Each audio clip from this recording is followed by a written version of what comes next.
I went to work when I was just out of grammar school. I got a job as quotation board boy in a stock brokerage office. I was quick at figures. At school I did 3 years of arithmetic in one. I was particularly good at mental arithmetic. As quotation board boy, I posted the numbers on the big board in the customer's room. One of the customers usually sat by the ticker and called out the prices. They couldn't come too fast for me. I have always remembered figures. No trouble at all. There were plenty of other employees in that office. Of course I made friends with the other fellows, but the work I did, if the market was active, kept me too busy from 10 a.m. to 3 p.m. to let me do much talking. I don't care for it anyhow during business hours, but a busy market did not keep me from thinking about the work. Those quotations did not represent prices of stocks to me, so many dollars per share. They were numbers. Of course, they meant something. They were always changing. It was all I had to be interested in, changes. Why did they change? I didn't know. I didn't care. I didn't think about that. I simply saw that they changed. That was all I had to think about 5 hours every day and 2 on Saturdays. That they were always changing. That is how I first came to be interested in the behavior of prices. I had a very good memory for figures. I could remember in detail how the prices had acted on the previous day, just before they went up or down. My fondness for mental arithmetic came in very handy. It was not long before I was anticipating movements in prices. My only guide, as I say, was their past performances. I carried the dope sheets in my mind. I looked for stock prices to run on form. I had clocked them. You know what I mean. You can spot, for instance, where the buying is only a trifle better than the selling. A battle goes on in the stock market, and the tape is your telescope. You can depend upon it 7 out of 10 cases. Another lesson I learned early is that there is nothing new in Wall Street. There can't be, because speculation is as old as the hills. Whatever happens in the stock market today has happened before and will happen again. I've never forgotten that. I suppose I really managed to remember when and how it happened. The fact that I remember that way is my way of capitalizing experience. It was rather a sort of record of my hits and misses, and next to the determination of probable movements, I was most interested in verifying whether I had observed accurately, in other words, whether I was right.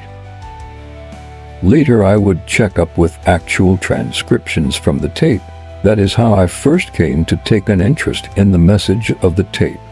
The fluctuations were from the first associated in my mind with upward or downward movements. But what the dickens does that matter? Your business with the tape is now, not tomorrow. That was the reason. They knew what they were going to do.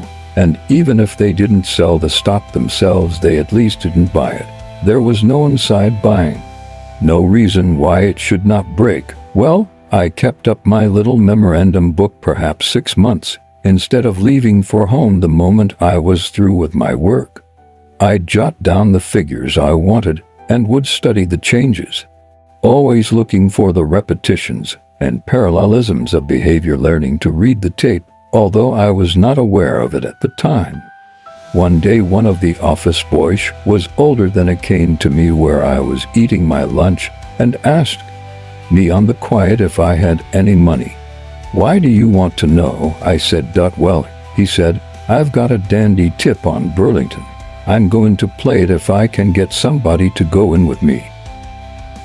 "That's what I mean, play it," he said. "How much you got? How much you need?" "Well, I can trade in 5 shares by putting up $5. How are you going to play it?" "I'm going to buy all the Burlington the bucket shop will let me carry with the money I give him for margin." He said, "It's going up, sure. It's like picking up money. We'll double ours in a jiffy." "Hold on," I said to him, and pulled out my little dope book. But all I could see was that this was a grand chance to test the accuracy of my work, of my hobby. It struck me at once that if my dope didn't work in practice, there was nothing in the theory of it too. interest anybody. So I gave him all I had, and with our pooled resources he went to one of the nearby bucket shops and bought some Burlington. 2 days later we cashed in. I made a profit of $3.12. After that first trade, I got to speculating on my own hook in the bucket shops. I'd go during my lunch hour, and buy or sell it never made any difference to me. I was playing a system, and not a favorite stock or backing opinions. All I knew was the arithmetic of it. My folks objected, but they couldn't say much when they saw what I was making. I was only a kid, and office boy wages were not very high. I did mighty well on my own hook. She said it was more money than she ever heard any boy of 15 had made, starting with nothing. She didn't quite believe it was real money. She used to worry and fret about it. But I didn't think of anything except that I could keep on proving my figuring was right. I am much braver than when I risk $1 million. If I have another $1 million, solve it away. Also, no Welsher could ever get back in the game, wouldn't have any trade. I didn't have a following. I kept my business to myself. It was a one-man business. Anyhow, it was my head, wasn't it? Prices either were going the way I doped them out, without any help from friends or partners, or they were going the other way. And nobody could stop them out of kindness to me. I couldn't see where I needed to tell my business to anybody else. I've got friends, of course, but my business has always been the same one-man affair. That is why I have always played a lone hand. I had to be changing brokers all the time, going from one bucket shop to another. It got so that I had to give a fictitious name. I'd begin light, only 15 or 20 shares at times. When they got suspicious, I'd lose on purpose at first, and then sting them proper. Of course, after a while they'd find me too expensive, and they'd tell me to take myself and my business elsewhere and not interfere with the owner's dividends. Once, when the big concern I'd been trading with for months shut down on me, I made up my mind to take a little more of their money away from them. The manager told me what they asked him, and I told him my name was Edward Robinson, of Cambridge. He telephoned the glad news to the big chief. But the other end wanted to know what I looked like. When the manager told me that, I said to him, "Tell him I am a short 7 fat man with dark hair and a bushy beard." But he described me instead. And then he listened, and his face got red, and he hung up and told me to beat it. "What did they say to you?" I asked him politely. I tried to get them to let me trade at long intervals by dividing my visits among them all, but that didn't work. Finally, there was only one left to me, and that was the biggest and richest of all, Cosmopolitan Stock Brokerage Company. Oh, not because it wasn't sportsmanship, but because they knew it would give them a black eye to publish the news that they wouldn't take a fellow's business just because that fellow happened to make a little money. If you put up a point margin, it meant that if it broke 89, you were wiped out automatically. In a bucket shop, the customer is not importuned for more margin or put to the painful necessity of telling his broker to sell for anything he can get. Still, that was the only bucket shop that would take my business at all, and I had to accept their terms or quit trading. Of course, I had my ups and downs, but was a winner on balance. However, the Cosmopolitan people were not satisfied with the awful handicap they had tacked on me, which should have been enough to beat anybody. They tried to double-cross me. They didn't get me. I escaped because of one of my hunches. The Cosmopolitan, as I said, was my last resort. It was the richest bucket shop in New England, and as a rule they put no limit on a trade. Metals everything that was bought and sold in New York, Chicago, Boston, and Liverpool. You know how they traded in bucket shops. You gave your money to a clerk and told him what you wished to buy or sell. You thus had only of a points run for your money. I sometimes had a line of 5,000 shares. Well, on the day the thing happened that I am going to tell you, I was short 3,500 shares of sugar. I had 7 big pink tickets for 500 shares each.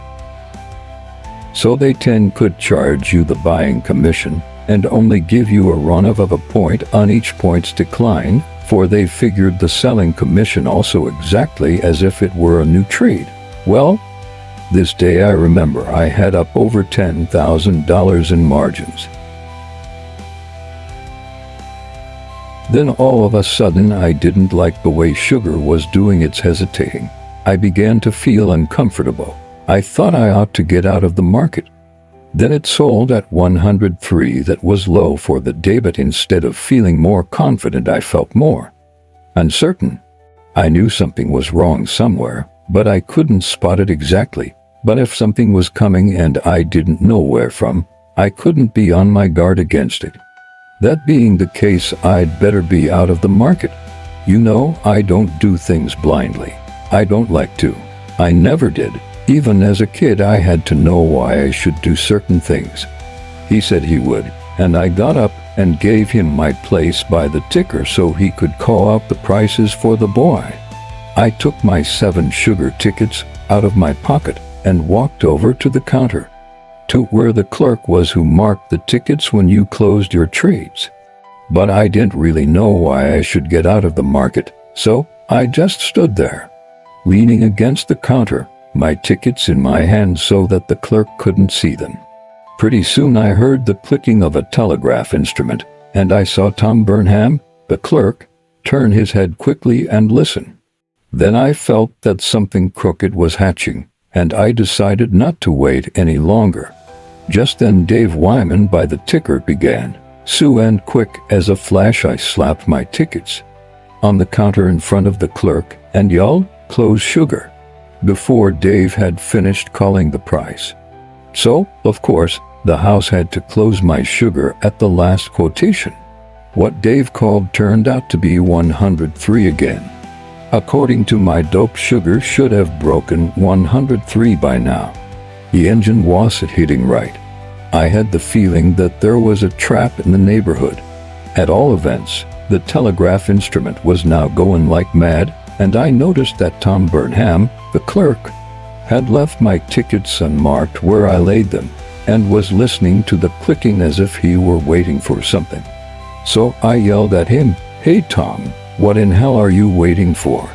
Mark the price on these tickets 103. Get a gatin'." Everybody in the room heard me and began to look toward us and ask what was the trouble, for, you see, while the Cosmopolitan had never laid down, there was no telling, and a run on a bucket shop can start like a run on a bank. If one customer gets suspicious, the others follow suit. So Tom looked sulky, but came over and marked my tickets closed at 103 and shoved the 7 of them over toward me. He sure had a sour face. 12 say, the distance from Tom's place to the cashier's cage wasn't over 8 feet. But I had got to the cashier to get my money when Dave Wyman by the ticker yelled excitedly, "Gosh, sugar, 108, but it was too late." So I just laughed and called over to Tom, "It didn't work that time, did it, old boy?" Of course, it was a put-up job. Henry Williams and I together were short 6,000 shares of sugar. That bucket shop had my margin and Henry's, and there may have been a lot of other sugar shorts in the office. Possibly 8 or 10,000 shares in all. Suppose they had $20,000 in sugar margins. That was enough to pay the shop to thimble-rig the market on the New York Stock Exchange and wipe us out. In the old days, whenever a bucket shop found itself loaded with too many bulls on a certain stock, it was a common practice to get some broker to wash down the price of that particular stock far enough to wipe out all the customers that were long of it. This seldom cost the bucket shop more than a couple of points on a few hundred shares, and they made thousands of dollars. That was what the Cosmopolitan did to get me and Henry Williams and the other sugar shorts. Their brokers in New York ran up the price to 108. Of course it fell right back, but Henry and a lot of others were wiped out. Whenever there was an unexplained sharp drop which was followed by instant recovery, the newspapers in those days used to call it a bucket shop drive. To double-cross me, a New York operator did them out of over $70,000. This man, who was quite a market factor in his day and a member of the New York Stock Exchange, made a great name for himself as a bear during the Bryan Panic of '96. He was forever running up against stock exchange rules that kept him from carrying out some of his plans at the expense of his fellow members.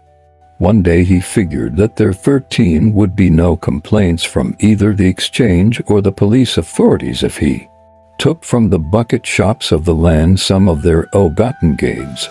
In the instance I speak of, he sent 35 men to act as customers. They went to the main office and to the bigger branches.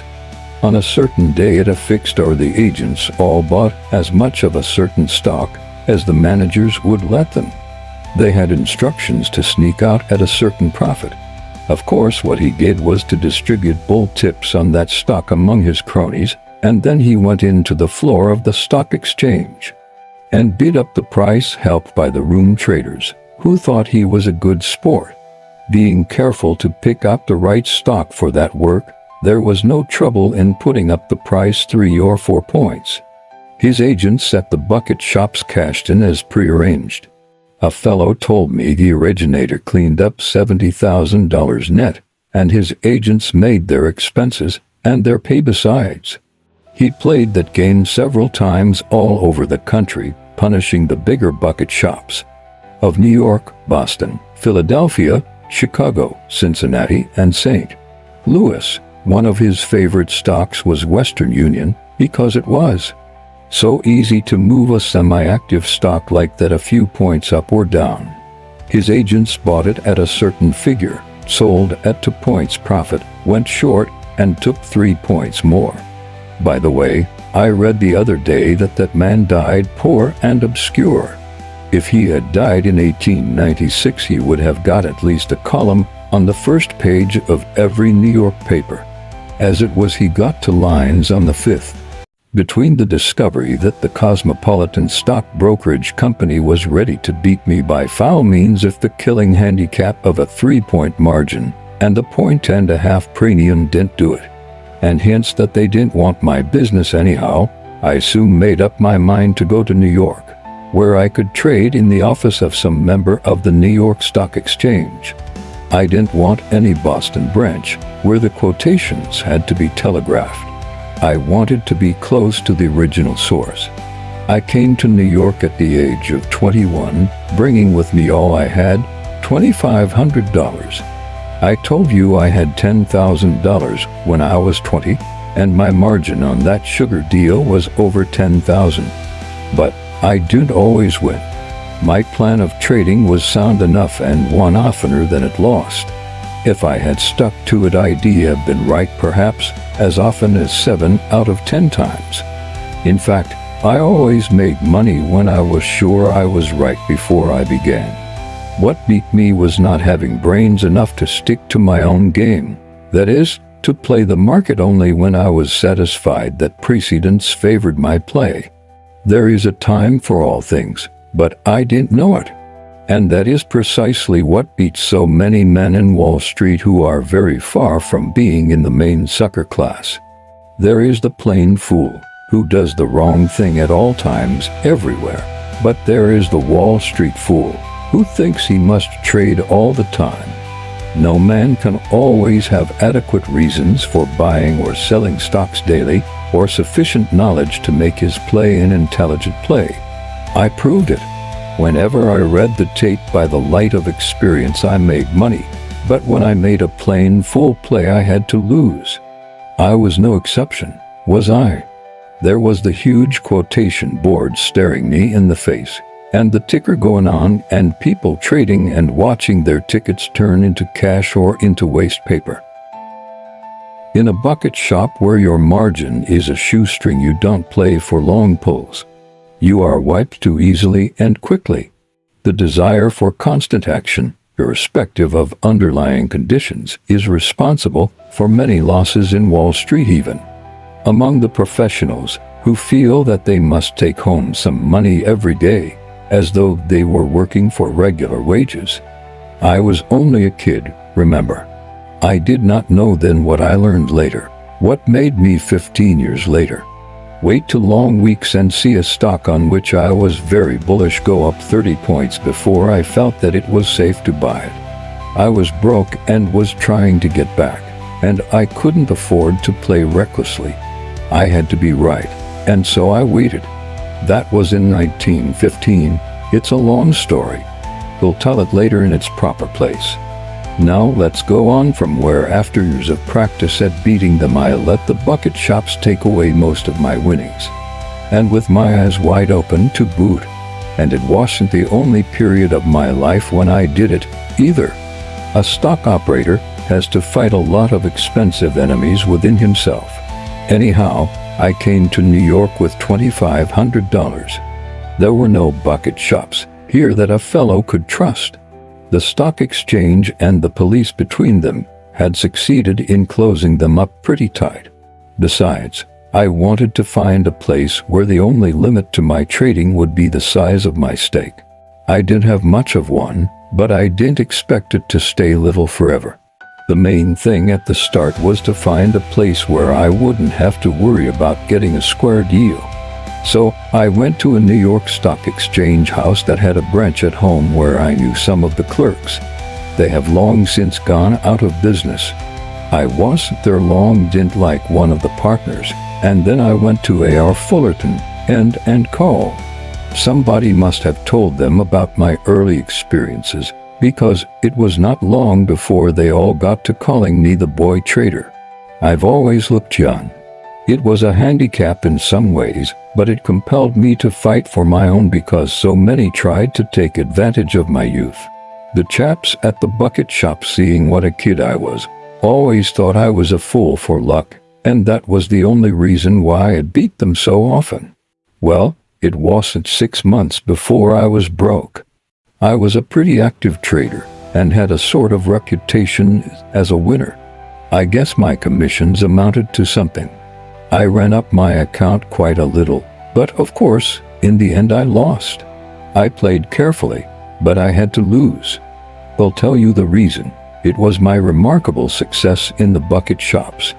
I could beat the game my way only in a bucket shop, where I was betting on fluctuations.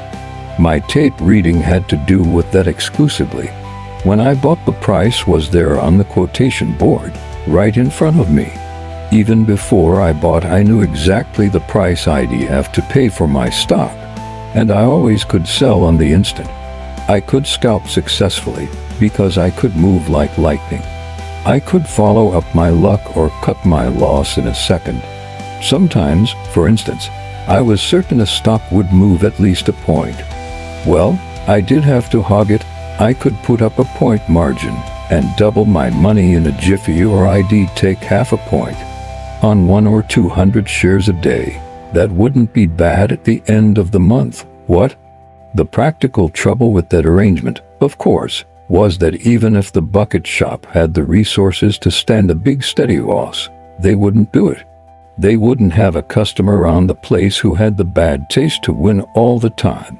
At all events, what was a perfect system for trading in bucket shops didn't work in Fullerton's office. There I was actually buying and selling stocks. The price of sugar on the tape might be 105, and I could see a 3-point drop coming.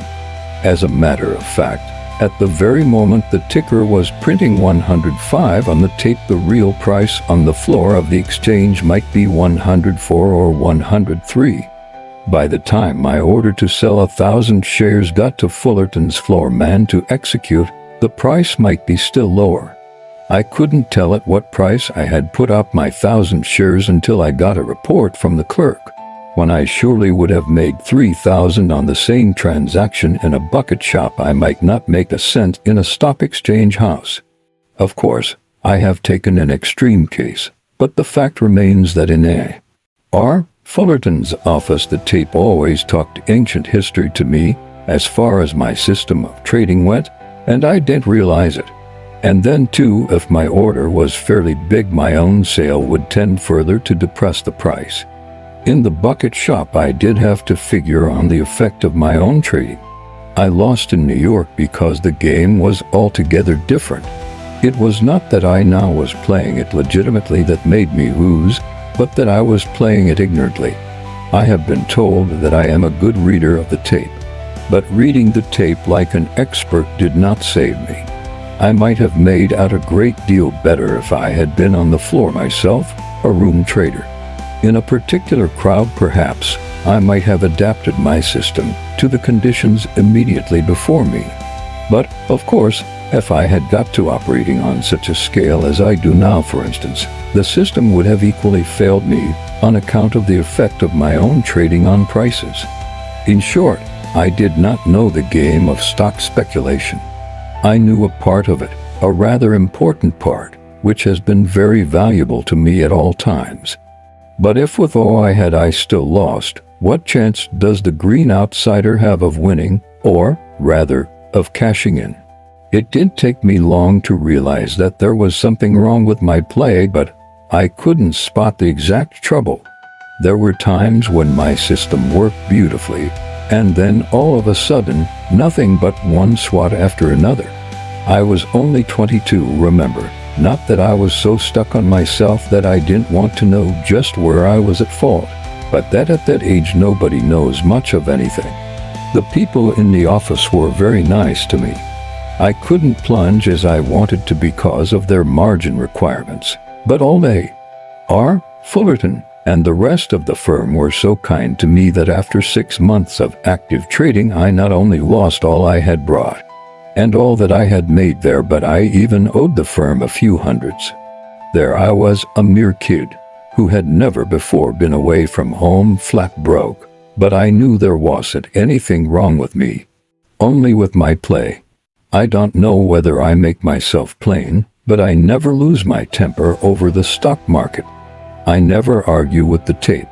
Getting sore at the market doesn't get you anywhere. I was so anxious to resume trading that I didn't lose a minute, but went to old man Fullerton and said to him, "Say, AR, lend me $500. "What for?" says he. "I've got to have some money." "What for?" he says again. "For margin, of course," I said. $500, he said, and frowned.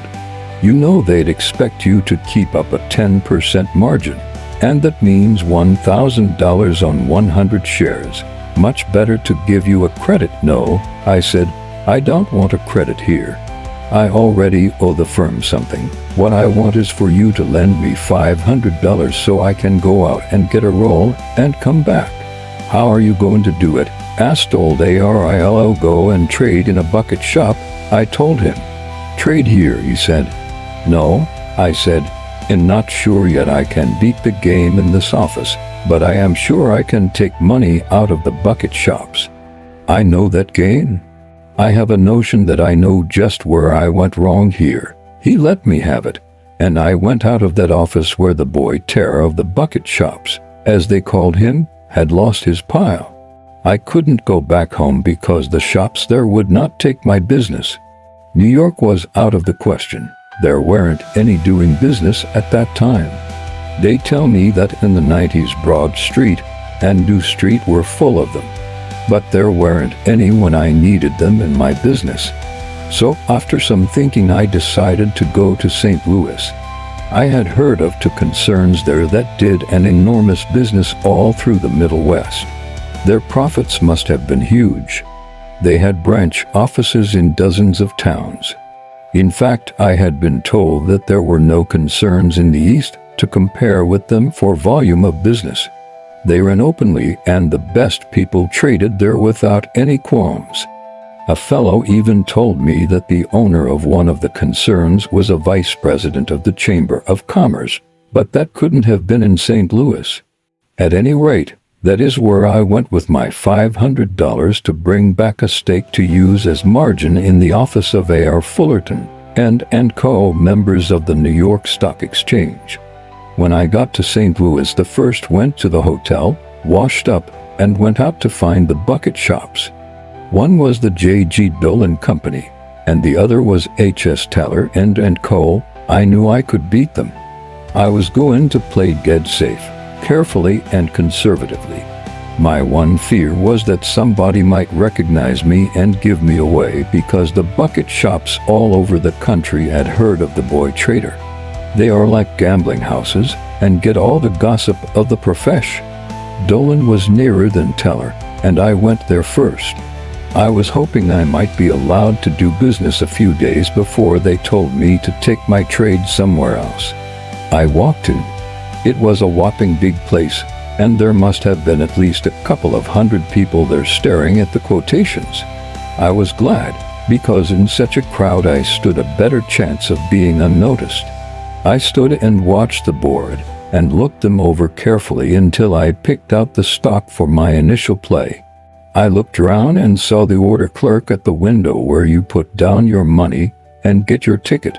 He was looking at me, so I walked up to him and asked, "Is this where you trade in cotton and wheat?" "Yes, sonny," says he. "Can I buy stocks too?" "You can if you have the cash," he said. "Oh, I got that all right, I said like a boasting boy. "You have you," he says with a smile. "How much stock can I buy for $100? I asked peeved-like. "100 if you got the 100. "I got the 100, yes, and 200 too." I told him. "Oh my," he said.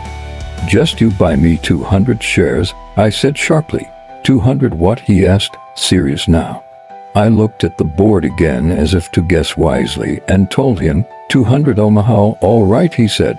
He took my money, counted it, and wrote out the ticket. "What's your name?" he asked me, and I answered, "Horace Kent." He gave me the ticket, and I went away and sat down among the customers to wait for the roll to grow. I got quick action, and I traded several times that day, on the next day too. In 2 days I made $2,800, and I was hoping they'd let me finish the week out. At the rate I was going, that wouldn't be so bad. Then I'd tackle the other shop, and if I had similar luck there, I'd go back to New York with a what I could do something with. On the morning of the third day, when I went to the window, bashful-like, to buy 500 BRT, the clerk said to me, "Say, Mr. Kent, the boss wants to see you." I knew the game was up, but I asked him, "What does he want to see me about?" "I don't know. Where is he?" "In his private office. Go in that way." And he pointed to a door. I went in. Dolan was sitting at his desk. He swung around and said, "Sit down, Livingston." He pointed to a chair. My last hope vanished. I don't know how he discovered who I was, perhaps from the hotel register. "What do you want to see me about?" I asked him. "Listen, kid, I ain't got nothing yet. See, nothing at all." "See? No, I don't see," I said. He got up from his swivel chair. He was a whopping big guy. He said to me, "Just come over here, Livingston." "Well, yeah," and he walked to the door. He opened it, and then he pointed to the customers in the big room. "I ain't got nothing yet. You welcome to what you've got, but you don't any more. There ain't any here for you. Why, that's all. I seen you comin' day before yesterday, and I didn't like your looks. On the level, I didn't. I spotted you for a ringer. I called him that jackass there." He pointed to the guilty clerk and asked what you'd done. And when he told me, I said to him, "I don't like that guy's looks. Has a ringer, and that piece of cheese says, 'Ringer my boss.' His name is Horace Kent, and has a rara boy playing at being used to long pants. Has all right, well, I let him have his way. That blankety-blank cost me $2,800. I don't grudge it, yeah, my boy, but the safe is locked for you. Look here," I began. "You look here, Livingston," he said. "I've heard all about ya. I make my money coppering suckers' bets, and you don't belong here. I aim to be a sport, and you're welcome to what you pride off us. But more of that would make me a sucker. Now that I know who you are, so toddle along, sonny." I left Doolan's place with my $2,800 profit. Teller's place was in the same block. I had found out that Teller was a very rich man who also ran up a lot of pool rooms. I decided to go to his bucket shop. I wondered whether it would be wise to start moderately and work up to 1,000 shares, or to begin with a plunge on the theory that I might not be able to trade more than one day. They get wise mighty quick when they're losing, and I did want to buy 1,000 RT. I was sure I could take 4 or 5 points out of it. But if they got suspicious, or if too many customers were long of that stock, they might not let me trade at all. I thought perhaps I'd better scatter my trades at first and begin small. It wasn't as big a place as Doolin's, but the fixtures were nicer, and evidently the crowd was of a better class. This suited me down to the ground, and I decided to buy my 1,000 RT. So I stepped up to the proper window and said to the clerk, "I'd like to buy some RT. What's the limit?" "There's no limit," said the clerk. "You can buy all you please if you've got the money." "Buy 1,500 shares, I says, and took my roll from my pocket while the clerk starts to write the ticket. Then I saw a red-headed man just shove that clerk away from the counter. He leaned across and said to me, "Say, Livingston, you go back to Doolin's. We don't want your business. Wait until I get my ticket," I said.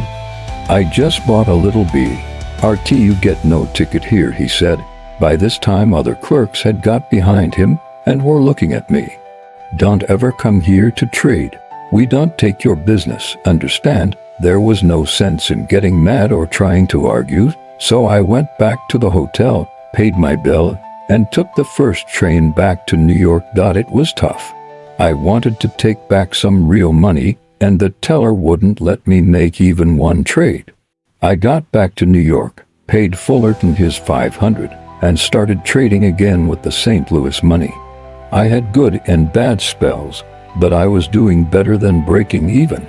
After all, I did have much to unlearn, only to grasp the one fact that there was more to the game of stock speculation than I had considered before I went to Fullerton's office to trade.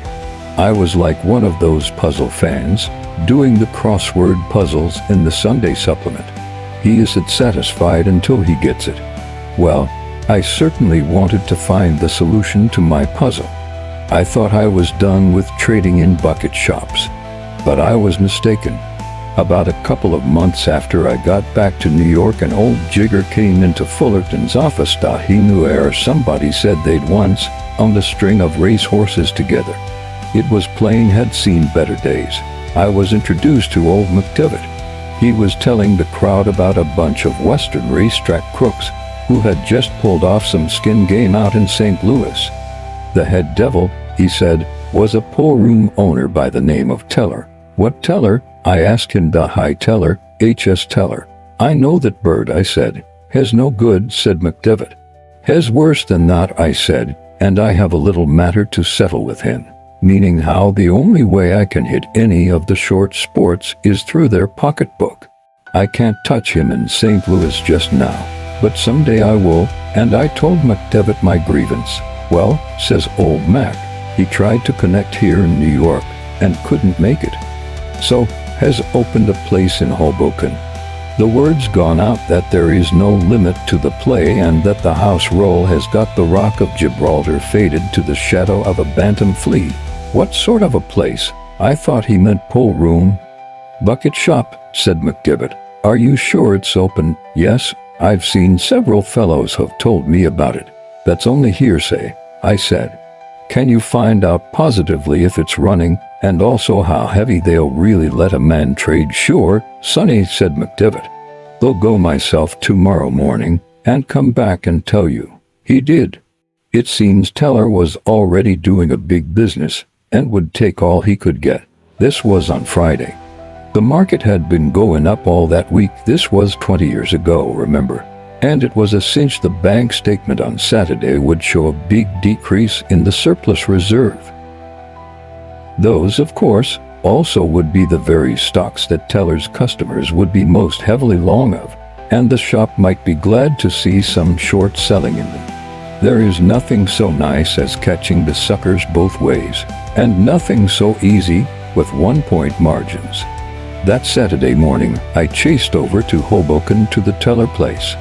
They had fitted up a big customer's room with a dandy quotation board and a full force of clerks and a special policeman in gray. There were about 25 customers. I got talking to the manager.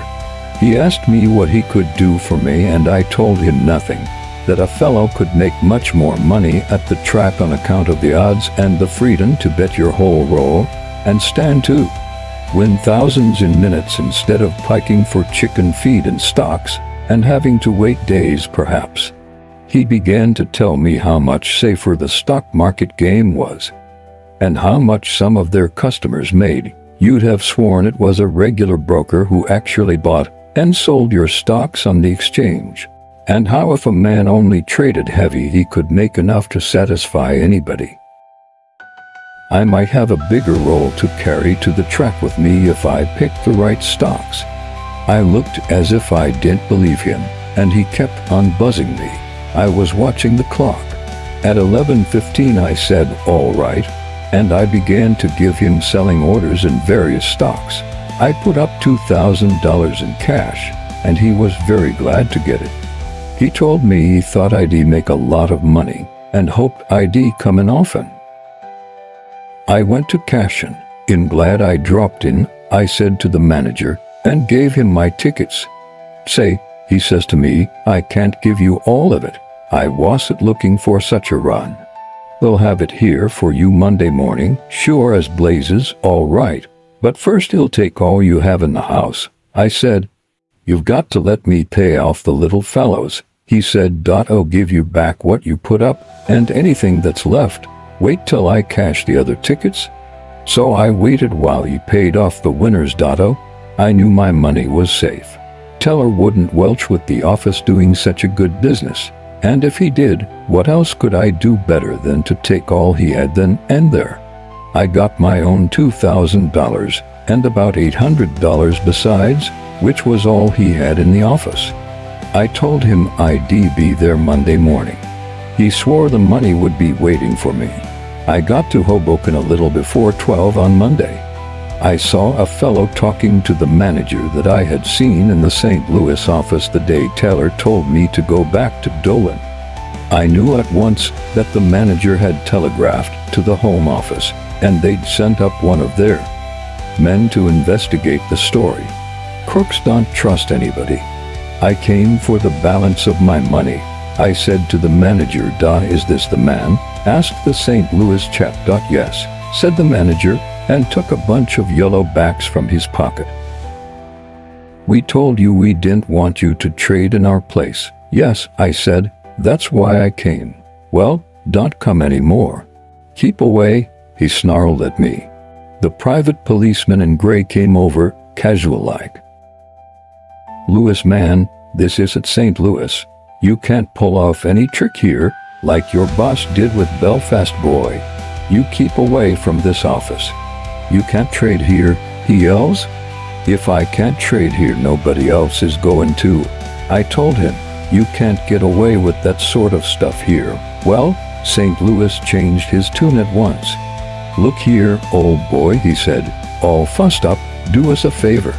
"Reasonable. Ya know we can't stand this every day." The old man's going to hit the ceiling when he hears who it was. "Have a heart, Livingston, they'll go easy, I promised. Listen to reason, won't you? For the love of Pete, keep away. Give us a chance to get a good start. We're new here. Will you? I don't want any of this high-end mighty business the next time I come," I said, and left him talking to the manager at the rate of $1 million a minute. I'd got some money out of them for the way they treated me in St. Louis. There wasn't any sense in my getting hot or trying to close them up. I went back to Fullerton's office and told McDevitt what had happened. Then I told him that if it was agreeable to him, I'd like to have him go to Teller's place and begin trading in 20 or 30 share lots to get them used to him. Then, the moment I saw a good chance to clean up big, I'd telephone him, and he could plunge. I gave McDevitt $1,000, and he went to Hoboken and did as I told him. He got to be one of the regulars. Then one day when I thought I saw a break impending, I slipped Mac the word, and he sold all they'd let him.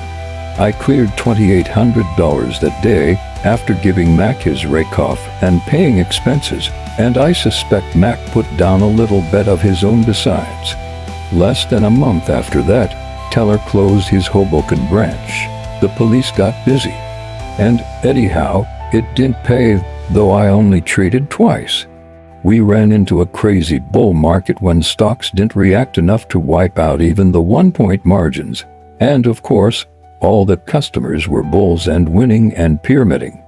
No end of bucket shops busted all over the country. Their game has changed. Trading in the old-fashioned bucket shop had some decided advantages over speculating in a reputable broker's office.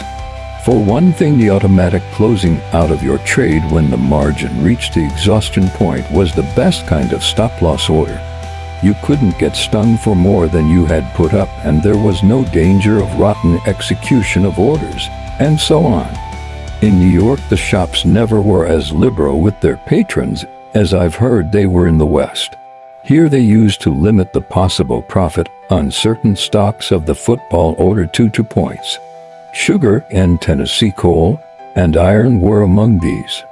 No matter if they moved 10 points in 10 minutes, you could only make 2 on 1 ticket. They figured that otherwise the customer was getting to big odds. He stood to lose $1 and to make 10. And then there were times when all the shops, including the biggest, refused to take orders on certain stocks. In 1900, on the day before Election Day, when it was foregone conclusion that McKinley would win, not a shop in the land let its customers buy stocks. The election odds were 3-1 on McKinley. By buying stocks on Monday, you stood to make from 3 to 6 points or more. A man could bet on Brian and buy stocks and make sure money. The bucket shops refused orders all that day. If it hadn't been for their refusing to take my business, I never would have stopped trading with them.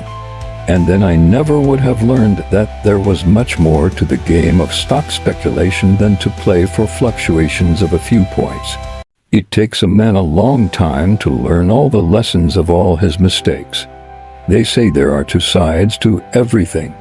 But there is only one side to the stock market, and it is not the bull side or the bear side, but the right side. It took me longer to get that general principle fixed firmly in my mind than it did most of the more technical phases of the game of stock speculation. I have heard of people who amuse themselves conducting imaginary operations in the stock market to prove with imaginary dollars how right they are. Sometimes these ghost gamblers make millions. It is very easy to be a plunger that way. It is like the old story of the man who was going to fight a duel the next day. His second asked him, "Are you a good shot?" "Well," said the duelist, "I can snap the stem of a wine glass at 20 paces." And he looked modest. "That's all very well," said the unimpressed second. "But can you snap the stem of the wine glass while the wine glass is pointing a loaded pistol straight at your heart? With me, I must back my opinions with my money. My losses have taught me that I must not begin to advance until I am sure I shall not have to retreat. But if I cannot advance, I do not move at all. I do not mean by this that a man should not limit his losses when he is wrong. He should, but that should not breed indecision. All my life I have made mistakes, but in losing money I have gained experience and accumulated a lot of valuable do-nots.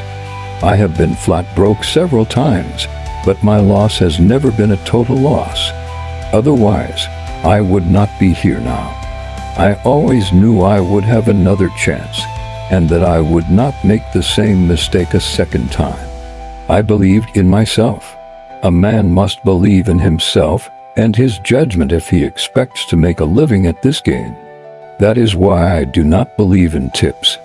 If I buy stocks on Smith's tip, I must sell those same stocks on Smith's tip. I am depending on him. Suppose Smith is away on a holiday when the selling time comes around. No, sir, nobody can make big money on what someone else tells him to do. I know from experience that nobody can give me a tip or a series of tips that will make more money for me than my own judgment. It took me 5 years to learn to play the game intelligently enough to make big money when I was right. I did not have as many interesting experiences as you might imagine. I mean, the process of learning how to speculate does not seem very dramatic at this distance. I went broke several times, and that is never pleasant, but the way I lost money is the way everybody loses money who loses money in Wall Street. Speculation is a hard and trying business, and a speculator must be on the job all the time or he'll soon have no job to be on.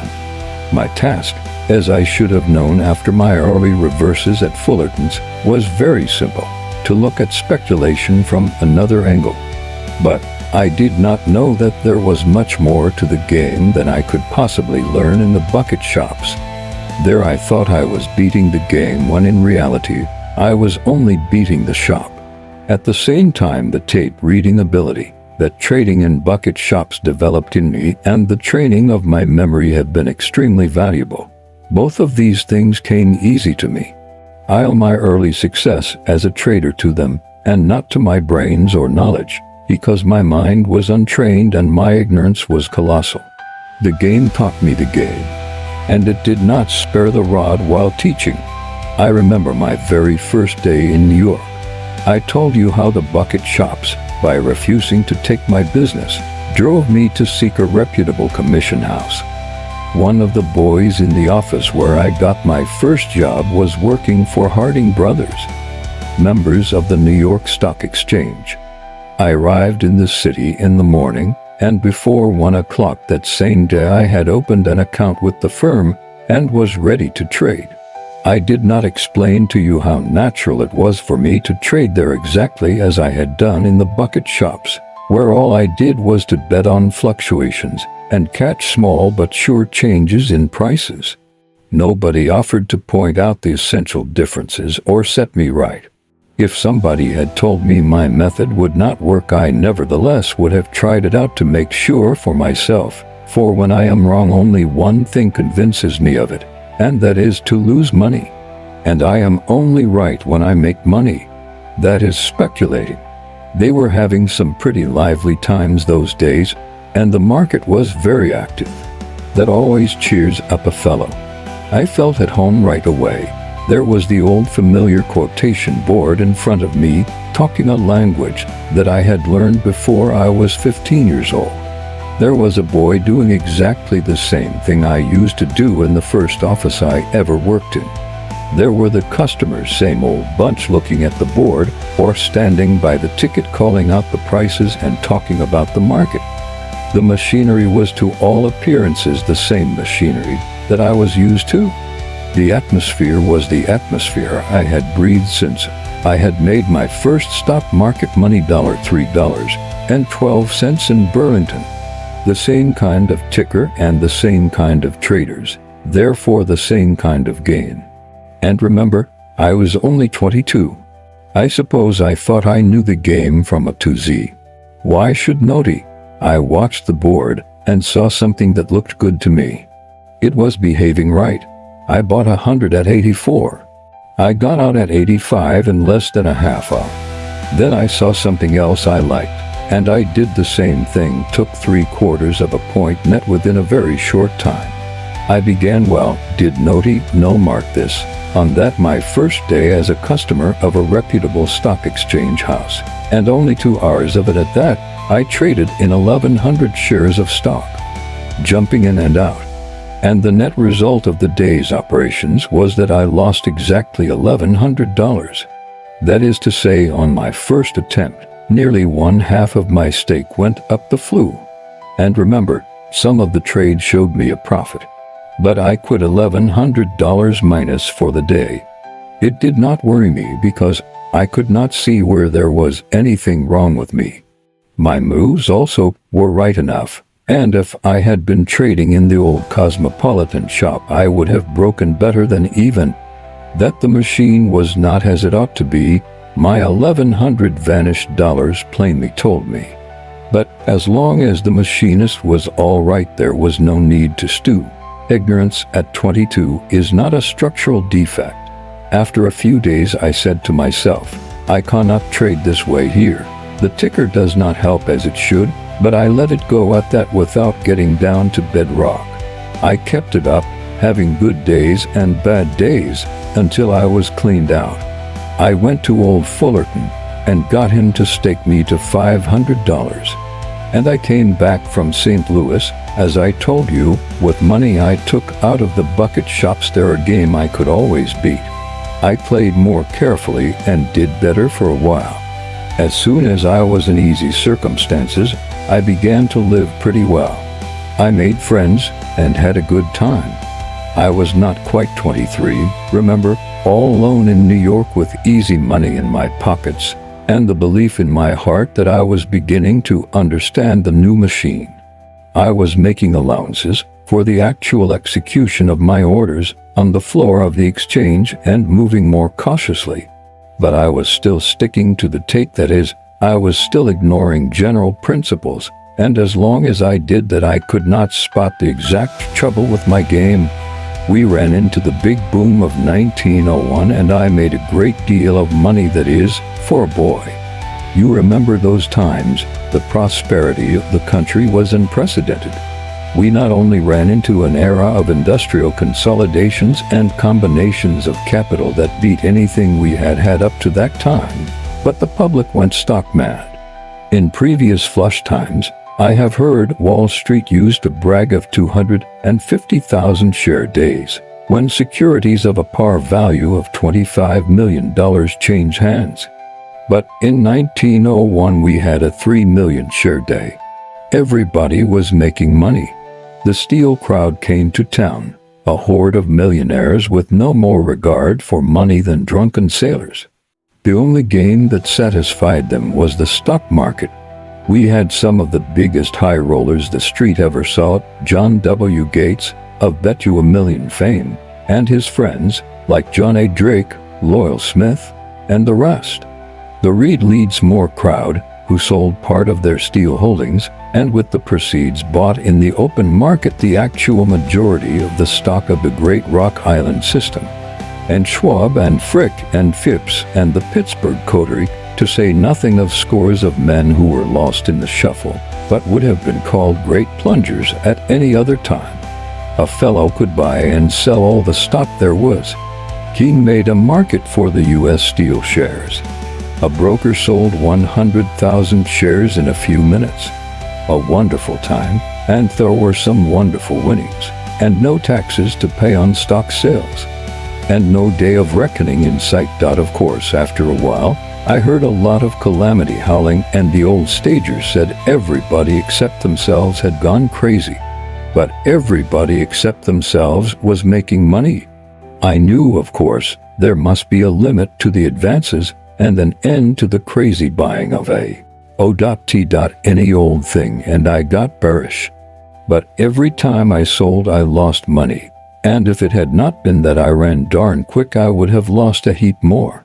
I looked for a break, but I was playing safe, making money when I bought and chipping it out when I sold short, so that I was not profiting by the boom as much as you would think when you consider how heavily I used to trade, even as a boy.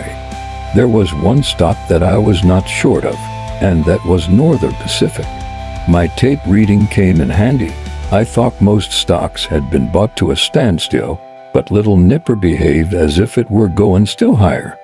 We know now that both the common and the preferred were being steadily absorbed by the Kuhn-Loeb-Harriman combination.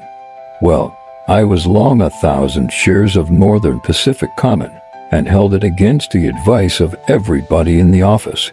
When it got to about 110 I had 30 points profit, and I grabbed it.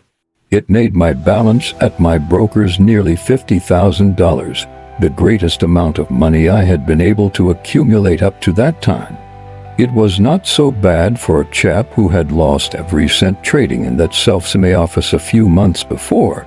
If you remember, the Harriman crowd notified Morgan and Hill of their intention to be represented in the Burlington Great Northern Pacific combination. And then the Morgan people at first instructed Keene to buy 50,000 shares of NP to keep the control in their possession. I have heard that Keene told Robert Bacon to make the order 150,000 shares, and the bankers did. At all events, Keene sent one of his brokers, Eddie Norton, into the NP crowd, and he bought 100,000 shares of the stock. This was followed by another order, I think, of 50,000 shares additional, and the famous corner followed. After the market closed on May 8, 1901, the whole world knew that a battle of financial giants was on. No two such combinations of capital had ever opposed each other in this country. Harriman against Morgan, an irresistible force meeting an immovable object. There I was on the morning of May 9th with nearly $50,000 in cash and no stocks. As I told you, I had been very bearish for some days, and here was my chance at last. I knew what would happen: an awful break and then some wonderful bargains. There would be a quick recovery and big profits for those who had picked up the bargains. It did not take Sherlock Holmes to figure this out. We were going to have an opportunity to catch them coming and going, not only for big money but for sure money. Everything happened as I had foreseen. I was dead right, and I lost every cent I had. I was wiped out by something that was unusual. If the unusual never happened, there would be no difference in people, and then there would not be any fun in life. The game would become merely a matter of addition and subtraction. It would make of us a race of bookkeepers with plodding minds. It's the guessing that develops a man's brain power. Just consider what you have to do to guess right. The market fairly boiled, as I had expected. The transactions were enormous and the fluctuations unprecedented in extent. I put in a lot of selling orders at the market. When I saw the opening prices, I had a fit. The breaks were so awful. My brokers were on the job. They were as competent and conscientious as any. The tape was way behind the market, and reports were slow in coming in by reason of the awful rush of business. When I found out that the stocks I had ordered sold when the tape said the price was, say, 100, and they got mine off at 80, making a total decline of 30 or 40 points from the previous night's close. It seemed to me that I was putting out shorts at a level that made the stocks I sold the very bargains I had planned to buy. The market was not going to drop right through to China. So I decided instantly to cover my shorts and go long. My brokers bought, not at the level that had made me turn, but at the prices prevailing in the stock exchange when their floor man got my orders. They paid an average of 15 points more than I had figured on. A loss of 35 points in one day was more than anybody could stand. The ticker beat me by lagging so far behind the market. I was accustomed to regarding the tape as the best little friend I had because I bet according to what it told me. But this time the tape double-crossed me.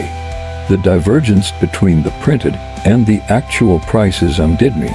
It was the sublimation of my previous unsuccess, the self-same thing that had beaten me before. It seems so obvious now that tape reading is not enough, irrespective of the broker's execution, that I wonder why I did not then see both my trouble and the remedy for it. I did worse than not see it. I kept on trading, in and out, regardless of the execution. You see, I never could trade with a limit. I must take my chances with the market. That is what I am trying to beat the market, not the particular price. When I think I should sell, I sell. When I think stocks will go up, I buy. My adherence to that general principle of speculation saved me. To have traded at limited prices simply would have been my old bucket shop method, inefficiently adapted for use in a reputable commission. Broker's office. I would never have learned to know what stock speculation is, but would have kept on betting on what a limited experience told me was a sure thing. Whenever I did try to limit the prices in order to minimize the disadvantage of trading at the market when the ticker lagged, I simply found that the market got away from me. This happened so often that I stopped trying. I cannot tell you how it came to take me so many years to learn that instead of placing piking bets on what the next few quotations were going to be, my game was to anticipate what was going to happen in a big way. After my May 9th mishap, I plugged along using a modified but still defective method. If I had not made money some of the time, I might have acquired market wisdom quicker. But I was making enough to enable me to live well. I liked friends and a good time. I was living down the Jersey coast that summer, like hundreds of prosperous Wall Street men. My winnings were not quite enough to offset both my losses and my living expenses. I did not keep on trading the way I did through stubbornness. I simply was not able to state my own problem to myself, and of course, it was utterly hopeless to try to solve it. I harp on this topic so much to show what I had to go through before I got to where I could really make money. My old shotgun and BB shot could not do the work of a high-power repeating rifle against big game. Early that fall, I not only was cleaned out again, but I was so sick of the game I could no longer beat that I decided to leave New York and try something else some other place. I had been trading since my 14th year. I had made my first $1,000 when I was a kid of 15 and my first $10,000 before I was 21. I had made and lost a $10,000 stake more than once. In New York, I had made thousands and lost them. I got up to $50,000, and 2 days later that went. I had no other business and knew no other game. After several years, I was back where I began. No worse, for I had acquired habits and a style of living that required money, though that part did not bother me as much as being wrong so consistently. Well, I went home. But the moment I was back, I knew that I had but one mission in life, and that was to get a stake and go back to Wall Street. That was the only place in the country where I could trade heavily. Someday, when my game was all right, I'd need such a place. When a man is right, he wants to get all that is coming to him for being right. I did not have much hope, but of course, I tried to get into the bucket shops again. There were fewer of them, and some of them were run by strangers. Those who remembered me would not give me a chance to show them whether I had gone back as a trader or not. I told them the truth, that I had lost in New York whatever I had made at home, that I did not know as much as I used to think I did, and that there was no reason why it should not now be good business for them to let me trade with them. But they would not, and the new places were unreliable. Their owners thought 20 shares was as much as a gentleman ought to buy if he had any reason to suspect he was going to guess right. I needed the money, and the bigger shops were taking in plenty of it from their regular customers. I got a friend of mine to go into a certain office and trade. I just sauntered in to look them over. I again tried to coax the order clerk to accept a small order, even if it was only 50 shares. Of course he said no. I had rigged up a code with this friend so that he would buy or sell when and what I told him. But that only made me chicken feed. Then the office began to grumble about taking my friend's orders. Finally, one day he tried to sell 100 St. Paul, and they shut down on him. Asked my friend, "Nothing doing." "That's all," answered Joe. "Is not that money any good? Look it over. It's all there, and my friend passed over the 100 my 110s. He tried to look indignant, and I was looking unconcerned, but most of the other customers were getting close to the combatants, as they always did when there was loud talking or the slightest semblance of a scrap between the shop and any customer. They wanted to get a line on the merits of the case in order to get a line on the solvency of the concern. The clerk, Joe, who was a sort of assistant manager, came out from behind his cage, walked up to my friend, looked at him, and then looked at me. "It's funny," he said slowly, "it's damned funny that you never do a single thing here when your friend Livingston is not around. You just sit and look at the board by the hour. Never a peep. But after he comes and you get busy all of a sudden, maybe you are acting for yourself, but not in this office anymore. We do not fall for Livingston tipping you off. Well, that stopped my board money. But I had made a few hundred more than I had spent, and I wondered how I could use them, for the need of making enough money to go back to New York with was more urgent than ever. I felt that I would do better the next time. I had had time to think calmly of some of my foolish plays, and then one can see the whole better when one sees it from a little distance. The immediate problem was to make the new stake. One day I was in a hotel lobby, talking to some fellows I knew, who were pretty steady traders. Everybody was talking stock market. I made the remark that nobody could beat the game on account of the rotten execution he got from his brokers, especially when he traded at the market, as I did. A fellow piped up and asked me what particular brokers I meant. I said, the best in the land. And he asked who might they be. I could see he was not going to believe I ever dealt with first-class houses. But I said, I mean any member of the New York Stock Exchange. It is not that they are crooked or careless. But when a man gives an order to buy at the market, he never knows what that stock is going to cost him until he gets a report from the brokers. There are more moves of 1 or 2 points than of 10 and 15. But the outside trader cannot catch the small rises or drops because of the execution. I'd rather trade in a bucket shop any day in the week if they'd only let a fellow trade big. The man who had spoken to me I had never seen before. His name was Roberts. He seemed very friendly disposed. He took me aside and asked me if I had ever traded in any of the other exchanges, and I said no. He said he knew some houses that were members of the Cotton Exchange and the Produce Exchange and the smaller stock exchanges. These firms were very careful and paid special attention to the execution. He said that they had confidential connections with the biggest and smartest houses on the New York Stock Exchange and through their personal pull. And by guaranteeing a business of hundreds of thousands of shares a month, they got much better service than an individual customer could get. They really cater to the small customer. He said they make a specialty of out-of-town business, and they take just as much pains with a 10-share order as they do with one for 10,000.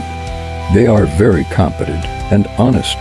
Yes, but if they pay the stock exchange house the regular 8th commission, where do they come in? Well, they are supposed to pay the 8th. But you know, he winked at me. Yes. I said, but the one thing a stock exchange firm will not do is to split commissions. The governors would rather a member committed murder, arson, and bigamy than to do business for outsiders for less than a kosher 8th. The very life of the stock exchange depends upon their not violating that one rule.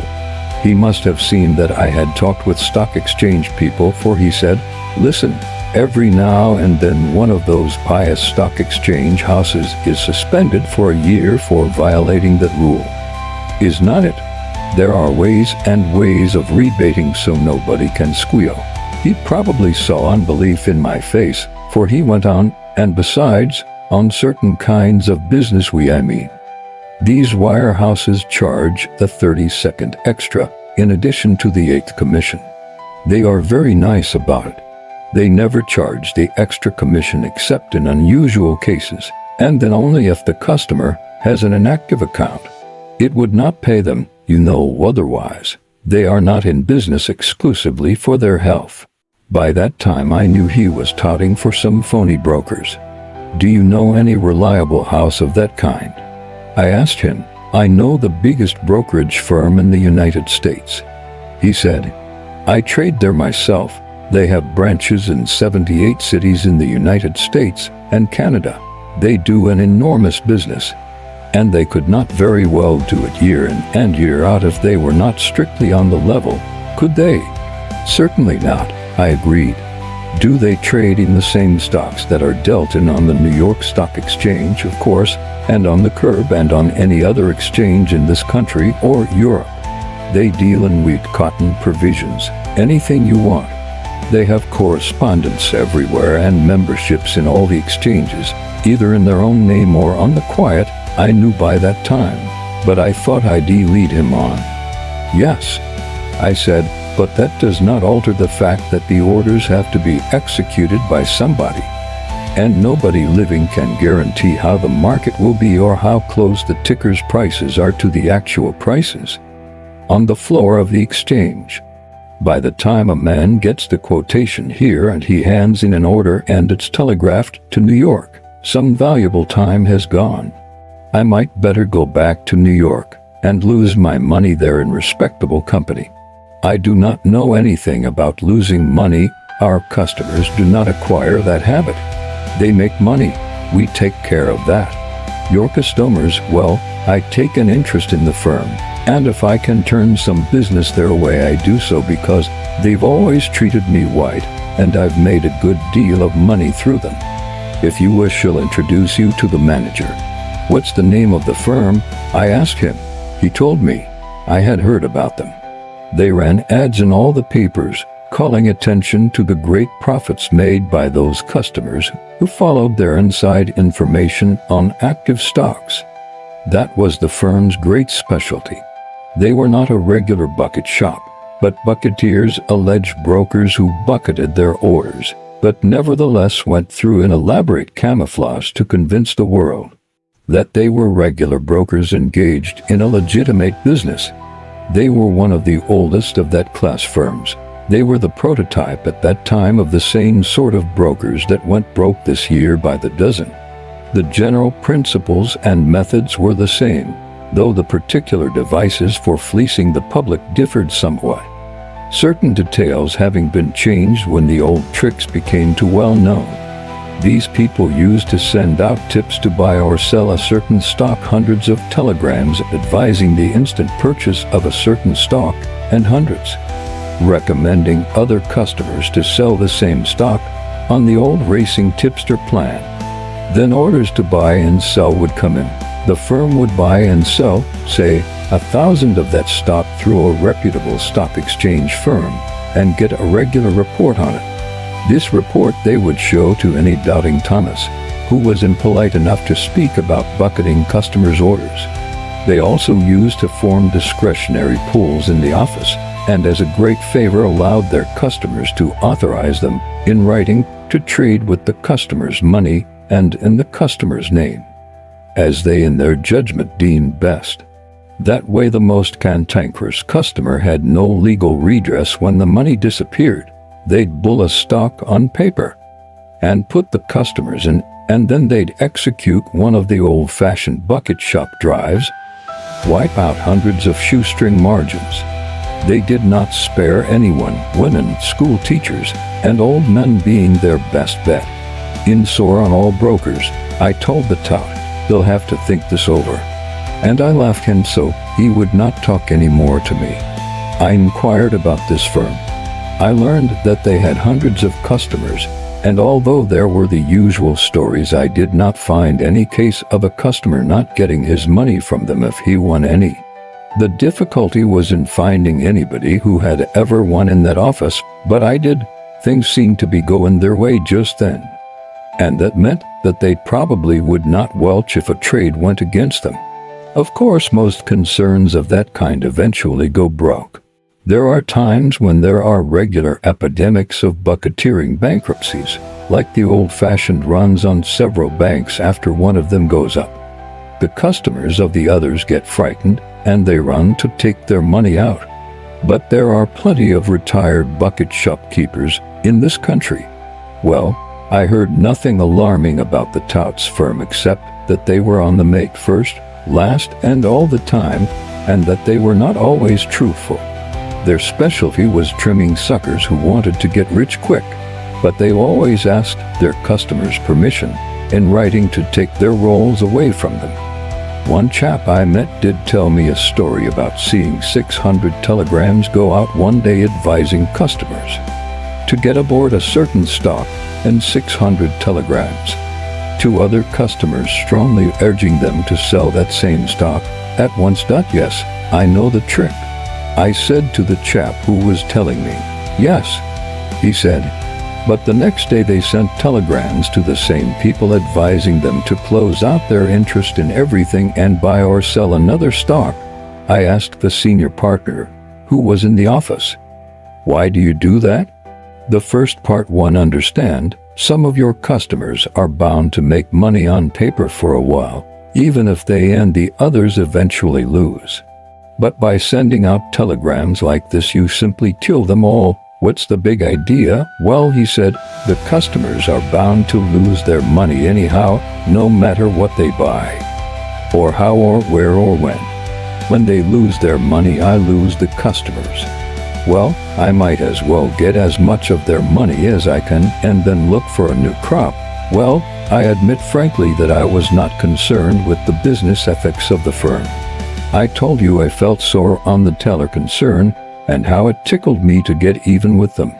But I did not have any such feeling about this firm. They might be crooks or they might not be as black as they were painted. I did not propose to let them do any trading for me, or follow their tips or believe their lies. My one concern was with getting together a stake and returning to New York to trade in fair amounts in an office where you did not have to be afraid the police would raid the joint, as they did the bucket shops. I did not have much money to put up as margin, and firms that bucketed orders were naturally much more liberal in that respect, so that a few $100s went much further in their offices. I went down to their place and had a talk with the manager himself. When he found out that I was an old trader and had formerly had accounts in New York with stock exchange houses, and that I had lost all I took with me, he stopped promising to make $1 million a minute for me if I let them invest my savings. He figured that I was a permanent sucker, the ticker hound kind that always plays and always loses, a steady income provider for brokers, whether they were the kind that bucket your orders or modestly content themselves with the commissions. I just told the manager that what I was looking for was decent execution, because I always traded at the market and I did not want to get reports that showed a difference of a half or a whole point from the ticker price. He assured me on his word of honor that they would do whatever I thought was right. They wanted my business because they wanted to show me what high-class brokering was.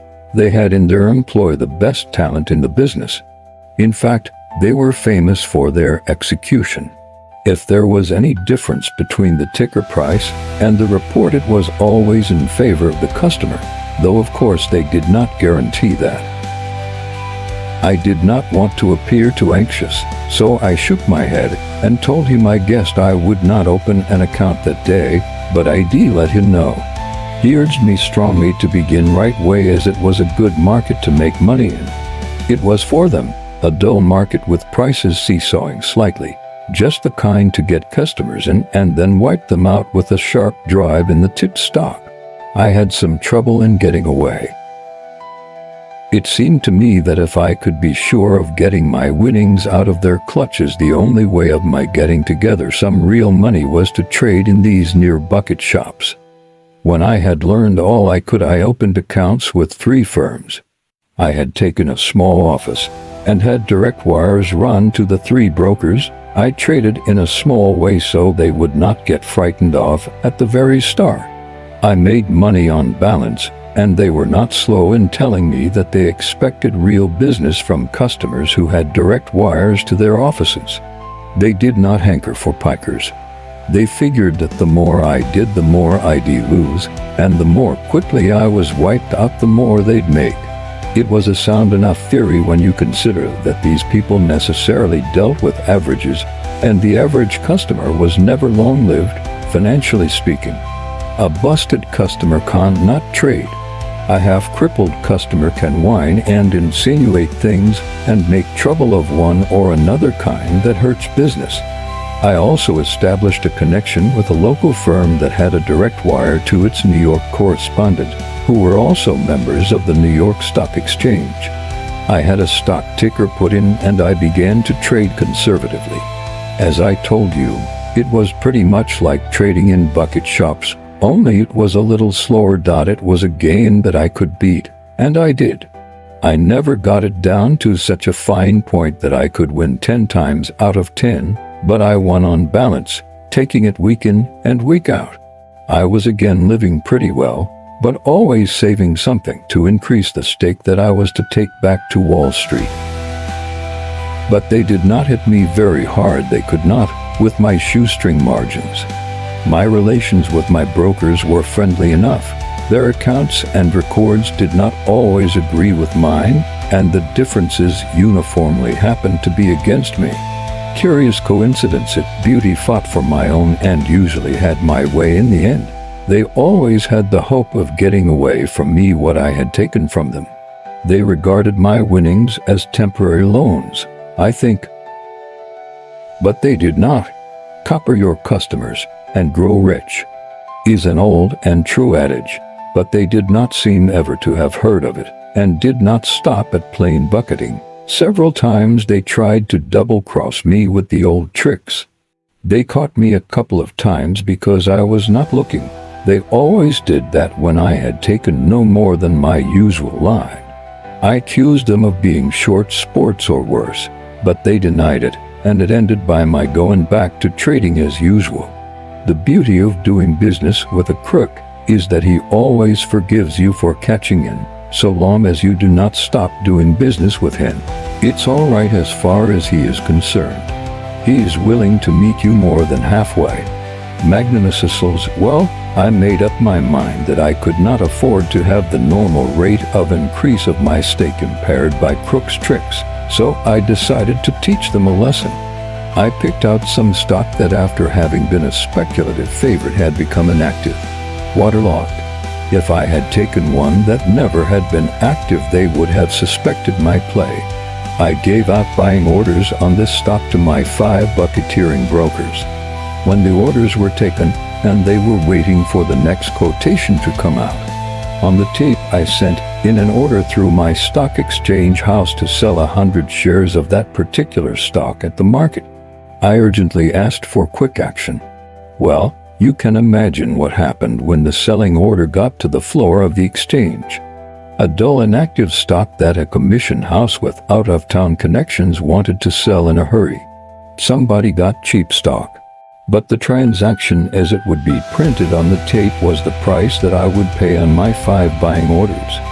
I was long on balance 400 shares of that stock at a low figure. The wirehouse asked me what I'd heard, and I said I had a tip on it. Just before the close of the market, I sent an order to my reputable house to buy back that 100 shares and not waste any time. That I did not want to be short under any circumstances, and I did not care what they paid. So they wired to New York, and the order to buy that 100 quick resulted in a sharp advance. I, of course, had put in selling orders for the 500 shares that my friends had bucketed. It worked very satisfactorily. Still, they did not mend their ways, and so I worked the trick on them several times. I did not dare punish them as severely as they deserved, seldom more than a point or two on 100 shares. But it helped to swell my little hoard that I was saving for my next Wall Street venture. I sometimes varied the process by selling some stock short, without overdoing it. I was satisfied with my 600 or 800 clear for each crack. One day the stunt worked so well that it went far beyond all calculations for a 10-point swing. I was not looking for it. As a matter of fact, it so happened that I had 200 shares instead of my usual 100 at one broker's, though only 100 in the 4 other shops. That was too much of a good thing for them. They were sore as pups about it, and they began to say things over the wires. So I went and saw the manager, the same man who had been so anxious to get my account, and so forgiving every time I caught him trying to put something over on me. He talked pretty big for a man in his position. That was a fictitious market for that stock, and we will not pay you a damn cent. He swore. It was not a fictitious market when you accepted my order to buy. You let me in then, all right, and now you've got to let me out. You cannot get around that for fairness, can you? Yes, I can, Hyle. I can prove that somebody put up a job. Who put up a job? I asked. Somebody. Who did they put it up on? I asked. Some friends of yours were in it as sure as pop. He said, but I told him, you know very well that I play a lone hand. Everybody in this town knows that. They've known it ever since I started trading in stocks. Now I want to give you some friendly advice. You just send and get that money for me. I do not want to be disagreeable. Just do what I tell you. I will not pay it. It was a rigged-up transaction. He yelled. I got tired of his talk. So I told him, you'll pay it to me right now and here. Well, he blustered a little more and accused me flatly of being the guilty Thimblurger, but he finally forked over the cash. The others were not so rambunctious.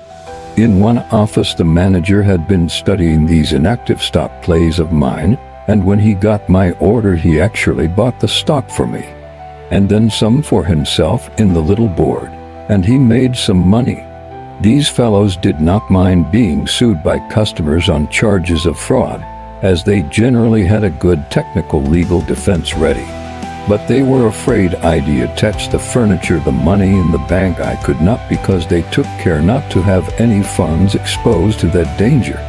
It would not hurt them to be known as pretty sharp, but to get a reputation for welshing was fatal.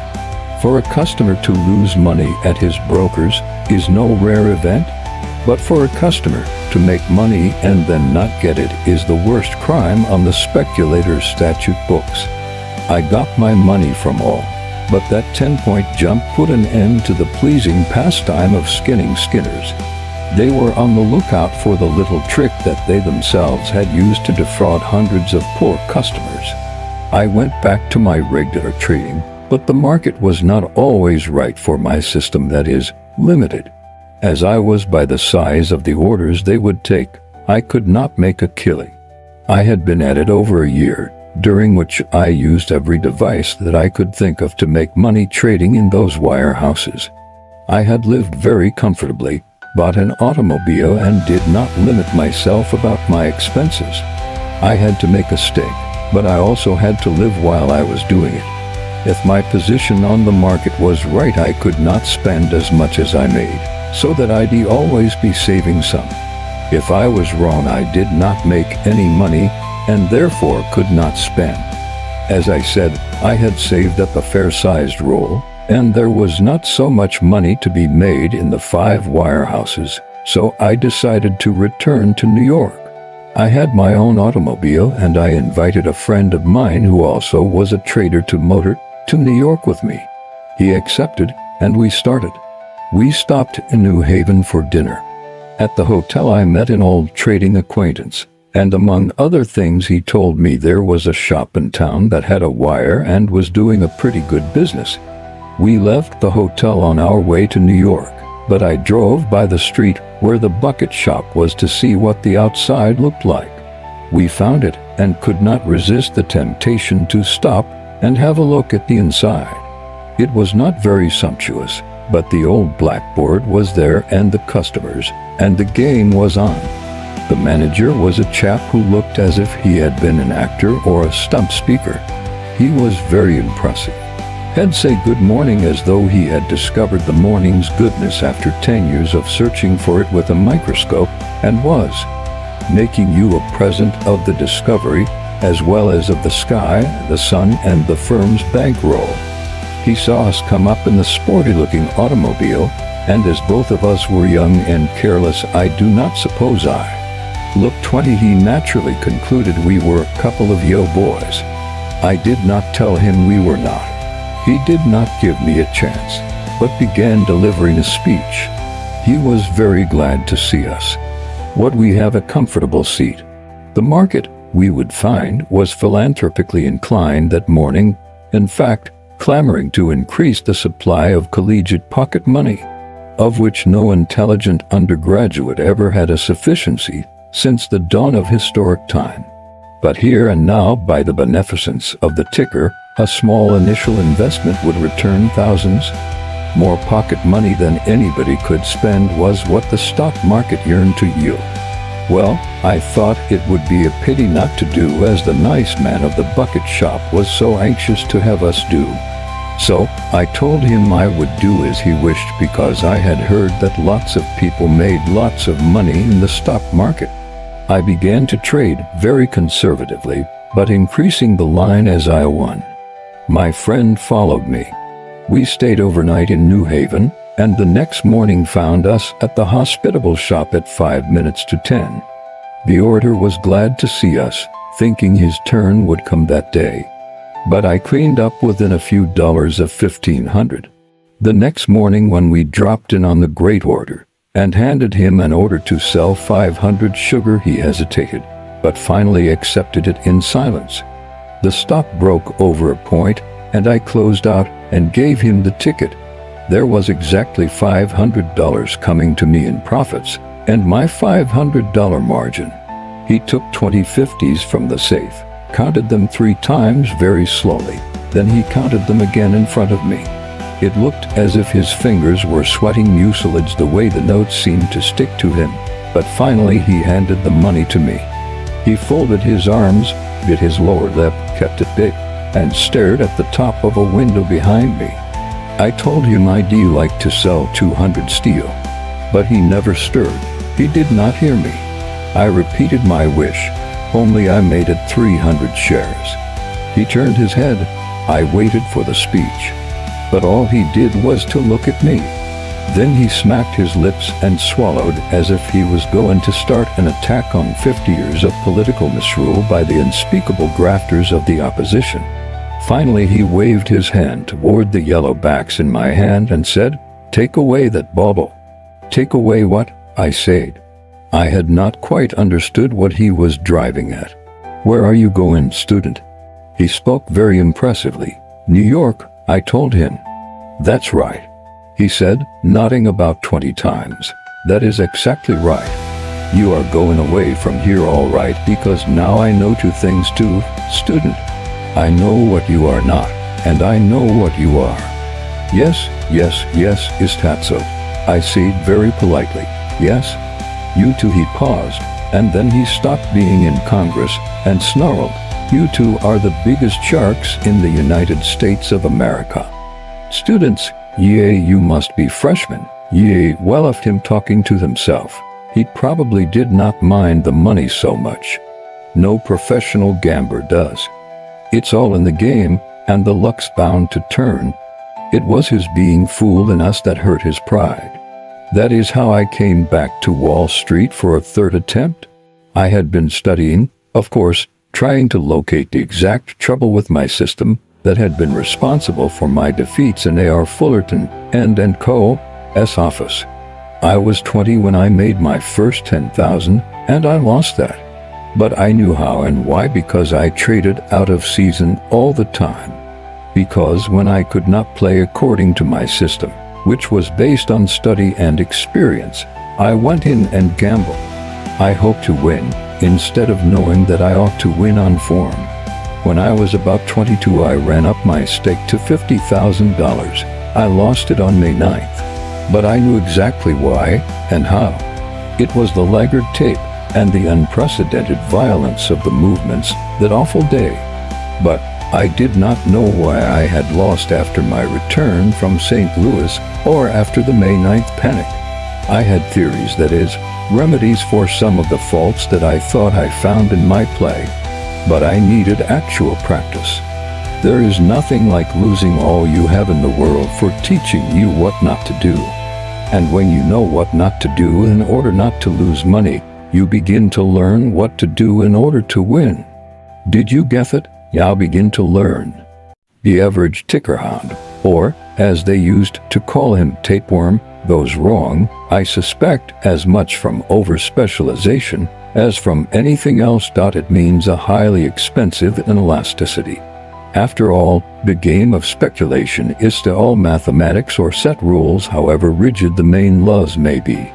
Even in my tape reading, something enters that is more than mere arithmetic.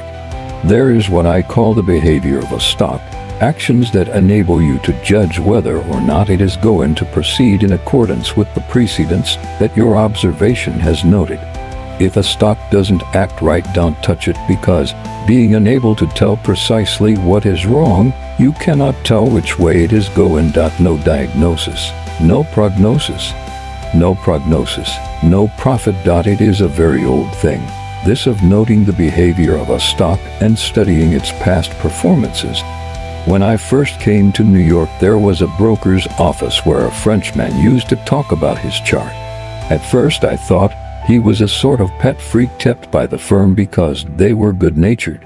Then I learned that he was a persuasive and most impressive talker. He said that the only thing that didn't lie, because it simply couldn't, was mathematics.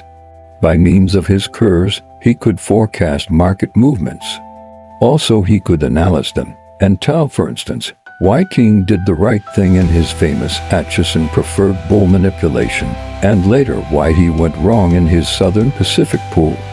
At various times, one or another of the professional traders tried the Frenchman system and then went back to their old unscientific methods of making a living. Their hit-or-miss system was cheaper, they said. I heard that the Frenchman said Keene admitted that the chart was 100% right, but claimed that the method was too slow for practical use in an active market. Then there was one office where a chart of the daily movement of prices was kept. They used the chart as a sort of complimentary tipster. Today there are scores of commission houses where you find trading charts. They come ready-made from the offices of statistical experts and include not only stocks but commodities. I should say that a chart helps those who can read it, or rather who can assimilate what they read. The average chart reader, however, is apt to become obsessed with the notion that the dips and peaks and primary and secondary movements are all there is to stock speculation. If he pushes his confidence to its logical limit, he is bound to go broke. There is an extremely able man, a former partner of a well-known stock exchange house, who is really a trained mathematician. He is a graduate of a famous technical school. He devised charts based upon a very careful and minute study of the behavior of prices in many markets: stocks, bonds, grain, cotton, money, and so on. He went back years and traced the correlations and seasonal movements, everything. He used his charts in his stock trading for years. What he really did was to take advantage of some highly intelligent averaging. They tell me he won regularly until the World War knocked all precedents into a cocked hat. I heard that he and his large following lost millions before they desisted. But not even a world war can keep the stock market from being a bull market when conditions are bullish, or a bear market when conditions are bearish. And all a man needs to know to make money is to appraise conditions. After I got back to New York to try for the third time to beat the market in a stock exchange house, I traded quite actively. I didn't expect to do as well as I did in the bucket shops, but I thought that after a while I would do much better because I would be able to swing a much heavier line. Yet, I can see now that my main trouble was my failure to grasp the vital difference between stock gambling and stock speculation. Still, by reason of my 7 years' experience in reading the tape and a certain natural aptitude for the game, my stake was earning not indeed a fortune but a very high rate of interest. I won and lost as before, but I was winning on balance. The more I made, the more I spent. This is the usual experience with most men. No, not necessarily with easy money pickers, but with every human being who is not a slave of the hoarding instinct. Some men, like old Russell Sage, have the money-making and the money-hoarding instinct equally well developed, and of course they die disgustingly rich. The game of beating the market exclusively interested me from 10 to 3 every day, and after 3, the game of living my life. Don't misunderstand me. I never allowed pleasure to interfere with business. When I lost, it was because I was wrong and not because I was suffering from dissipation or excesses. There never were any shattered nerves or rump-shaken limbs to spoil my game. I couldn't afford anything that kept me from feeling physically and mentally fit. Even now I am usually in bed by 10. As a young man I never kept late hours because I could not do business properly on insufficient sleep. I was doing better than breaking even, and that is why I didn't think there was any need to deprive myself of the good things of life. The market was always there to supply them. I was acquiring the confidence that comes to a man from a professionally dispassionate attitude toward his own method of providing bread and butter for himself.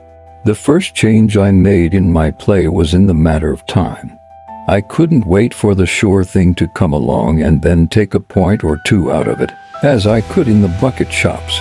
I had to start much earlier if I wanted to catch the move in Fullerton's office. In other words, I had to study what was going to happen to anticipate stock movements. That sounds astonishingly commonplace, but you know what I mean. It was the change in my own attitude toward the game that was of supreme importance to me. It taught me, little by little, the essential difference between betting on fluctuations and anticipating inevitable advances and declines, between gambling and speculating. I had to go further back than an hour in my studies of the market, which was something I never would have learned to do in the biggest bucket shop in the world. I interested myself in trade reports and railroad earnings and financial and commercial statistics. Of course, I loved to trade heavily, and they called me the boy plunger, but I also liked to study the moves. I never thought that anything was irksome if it helped me to trade more intelligently. Before I can solve a problem, I must state it to myself. When I think I have found the solution, I must prove I am right. I know of only one way to prove it, and that is with my own money. Slow as my progress seems now, I suppose I learned as fast as I possibly could, considering that I was making money on balance. If I had lost oftener, perhaps it might have spurred me to more continuous study. I certainly would have had more mistakes to spot, but I am not sure of the exact value of losing, for if I had lost more, I would have lacked the money to test out the improvements in my methods of trading. For instance, I had been bullish from the very start of a bull market, and I had backed my opinion by buying stocks. An advance followed, as I had clearly foreseen. So far, all very well. But what else did Edo? Why, I listened to the elder statesmen and curbed my youthful impetuousness. I made up my mind to be wise and play carefully, conservatively. Everybody knew that the way to do that was to take profits and buy back your stocks on reactions. And that is precisely what I did, or rather what I tried to do, for I often took profits and waited for a reaction that never came. And I saw my stock go kiting up 10 points more, and I sitting there with my 4-point profit safe in my conservative pocket. They say you never grow poor taking profits. No, you don't. But neither do you grow rich taking a 4-point profit in a bull market. Where I should have made $20,000, I made $2,000. That was what my conservatism did for me. About the time I discovered what a small percentage of what I should have made I was getting, I discovered something else. And that is that suckers differ among themselves according to the degree of experience. The tyro knows nothing, and everybody, including himself, knows it. But the next, or second, grade thinks he knows a great deal, and makes others feel that way too. He is the experienced sucker who has studied, not the market itself, but a few remarks about the market made by a still higher grade of suckers. The second-grade sucker knows how to keep from losing his money in some of the ways that get the raw beginner. It is this semi-sucker rather than the 100% article who is the real all the year round. Support of the commission houses. He knows all the don'ts that ever fell from the oracular lips of the old stagers, excepting the principal one, which is, don't be a sucker, This semi-sucker is the type that thinks he has cut his wisdom teeth because he loves to buy on declines. He waits for them. He measures his bargains by the number of points it has sold off from the top. In big bull markets, the plain, unadulterated sucker, utterly ignorant of rules and precedents, buys blindly because he hopes blindly. He makes most of the money until one of the healthy reactions takes it away from him at one fell swoop. But the careful Mike sucker does what I did when I thought I was playing the game intelligently, according to the intelligence of others. I knew I needed to change my bucket shop methods, and I thought I was solving my problem with any change, particularly one that assayed high gold values according to the experienced traders among the customers. Most, let us call them customers, are alike. You find very few who can truthfully say that Wall Street doesn't owe them money. In Fullerton's there were the usual crowd. How grades? Well, there was one old chap who was not like the others. To begin with, he was a much older man. Another thing was that he never volunteered advice and never bragged of his winnings. He was a great hand for listening very attentively to the others. He did not seem very keen to get tips. That is, he never asked the talkers what they'd heard or what they knew. But when somebody gave him one, he always thanked the tipster very politely. Sometimes he thanked the tipster again when the tip turned out okay. But if it went wrong, he never whined, so that nobody could tell whether he followed it or let it slide by. It was a legend of the office that the old jigger was rich and could swing quite a line. But he wasn't donating much to the firm in the way of commissions, at least not that anyone could see. His name was Partridge, but they nicknamed him Turkey behind his back because he was so thick-chested and had a habit of strutting about the various rooms, with the point of his chin resting on his breast. The customers, who were all eager to be shoved and forced into doing things so as to lay the blame for failure on others, used to go to old Partridge and tell him what some friend of an insider had advised them to do in a certain stock. They would tell him what they had not done with the tip, so he would tell them what they ought to do. But whether the tip they had was to buy or to sell, the old chap's answer was always the same. The customer would finish the tale of his perplexity, and then ask, "What do you think I ought to do?" Old Turkey would cock his head to one side, contemplate his fellow customer with a fatherly smile, and finally he would say very impressively, "You know, it's a bull market." Time and again I heard him say, "Well, this is a bull market, you know," as though he were giving to you a priceless talisman wrapped up in $1 million accident insurance policy. And of course, I did not get his meaning. One day a fellow named Elmer Harwood rushed into the office, wrote out an order, and gave it to the clerk. It was at least the fourth time that John had told him that tale of woe, but old Turkey was smiling as sympathetically as if it was the first time he heard it. Well, Elmer made for the old man and, without a word of apology to John Fanning, told Turkey, "Mr. Partridge, I had just sold my Climax motors. My people say the market is entitled to a reaction, and that he'll be able to buy it back cheaper, so you'd better do likewise. That is, if you've still got yours." Elmer looked suspiciously at the man to whom he had given the original tip to buy. The amateur or gratuitous tipster always thinks he owns the receiver of his tip body and soul, even before he knows how the tip is going to turn out. "Yes, Mr. Harwood, I still have it." "Of course," said Turkey gratefully. It was nice of Elmer to think of the old chap. "Well, now is the time to take your profit and get in again on the next dip," said Elmer, as if he had just made out the deposit slip for the old man. Failing to perceive enthusiastic gratitude in the beneficiary's face, Elmer went on, "I have just sold every share I own." From his voice and manner you would have conservatively estimated it at 10,000 shares.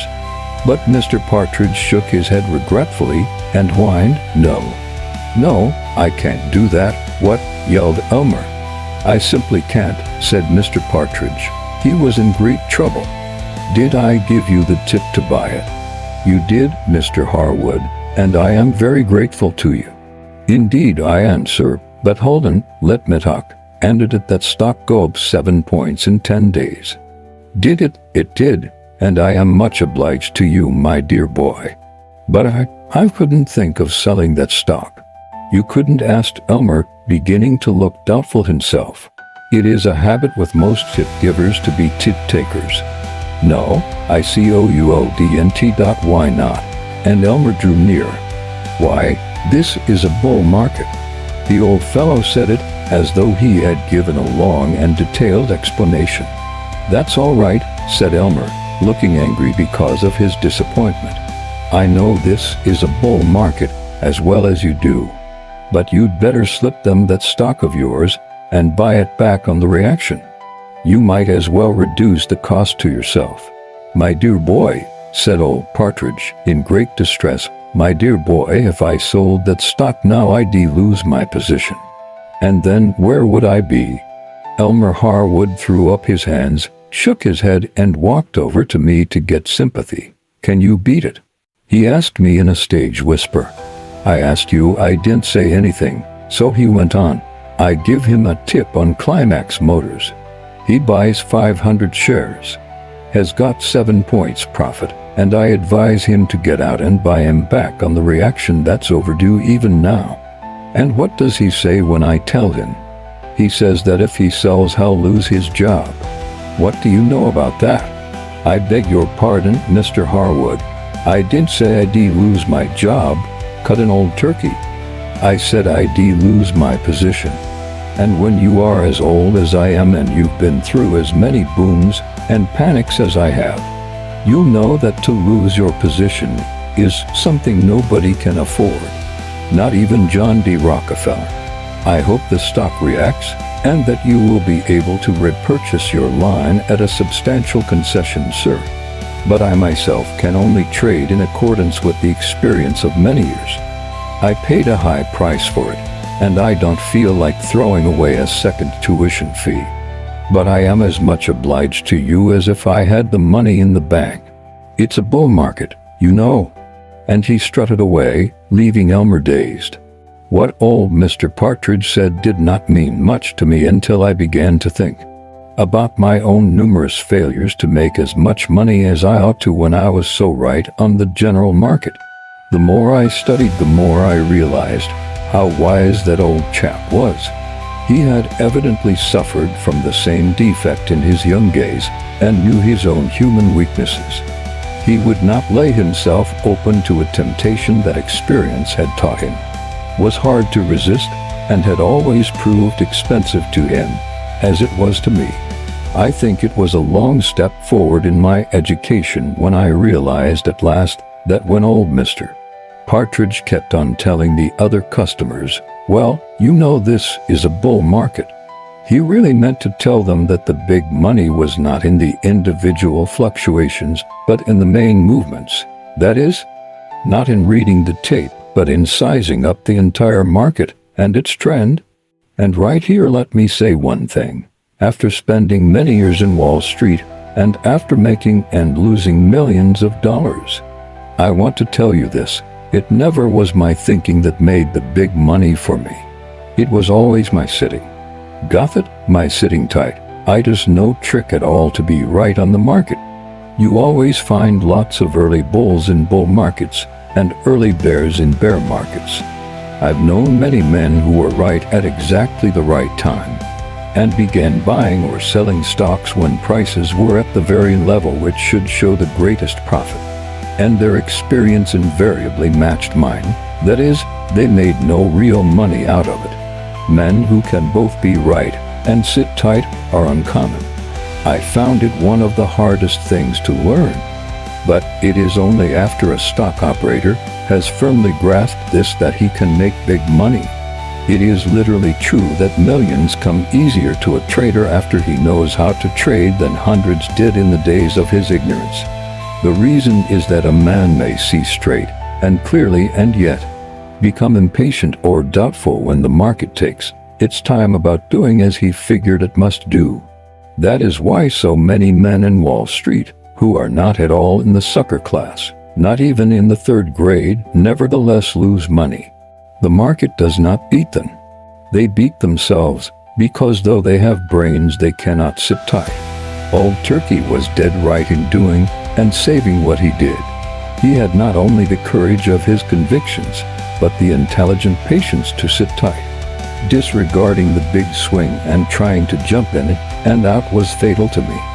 Nobody can catch all the fluctuations. In a bull market, your game is to buy and hold until you believe that the bull market is near its end. To do this, you must study the general conditions and not tips or special factors affecting individual stocks. Then get out of all your stocks. Get out for keeps. Wait until you see, or if you prefer, until you think you see, the turn of the market, the beginning of a reversal of general conditions. You have to use your brains and your vision to do this.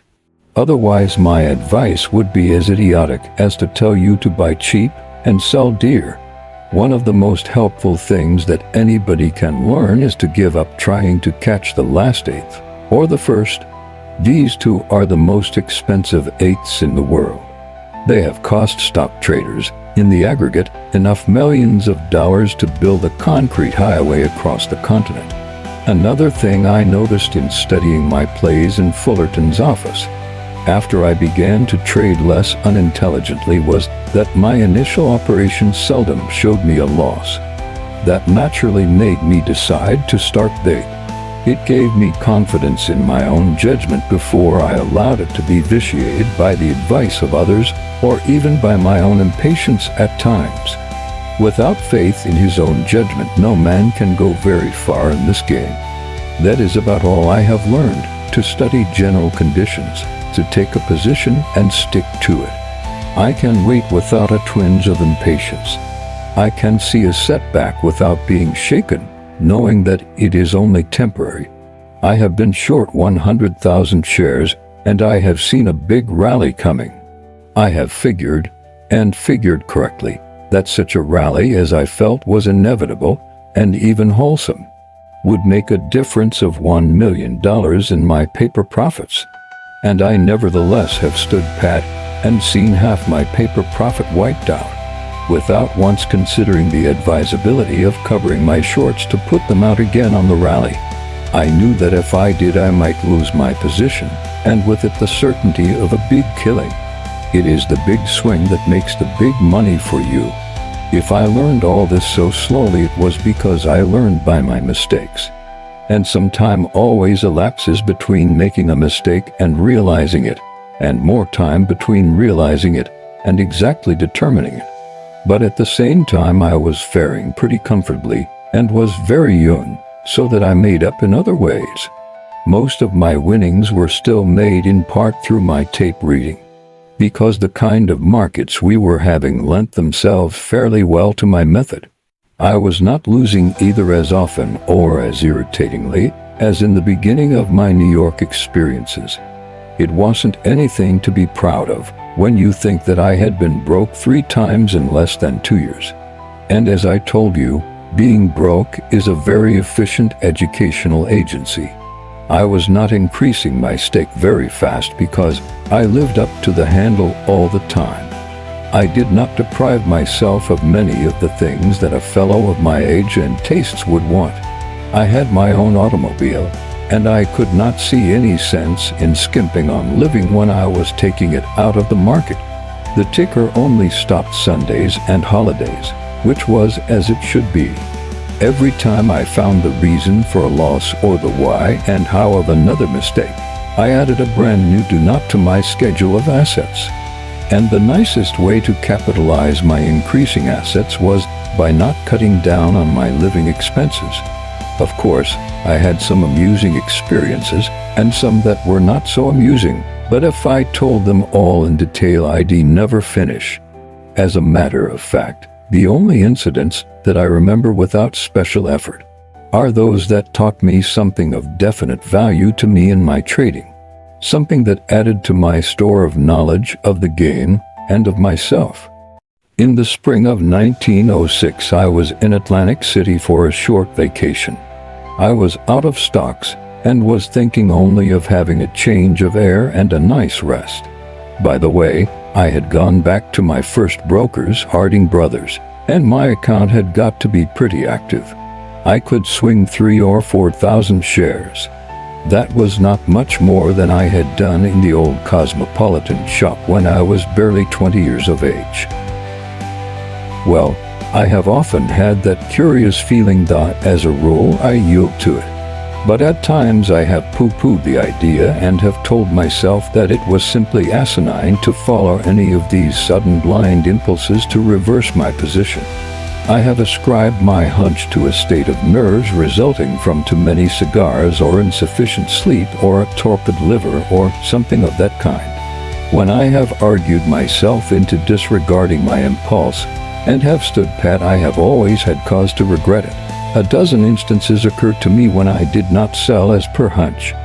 And the next day I'd go downtown and the market would be strong, or perhaps even advance.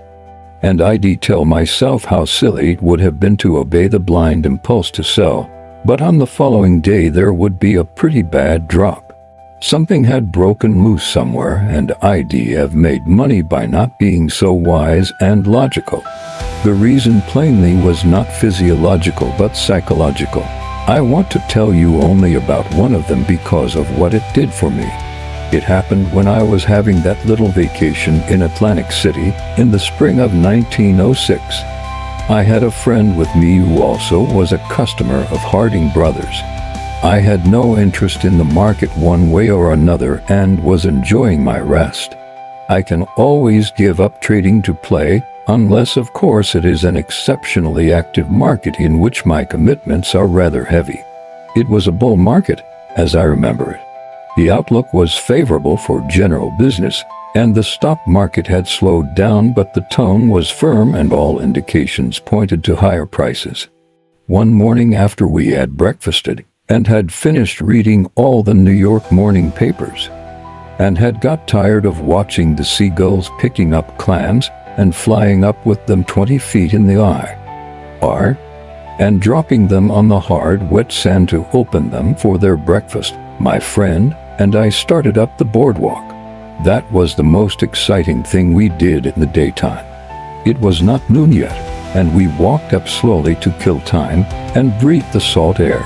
Harding Brothers had a branch office on the boardwalk, and we used to drop in every morning and see how they'd opened. It was more force of habit than anything else, for I was not doing anything. The market, we found, was strong and active. My friend, who was quite bullish, was carrying a moderate line purchased several points lower. He began to tell me what an obviously wise thing it was to hold stocks for much higher prices. I was not paying enough attention to him to take the trouble to agree with him. I was looking over the quotation board, noting the changes. They were mostly advances, until I came to Union Pacific. I got a feeling that I ought to sell it. I cannot tell you more. I just felt like selling it. I asked myself why I should feel like that, and I could not find any reason whatever for going short of up. I stared at the last price on the board until I could not see any figures or any board or anything else, for that matter. All I knew was that I wanted to sell Union Pacific, and I could not find out why I wanted to. I must have looked queer, for my friend, who was standing alongside of me, suddenly nudged me and asked, "Hey, what's the matter?" "I do not know," I answered. "Going to sleep?" he said. "No," I said. "I am not going to sleep. What I am going to do is to sell that stock." I had always made money following my hunches. I walked over to a table where there were some blank order pads. My friend followed me. I wrote out an order to sell 1,000 Union Pacific at the market and handed it to the manager. He was smiling when I wrote it and when he took it, but when he read the order he stopped smiling and looked at me. "Is this right?" he asked me. But I just looked at him, and he rushed it over to the operator. "What are you doing?" asked my friend. "In selling it," I told him. "Selling what?" he yelled at me. If he was a bull, how could I be a bear? Something was wrong. 1,000 up, I said. "Why?" he asked me in great excitement. I shook my head, meaning I had no reason. But he must have thought I'd got a tip, because he took me by the arm and led me outside into the hall where we could be out of sight and hearing of the other customers and rubbering chair warmers. "What did you hear?" he asked me. He was quite excited. Up was one of his pets, and he was bullish on it because of its earnings and its prospects. But he was willing to take a bare tip on it at second hand. "Nothing," I said. "You did not." He was skeptical and showed it plainly. "I did not hear a thing." "Then why in blazes are you selling?" "I do not know," I told him. I spoke gospel truth. "Oh, come across, Larry," he said. He knew it was my habit to know why I traded. I had sold 1,000 shares of Union Pacific. I must have a very good reason to sell that much stock in the face of the strong market. "I do not know," I repeated. "I just feel that something is going to happen." "What's going to happen?" "I do not know. I cannot give you any reason. All I know is that I want to sell that stock, and I'm going to let him have another 1,000. I walked back into the office and gave an order to sell a second 1,000. If I was right in selling the first 1,000, I ought to have out a little more. "What could possibly happen?" persisted my friend, who could not make up his mind to follow my lead. If I'd told him that I had heard up was going down, he'd have sold it without asking me from whom I'd heard it or why. "What could possibly happen?" he asked again.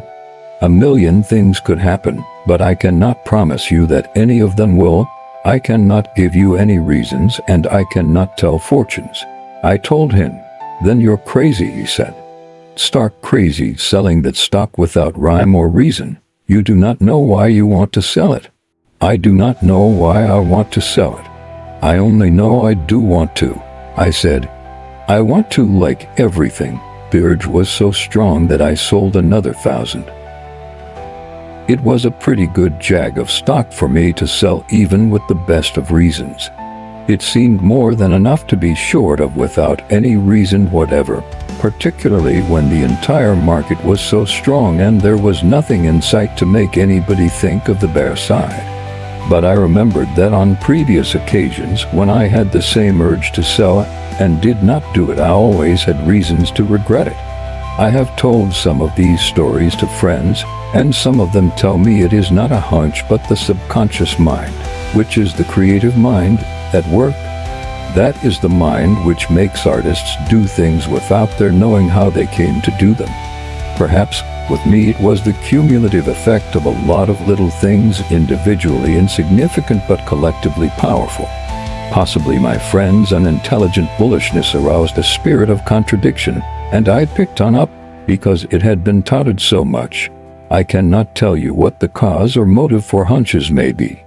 All I know is that I went out of the Atlantic City branch office of Harding Brothers, short 3,000 Union Pacific in a rising market, and I was not worried a bit. I wanted to know what price they'd got for my last 2,000 shares. So, after luncheon, we walked up to the office.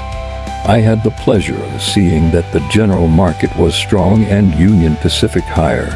"I see you're finished," said my friend. You could see he was glad he had not sold any. The next day the general market went up some more, and I heard nothing but cheerful remarks from my friend that I felt sure I had done right to sell UP. And I never get impatient when I feel I am right. What's the sense? That afternoon Union Pacific stopped climbing, and toward the end of the day began to go off. Pretty soon it got down to a point below the level of the average of my 3,000 shares. I felt more positive than ever that I was on the right side, and since I felt that way, I naturally had to sell some more. So, toward the close, I sold an additional 2,000 shares. There I was, short 5,000 shares of up on a hunch. That was as much as I could sell in Harding's office with the margin I had up. It was too much stock for me to be short of on a vacation, so I gave up the vacation and returned to New York that very night. There was no telling what might happen, and I thought I'd better be Johnny on the spot. There I could move quickly if I had to. The next day we got the news of the San Francisco earthquake. It was an awful disaster. But the market opened down only a couple of points. The bull forces were at work, and the public never is independently responsive to news. You see that all the time.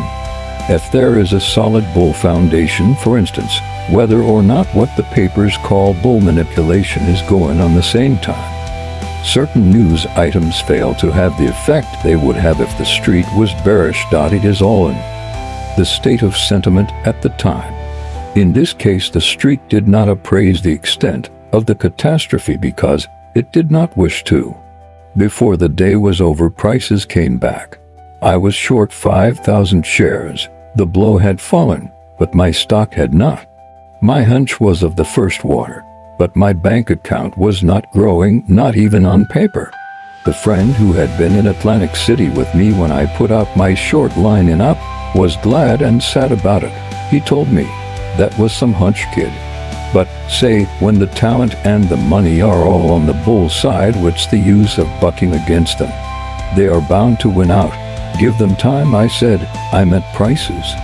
I would not cover because I knew the damage was enormous and the Union Pacific would be one of the worst sufferers. But it was exasperating to see the blindness of the street. Give them time and your skin will be where all the other bear hides are stretched out in the sun drying, he assured me. What would you do? I asked him. Buy up. On the strength of the millions of dollars of damage suffered by the Southern Pacific and other lines? Where are the earnings for dividends going to come from after they pay for all they've lost? The best you can say is that the trouble may not be as bad as it is painted, but is that a reason for buying the stocks of the roads chiefly affected? Answer me that. But all my friend said was, yes, that listens fine, but I tell you, the market does not agree with you. The tape does not lie, does it? It does not always tell the truth on the instant. I said, listen, a man was talking to Jim Fisk a little before Black Friday, giving 10 good reasons why gold ought to go down for keeps. He got so encouraged by his own words that he ended by telling Fisk that he was going to sell a few million. And Jim Fisk just looked at him and said, go ahead, do sell it short and invite me to your funeral. Yes, I said, and if that chap had sold it short, look at the killing he would have made. Sell some up yourself. Not I am the kind that thrives best on not rowing against wind and tide. On the following day, when fuller reports came in, the market began to slide off, but even then not as violently as it should. Knowing that nothing under the sun could stave off a substantial break, I doubled up and sold 5,000 shares. By that time it was plain to most people, and my brokers were willing enough. It was not reckless of them or of me, not the way I sized up the market. On the day following, the market began to go for fair. There was the dickens to pay. Of course I pushed my luck for all it was worth. I doubled up again and sold 10,000 shares more. It was the only play possible.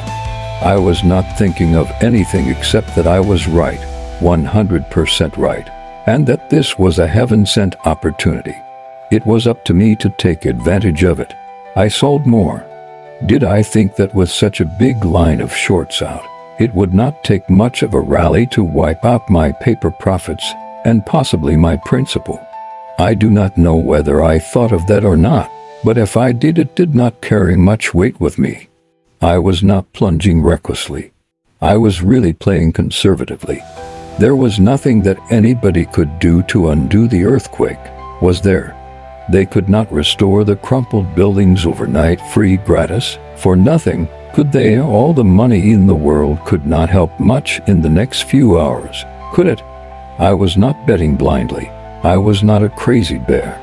I was not drunk with success or thinking that because Frisco was pretty well wiped off the map, the entire country was headed for the scrap heap.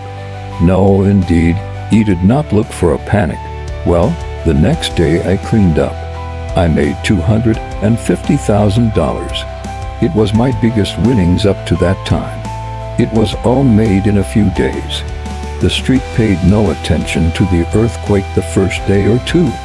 They'll tell you that it was because the first dispatches were not so alarming. But I think it was because it took so long to change the point of view of the public toward the securities markets. Even the professional traders, for the most part, were slow and short-sighted. I have no explanation to give you, either scientific or childish. I am telling you what I did and why and what came of it. I was much less concerned with the mystery of the hunch than with the fact that I got $250,000 out of it. It meant that I could now swing a much bigger line than ever, if or when the time came for it. That summer I went to Saratoga Springs. It was supposed to be a vacation for me, but I kept an eye on the market. To begin with, I was not so tired that it bothered me to think about it. And then, everybody I knew up there had had an active interest in it. We naturally talked about it. I have noticed that there is quite a difference between talking and trading. Some of these chaps remind you of the bold clerk who talks to his cantankerous employer as to a yellow dog when he tells you about it. Harding Brothers had a branch office in Saratoga. Many of their customers were there. But the real reason, I suppose, was the advertising value. Having a branch office in a resort is simply high-class billboard advertising. I used to drop in and sit around with the rest of the crowd.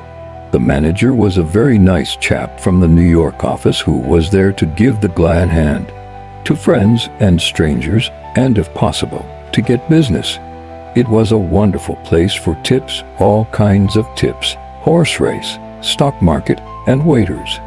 The office knew I did not take any, so the manager did not come and whisper confidentially in my ear what had just got on the QT from the New York office.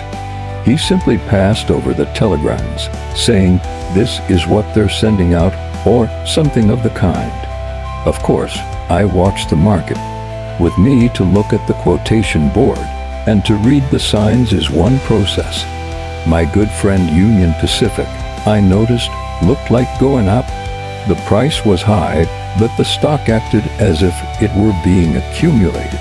I watched it a couple of days without trading in it, and the more I watched it, the more convinced I became that it was being bought on balance by somebody who was no piker, somebody who not only had a big bankroll but knew what was what. Very clever accumulation, I thought. As soon as I was sure of this, I naturally began to buy it at about 160. It kept on acting all hunky, and so I kept on buying it, 500 shares at a clip. The more I bought, the stronger it got, without any spurt, and I was feeling very comfortable. I could not see any reason why that stock should not go up a great deal more. Not with what I read on the tape. All of a sudden the manager came to me and said they'd got a message from New York. They had a direct wire, of course, asking if I was in the office, and when they answered yes, another came saying, "Keep him there. Tell him Mr. Harding wants to speak to him." I said I'd wait, and bought 500 shares more of up. I could not imagine what Harding could have to say to me. I did not think it was anything about business. My margin was more than ample for what I was buying. Pretty soon the manager came and told me that Mr. Harding wanted me on the long-distance telephone. "Hello, Ed," I said. But he said, "What the devil's the matter with you? Are you crazy, are you?" I said. "What are you doing?" he asked. "What do you mean, buying all that stock? Why is not my margin all right?" "It is not a case of margin, but of being a plain sucker. I do not get you. Why are you buying all that Union Pacific?" "It's going up," I said. "Going up? Hell, do not you know that the insiders are feeding it out to you? You're just about the easiest mark up there. You'd have more fun losing it on the ponies. Do not let them kid you." "Nobody is kidding me," I told him. I have not talked to a soul about it. But he came back at me. "You cannot expect a miracle to save you every time you plunge into that stock. Get out while you've still got a chance," he said. "It's a crime to be long of that stock at this level. when these highbinders are shoveling it out by the ton. The tape says they're buying it, I insisted. Larry, I got heart disease when your orders began to come in. For the love of Mike, do not be a sucker. Get out right away. It's liable to bust wide open any minute. I've done my duty, goodbye, and he hung up. Ed Harding was a very clever chap, unusually well-informed, and a real friend, disinterested and kind-hearted. And what was even more, I knew he was in position to hear things. All I had to go by, in my purchases of up, was my years of studying the behavior of stocks and my perception of certain symptoms which experience had taught me usually accompanied a substantial rise.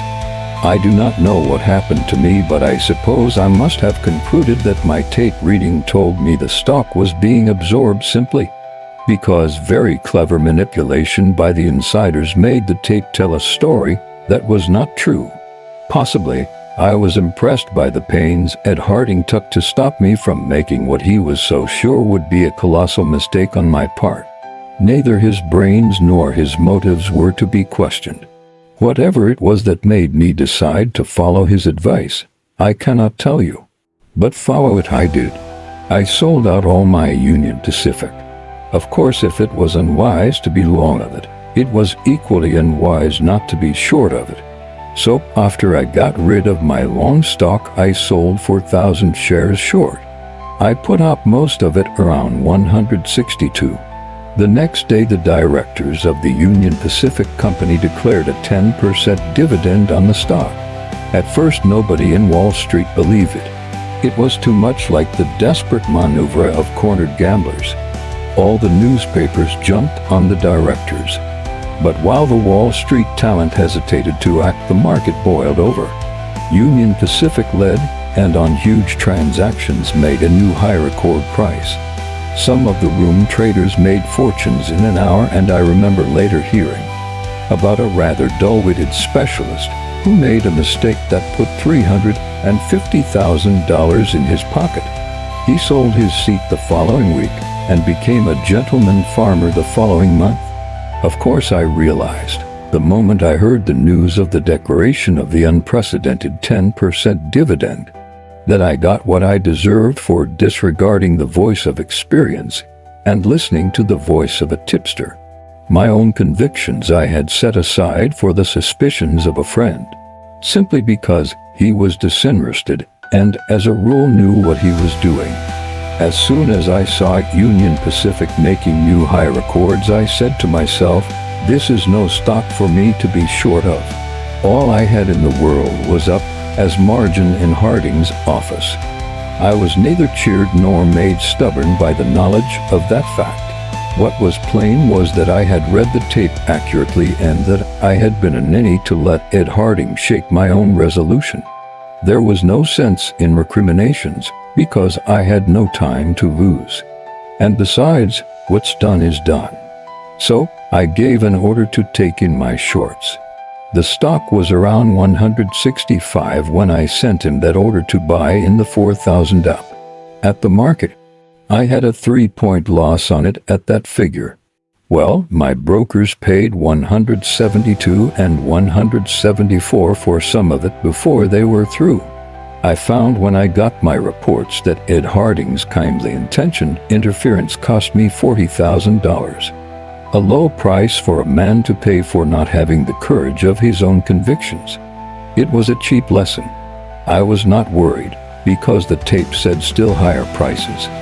It was an unusual move and there were no precedents for the action of the directors, but I did this time what I thought I ought to do. As soon as I had given the first order to buy 4,000 shares to cover my shorts, I decided to profit by what the tape indicated, and so I went along. I bought 4,000 shares and held that stock until the next morning. Then I got out. I not only made up the $40,000 I had lost, but about $15,000 besides. If Ed Harding had not tried to save me money, I'd have made a killing. But he did me a very great service, for it was the lesson of that episode that, I firmly believe, completed my education as a trader. It was not that all I needed to learn was not to take tips, but follow my own inclination.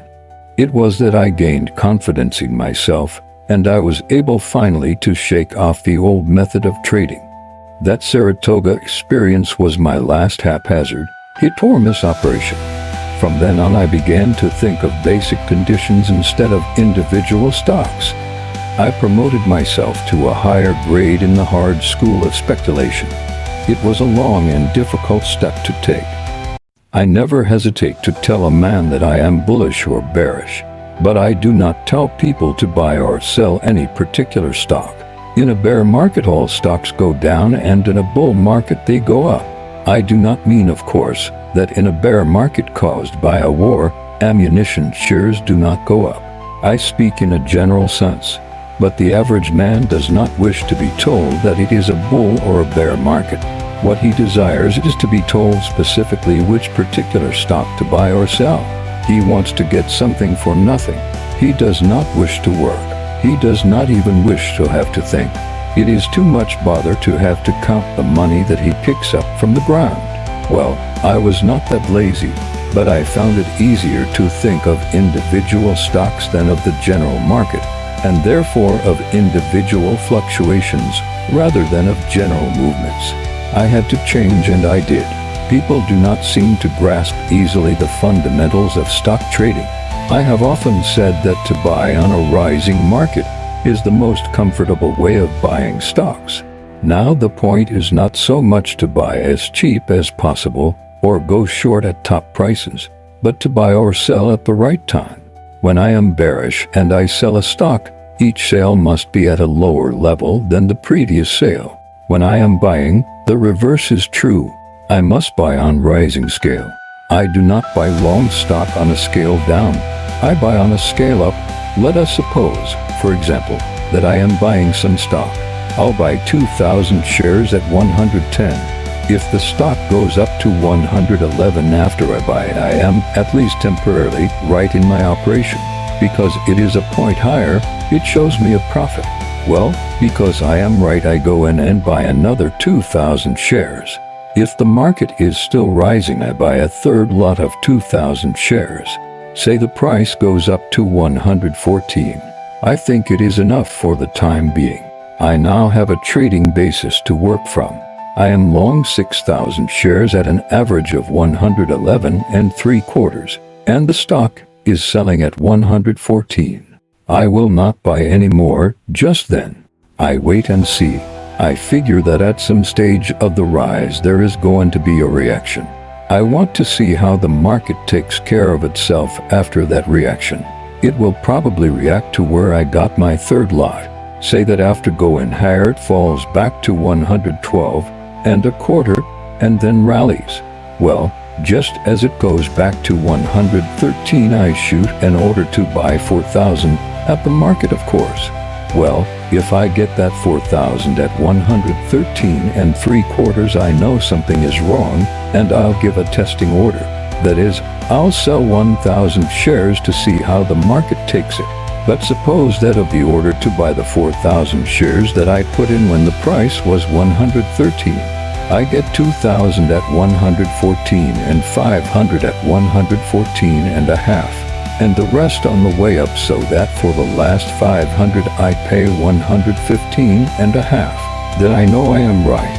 It is the way I get the 4,000 shares that tells me whether I am right in buying that particular stock at that particular time. For of course I am working on the assumption that I have checked up general conditions pretty well and they are bullish. I never want to buy stocks too cheap or too easily. I remember a story I heard about Deacon S.V. White when he was one of the big operators of the street. He was a very fine old man, clever as they make them, and brave. He did some wonderful things in his day, from all I've heard. It was in the old days when sugar was one of the most continuous purveyors of fireworks in the market. H.O. Havemeyer, president of the company, was in the heyday of his power. I gather from talks with the old-timers that H.O. and his following had all the resources of cash and cleverness necessary to put through successfully any deal in their own stock. They tell me that Havemeyer trimmed more small professional traders in that stock than any other insider in any other stock. As a rule, the floor traders are more likely to thwart the insider's gain than help it. One day a man who knew Deacon White rushed into the office all excited and said, "Deacon, you told me if I ever got any good information to come to you at once with it, and if you used it you'd carry me for a few hundred shares." He paused for breath and for confirmation. The deacon looked at him in that meditative way he had and said, "I do not know whether I ever told you exactly that or not, but I am willing to pay for information that I can use." "Well, I've got it for you. Now, that's nice," said the deacon, so mildly that the man with the info swelled up and said, "Yes, sir, deacon." Then he came closer so nobody else would hear and said, "H.O. Havemeyer is buying sugar." "Is he?" asked the deacon quite calmly. It peeved the informant, who said impressively, "Yes, sir. Buying all he can get, deacon." "My friend, are you sure?" asked old S.V. Deacon. "I know it for a positive fact. The old inside gang are buying all they can lay their hands on. It's got something to do with the tariff, and there's going to be a killing in the common. It will cross the preferred, and that means a sure 30 points for a starter." "Do you really think so?" And the old man looked at him over the top of the old-fashioned silver-rimmed spectacles that he had put on to look at the tape. "Do I think so? No, I do not think so. I know so. Absolutely. Why, deacon, when H.O. Havemeyer and his friends buy sugar as they're doing now, they're never satisfied with anything less than 40 points net. I should not be surprised to see the market get away from them any minute and shoot up before they've got their full lives. There are not as much of it kicking around the brokers' offices as there was a month ago." "He's buying sugar, they," repeated the deacon absently. "Buying it? Why, he's scooping it in as fast as he can without putting up the price on himself." "So," said the deacon, "that was all." But it was enough to nettle the tipster, and he said, "Yes, sirree, and I call that very good information. Why, it's absolutely straight." "Is it?" "Yes, and it ought to be worth a whole lot. Are you going to use it?" "Oh, yes, I'm going to use it." "When?" asked the information bringer suspiciously. "Right away." And the deacon called Frank. It was the first name of his shrewdest broker, who was then in the adjoining room. "Yes, sir," said Frank. "I wish you'd go over to the board and sell 10,000 sugar." "So?" yelled the tipster. There was such suffering in his voice that Frank, who had started out at a run, halted in his tracks. "Why, yes," said the deacon mildly. "But I told you H.O. Havemeyer was buying it." "I know you did, my friend," said the deacon calmly, and turning to the broker, "Make haste, Frank." The broker rushed out to execute the order, and the tipster turned red. "I came in here," he said furiously, "with the best information I ever had. I brought it to you because I thought you were my friend and square. I expected you to act on it." "I am acting on it," interrupted the deacon in a tranquilizing voice. "But I told you H.O. and his gang were buying." "That's right. I heard you. Buying. Buying. I said buying," shrieked the tipster. "Yes, buying. That is what I understood you to say," the deacon assured him. He was standing by the ticker, looking at the tape. "But you are selling it?" "Yes, 10,000 shares." And the deacon nodded. "Selling it, of course." He stopped talking to concentrate on the tape, and the tipster approached to see what the deacon saw. For the old man was very foxy. While he was looking over the deacon's shoulder, clerk came in with a slip. Obviously the report from Frank. The deacon barely glanced at it. He had seen on the tape how his order had been executed. It made him say to the clerk, "Tell him to sell another 10,000 sugar." "Deacon, I swear to you that they really are buying the stock." "Did Mr. Havemeyer tell you?" asked the deacon quietly. "Of course not. He never tells anybody anything. He would not bat an eyelid to help his best friend make a nickel. But I know this is true. Do not allow yourself to become excited, my friend." And the deacon held up a hand. He was looking at the tape. The tip bringer said bitterly, If I had known you were going to do the opposite of what I expected, I'd never have wasted your time or mine. But I am not going to feel glad when you cover that stock at an awful loss. I'm sorry for you, Deacon. Honest, if you'll excuse me, I'll go elsewhere and act on my own information. I'm acting on it. I think I know a little about the market, not as much, perhaps, as you and your friend H.O. Havemeyer, but still a little. What I am doing is what my experience tells me is the wise thing to do with that information you brought me. After a man has been in Wall Street as long as I have, he is grateful for anybody who feels sorry for him. Remain calm, my friend. The man just stared at the deacon, for whose judgment and nerve he had great respect. Pretty soon the clerk came in again and handed a report to the deacon, who looked at it and said, "Now tell him to buy 30,000 sugar." 30,000. The clerk hurried away and the tipster just grunted and looked at the old gray fox. "My friend," the deacon explained kindly, "I did not doubt that you were telling me the truth as you saw it. But even if I had heard H.O. Havemeyer tell you himself, I still would have acted as I did. For there was only one way to find out if anybody was buying the stock in the way you said H.O. Havemeyer and his friends were buying it, and that was to do what I did. The first 10,000 shares went fairly easily. It was not quite conclusive, but the second 10,000 was absorbed by a market that did not stop rising. The way the 20,000 shares were taken by somebody proved to me that somebody was in truth willing to take all the stock that was offered. It does not particularly matter at this point who that particular somebody may be. So I have covered my shorts and am long 10,000 shares, and I think that your information was good as far as it went." "And how far does it go?" asked the tipster. "You have 500 shares in this office at the average price of the 10,000 shares," said the deacon. "Good day, my friend. Be calm the next time." "Say, deacon," said the tipster, "will not you please sell mine when you sell yours? I do not know as much as I thought I did." "That's the theory. That is why I never buy stocks cheap.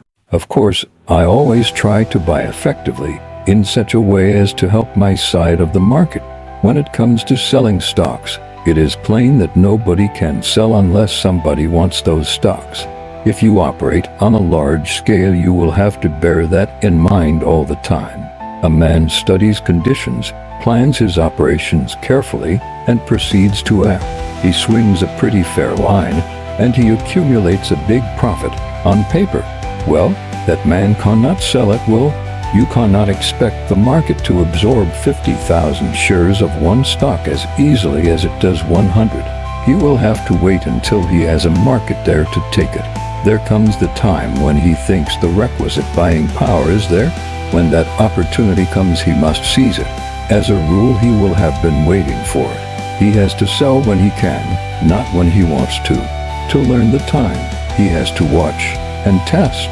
It is no trick to tell when the market can take what you give it. But in starting a movement, it is unwise to take on your full line unless you are convinced that conditions are exactly right. Remember that stocks are never too high for you to begin buying or too low to begin selling. But after the initial transaction, do not make a second unless the first shows you a profit. Wait and watch. That is where your tape reading comes in, to enable you to decide as to the proper time for beginning. Much depends upon beginning at exactly the right time. It took me years to realize the importance of this. It also cost me some hundreds of thousands of dollars. I do not mean to be understood as advising persistent pyramiding. A man can pyramid and make big money that he could not make if he did not pyramid, of course, but what I meant to say was this. Suppose a man's line is 500 shares of stock. I say that he ought not to buy it all at once, not if he is speculating. If he is merely gambling, the only advice I have to give him is do not. Suppose he buys his first 100, and that promptly shows him a loss. Why should he go to work and get more stock? He ought to see at once that he is in wrong, at least temporarily. The Union Pacific incident in Saratoga in the summer of 1906 made me more independent than ever of tips and talk.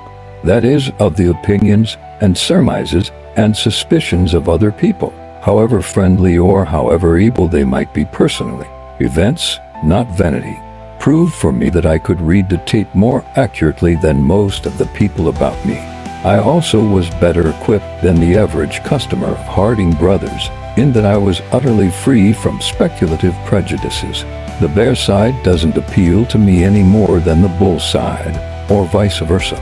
My one steadfast prejudice is against being wrong. Even as a lad, I always got my own meanings out of such facts. As I observe, it is the only way in which the meaning reaches me. I cannot get out of facts what somebody tells me to get. They are my facts, don't you see? If I believe something, you can be sure it is because I simply must.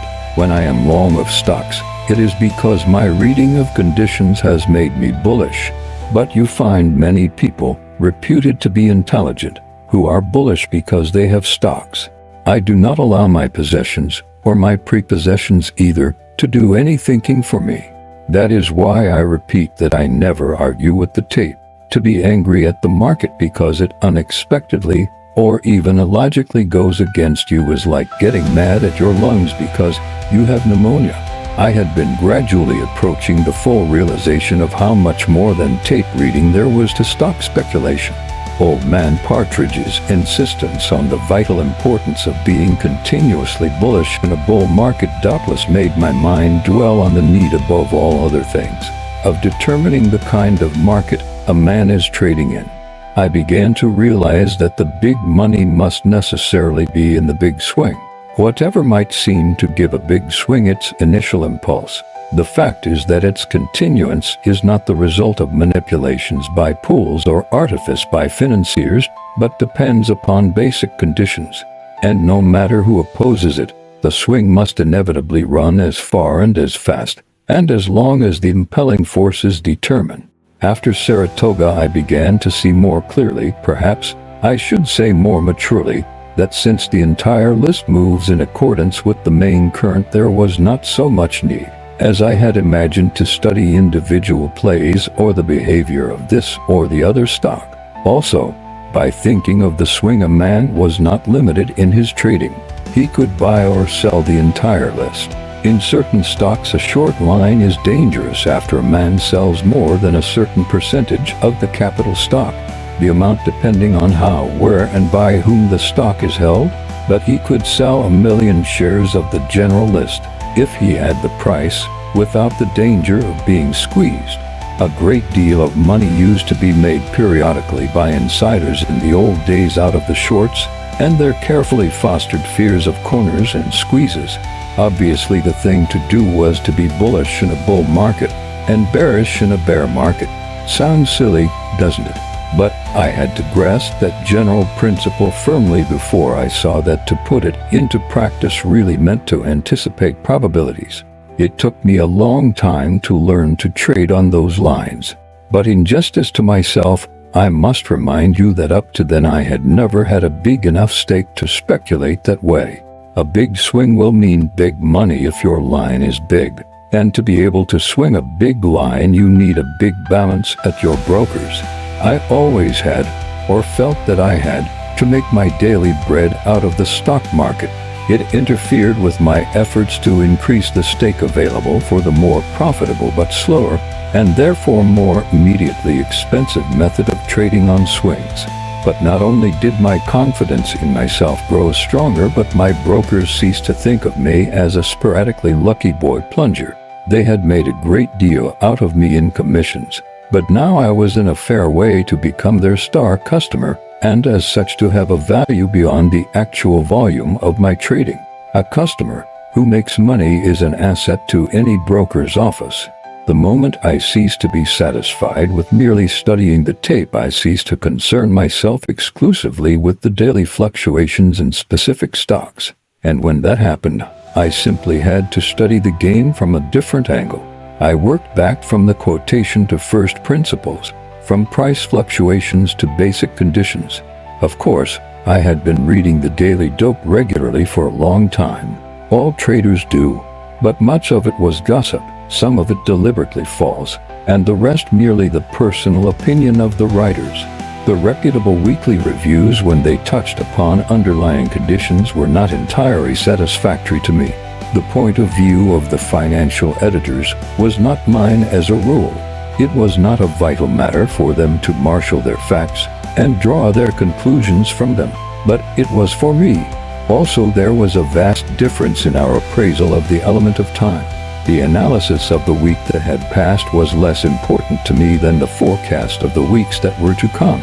For years I had been the victim of an unfortunate combination of inexperience, youth, and insufficient capital. But now I felt the elation of a discoverer. My new attitude toward the game explained my repeated failures to make big money in New York. But now, with adequate resources, experience, and confidence, I was in such a hurry to try the new key that I did not notice that there was another lock on the door, a time lock. It was a perfectly natural oversight. I had to pay the usual tuition, a good whack per each step forward. I studied the situation in 1906, and I thought that the money outlook was particularly serious. Much actual wealth the world over had been destroyed. Everybody must sooner or later feel the pinch, and therefore nobody would be in position to help anybody. It would not be the kind of hard times that comes from the swapping of a house worth $10,000 for a carload of racehorses worth $8,000. It was the complete destruction of the house by fire and of most of the horses by a railroad wreck. It was good hard cash that went up in cannon smoke in the Boer War, and the millions spent for feeding non-producing soldiers in South Africa meant no help from British investors as in the past.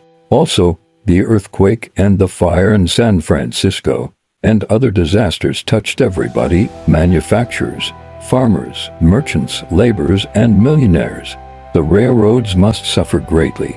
I figured that nothing could stave off one peach of a smash. Such being the case, there was but one thing to do: sell stocks.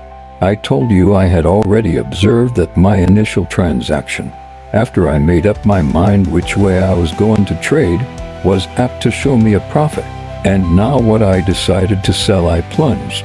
Since we undoubtedly were entering upon a genuine bear market, I was sure I should make the biggest killing of my career. The market went off, then it came back, it sheeted off, and then it began to advance steadily. My paper profits vanished, and paper losses grew.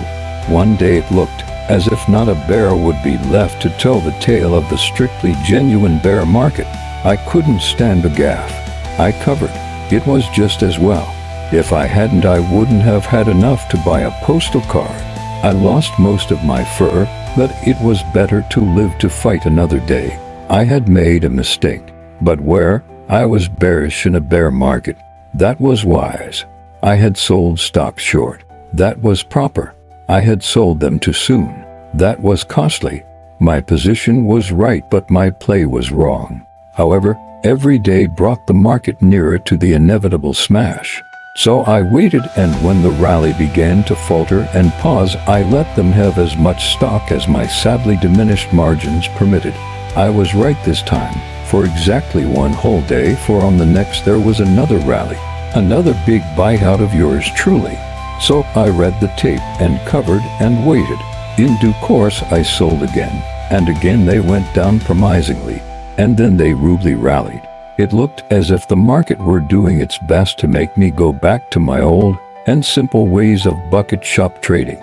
It was the first time I had worked with a definite forward-looking plan, embracing the entire market instead of one or two stocks. I figured that I must win if I held out. Of course, at that time I had not developed my system of placing my bets, or I would have put out my short line on a declining market. As I explained to you the last time, I would not then have lost so much of my margin. I would have been wrong but not hurt. You see, I had observed certain facts, but had not learned to coordinate them. My incomplete observation not only did not help but actually hindered. I have always found it profitable to study my mistakes.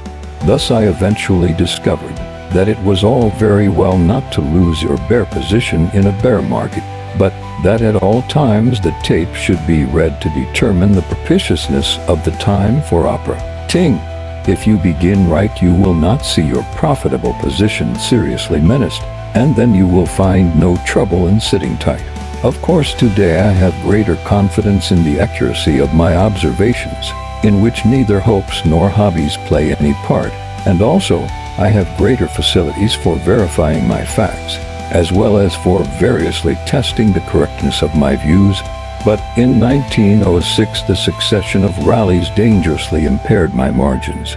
I was nearly 27 years old. I had been at the game 12 years. But the first time I traded because of a crisis that was still to come, I found that I had been using a telescope. Between my first glimpse of the storm cloud and the time for cashing in on the big break, the stretch was evidently so much greater than I had thought that I began to wonder whether I really saw what I thought I saw so clearly. We had had many warnings and sensational ascensions in call money rates. Still, some of the great financiers talked hopefully, at least to newspaper reporters, and the ensuing rallies in the stock market gave the lie to the calamity howlers. Was I fundamentally wrong in being bearish, or merely temporarily wrong in having begun to sell short too soon? I decided that I began too soon, but that I really couldn't help it. Then the market began to sell off. That was my opportunity. I sold all I could, and then stocks rallied again to quite a level. It cleaned me out. There I was, right and busted. I tell you, it was remarkable. What happened was this. I looked ahead and saw a big pile of dollars. Out of it stuck a sign. It had "Help Yourself" on it in huge letters. Beside it stood a cart with Lawrence Livingston Trucking Corporation painted on its side. I had a brand new shovel in my hand. There was not another soul in sight, so I had no competition in the gold shoveling, which is one beauty of seeing the dollar heap ahead of others. The people who might have seen it if they had stopped to look were just then looking at baseball games instead, or motoring, or buying houses to be paid for with the very dollars that I saw. That was the first time that I had seen big money ahead, and I naturally started toward it on the run. Before I could reach the dollar pile, my wind went back on me and I fell to the ground. The pile of dollars was still there, but I had lost the shovel and the wagon was gone. So much for sprinting too soon. I was too eager to prove to myself that I had seen real dollars and not a mirage. I saw and knew that I saw. Thinking about the reward for my excellent sight kept me from considering the distance to the dollar heap. I should have walked and not sprinted. That is what happened. I didn't wait to determine whether or not the time was right for plunging on the bear side. On the one occasion when I should have invoked the aid of my tape reading, I didn't do it. That is how I came to learn that even when one is properly bearish at the very beginning of a bear market, it is well not to begin selling in bulk until there is no danger of the engine backfiring. I had traded in a good many thousands of shares at Harding's office in all those years, and moreover, the firm had confidence in me, and our relations were of the pleasantest. I think they felt that I was bound to be right again very shortly, and they knew that with my habit of pushing my luck, all I needed was a start, and I'd more than recover what I had lost. They had made a great deal of money out of my trading, and they would make more. So there was no trouble about my being able to trade there again as long as my credit stood high. The succession of spankings I had received made me less aggressively kosher, perhaps I should say less careless, for of course I knew I was just so much nearer to the smash. All I could do was wait watchfully, as I should have done before plunging. It wasn't a case of locking the stable after the horse was stolen. I simply had to be sure the next time I tried. If a man didn't make mistakes, he'd own the world in a month. But if he didn't profit by his mistakes, he wouldn't own a blessed thing. Well, sir, one fine morning I came downtown feeling kosher once more. There wasn't any doubt this time. I had read an advertisement in the financial pages of all the newspapers. That was the high sign I hadn't had the sense to wait for before plunging. It was the announcement of a new issue of stock by the Northern Pacific, and Great Northern roads. The payments were to be made on the installment plan for the convenience of the stockholders. This consideration was something new in Wall Street. It struck me as more than ominous. For years the unfailing bull item on Great Northern Preferred had been the announcement that another melon was to be cut. Said melon consisting of the right of the lucky stockholders to subscribe at par to a new issue of Great Northern stock. These rights were valuable, since the market price was always way above par. But now the money market was such that the most powerful banking houses in the country were none too sure the stockholders would be able to pay cash for the bargain. And Great Northern Preferred was selling at about $330. As soon as I got to the office, I told Ed Harding, "The time to sell is right now. This is when I should have begun. Just look at that ad, will you?" He had seen it. I pointed out what the banker's confession amounted to in my opinion, but he couldn't quite see the big break right on top of us. He thought it better to wait before putting out a very big short line by reason of the market's habit of having big rallies. If I waited, prices might be lower, but the operation would be safer. "Ed," I said to him, "the longer the delay in starting, the sharper the break will be when it does start." That ad is a signed confession on the part of the bankers. What they fear is what I hope. This is a sign for us to get aboard the bear wagon. It is all we needed. If I had $10 million, I'd stake every cent of it this minute. I had to do some more talking and arguing. He wasn't content with the only inferences a sane man could draw from that amazing advertisement. It was enough for me, but not for most of the people in the office. I sold a little, too little. A few days later, St. Paul very kindly came out with an announcement of an issue of its own, either stocks or notes. I forget which, but that doesn't matter. What mattered then was that I noticed the moment I read it that the date of payment was set ahead of the Great Northern and Northern Pacific payments, which had been announced earlier. It was as plain as though they had used a megaphone that grand old St. Paul was trying to beat the other two railroads to what little money there was floating around in Wall Street. The St. Paul's bankers quite obviously feared that there wasn't enough for all three, and they were not saying, "After you, my dear Alphonse." If money already was that scarce, and you bet the bankers knew, what would it be later? The railroads needed it desperately. It wasn't there. What was the answer? Sell them. Of course, the public, with their eyes fixed on the stock market, saw little that week. The wise stock operators saw much that year. That was the difference. For me, that was the end of doubt and hesitation. I made up my mind for keeps, then and there. That same morning I began what really was my first campaign along the lines that I have since followed. I told Harding what I thought and how I stood, and he made no objections to my selling Great Northern Preferred at around $330 and other stocks at high prices. I profited by my earlier and costly mistakes and sold more intelligently. My reputation and my credit were reestablished in a jiffy. That is the beauty of being right in a broker's office, whether by accident or not.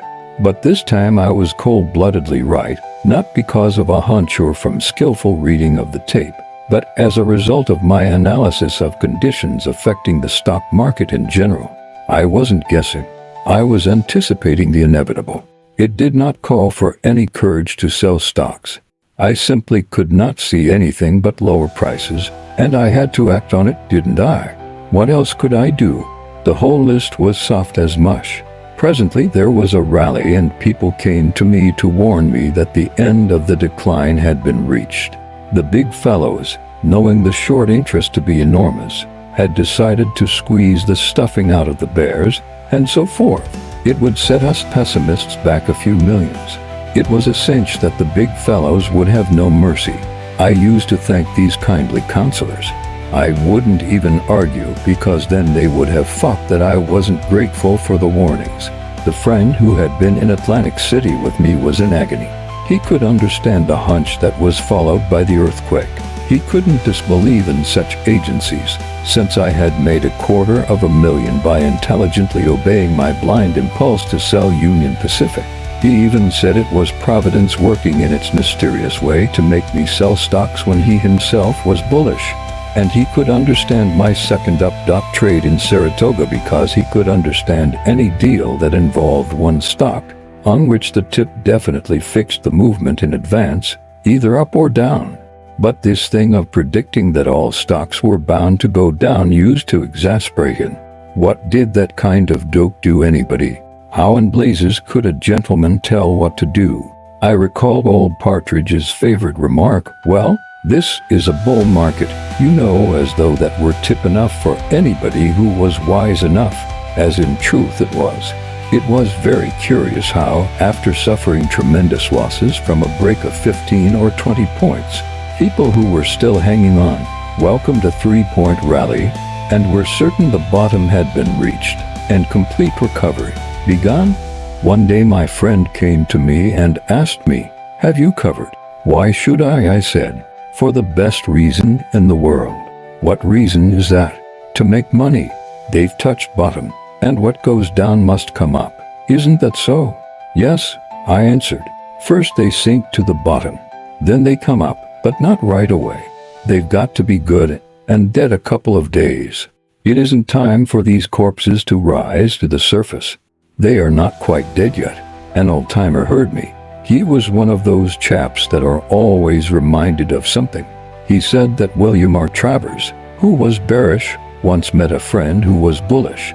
They exchanged market views, and the friend said, "Mr. Travers, how can you be bearish with the market so stiff?" And Travers retorted, "Yes, the stiffness of death." It was Travers who went to the office of a company and asked to be allowed to see the books. The clerk asked him, "Have you an interest in this company?"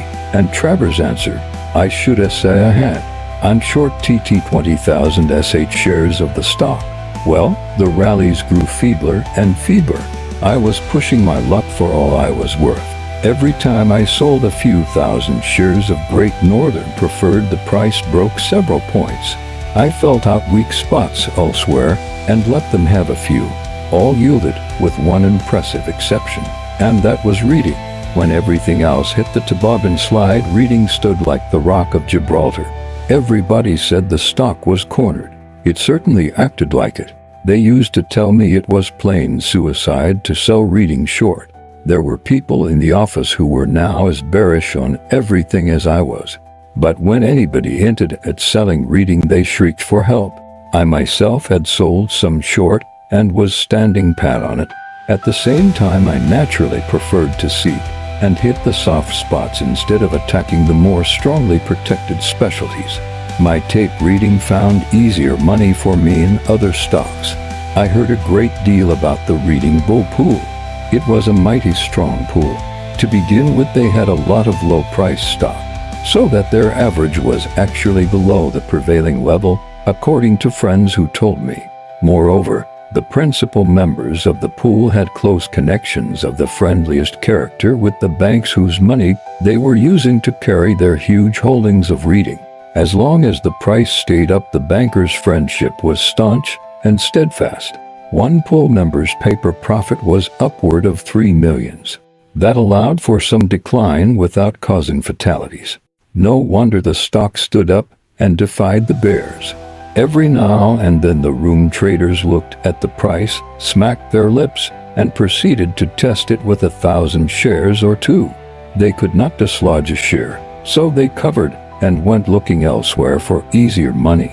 Whenever I looked at it, I also sold a little more, just enough to convince myself that I was true to my new trading principles and wasn't playing favorites. In the old days, the strength of reading might have fooled me.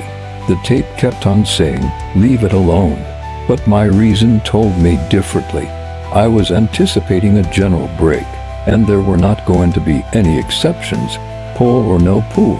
I have always played a lone hand.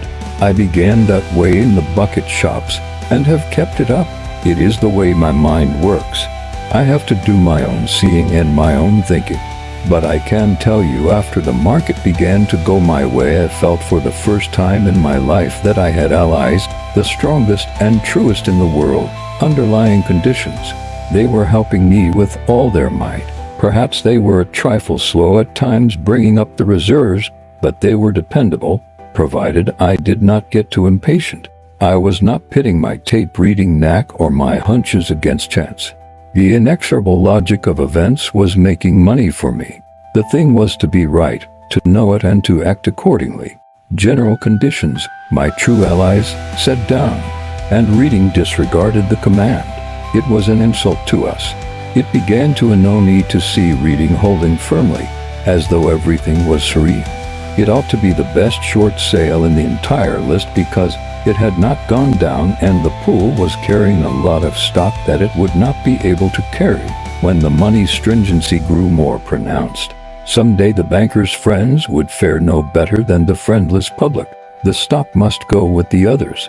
If reading didn't decline, then my theory was wrong. I was wrong, facts were wrong, logic was wrong. I figured that the price held because the street was afraid to sell it. So one day I gave to 2 brokers each an order to sell 4,000 shares at the same time. You ought to have seen that cornered stock, that it was sure suicide to go short of, take a headlong dive when those competitive orders struck it. I let them have a few thousand more. The price was 111 when I started selling it. Within a few minutes I took in my entire short line at 92. I had a wonderful time after that, and in February of 1907 I cleaned up. Great Northern Preferred had gone down 60 or 70 points, and other stocks in proportion. I had made a good bit, but the reason I cleaned up was that I figured that the decline had discounted the immediate future. I looked for a fair recovery, but I wasn't bullish enough to play for a turn. I wasn't going to lose my position entirely. The market would not be right for me to trade in for a while. The first 10,000 I made in the bucket shops I lost because I traded in and out of season every day, whether or not conditions were right. I wasn't making that mistake twice. Also, don't forget that I had gone broke a little while before because I had seen this break too soon and started selling before it was time. Now when I had a big profit I wanted to cash in so that I could feel I had been right. The rallies had broken me before. I wasn't going to let the next rally wipe me out. Instead of sitting tight I went to Florida. I love fishing and I needed a rest. I could get both down there. And besides, there are direct wires between Wall Street and Palm Beach.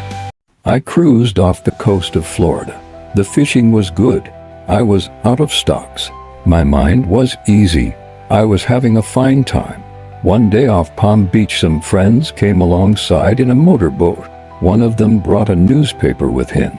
I hadn't looked at one in some days and had not felt any desire to see one. I was not interested in any news it might print, but I glanced over the one my friend brought to the yacht, and I saw that the market had had a big rally, 10 points and more. I told my friends that I would go ashore with them. Moderate rallies from time to time were reasonable, but the bear market was not over, and here was Wall Street or the fool public or desperate bull interests disregarding monetary conditions and marking up prices beyond reason or letting somebody else it was too much for me. I simply had to take a look at the market. I didn't know what I might or might not do, but I knew that my pressing need was the sight of the quotation board. My brokers, Harding Brothers, had a branch office in Palm Beach. When I walked in I found there a lot of chaps I knew. Most of them were talking bullish. They were of the type that trade on the tape and want quick action. Such traders don't care to look ahead very far because they don't need to with their style of play. I told you how I'd got to be known in the New York office as the boy plunger. Of course, people always magnify a fellow's winnings and the size of the line he swings. The fellows in the office had heard that I had made a killing in New York on the bear side, and they now expected that I again would plunge on the short side. They themselves thought the rally would go to a good deal further, but they rather considered it my duty to fight it. I had come down to Florida on a fishing trip. I had been under a pretty severe strain, and I needed my holiday. But the moment I saw how far the recovery in prices had gone, I no longer felt the need of a vacation. I had not thought of just what I was going to do when I came ashore. But now I knew I must sell stocks. I was right, and I must prove it in my old and only way by saying it with money. To sell the general list would be a proper, prudent, profitable, and even patriotic action. The first thing I saw on the quotation board was that Anaconda was on the point of crossing 300. It had been going up by leaps and bounds, and there was apparently an aggressive bull party in it. It was an old trading theory of mine that when a stock crosses 100 or 200 or 300 for the first time, the price does not stop at the even figure but goes a good deal higher. So that if you buy it as soon as it crosses the line, it is almost certain to show you a profit. Timid people don't like to buy a stock at a new high record, but I had the history of such movements to guide me. Anaconda was only quarter stock, that is, the par of the shares was only $25. It took 400 shares of it to equal the usual 100 shares of other stocks, the par value of which was $100. I figured that when it crossed 300 it ought to keep on going, and probably touch 340 in a jiffy. I was bearish, remember, but I was also a tape-reading trader. I knew Anaconda, if it went the way I figured, would move very quickly. Whatever moves fast always appeals to me. I have learned patience and how to sit tight, but my personal preference is for fleet movements, and Anaconda certainly was no sluggard. My buying it because it crossed 300 was prompted by the desire, always strong in me, of confirming my observations. Just then the tape was saying that the buying was stronger than the selling, and therefore the general rally might easily go a bit further. It would be prudent to wait before going short. Still, I might as well pay myself wages for waiting. This would be accomplished by taking a quick 30 points out of Anaconda, bearish on the entire market and bullish on that one stock. So I bought 32,000 shares of Anaconda, that is, 8,000 full shares. It was a nice little flyer, but I was sure of my premises, and I figured that the profit would help to swell the margin available for bear operations later on. On the next day the telegraph wires were down on account of a storm up north or something of the sort. I was in Harding's office waiting for news. The crowd was chewing the rag and wondering all sorts of things, as stock traders will when they can't trade. Then we got a quotation, the only one that day, Anaconda, 292. There was a chap with me, a broker I had met in New York. He knew I was long 8,000 full shares, and I suspect that he had some of his own, for when we got that one quotation he certainly had a fit. He couldn't tell whether the stock at that very moment had gone off another 10 points or not. The way Anaconda had gone up, it wouldn't have been anything unusual for it to break 20 points. But I said to him, "Don't you worry, John. It will be all right tomorrow." That was really the way I felt. But he looked at me and shook his head. He knew better. He was that kind. So I laughed, and I waited in the office in case some quotation trickled through. But no, sir. That one was all we got. Anaconda, 292. It meant a paper loss to me of nearly $100,000. I had wanted quick action. Well, I was getting it. The next day the wires were working, and we got the quotations as usual. Anaconda opened at 298 and went up to 302 3/4, but pretty soon it began to fade away. Also, the rest of the market was not acting just right for a further rally. I made up my mind that if Anaconda went back to 301, I must consider the whole thing a fake movement.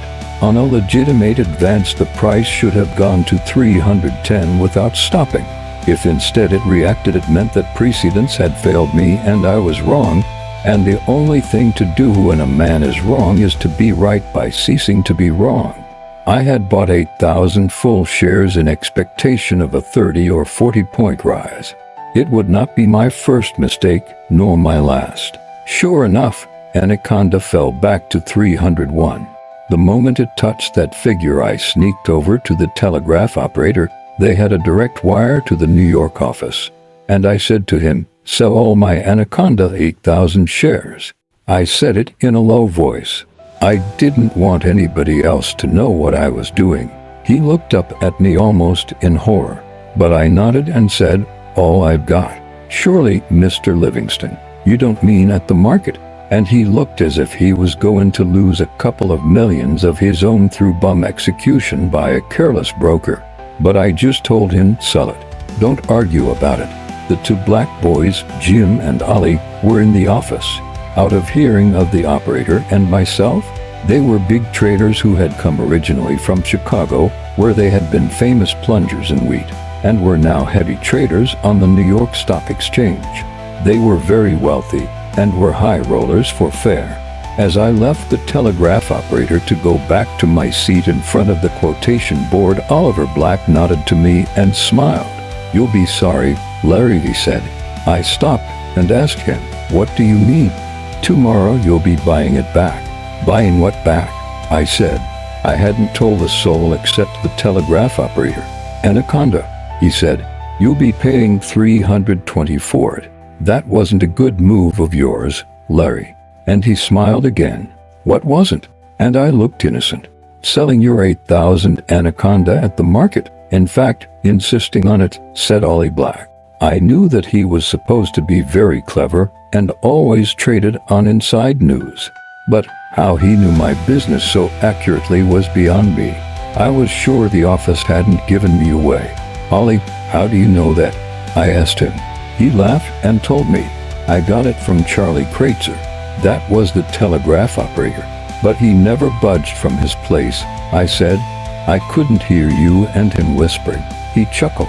"But I heard every word of the message he sent to the New York office for you.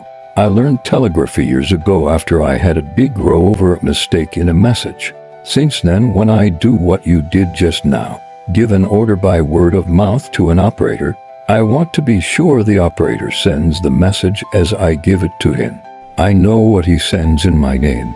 But you will be sorry you sold that Anaconda. It's going to 500. Not this trip, Ollie," I said. He stared at me and said, "You're pretty cocky about it." "Not I?" "The tape," I said. There wasn't any ticker there, so there wasn't any tape. But he knew what I meant. "I've heard of those birds," he said, "who look at the tape and instead of seeing prices they see a railroad timetable of the arrival and departure of stocks. But they were in padded cells where they couldn't hurt themselves." I didn't answer him anything because about that time the board brought me a memorandum.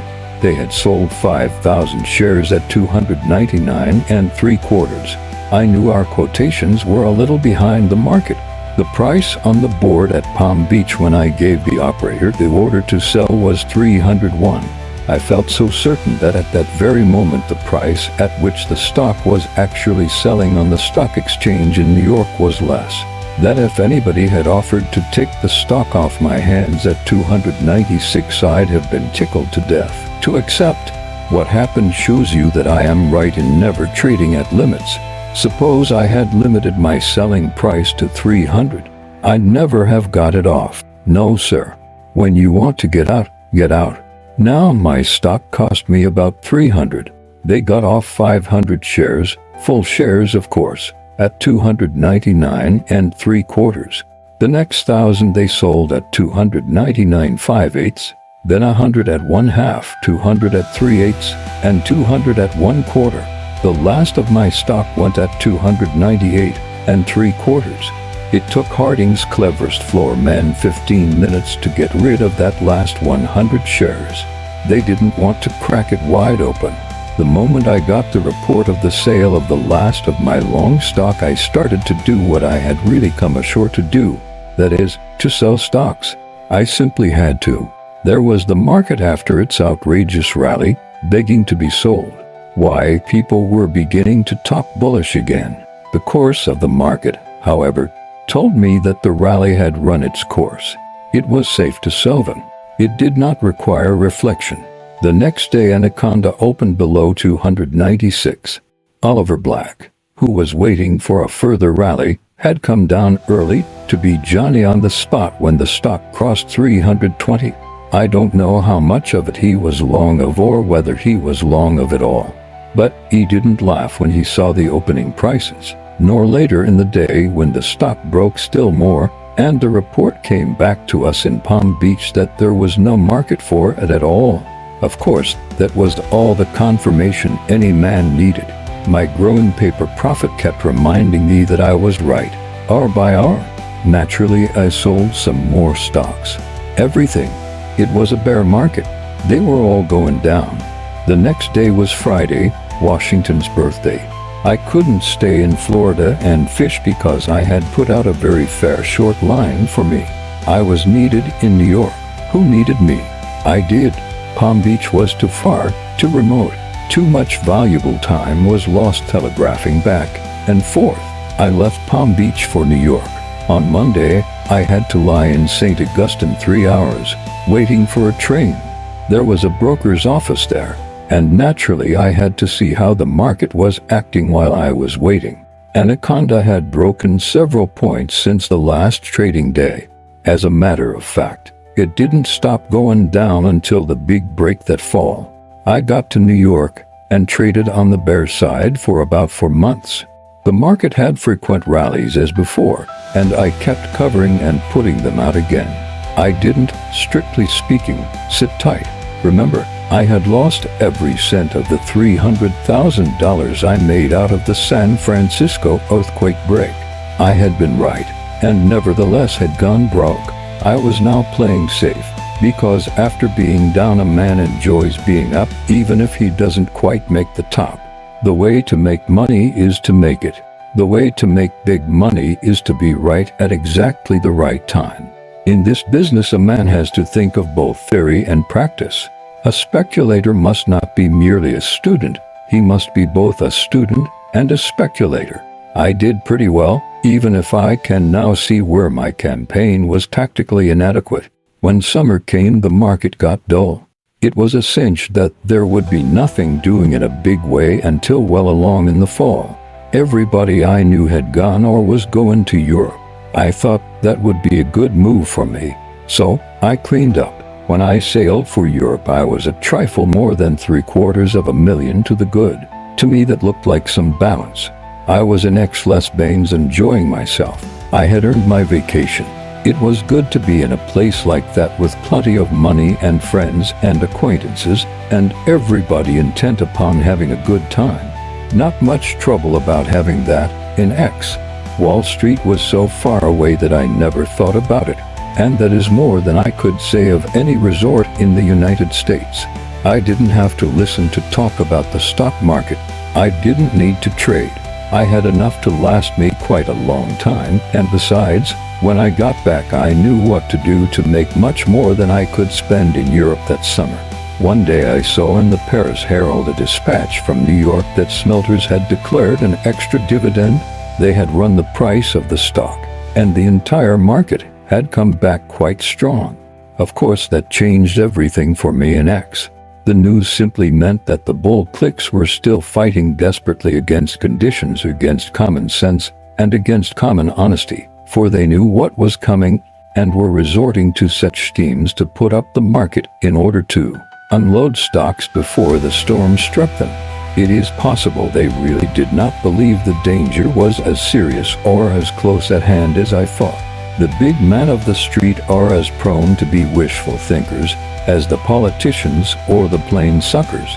I myself can't work that way. In a speculator, such an attitude is fatal.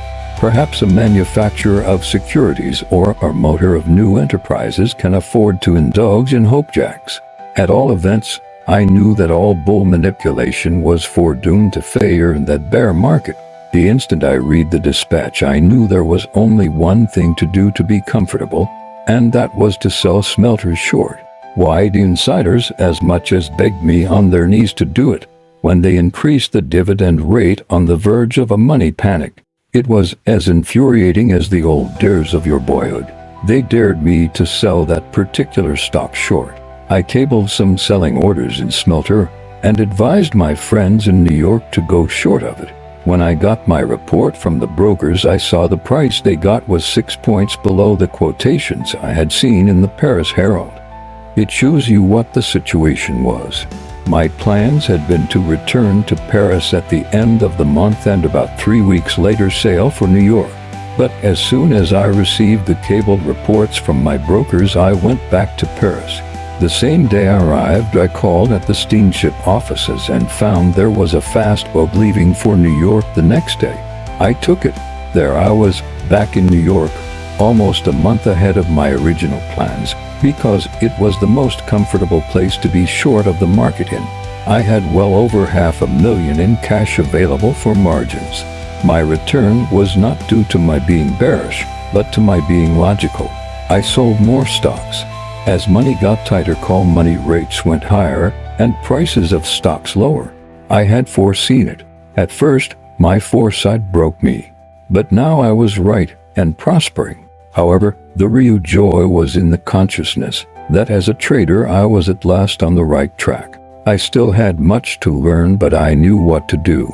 No more floundering, no more half-right methods. Tape reading was an important part of the game, so was beginning at the right time. So was sticking to your position. But my greatest discovery was that a man must study general conditions to size them so as to be able to anticipate probabilities. In short, I had learned that I had to work for my money.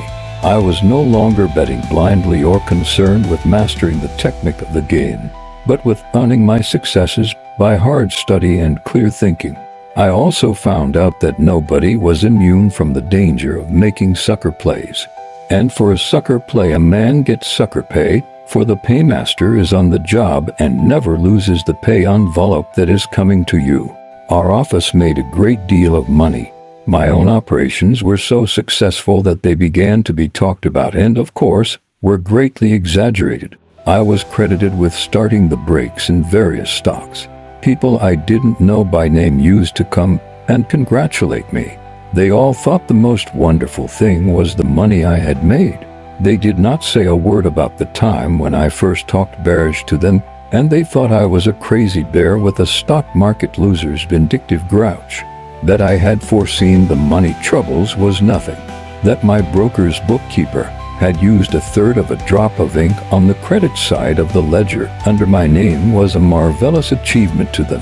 Friends used to tell me that in various offices the boy plunger in Harding Brothers' office was quoted as making all sorts of threats against the bull cliques that had tried to mark up prices of various stocks long after it was plain that the market was bound to seek a much lower level. To this day they talk of my rates. From the latter part of September on, the money market was megaphoning warnings to the entire world. But a belief in miracles kept people from selling what remained of their speculative holdings. Why, a broker told me a story the first week of October that made me feel almost ashamed of my moderation. You remember that money loans used to be made on the floor of the exchange around the money post. Those brokers who had received notice from their banks to pay call loans knew in a general way how much money they would have to borrow fresh. And of course the banks knew their position so far as loanable funds were concerned, and those which had money to loan would send it to the exchange. This bank money was handled by a few brokers whose principal business was time loans. At about noon the renewal rate for the day was posted. Usually this represented a fair average of the loans made up to that time. Business was, as a rule, transacted openly by bids and offers, so that everyone knew what was going on. Between noon and about 2 o'clock there was ordinarily not much business done in money, but after delivery time, namely, to 15 p.m. brokers would know exactly what their cash position for the day would be, and they were able either to go to the money post and lend the balances that they had over or to borrow what they required.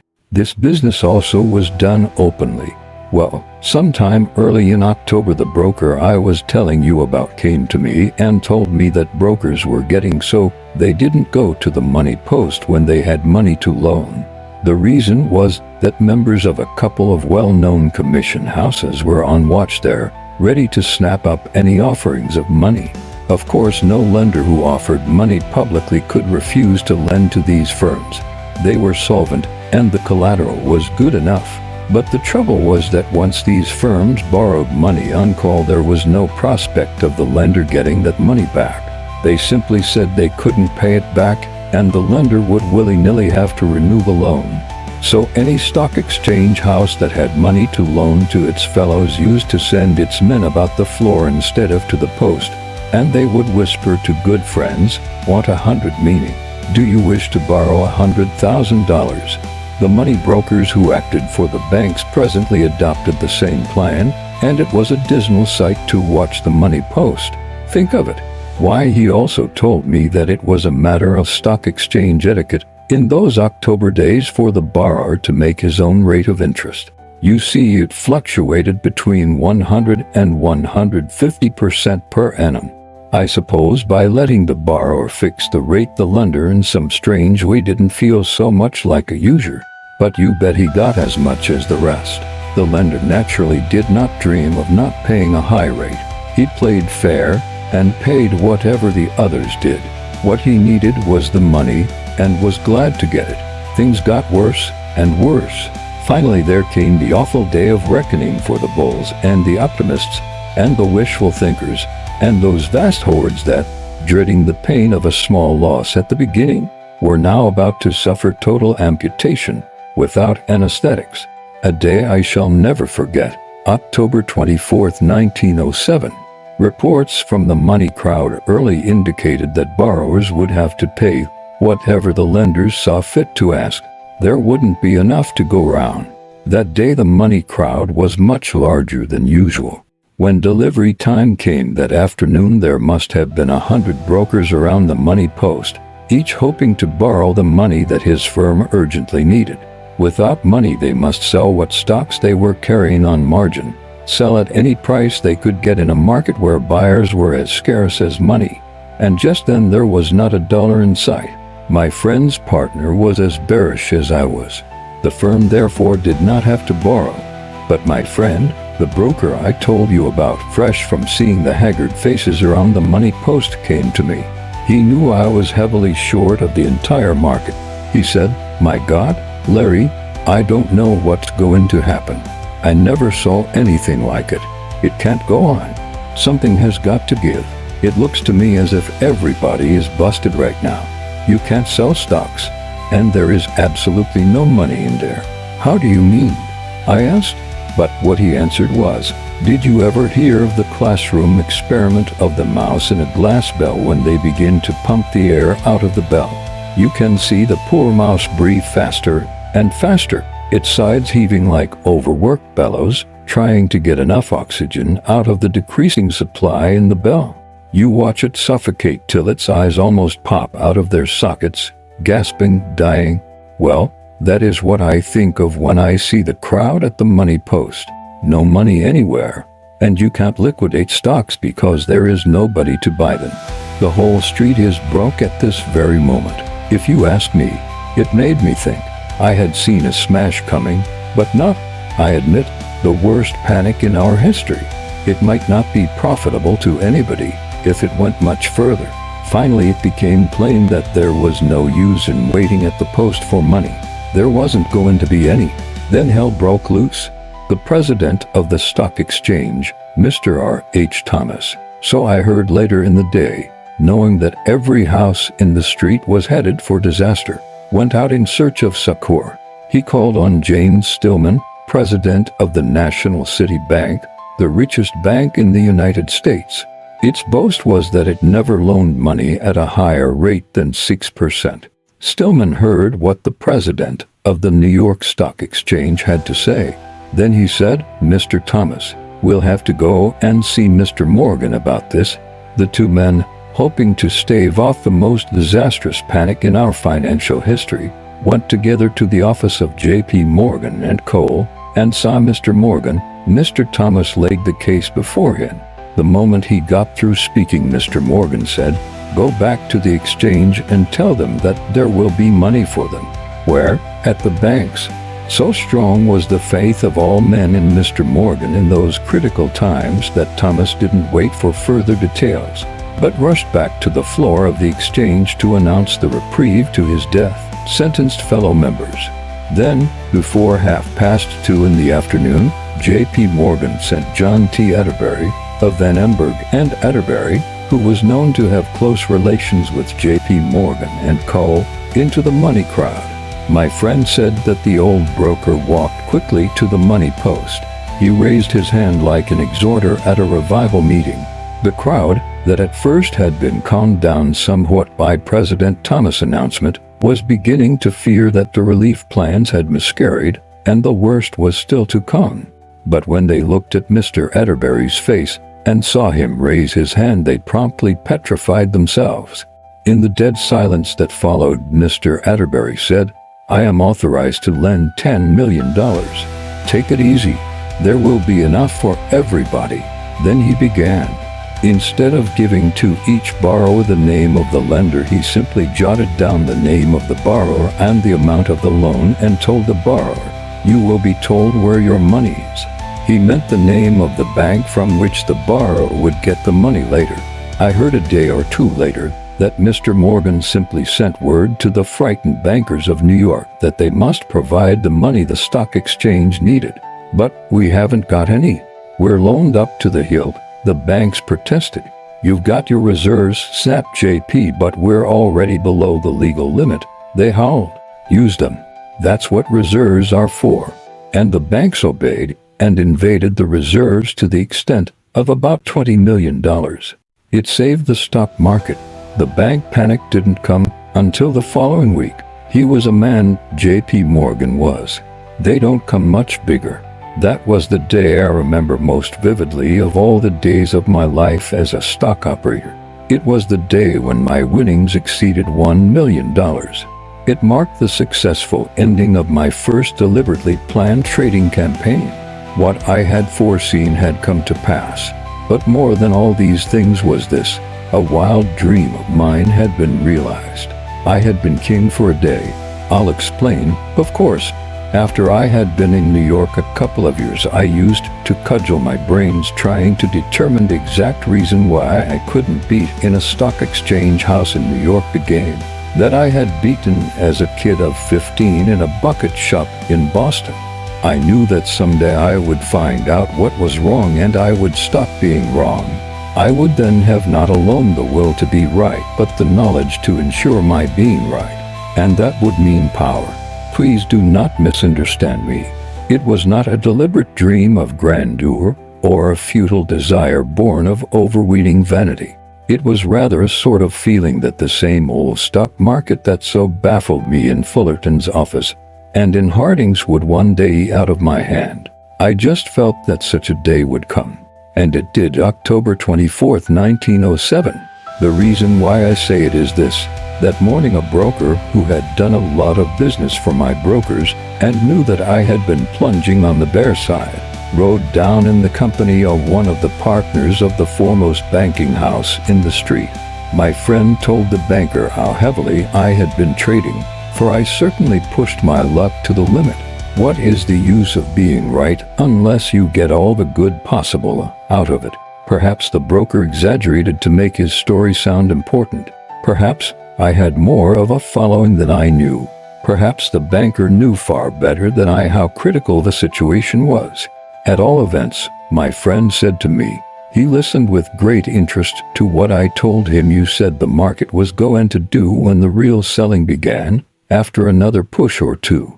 When I got through, he said he might have something for me to do later in the day. When the commission houses found out there was not a cent to be had at any price, I knew the time had come. I sent brokers into the various crowds. Why? At one time there wasn't a single bid for Union Pacific, not at any price. Think of it. And in other stocks the same thing. No money to hold stocks, and nobody to buy them.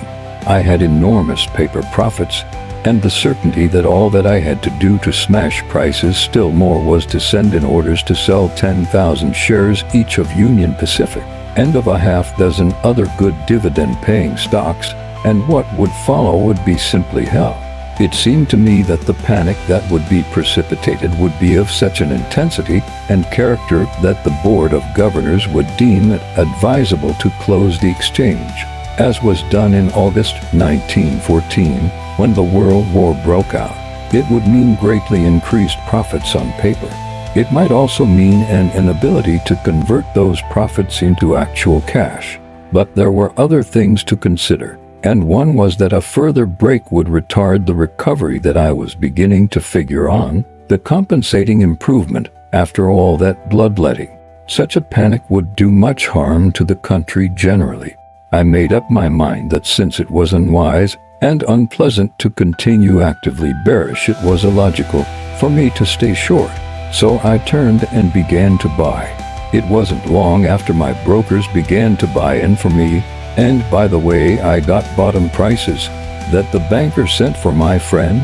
"I have sent for you," he said, "because I want you to go instantly to your friend Livingston and say to him that we hope he will not sell any more stocks today. The market can't stand much more pressure. As it is, it will be an immensely difficult task to avert a devastating panic. Appeal to your friend's patriotism. This is a case where a man has to work for the benefit of all. Let me know at once what he says." My friend came right over and told me. He was very tactful. I suppose he thought that having planned to smash the market, I would consider his request as equivalent to throwing away the chance to make about $10 million. He knew I was sore on some of the big guns for the way they had acted, trying to land the public with a lot of stock, when they knew as well as I did what was coming.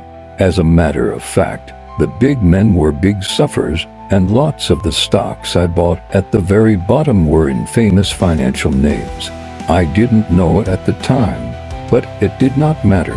I had practically covered all my shorts, and it seemed to me there was a chance to buy stocks cheap and help the needed recovery in prices at the same time, if nobody hammered the market. So I told my friend, "Go back and tell Mr. Blank that I agree with them, and that I fully realize the gravity of the situation even before he sent for you. I not only will not sell any more stocks today, but I am going in and buy as much as I can carry." And I kept my word. I bought 100,000 shares that day for the long account. I did not sell another stock short for 9 months. That is why I said to friends that my dream had come true and that I had been king for a moment. The stock market at one time that day certainly was at the mercy of anybody who wanted to hammer it. I do not suffer from delusions of grandeur. In fact, you know how I feel about being accused of raiding the market and about the way my operations are exaggerated by the gossip of the street. I came out of it in fine shape. The newspapers said that Larry Livingston, the boy plunger, had made several millions. Well, I was worth over $1 million after the close of business that day. But my biggest winnings were not in dollars but in the intangibles. I had been right. I had looked ahead and followed a clear-cut plan.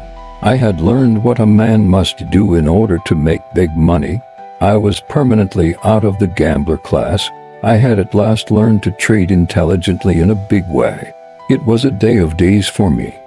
The recognition of our own mistakes should not benefit us any more than the study of our successes. But there is a natural tendency in all men to avoid punishment. When you associate certain mistakes with a licking, you do not hanker for a second dose. And of course, all stock market mistakes wound you into tender spots, your pocketbook and your vanity. But I will tell you something curious.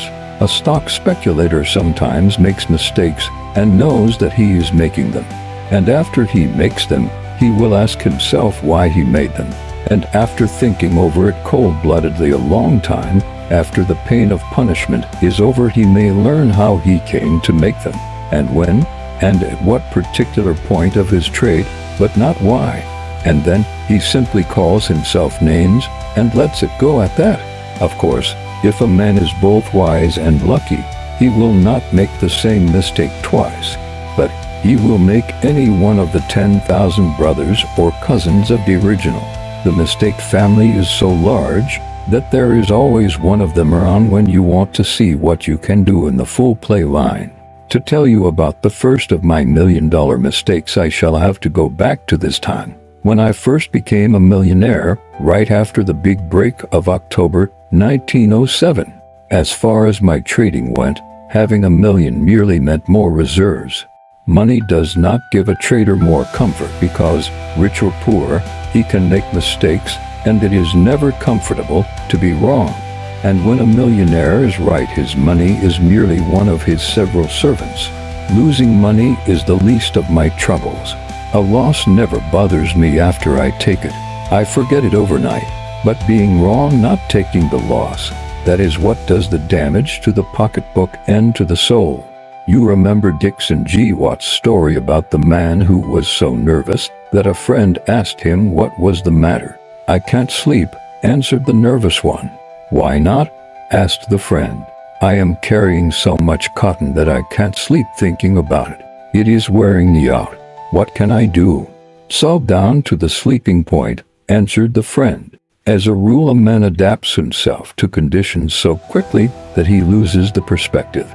He does not feel the difference much. That is, he does not vividly remember how it felt not to be a millionaire. He only remembers that there were things he could not do that he can do now. It does not take a reasonably young and normal man very long to lose the habit of being poor. It requires a little longer to forget that he used to be rich. I suppose that is because money creates needs or encourages their multiplication. I mean that after a man makes money in the stock market, he very quickly loses the habit of not spending. But after he loses his money, it takes him a long time to lose the habit of spending. After I took in my shorts and went long in October 1907, I decided to take it easy for a while. I bought a yacht and planned to go off on a cruise in southern waters. I'm crazy about fishing, and I was due to have the time of my life. I looked forward to it and expected to go any day, but I did not. The market wouldn't let me.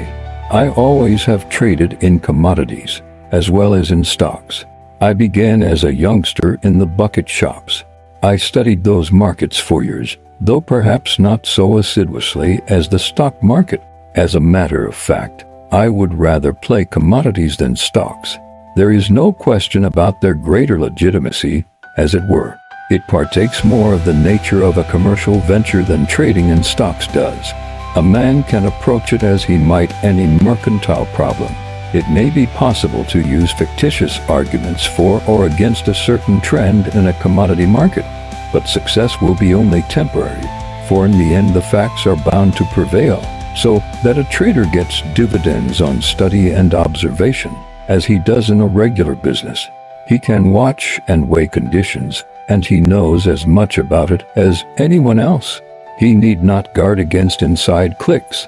Dividends are not unexpectedly passed or increased overnight in the cotton market or in wheat or corn. In the long run, commodity prices are governed but by one law, the economic law of demand and supply. The business of the trader in commodities is simply to get facts about the demand and the supply present and prospective. He does not indulge in guesses about a dozen things as he does in stocks. It always appealed to me, trading in commodities. Of course, the same things happen in all speculative markets. The message of the tape is the same. That will be perfectly plain to anyone who will take the trouble to think. He will find, if he asks himself questions and considers conditions, that the answers will supply themselves directly. But people never take the trouble to ask questions, leave alone seeking answers. The average American is from Missouri everywhere and at all times except when he goes to the broker's offices and looks at the tape, whether it is stocks or commodities.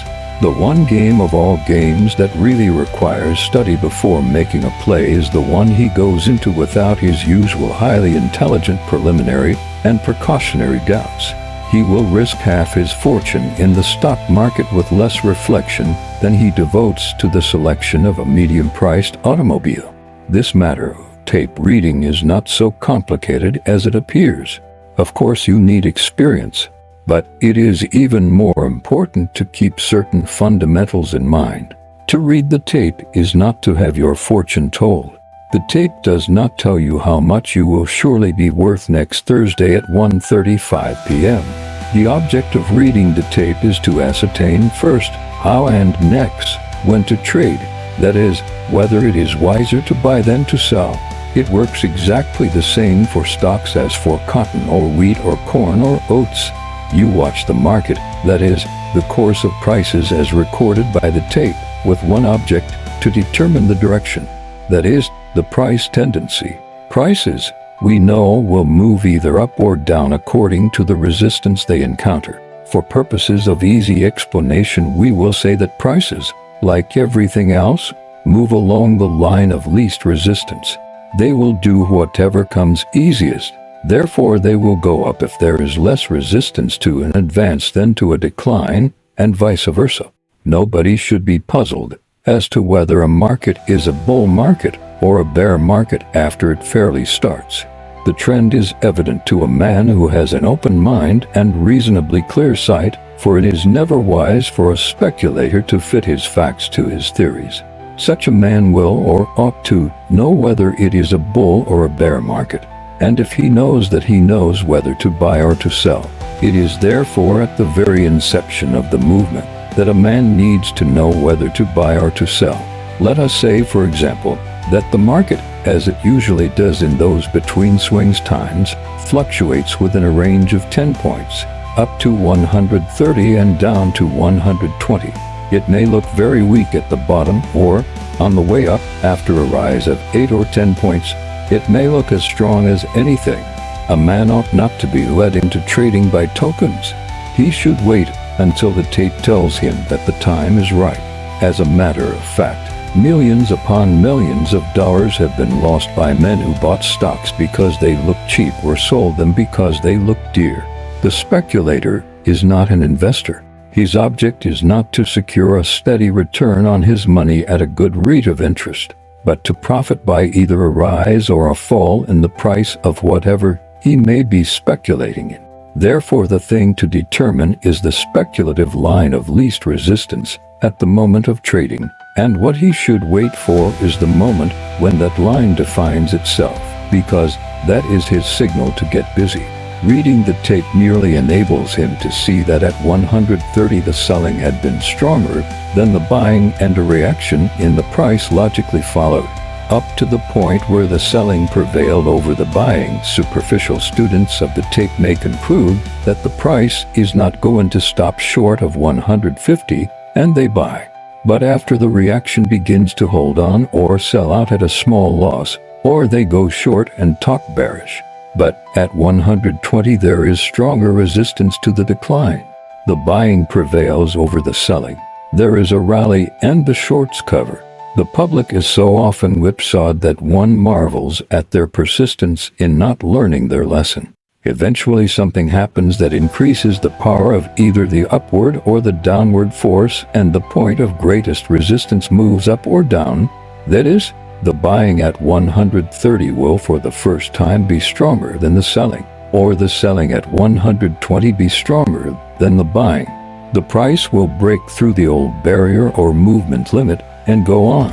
As a rule, there is always a crowd of traders who are short at 120 because it looked so weak, or long at 130 because it looked so strong, and when the market goes against them they are forced, after a while, either to change their minds and turn or to close out. In either event they help to define even more clearly the price line of least resistance.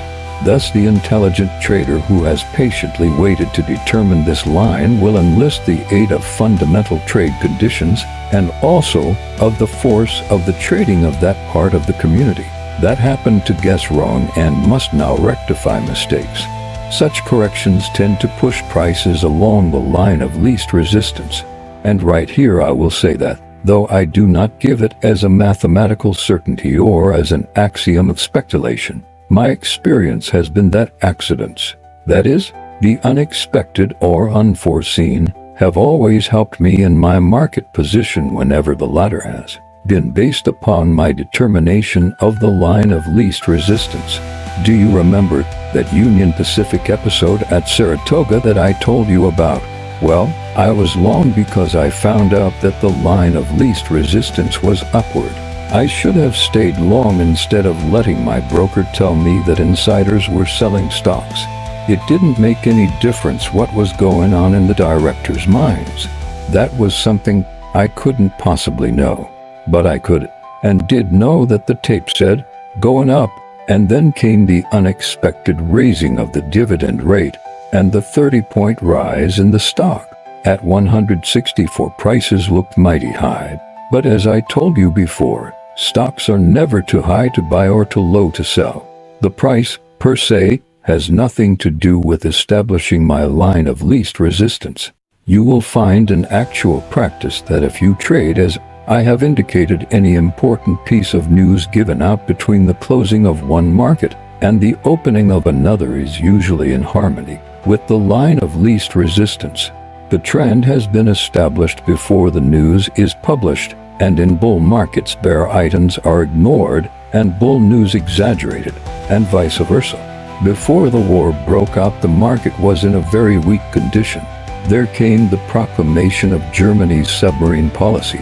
I was short 150,000 shares of stock, not because I knew the news was coming, but because I was going along the line of least resistance. What happened came out of a clear sky as far as my play was concerned. Of course, I took advantage of the situation, and I covered my shorts that day. It sounds very easy to say that all you have to do is to watch the tape, establish your resistance points, and be ready to trade along the line of least resistance as soon as you have determined it. But in actual practice, a man has to guard against many things, and most of all against himself, that is, against human nature. That is the reason why I say that the man who is right always has two forces working in his favor, basic conditions and the men who are wrong. In a bull market, bare factors are ignored, that is human nature, and yet human beings profess astonishment at it. People will tell you that the wheat crop has gone to pot because there has been bad weather in one or two sections, and some farmers have been ruined. When the entire crop is gathered, and all the farmers in all the wheat-growing sections begin to take their wheat to the elevators, the bulls are surprised at the smallness of the damage. They discover that they nearly have helped the bears. When a man makes his play in a commodity market, he must not permit himself set opinions. He must have an open mind and flexibility. It is not wise to disregard the message of the tape, no matter what your opinion of crop conditions or of the probable demand may be. I recall how I missed a big play just by trying to anticipate the starting signal. I felt so sure of conditions that I thought it was not necessary to wait for the line of least resistance to define itself. I even thought I might help it arrive, because it looked as if it merely needed a little assistance. I was very bullish on cotton. It was hanging around 12 cents, running up and down within a moderate range. It was in one of those in-between places, and I could see it. I knew I really ought to wait, but I got to thinking that if I gave it a little push, it would go beyond the upper resistance point. I bought 50,000 bales. Sure enough, it moved up, and sure enough, as soon as I stopped buying, it stopped going up. Then it began to settle back to where it was when I began buying it. I got out, and it stopped going down. I thought I was now much nearer the starting signal, and presently I thought I'd start it myself again. I did. The same thing happened. I bid it up only to see it go down when I stopped. I did this 4 or 5 times until I finally quit in disgust. It cost me about $200,000. I was done with it. It wasn't very long after that when it began to go up and never stopped till it got to a price that would have meant a killing for me if I hadn't been in such a great hurry to start. This experience has been the experience of so many traders so many times that I can give this rule. In a narrow market, when prices are not getting anywhere to speak of but move within a narrow range, there is no sense in trying to anticipate what the next big movement is going to be, up or down. The thing to do is to watch the market, read the tape to determine the limits of the get-nowhere prices, and make up your mind that you will not take an interest until the price breaks through the limit, in either direction. A speculator must concern himself with making money out of the market, and not with insisting that the tape must agree with him. Never argue with it or ask it for reasons or explanations. Stock market postmortems don't pay dividends. Not so long ago, I was with a party of friends. They got to talking wheat. Some of them were bullish and others bearish. Finally, they asked me what I thought. Well, I had been studying the market for some time. I knew they did not want any statistics or analyses of conditions. So I said, if you want to make some money out of wheat, I can tell you how to do it. They all said they did, and I told them, if you are sure you wish to make money in wheat, just you watch it. Wait. The moment it crosses $1.20, buy it, and you will get a nice quick play in it. Why not buy it now at $114? One of the party asked. Because I don't know yet that it is going up at all. Then why buy it at $1.20? It seems a mighty high price. Do you wish to gamble blindly in the hope of getting a great big profit, or do you wish to speculate intelligently and get a smaller but much more probable profit? They all said they wanted the smaller but surer profit. So I said, then do as I tell you. If it crosses $1.20, buy. As I told you, I had watched it a long time.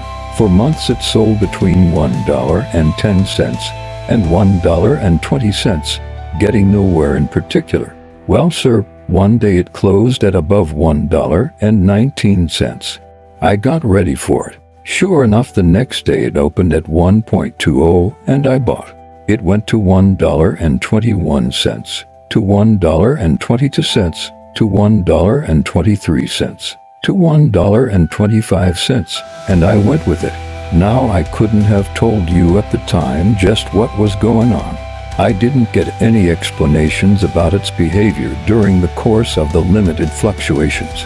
I couldn't tell whether the breaking through the limit would be up through $1.20 or down through $1.10, though I suspected it would be up because there was not enough wheat in the world for a big break in prices.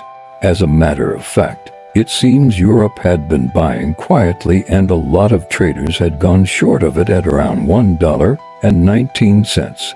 Owing to the European purchases and other causes, a lot of wheat had been taken out of the market, so that finally the big movement got started.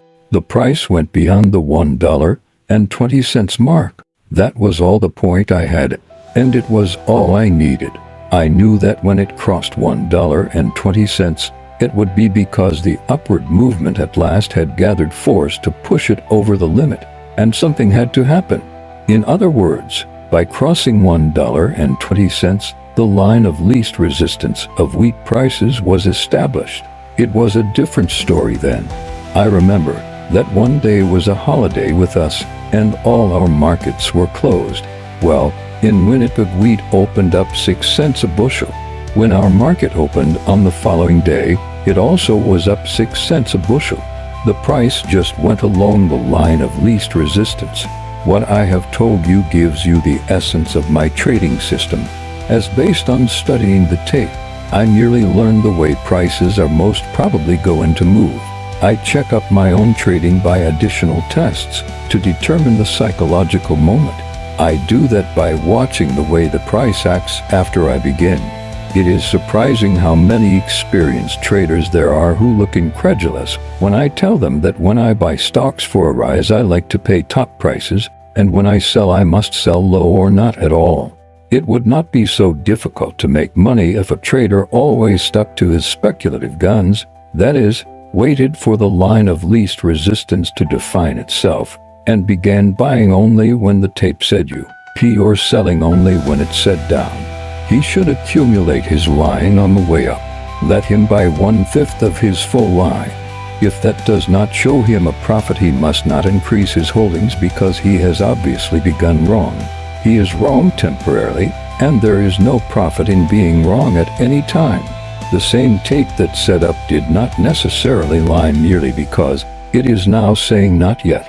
In cotton, I was very successful in my trading for a long time. I had my theory about it, and I absolutely lived up to it. Suppose I had decided that my line would be 40 to 50,000 bales. Well, I would study the tape as I told you, watching for an opportunity either to buy or to sell. Suppose the line of least resistance indicated a bull movement. Well, I would buy 10,000 bales. After I got through buying that, if the market went up 10 points over my initial purchase price, I would take on another 10,000 bales. Same thing. Then if I could get 20 points profit, or $1 bale, I would buy 20,000 more. That would give me my line, my basis for my trading. But if after buying the first 10 or 20,000 bales, it showed me a loss, out I'd go. I was wrong. It might be I was only temporarily wrong. But as I have said before, it doesn't pay to start wrong in anything. What I accomplished by sticking to my system was that I always had a line of cotton in every real movement. In the course of accumulating my full line, I might chip out $50,000 or $60,000 in these feeling out plays of mine. This looks like a very expensive testing, but it wasn't. After the real movement started, how long would it take me to make up the $50,000 I had dropped in order to make sure that I began to load up at exactly the right time? No time at all. It always pays a man to be right at the right time. As I think I also said before, this describes what I may call my system for placing my bets. It is simple arithmetic to prove that it is a wise thing to have the big bet down only when you win, and when you lose to lose only a small exploratory bet, as it were. If a man trades in the way I have described, he will always be in the profitable position of being able to cash in on the big bet. Professional traders have always had some system or other based upon their experience and governed either by their attitude towards speculation or by their desires. I remember I met an old gentleman in Palm Beach whose name I did not catch or did not at once identify. I knew he had been in the street for years, way back in Civil War times, and somebody told me that he was a very wise old codger who had gone through so many booms and panics that he was always saying there was nothing new under the sun, and least of all in the stock market. The old fellow asked me a lot of questions. When I got through telling him about my usual practice in trading, he nodded and said, yes, you're right. The way you're built, the way your mind runs, makes your system a good system for you. It comes easy for you to practice what you preach, because the money you bet is the least of your cares. I recollect Pat Hearn. Ever hear of him? Well, he was a very well-known sporting man, and he had an account with us. Clever chap and nervy. He made money in stocks, and that made people ask him for advice. He would never give any. If they asked him point blank for his opinion about the wisdom of their commitments, he used a favorite racetrack maxim of his, you can't tell till you bet. He traded in our office. He would buy 100 shares of some active stock, and when or if it went up 1%, he would buy another 100. On another point's advance, another 100 shares, and so on. He used to say he wasn't playing the game to make money for others, and therefore he would put in a stop-loss order 1 point below the price of his last purchase. When the price kept going up, he simply moved up his stop with it. On a 1% reaction, he was stopped out. He declared he did not see any sense in losing more than 1 point, whether it came out of his original margin or out of his paper profits. You know, a professional gambler is not looking for long shots, but for sure money. Of course, long shots are fine when they come in. In the stock market, Pat wasn't after tips or playing to catch 20 points a week advances, but sure money in sufficient quantity to provide him with a good living. Of all the thousands of outsiders that I have run across in Wall Street, Pat Hearn was the only one who saw in stock speculation merely a game of chance like faro or roulette, but nevertheless had the sense to stick to a relatively sound betting method. After Hearn's death, one of our customers, who had always traded with Pat and used his system, made over $100,000 in Lackawanna. Then he switched over to some other stock, and because he had made a big stake, he thought he need not stick to Pat's way. When a reaction came, instead of cutting short his losses, he let them run as though they were profits. Of course, every cent went. When he finally quit, he owed us several $1,000s. He hung around for 2 or 3 years. He kept Lefèvre long after the cash had gone, but we did not object as long as he behaved himself. I remember that he used to admit freely that he had been 10,000 kinds of an ass not to stick to Pat Hearn's style of play. Well, one day he came to me greatly excited and asked me to let him sell some stock short in our office. He was a nice enough chap who had been a good customer in his day, and I told him I personally would guarantee his account for 100 shares. He sold short 100 shares of Lakeshore. That was the time Bill Travers hammered the market. In 1875, my friend Roberts put out that Lakeshore at exactly the right time and kept selling it on the way down, as he had been wont to do in the old successful days before he forsook Pat Hearn's system and instead listened to Hope's whispers. Well, sir, in 4 days of successful pyramiding, Roberts' account showed him a profit of $15,000. Observing that he had not put in a stop-loss order, I spoke to him about it, and he told me that the break hadn't fairly begun, and he wasn't going to be shaken up by any one-point reaction. This was in August. Before the middle of September, he borrowed $10 from me for a baby carriage, his fourth. He did not stick to his own proved system. That's the trouble with most of them, and the old fellow shook his head at me, and he was right. I sometimes think that speculation must be an unnatural sort of business, because I find that the average speculator has a read against him, his own nature. The weaknesses that all men are prone to are fatal to success in speculation, usually those very weaknesses that make him likable to his fellows, or that he himself particularly guards against. In those other ventures of his where they are not nearly so dangerous as when he is trading in stocks or commodities. The speculator's chief enemies are always boring from within. It is inseparable from human nature to hope and to fear. In speculation, when the market goes against you, you hope that every day will be the last day, and you lose more than you should had you not listened to hope, to the same ally that is so potent a success bringer to empire builders and pioneers, big and little. And when the market goes your way, you become fearful that the next day will take away your profit, and you get out too soon. Fear keeps you from making as much money as you ought to. The successful trader has to fight these two deep-seated instincts. He has to reverse what you might call his natural impulses. Instead of hoping, he must fear. Instead of fearing, he must hope. He must fear that his loss may develop into a much bigger loss, and hope that his profit may become a big profit. It is absolutely wrong to gamble in stocks the way the average man does. I have been in the speculative game ever since I was 14. It is all I have ever done. I think I know what I am talking about, and the conclusion that I have reached after nearly 30 years of constant trading, both on a shoestring and with millions of dollars back of me, is this: a man may beat a stock or a group at a certain time, but no man living can beat the stock market. A man may make money out of individual deals in cotton or grain, but no man can beat the cotton market or the grain market. It's like the track. A man may beat a horse race, but he cannot beat horse racing. If I knew how to make these statements stronger or more emphatic, I certainly would. It does not make any difference what anybody says to the contrary. I know I am right in saying these are incontrovertible statements. And now I'll get back to October 1907. I bought a yacht and made all preparations to leave New York for a cruise in southern waters.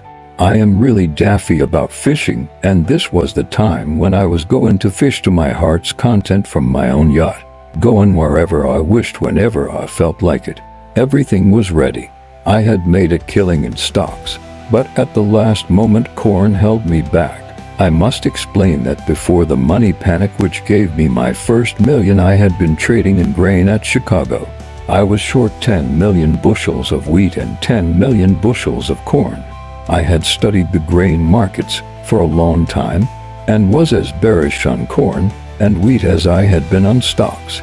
Well, they both started down, but while wheat kept on declining, the biggest of all the Chicago operators, I'll call him Stratton, took it into his head to run a corner in corn. After I cleaned up in stocks and was ready to go south on my yacht, I found that wheat showed me a handsome profit, but in corn Stratton had run up the price and I had quite a loss.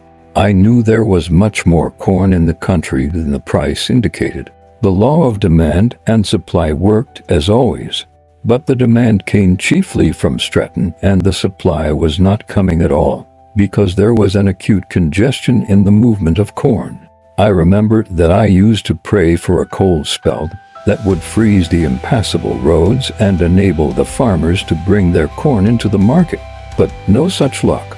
There I was, waiting to go on my joyously planned fishing trip, and that loss in corn holding me back. I couldn't go away with the market as it was. Of course, Stratton kept pretty close tabs on the short interest. He knew he had me, and I knew it quite as well as he did. But, as I said, I was hoping I might convince the weather that it ought to get busy and help me. Perceiving that neither the weather nor any other kindly wonder worker was paying any attention to my needs, I studied how I might work out of my difficulty by my own efforts.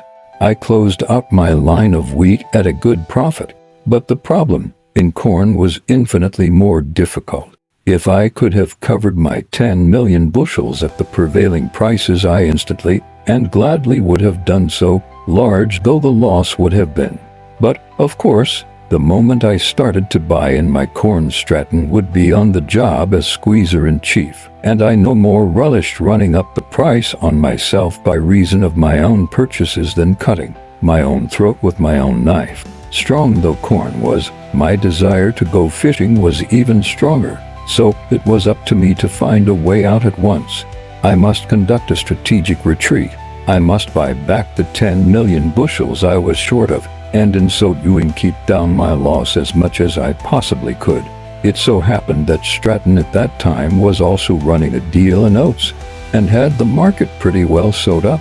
I had kept track of all the grain markets in the way of crop news and pit gossip, and I heard that the powerful armor interests were not friendly, market-wise, to Stratton. Of course, I knew that Stratton would not let me have the corn I needed except at his own price. But the moment I heard the rumors about armor being against Stratton, it occurred to me that I might look to the Chicago traders for aid.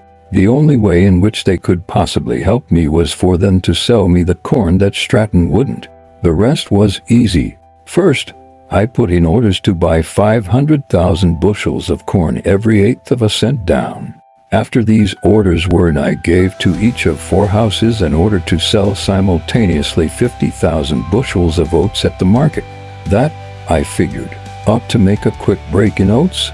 Knowing how the traders' minds work, it was a cinch that they would instantly think that armor was gunning for Stratton. Seeing the attack opened in oats, they would logically conclude that the next break would be in corn, and they would start to sell it. If that corner in corn was busted, the pickings would be fabulous. My dope on the psychology of the Chicago traders was absolutely correct. When they saw oats breaking on the scattered selling, they promptly jumped on corn and sold it with great enthusiasm. I was able to buy 6 million bushels of corn in the next 10 minutes. The moment I found that their selling of corn ceased, I simply bought in the other 4 million bushels at the market. Of course, that made the price go up again. But the net result of my maneuver was that I covered the entire line of 10 million bushels within 1/2 cent of the price prevailing at the time I started to cover on the traders' selling. The 200,000 bushels of oats that I sold short to start the traders' selling of corn, I covered at a loss of only $3,000. That was pretty cheap bear bait. The profits I had made in wheat offset so much of my deficit in corn that my total loss on all my grain trades that time was only $25,000. Afterwards, corn went up 25 cents a bushel. Stratton undoubtedly had me at his mercy. If I had set about buying my 10 million bushels of corn without bothering to think of the price, there is no telling what I would have had to pay. A man can't spend years at one thing and not acquire a habitual attitude towards it, quite unlike that of the average beginner. The difference distinguishes the professional from the amateur. It is the way a man looks at things that makes or loses money for him in the speculative markets. The public has the dilettante's point of view toward his own effort. The ego obtrudes itself unduly, and the thinking therefore is not deep or exhaustive. The professional concerns himself with doing the right thing rather than with making money, knowing that the profit takes care of itself if the other things are attended to. A trader gets to play the game as the professional billiard player does. That is, he looks far ahead instead of considering the particular shot beforehand. It gets to be an instinct to play for position. I remember hearing a story about Addison Kamek that illustrates very nicely what I wish to point out. From all I have heard, I am inclined to think that Kamek was one of the ablest stock traders the street ever saw. He was not a chronic bear as many believe, but he felt the greater appeal of trading on the bear side, of utilizing in his behalf the two great human factors of hope and fear. He is credited with coining the warning, "Don't sell stocks when the sap is running up the trees." And the old-timers tell me that his biggest winnings were made on the bull side, so that it is plain he did not play prejudices but conditions. At all events, he was a consummate trader. It seems that once, this was way back at the tag end of a bull market, Kamek was bearish, and J. Arthur Joseph, the financial writer and raconteur, knew it. The market, however, was not only strong but still rising, in response to prodding by the bull leaders and optimistic reports by the newspapers. Knowing what use a trader like Kamek could make of bearish information, Joseph rushed to Kamek's office one day with glad tidings. "Mr. Kamek, I have a very good friend who is a transfer clerk in the St. Paul office, and he has just told me something which I think you ought to know." "What is it?" asked Kamek listlessly. "You've turned, haven't you?" "You are bearish now?" asked Joseph. To make sure, if Kamek wasn't interested, he wasn't going to waste precious ammunition. "Yes. What's the wonderful information?" "I went around to the St. Paul office today, as I do in my news-gathering rounds 2 or 3 times a week, and my friend there said to me, 'The old man is selling stock.' He meant William Rockefeller." "Is he really, Jimmy?" I said to him, and he answered, "Yes, he is selling 1,500 shares every 3/8 of a point up. I've been transferring the stock for 2 or 3 days now. I didn't lose any time, but came right over to tell you." Kamek was not easily excited, and moreover, was so accustomed to having all manner of people rush madly into his office with all manner of news, gossip, rumors, tips, and lies that he had grown distrustful of them all. He nearly said, "Now, are you sure you heard right, Joseph?" "Am I sure?" "Certainly I am sure." "Do you think I am deaf?" said Joseph. "Are you sure of your man?" "Absolutely," declared Joseph. "I've known him for years. He has never lied to me. He wouldn't. No object. I know he is absolutely reliable, and I'd stake my life on what he tells me. I know him as well as I know anybody in this world. A great deal better than you seem to know me after all these years." "Sure of him, eh?" And Kamek again looked at Joseph. Then he said, "Well, you ought to know." He called his broker, W.B. Wheeler. Joseph expected to hear him give an order to sell at least 50,000 shares of St. Paul. William Rockefeller was disposing of his holdings in St. Paul, taking advantage of the strength of the market. Whether it was investment stock or speculative holdings was irrelevant. The one important fact was that the best stock trader of the Standard Oil crowd was getting out of St. Paul. What would the average man have done if he had received the news from a trustworthy source? No need to ask, but Kamek, the ablest bear operator of his day, who was bearish on the market just then, said to his broker Billy, "Go over to the board and buy 1,500 St. Paul every 3/8 up." The stock was then in the 90s. "Don't you mean sell?" interjected Joseph hastily. He was no novice in Wall Street, but he was thinking of the market from the point of view of the newspaper man and, incidentally, of the general public.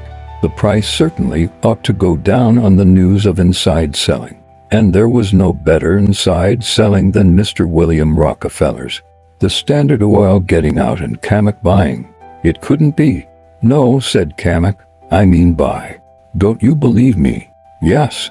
"Don't you believe my information?" "Yes." "Aren't you bearish?" "Yes." "Well, then, that's why I'm buying. Listen to me now, you keep in touch with that reliable friend of yours, and the moment the scaled selling stops, let me know. Instantly, do you understand?"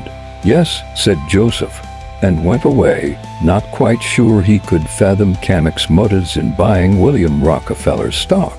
It was the knowledge that Kamek was bearish on the entire market that made his maneuver so difficult to explain. However, Joseph saw his friend the transfer clerk and told him he wanted to be tipped off when the old man got through selling. Regularly twice a day Joseph called on his friend to inquire. One day the transfer clerk told him, "There isn't any more stock coming from the old man." Joseph thanked him and ran to Kamek's office with the information.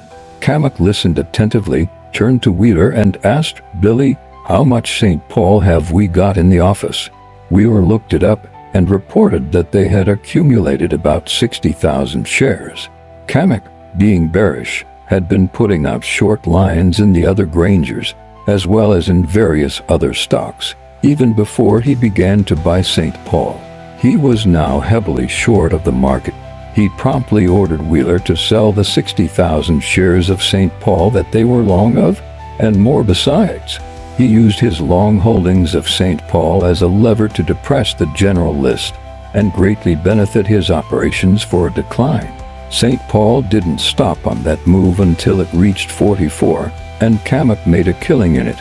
He played his cards with consummate skill and profited accordingly. The point I would make is his habitual attitude toward trading. He didn't have to reflect. He saw instantly what was far more important to him than his profit on that one stock. He saw that he had providentially been offered an opportunity to begin his big bear operations not only at the proper time, but with a proper initial push. The St. Paul tip made him buy instead of sell because he saw at once that it gave him a vast supply of the best ammunition for his bear campaign. To get back to myself, after I closed my trade in wheat and corn, I went south in my yacht. I cruised about in Florida waters, having a grand old time. The fishing was great. Everything was lovely. I didn't have a care in the world, and I wasn't looking for any. One day I went ashore at Palm Beach. I met a lot of Wall Street friends and others. They were all talking about the most picturesque cotton speculator of the day. A report from New York had it that Percy Thomas had lost every cent. It wasn't a commercial bankruptcy, merely the rumor of the world-famous operator's second Waterloo in the cotton market. I had always felt a great admiration for him. The first I ever heard of him was through the newspapers, at the time of the failure of the stock exchange house of Sheldon and Thomas, when Thomas tried to corner cotton. Sheldon, who did not have the vision or the courage of his partner, got cold feet on the very verge of success. At least, so the street said at the time. At all events, instead of making a killing, they made one of the most sensational failures in years. I forget how many millions. The firm was wound up, and Thomas went to work alone. He devoted himself exclusively to cotton, and it was not long before he was on his feet again. He paid off his creditors in full with interest, debts he was not legally obliged to discharge, and withal had $1 million left to himself. His comeback in the cotton market was in its way as remarkable as Deacon S.B. White's famous stock market exploit of paying off $1 million in 1 year. Thomas' pluck and brains made me admire him immensely. Everybody in Palm Beach was talking about the collapse of Thomas' deal in March cotton. You know how the talk goes and grows, the amount of misinformation and exaggeration and improvements that you hear. Why, I've seen a rumor about myself grow so that the fellow who started it did not recognize it when it came back to him in less than 24 hours, swollen with new and picturesque details. The news of Percy Thomas' latest misadventure turned my mind from the fishing to the cotton market. I got files of the trade papers and read them to get a line on conditions. When I got back to New York, I gave myself up to studying the market. Everybody was bearish, and I was and everybody was selling July cotton. You know how people are. I suppose it is the contagion of example that makes a man do something because everybody around him is doing the same thing. Perhaps it is some phase or variety in the herd instinct. In any case, it was, in the opinion of hundreds of traders, the wise and proper thing to sell July cotton, and so safe too.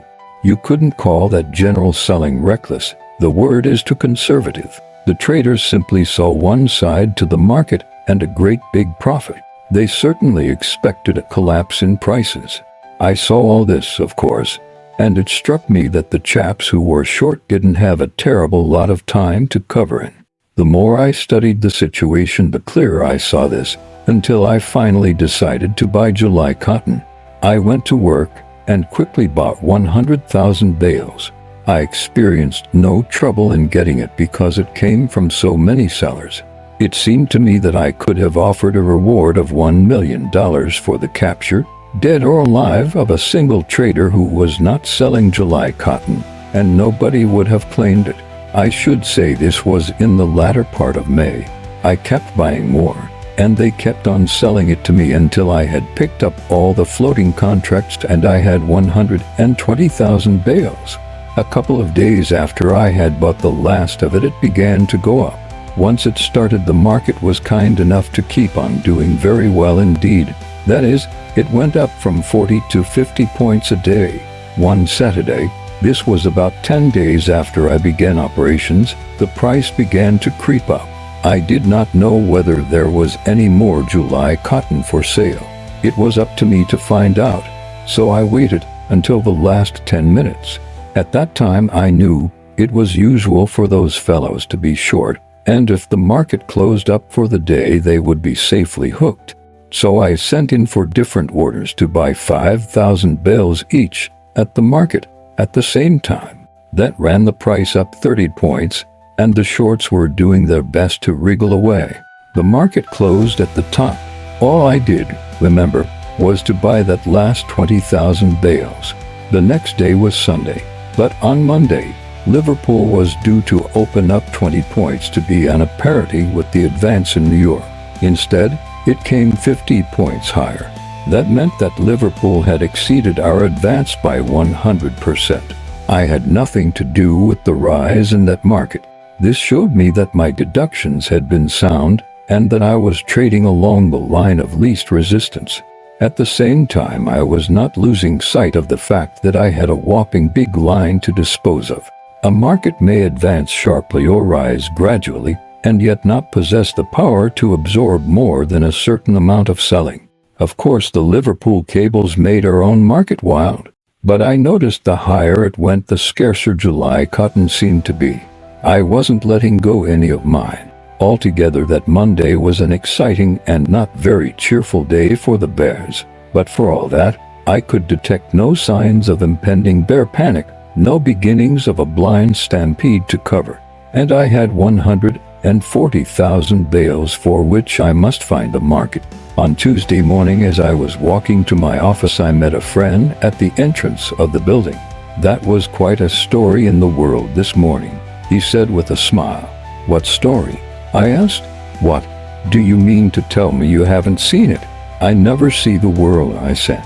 "What is the story?" "Why, it's all about you. It says you've got July cotton cornered." "I haven't seen it," I told him, and left him.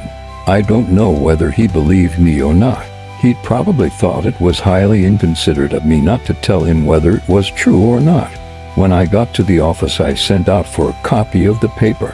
Sure enough, there it was on the front page in big headlines, "July cotton cornered by Larry Livingston." Of course, I knew at once that the article would play the dickens with the market.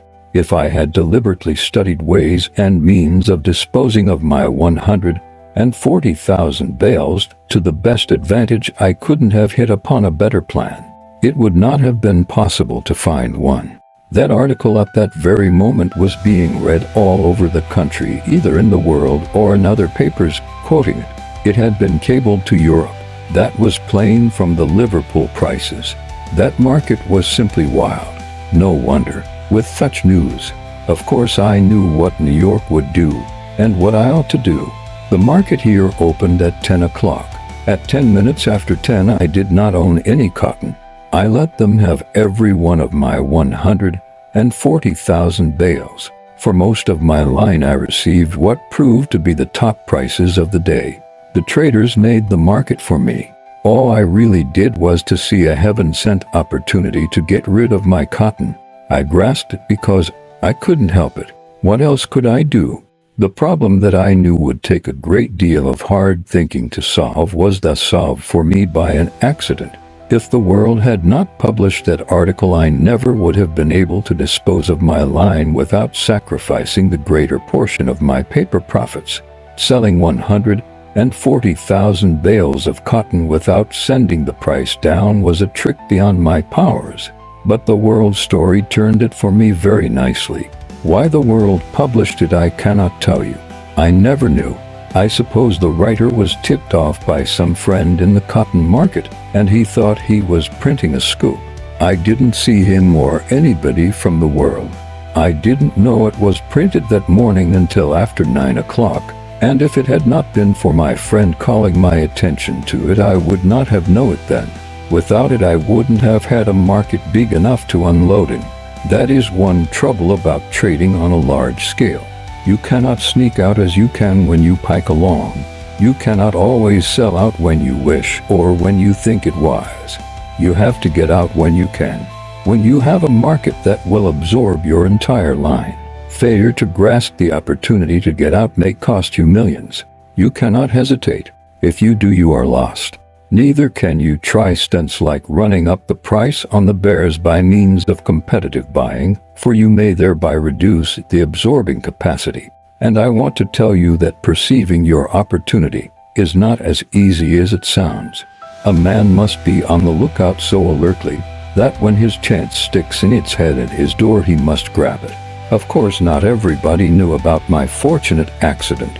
In Wall Street, and, for that matter, everywhere else, any accident that makes big money for a man is regarded with suspicion. When the accident is unprofitable, it is never considered an accident but the logical outcome of your hoggishness or of the swelled head. But when there is a profit, they call it loot and talk about how well unscrupulousness fares, and how conservatism and decency.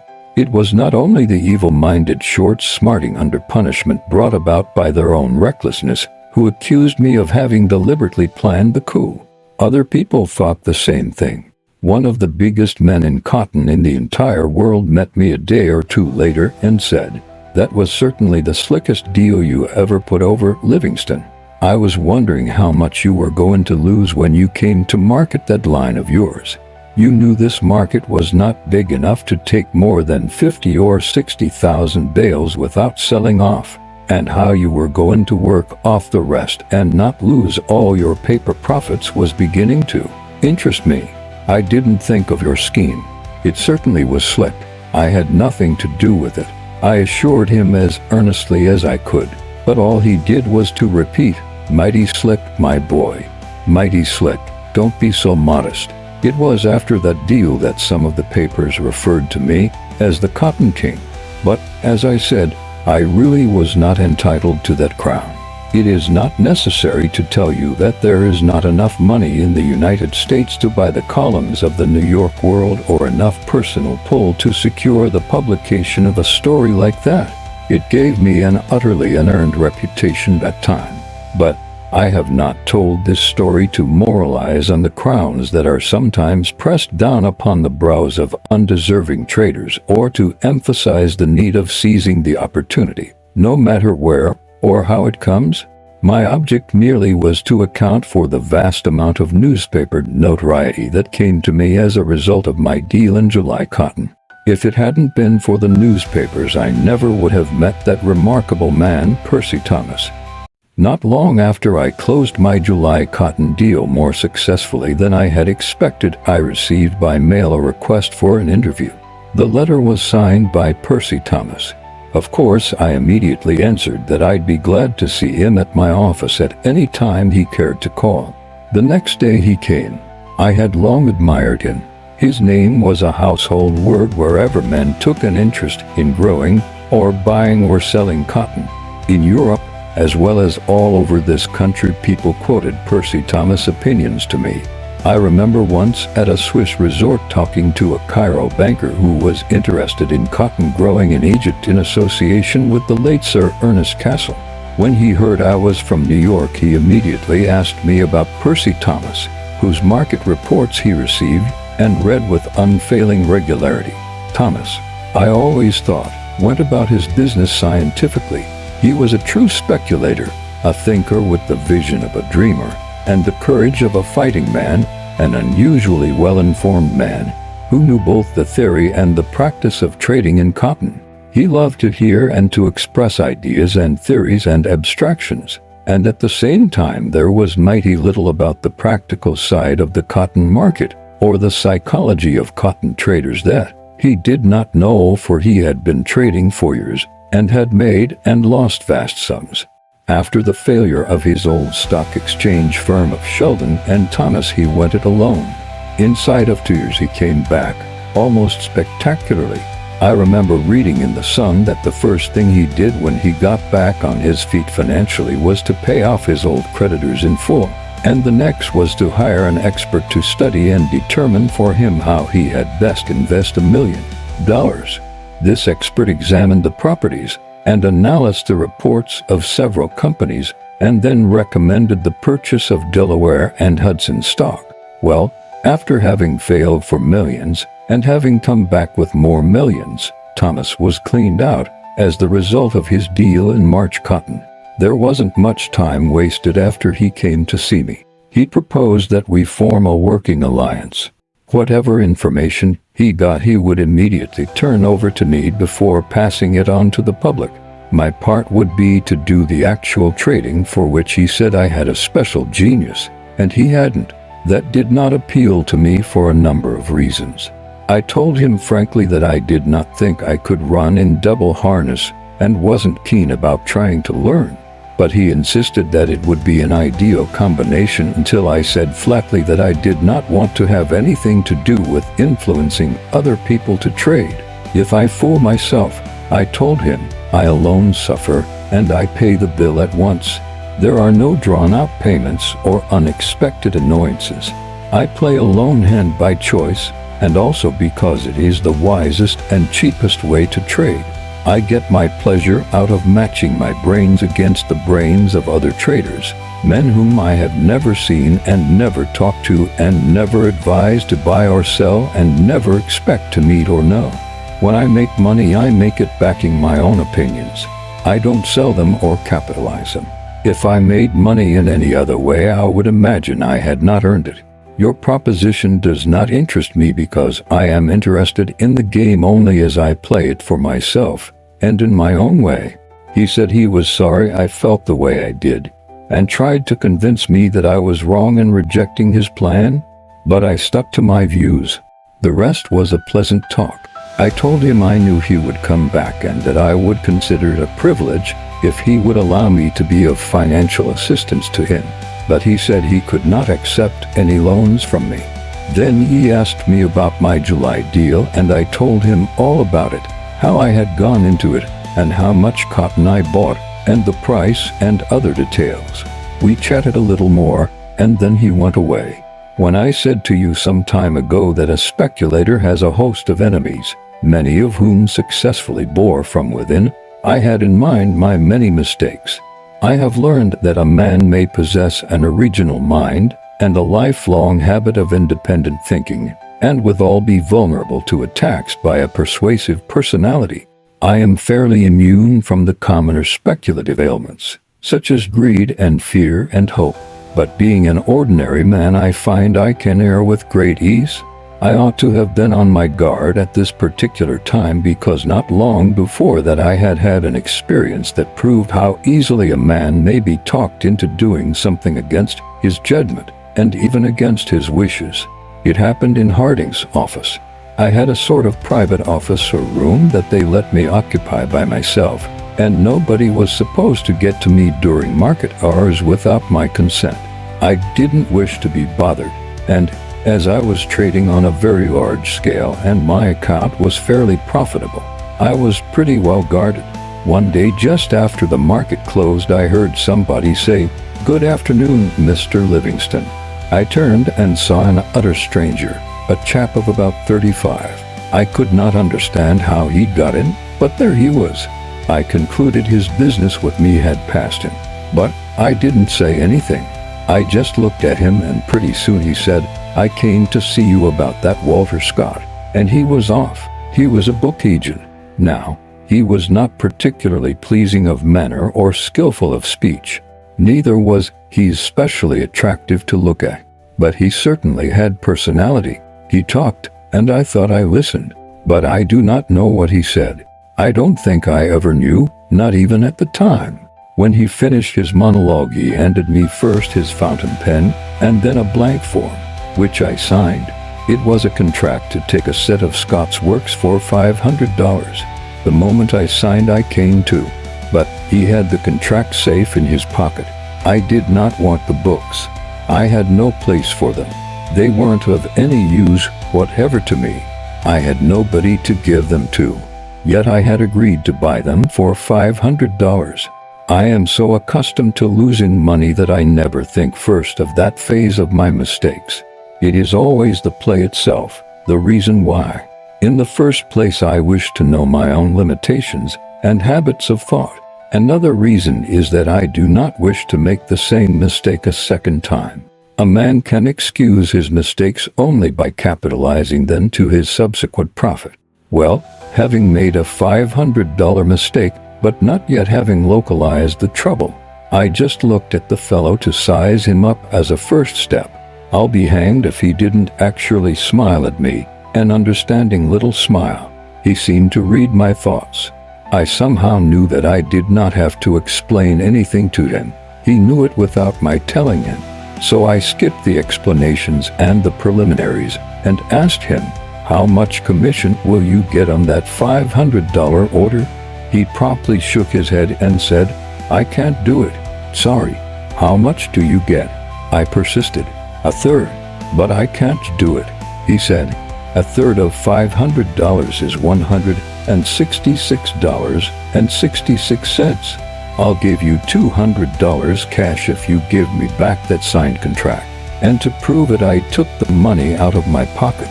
"I told you I couldn't do it," he said. "Do all of your customers make the same offer to you?" I asked. "No," he answered.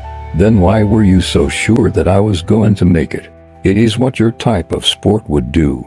You are a first-class loser, and that makes you a first-class businessman.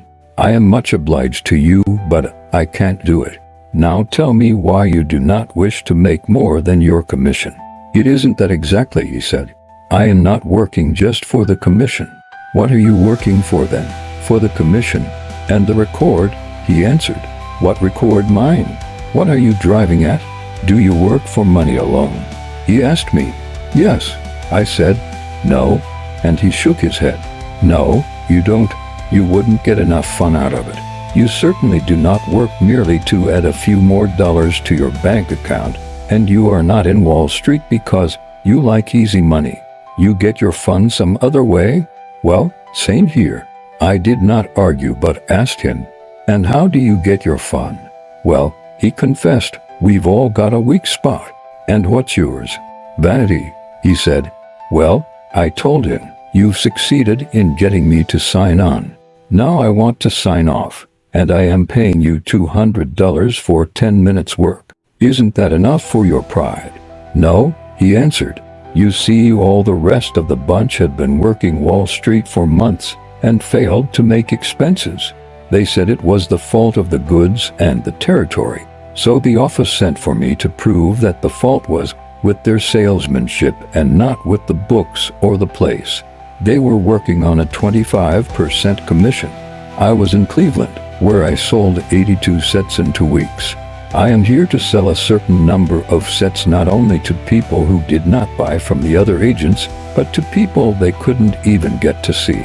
That's why they give me 33 1/3%. I can't quite figure out how you sold me that set." "Why," he said consolingly, "I sold J.P. Morgan a set." "No, you didn't," I said. He wasn't angry. He simply said, "Honest, I did." A set of Walter Scott to J.P. Morgan, who not only has some fine editions, but probably the original manuscripts of some of the novels as well. Well, here's his John Hancock. And he promptly flashed on me a contract signed by J.P. Morgan himself. It might not have been Mr. Morgan's signature, but it did not occur to me to doubt it at the time. Didn't he have mine in his pocket? All I felt was curiosity. So I asked him, "How did you get past the librarian?" I didn't see any librarian. I saw the old man himself, in the office. "That's too much," I said. Everybody knew that it was much harder to get into Mr. Morgan's private office empty-handed than into the White House with a parcel that ticked like an alarm clock. But he declared, "I did." "But how did you get into his office?" "How did I get into yours?" He retorted, "I don't know. You tell me," I said. "Well, the way I got into Morgan's office and the way I got into yours are the same. I just talked to the fellow at the door whose business it was not to let me in. And the way I got Morgan to sign was the same way I got you to sign. You weren't signing a contract for a set of books. You just took the fountain pen I gave you and did what I asked you to do with it. No difference. Same as you. And is that really Morgan's signature?" I asked him, about 3 minutes late with my skepticism. "Sure. He learned how to write his name when he was a boy. And that's all there is to it. That's all," he answered. "I know exactly what I am doing. That's all the secret there is. I am much obliged to you. Good day, Mr. Livingston." And he started to go out. "Hold on," I said. "I'm bound to have you make an even $200 out of me."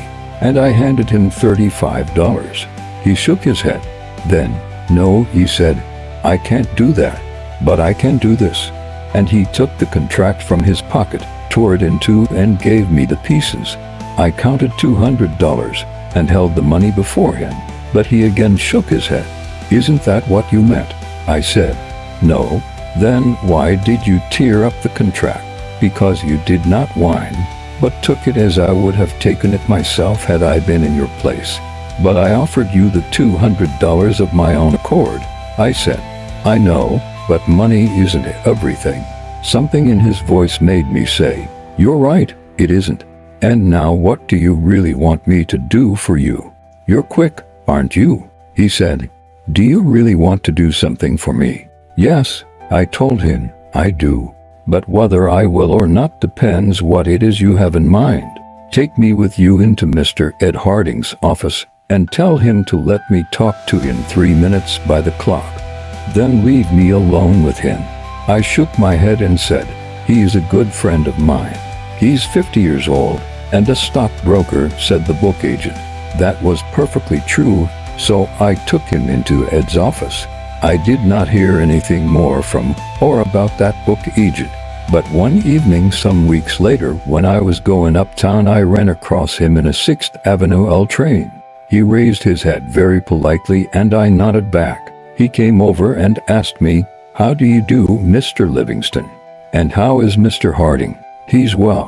"Why do you ask?" I felt he was holding back a story. "I sold him $2,000 worth of books that day you took me in to see him. He never said a word to me about it." I said, "No, that kind doesn't talk about it." "What kind doesn't talk?" "The kind that never makes mistakes on account of its being bad business to make them. That kind always knows what he wants, and nobody can tell him different. That is the kind that's educating my children and keeps my wife in good humor. You did me a good turn, Mr. Livingston. I expected it when I gave up the $200 you were so anxious to present to me. And if Mr. Harding hadn't given you an order." "Oh, but I knew he would. I had found out what kind of man he was. He was a cinch." "Yes. But if he hadn't bought any books," I persisted, "I'd have come back to you and sold you something." "Good day, Mr. Livingston. I am going to see the mayor." And he got up as we pulled up at Park Place. "I hope you sell him 10 sets, I said. His honor was a Tammany man. "I'm a Republican too," he said, and went out, not hastily, but leisurely, confident that the train would wait. And it did. I have told you this story in such detail because it concerned a remarkable man who made me buy what I did not wish to buy. He was the first man who did that to me. There never should have been a second, but there was. You can never bank on there being but one remarkable salesman in the world or on complete immunization from the influence of personality. When Percy Thomas left my office, after I had pleasantly but definitely declined to enter into a working alliance with him, I would have sworn that our business paths would never cross. I was not sure I'd ever see him again. But on the very next day he wrote me a letter thanking me for my offers of help and inviting me to come and see him. I answered that I would. He wrote again. I called. I got to see a great deal of him. It was always a pleasure for me to listen to him. He knew so much, and he expressed his knowledge so interestingly. I think he is the most magnetic man I ever met. We talked of many things, for he is a widely read man with an amazing grasp of many subjects and a remarkable gift for interesting generalization. The wisdom of his speech is impressive, and as for plausibility, he hasn't an equal. I have heard many people accuse Percy Thomas of many things, including insincerity, but I sometimes wonder if his remarkable plausibility does not come from the fact that he first convinces himself so thoroughly as to acquire thereby a greatly increased power to convince others. Of course, we talked about market matters at great length. I was not bullish on cotton, but he was. I could not see the bull side at all, but he did. He'd brought up so many facts and figures that I ought to have been overwhelmed, but I wasn't. I couldn't disprove them because I could not deny their authenticity, but they did not shake my belief in what I read for myself. But he kept at it until I no longer felt sure of my own information as gathered from the trade papers and the dailies. That meant I couldn't set the market with my own eyes. A man cannot be convinced against his own convictions, but he can be talked into a state of uncertainty and indecision, which is even worse, for that means that he cannot trade with confidence and comfort. I cannot say that I got all mixed up exactly, but I lost my poise, or rather, I ceased to do my own thinking. I cannot give you in detail the various steps by which I reached the state of mind that was to prove so costly to me. I think it was his assurances of the accuracy of his figures, which were exclusively his, and the undependability of mine, which were not exclusively mine, but public property. He harped on the utter reliability, as proved time and again, of all his 10,000 correspondents throughout the South. In the end, I came to read conditions as he himself read them, because we were both reading from the same page of the same book, held by him before my eyes. He has a logical mind. Once I accepted his facts, it was a cinch that my own conclusions, derived from his facts, would agree with his own. When he began his talks with me about the cotton situation, I not only was bearish, but I was short of the market. Gradually, as I began to accept his facts and figures, I began to fear I had been basing my previous position on misinformation. Of course, I could not feel that way and not cover. And once I had covered because Thomas made me think I was wrong, I simply had to go long. It is the way my mind works. You know, I have done nothing in my life but trade in stocks and commodities. I naturally think that if it is wrong to be bearish, it must be right to be a bull. And if it is right to be a bull, it is imperative to buy. As my old Palm Beach friend said, Pat Hearn used to say, "You can't tell till you bet." I must prove whether I am right on the market or not, and the proofs are to be read only in my broker's statements. At the end of the month, I started in to buy cotton, and in a jiffy I had my usual line, about 60,000 bales. It was the most asinine play of my career. Instead of standing or falling by my own observation and deductions, I was merely playing another man's game. It was eminently fitting that my silly plays should not end with that. I not only bought when I had no business to be bullish, but I didn't accumulate my line in accordance with the promptings of experience. I wasn't trading right. Having listened, I was lost. The market was not going my way. I'm never afraid or impatient when I am sure of my position. But the market didn't act the way it should have acted had Thomas been right. Having taken the first wrong step, I took the second and the third, and of course, it muddled me all up. I allowed myself to be persuaded not only into not taking my loss, but into holding up the market. That is a style of play foreign to my nature and contrary to my trading principles and theories. Even as a boy in the bucket shops, I had known better, but I was not myself. I was another man, a Thomasized person. I not only was long of cotton, but I was carrying a heavy line of wheat that was doing famously and showed me a handsome profit. My fool efforts to bolster up cotton had increased my line to about 150,000 bales. I may tell you that about this time I was not feeling very well. I don't say this to furnish an excuse for my blunders, but merely to state a pertinent fact. I remember I went to Bayshore for a rest. While there I did some thinking. It seemed to me that my speculative commitments were overlarge. I am not timid as a rule, but I got to feeling nervous, and that made me decide to lighten my load. To do this I must clean up either the cotton or the wheat. It seems incredible that knowing the game as well as I did, and with an experience of 12 or 14 years of speculating in stocks and commodities, I did precisely the wrong thing. The cotton showed me a loss and I kept it. The wheat showed me a profit and I sold it out. It was an utterly foolish play, but all I can say in extenuation is that it wasn't really my deal. But Thomas, of all speculative blunders there are few greater than trying to average a losing game. My cotton deal proved it to the hilt a little later. Always sell what shows you a loss and keep what shows you a profit. That was so obviously the wise thing to do, and was so well known to me that even now I marvel at myself for doing the reverse. And so I sold my wheat, deliberately cut short my profit in it. After I got out of it, the price went up 20 cents a bushel without stopping. If I had kept it, I might have taken a profit of about $8 million. And having decided to keep on with the losing proposition, I bought more cotton.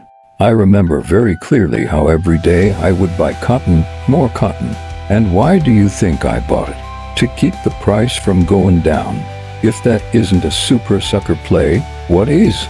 I simply kept putting up more and more money to lose eventually. My brokers and my intimate friends couldn't understand it, and they don't to this day. Of course, if the deal had turned out differently, I would have been a wonder. More than once I was warned against placing too much reliance on Percy Thomas' brilliant analyses. To this I paid no heed, but kept on buying cotton to keep it from going down. I was even buying it in Liverpool.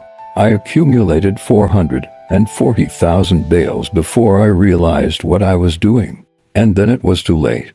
So I sold out my line. I lost nearly all that I had made out of all my other deals in stocks and commodities. I was not completely cleaned out, but I had left fewer hundreds of thousands than I had millions before I met my brilliant friend Percy Thomas. For me, of all men, to violate all the laws that experience had taught me to observe in order to prosper was more than asinine. To learn that a man can make foolish plays for no reason whatever was a valuable lesson. It cost me millions to learn that another dangerous enemy to a trader is his susceptibility to the urgings of a magnetic personality when plausibly expressed by a brilliant mind. It has always seemed to me, however, that I might have learned my lesson quite as well if the cost had been only 1 million. But fate does not always let you fix the tuition fee. She delivers the educational wallop and presents her own bill, knowing you have to pay it, no matter what the amount may be. Having learned what folly I was capable of, I closed that particular incident. Percy Thomas went out of my life. There I was, with more than 9/10 of my stake. As Jim Fisk used to say, gone where the woodbine twinneth, up the spout. I had been a millionaire rather less than a year. My millions I had made by using brains, helped by luck. I had lost them by reversing the process.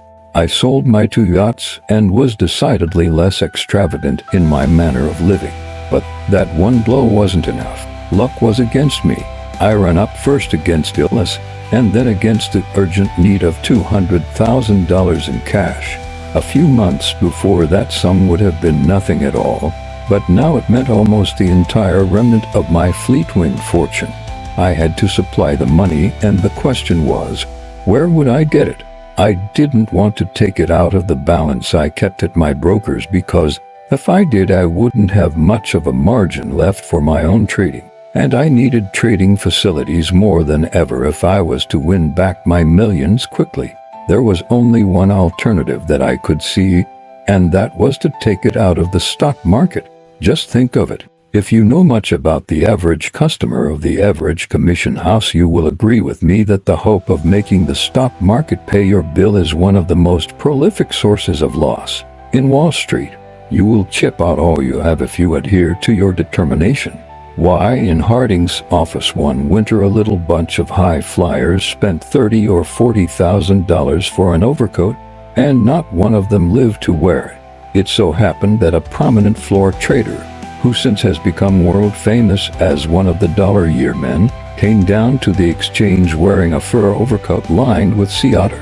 In those days, before furs went up sky high, that coat was valued at only $10,000. Well, one of the chaps in Harding's office, Bob Keown, decided to get a coat lined with Russian sable. He priced one uptown. The cost was about the same, $10,000. That's the devil of a lot of money, objected one of the fellows. Well, fair, admitted Bob Keown amiably. About a week's wages, unless you guys promise to present it to me as a slight but sincere token of the esteem in which you hold the nicest man in the office. Do I hear the presentation speech? No? Very well. I shall let the stock market buy it for me. Why do you want a sable coat? Asked Ed Harding. It would look particularly well on a man of my inches, replied Bob, drawing himself up. And how did you say you were going to pay for it? Asked Jim Murphy, who was the star tip chaser of the office. By a judicious investment of a temporary character, James. That's how, answered Bob, who knew that Murphy merely wanted a tip. Sure enough, Jimmy asked, what stock are you going to buy? Wrong as usual, friend. This is no time to buy anything. I propose to sell 5,000 steel. It ought to go down 10 points at the least. I'll just take 2.5 points net. That is conservative, isn't it? What do you hear about it? Asked Murphy eagerly. He was a tall, thin man with black hair and a hungry look, due to his never going out to lunch for fear of missing something on the tape. I hear that coat's the most becoming I ever planned to get. He turned to Harding and said, Ed, sell 5,000 US steel common at the market. Today, darling. He was a plunger, Bob was, and liked to indulge in humorous talk. It was his way of letting the world know that he had an iron nerve. He sold 5,000 steel, and the stock promptly went up. Not being half as big an ass as he seemed when he talked, Bob stopped his loss at 1.5 points and confided to the office that the New York climate was too benign for fur coats. They were unhealthy and ostentatious. The rest of the fellows jeered, but it was not long before one of them bought some Union Pacific to pay for the coat. He lost $1,800 and said sables were all right for the outside of a woman's wrap, but not for the inside of a garment intended to be worn by a modest and intelligent man. After that, one after another of the fellows tried to coax the market to pay for that coat. One day I said I would buy it to keep the office from going broke, but they all said that it wasn't a sporting thing to do, that if I wanted the coat for myself I ought to let the market give it to me. But Ed Harding strongly approved of my intention, and that same afternoon I went to the furrier's to buy it. I found out that a man from Chicago had bought it the week before. That was only one case. There isn't a man in Wall Street who has not lost money trying to make the market pay for an automobile or a bracelet or a motorboat or a painting. I could build a huge hospital with the birthday presents that the tight-fisted stock market has refused to pay for. In fact, of all hoodoos in Wall Street, I think the resolve to induce the stock market to act as a fairy godmother is the busiest and most persistent. Like all well-authenticated hoodoos, this has its reason for being. What does a man do when he sets out to make the stock market pay for a sudden need? Why? He merely hopes. He gambles. He therefore runs much greater risks than he would if he were speculating intelligently, in accordance with opinions or beliefs logically arrived at after a dispassionate study of underlying conditions. To begin with, he is after an immediate profit. He cannot afford to wait. The market must be nice to him at once, if at all. He flatters himself that he is not asking more than to place an even money bet, because he is prepared to run quick, say, stop his loss at 2 points when all he hopes to make is 2 points. He hugs the fallacy that he is merely taking a 50-50 chance.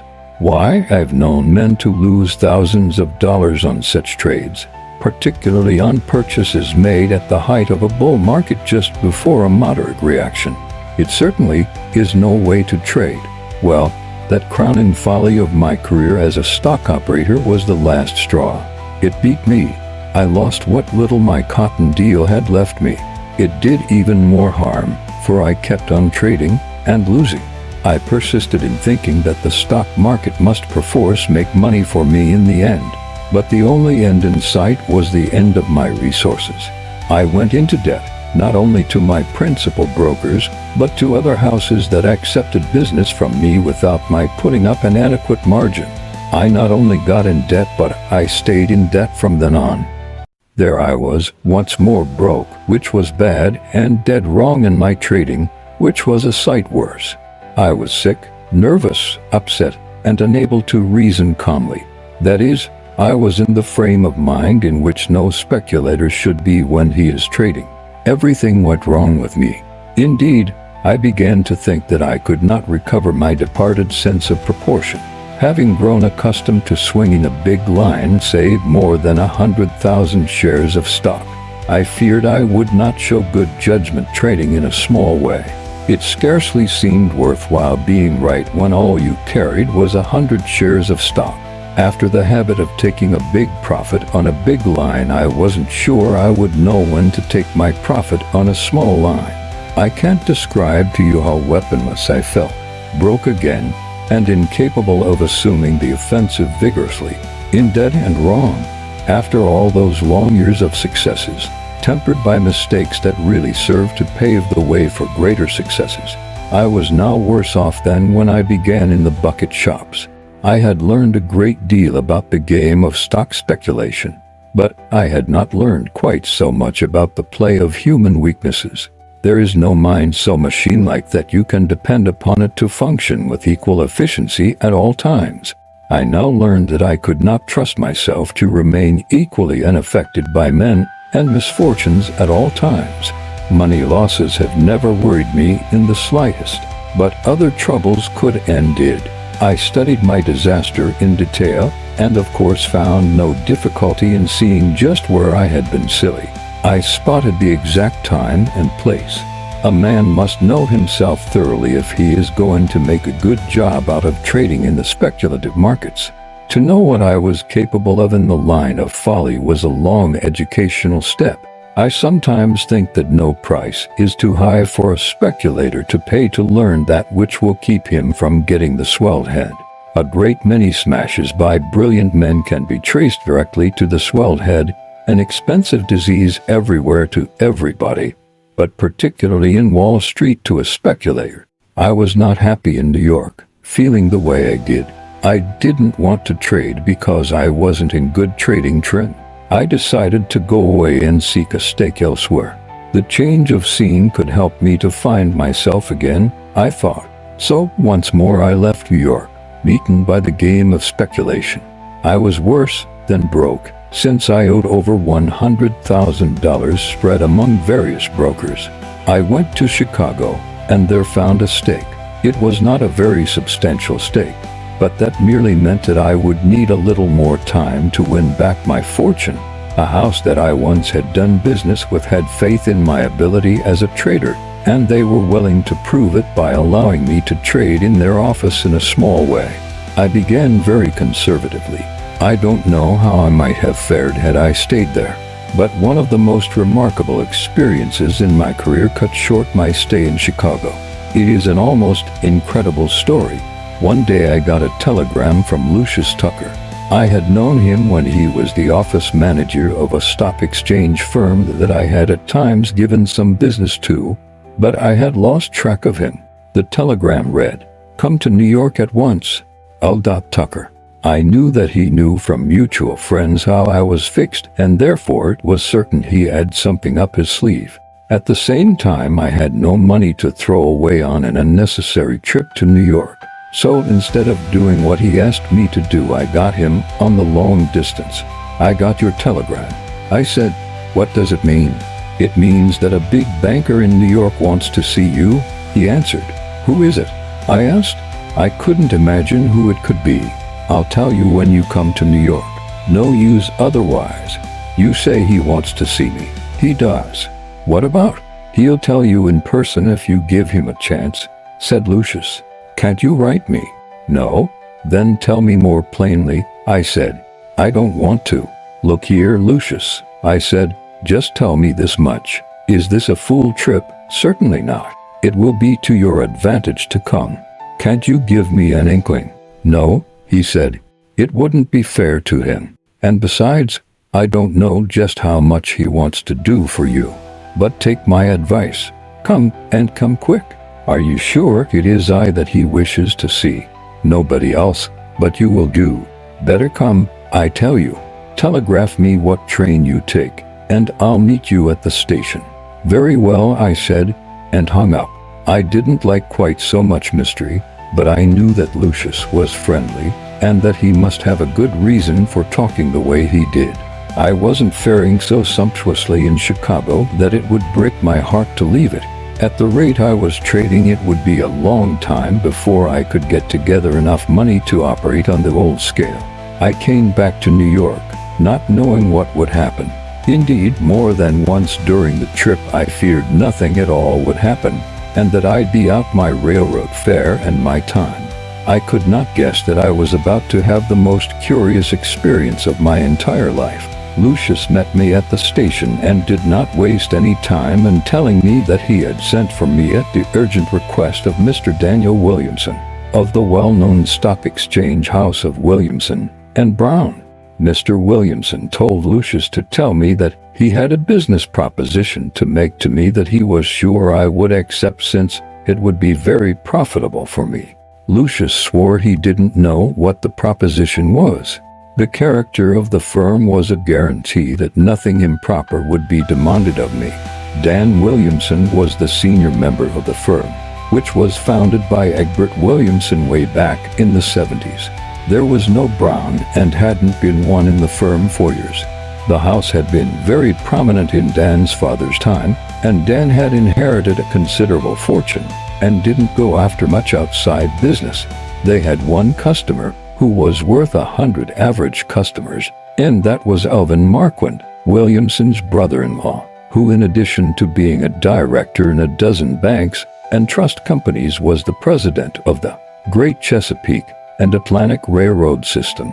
He was the most picturesque personality in the railroad world after James J. Hill, and was the spokesman and dominant member of the powerful banking coterie known as the Fort Dawson Gang. He was worth from $50 million to $500 million, the estimate depending upon the state of the speaker's liver. When he died, they found out that he was worth $250 million, all made in Wall Street. So you see, he was some customer. Lucius told me he had just accepted a position with Williamson and Brown, one that was made for him. He was supposed to be a sort of circulating general business getter. The firm was after a general commission business, and Lucius had induced Mr. Williamson to open a couple of branch offices, one in one of the big hotels uptown and the other in Chicago. I rather gathered that I was going to be offered a position in the latter place, possibly as office manager, which was something I would not accept. I didn't jump on Lucius because I thought I'd better wait until the offer was made before I refused it. Lucius took me into Mr. Williamson's private office, introduced me to his chief, and left the room in a hurry, as though he wished to avoid being called as witness in a case in which he knew both parties. I prepared to listen and then to say no. Mr. Williamson was very pleasant. He was a thorough gentleman with polished manners and a kindly smile. I could see that he made friends easily and kept them. Why not? He was healthy and therefore good-humored. He had swathers of money and therefore could not be suspected of sordid motives. These things, together with his education and social training, made it easy for him to be not only polite but friendly, and not only friendly but helpful. I said nothing. I had nothing to say, and, besides, I always let the other man have his say in full before I do any talking.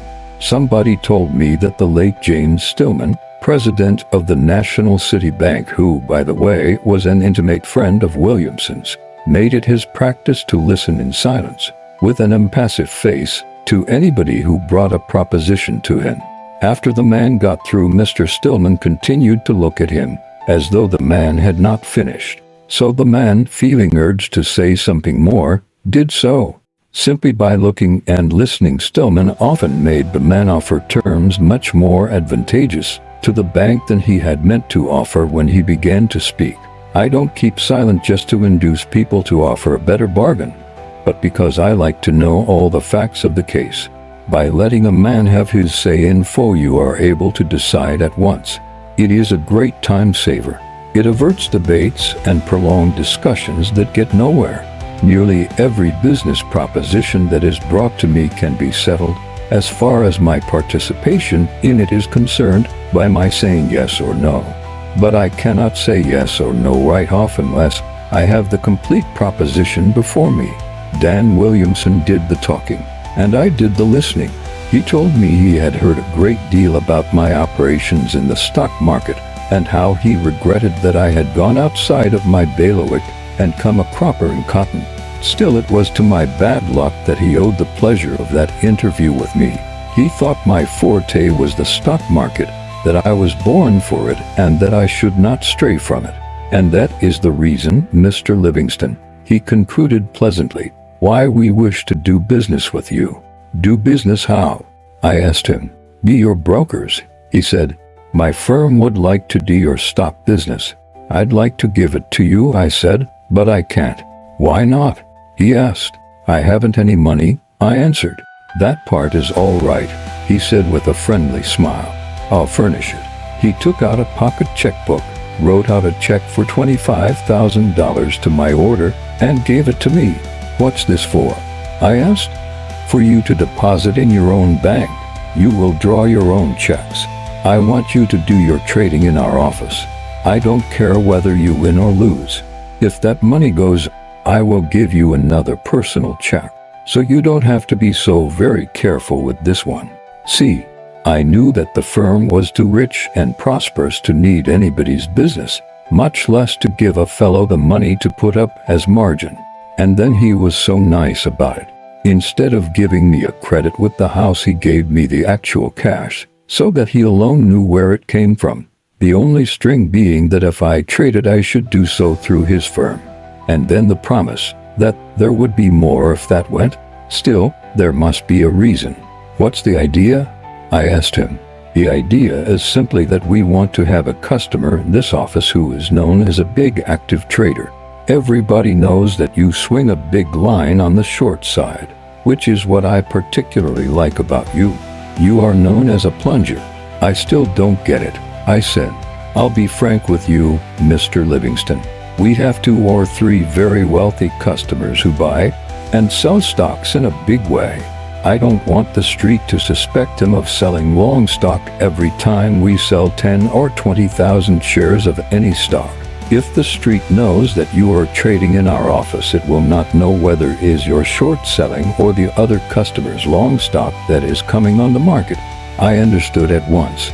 He wanted to cover up his brother-in-law's operations with my reputation as a plunger. It so happened that I had made my biggest killing on the bear side a year and a half before, and of course, the street gossips and the stupid rumor mongers had acquired the habit of blaming me for every decline in prices. To this day, when the market is very weak, they say I am rating it. I didn't have to reflect. I saw at a glance that Dan Williamson was offering me a chance to come back, and come back quickly. I took the check, banked it, opened an account with his firm, and began trading. It was a good active market, broad enough for a man not to have to stick to one or two specialties. I had begun to fear, as I told you, that I had lost the knack of hitting it right. But it seems I hadn't. In 3 weeks' time I had made a profit of $112,000 out of the $25,000 that Dan Williamson lent me. I went to him and said, "I've come to pay you back that $25,000. No, no, he said, and waved me away exactly as if I had offered him a castor oil cocktail. No, no, my boy. Wait until your account amounts to something. Don't think about it yet. You've only got chicken feed there. There is where I made the mistake that I have regretted more than any other I ever made in my Wall Street career. It was responsible for long and dreary years of suffering. I should have insisted on his taking the money. I was on my way to a bigger fortune than I had lost and walking pretty fast. For 3 weeks my average profit was 150% per week. From then on my trading would be on a steadily increasing scale.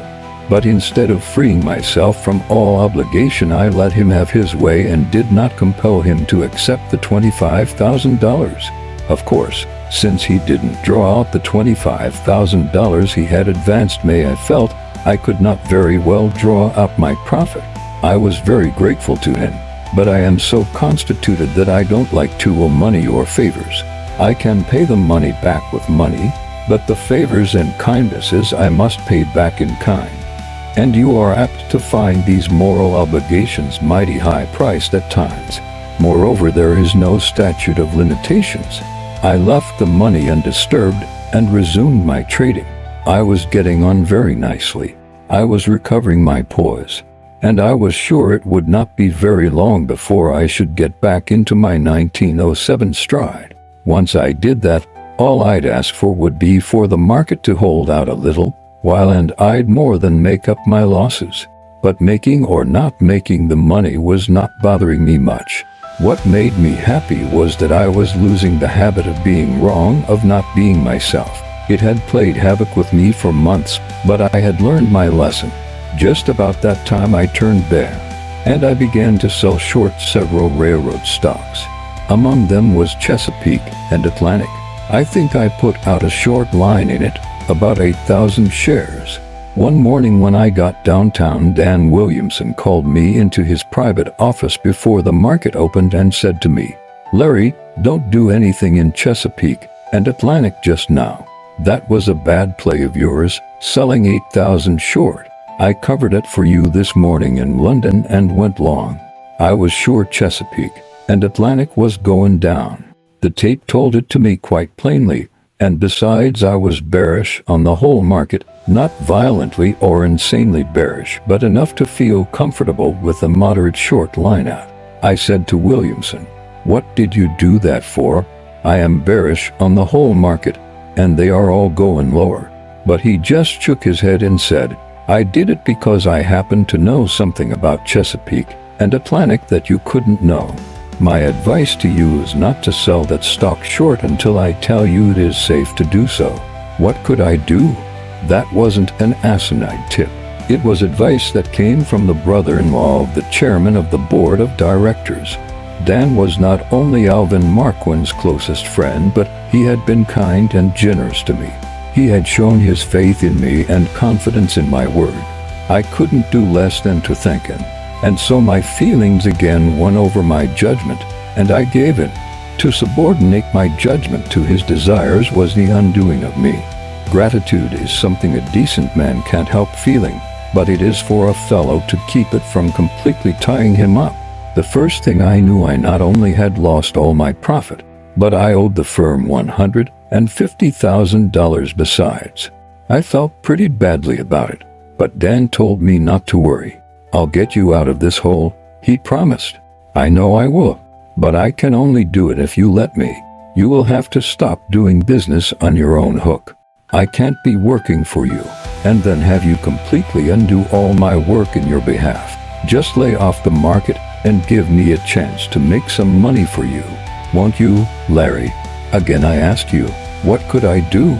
I thought of his kindliness, and I could not do anything that might be construed as lacking in appreciation. I had grown to like him. He was very pleasant and friendly. I remember that all I got from him was encouragement. He kept on assuring me that everything would come out okay one day. Perhaps 6 months later, he came to me with a pleased smile and gave me some credit slips. I told you I would pull you out of that hole, he said, and I have. And then I discovered that not only had he wiped out the debt entirely, but I had a small credit balance besides. I think I could have run that up without much trouble, for the market was right. But he said to me, I have bought you 10,000 shares of Southern Atlantic. That was another road controlled by his brother-in-law, Alvin Marquand, who also ruled the market destinies of the stock.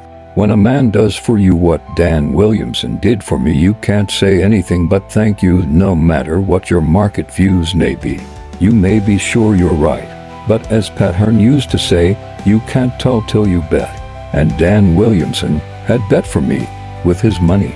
Well, Southern Atlantic went down and stayed down, and I lost, I forget how much, on my 10,000 shares before Dan sold me out. I owed him more than ever, but you never saw a nicer or less importunate creditor in your life. Never a whimper from him. Instead, encouraging words and admonitions not to worry about it. In the end, the loss was made up for me in the same generous but mysterious way. He gave no details whatever. They were all numbered accounts. Dan Williamson would just say to me, we made up your Southern Atlantic loss with profits on this other deal. And he'd tell me how he had sold 7,500 shares of some other stock and made a nice thing out of it. I can truthfully say that I never knew a blessed thing about those trades of mine until I was told that the indebtedness was wiped out. After that happened several times, I began to think, and I got to look at my case from a different angle. Finally, I tumbled. It was plain that I had been used by Dan Williamson. It made me angry to think it, but still angrier that I had not tumbled to it quicker. As soon as I had gone over the whole thing in my mind, I went to Dan Williamson, told him I was through with the firm, and I quit the office of Williamson and Brown. I had no words with him or any of his partners.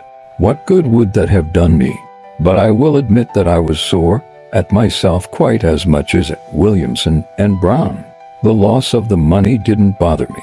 Whenever I have lost money in the stock market, I have always considered that I have learned something, that if I have lost money I have gained experience, so that the money really went for a tuition fee. A man has to have experience, and he has to pay for it.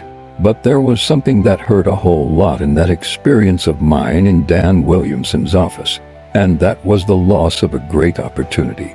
The money a man loses is nothing, he can make it up, but opportunities such as I had then do not come every day. The market, you see, had been a fine trading market.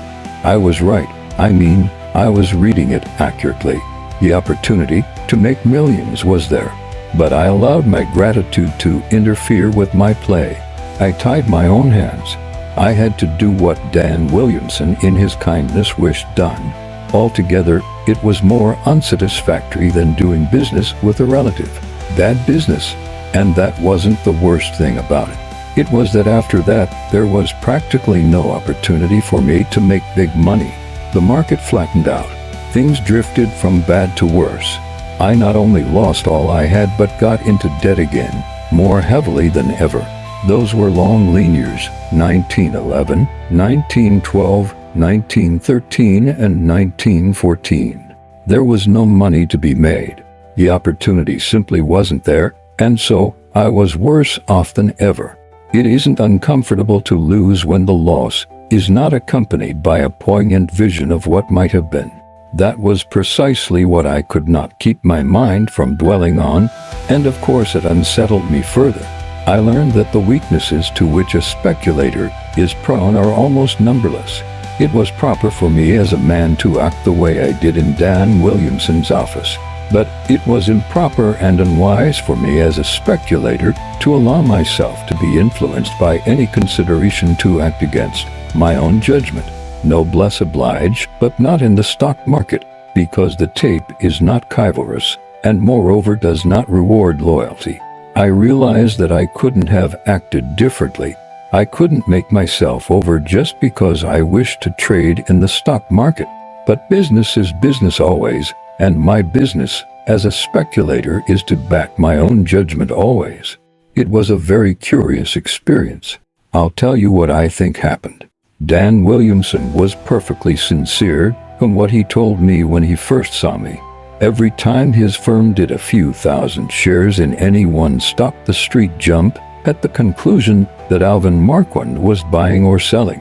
He was the big trader of the office, to be sure, and he gave this firm all his business. And he was one of the best and biggest traders they have ever had in Wall Street. Well, I was to be used as a smoke screen, particularly for Marquand's selling. Alvin Marquand fell sick shortly after I went in. His ailment was early diagnosed as incurable, and Dan Williamson, of course, knew it long before Marquand himself did. That is why Dan covered my Chesapeake and Atlantic stock. He had begun to liquidate some of his brother-in-law's speculative holdings of that and other stocks. Of course, when Marquand died, the estate had to liquidate his speculative and semi-speculative lines, and by that time we had run into a bear market. By tying me up the way he did, Dan was helping the estate a whole lot. I do not speak boastfully when I say that I was a very heavy trader and that I was dead right in my views on the stock market. I know that Williamson remembered my successful operations in the bear market of 1907, and he couldn't afford to run the risk of having me at large.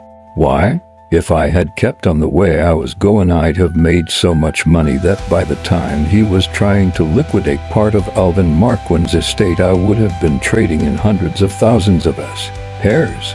As an active bear, I would have done damage running into the millions of dollars to the Marquand heirs, for Alvin left only a little over a couple of $100 million. It was much cheaper for them to let me get into debt and then to pay off the debt than to have me in some other office operating actively on the bear side. That is precisely what I would have been doing but for my feeling that I must not be outdone in decency by Dan Williamson. I have always considered this the most interesting and most unfortunate of all my experiences as a stock operator. As a lesson, it cost me a disproportionately high price. It put off the time of my recovery several years. I was young enough to wait with patience for the strayed millions to come back. But 5 years is a long time for a man to be poor. Young or old, it is not to be relished. I could do without the yachts a great deal easier than I could without a market to come back on. The greatest opportunity of a lifetime was holding before my very nose the purse I had lost. I could not put out my hand and reach for it. A very shrewd boy, that Dan Williamson, as slick as they make them, far-sighted, ingenious, daring. He is a thinker, has imagination, detects the vulnerable spot in any man, and can plan cold-bloodedly to hit it. He did his own sizing up and soon doped out just what to do to me in order to reduce me to complete inoffensiveness in the market. He did not actually do me out of any money. On the contrary, he was to all appearances extremely nice about it. He loved his sister, Mrs. Marquand, and he did his duty toward her as he saw it. It has always rankled in my mind that after I left Williamson and Brown's office, the cream was off the market. We ran smack into a long moneyless period for mighty lean years. There was not a penny to be made. As Billy Enrique once said, it was the kind of market in which not even a skunk could make a cent. It looked to me as though I was in touch with destiny. It might have been the plan of Providence to chasten me, but really I had not been filled with such pride as called for a fall. I had not committed any of those speculative sins which a trader must expiate on the debtor's side of the account. I was not guilty of a typical sucker play. What I had done, or rather what I had left undone, was something for which I would have received praise and not blame north of 42nd Street. In Wall Street it was absurd and costly. But by far the worst thing about it was the tendency it had to make a man a little less inclined to permit himself human feelings in the ticker district. I left Williamson's and tried other brokers' offices. In every one of them I lost money. It served me right, because I was trying to force the market into giving me what it didn't have to give, to wit, opportunities for making money. I did not find any trouble in getting credit, because those who knew me had faith in me. You can get an idea of how strong their confidence was when I tell you that when I finally stopped trading on credit I owed well over $1 million. The trouble was not that I had lost my grip, but that during those 4 wretched years the opportunities for making money simply didn't exist. Still I plugged along trying to make a stake, and succeeding only in increasing my indebtedness. After I ceased trading on my own hook because I wouldn't owe my friends any more money, I made a living handling accounts for people who believed I knew the game well enough to beat it even in a dull market. For my services I received a percentage of the profits, when there were any. That is how I lived. Well, say that is how I sustained life. Of course, I didn't always lose, but I never made enough to allow me materially to reduce what I owed. Finally, as things got worse, I felt the beginnings of discouragement for the first time in my life. Everything seemed to have gone wrong with me. I did not go about bewailing the descent from millions and yachts to debts and the simple life. I didn't enjoy the situation, but I did not fill up with self-pity. I did not propose to wait patiently for time and Providence to bring about the cessation of my discomforts. I therefore studied my problem. It was plain that the only way out of my troubles was by making money. To make money I needed merely to trade successfully. I had so traded before and I must do so once more. More than once in the past I had run up a shoestring into hundreds of thousands. Sooner or later the market would offer me an opportunity. I convinced myself that whatever was wrong with me and not with the market. Now what could be the trouble with me? I asked myself that question in the same spirit in which I always study the various phases of my trading problems. I thought about it calmly and came to the conclusion that my main trouble came from worrying over the money I owed. I was never free from the mental discomfort of it. I must explain to you that it was not mere consciousness of my indebtedness. Any businessman contracts debts in the course of his regular business. Most of my debts were really nothing but business debts, due to what were unfavorable business conditions for me, and no worse than a merchant suffers from, for instance, when there is an unusually prolonged spell of unseasonable weather. Of course, as time went on and I could not pay, I began to feel less philosophical about my debts. I'll explain. I owed over $1 million, all of its stock market losses. Remember, most of my creditors were very nice and didn't bother me, but there were 2 who did bedevil me. They used to follow me around. Every time I made a winning, each of them was Johnny on the spot, wanting to know all about it and insisting on getting theirs right off. One of them, to whom I owed $800, threatened to sue me, seize my furniture, and so forth. I can't conceive why he thought I was concealing assets, unless it was that I didn't quite look like a stage hobo about to die of destitution. As I studied the problem, I saw that it wasn't a case that called for reading the tape, but for reading my own self. I quite cold-bloodedly reached the conclusion that I would never be able to accomplish anything useful so long as I was worried, and it was equally plain that I should be worried so long as I owed money. I mean, as long as any creditor had the power to vex me or to interfere with my coming back by insisting upon being paid before I could get a decent stake together. This was all so obviously true that I said to myself, I must go through bankruptcy. What else could relieve my mind? It sounds both easy and sensible, doesn't it? But it was more than unpleasant, I can tell you. I hated to do it. I hated to put myself in a position to be misunderstood or misjudged. I myself never cared much for money. I never thought enough of it to consider it worthwhile lying for. But I knew that everybody didn't feel that way.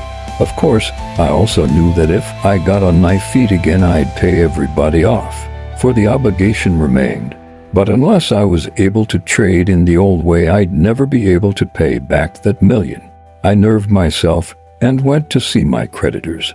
It was a mighty difficult thing for me to do, for all that most of them were personal friends or old acquaintances. I explained the situation quite frankly to them.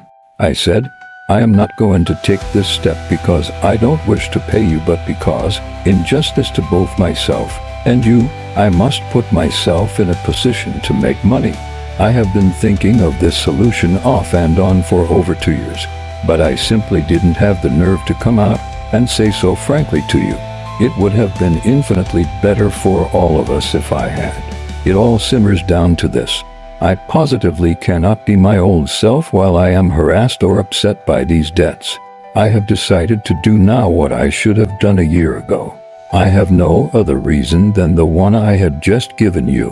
What the first man said was to all intents and purposes what all of them said. He spoke for his firm. Livingston, he said, we understand. We realize your position perfectly. I'll tell you what we'll do. We'll just give you a release. Have your lawyer prepare any kind of paper you wish, and we'll sign it. That was in substance what all my big creditors said. That is one side of Wall Street for you. It wasn't merely careless good nature or sportsmanship.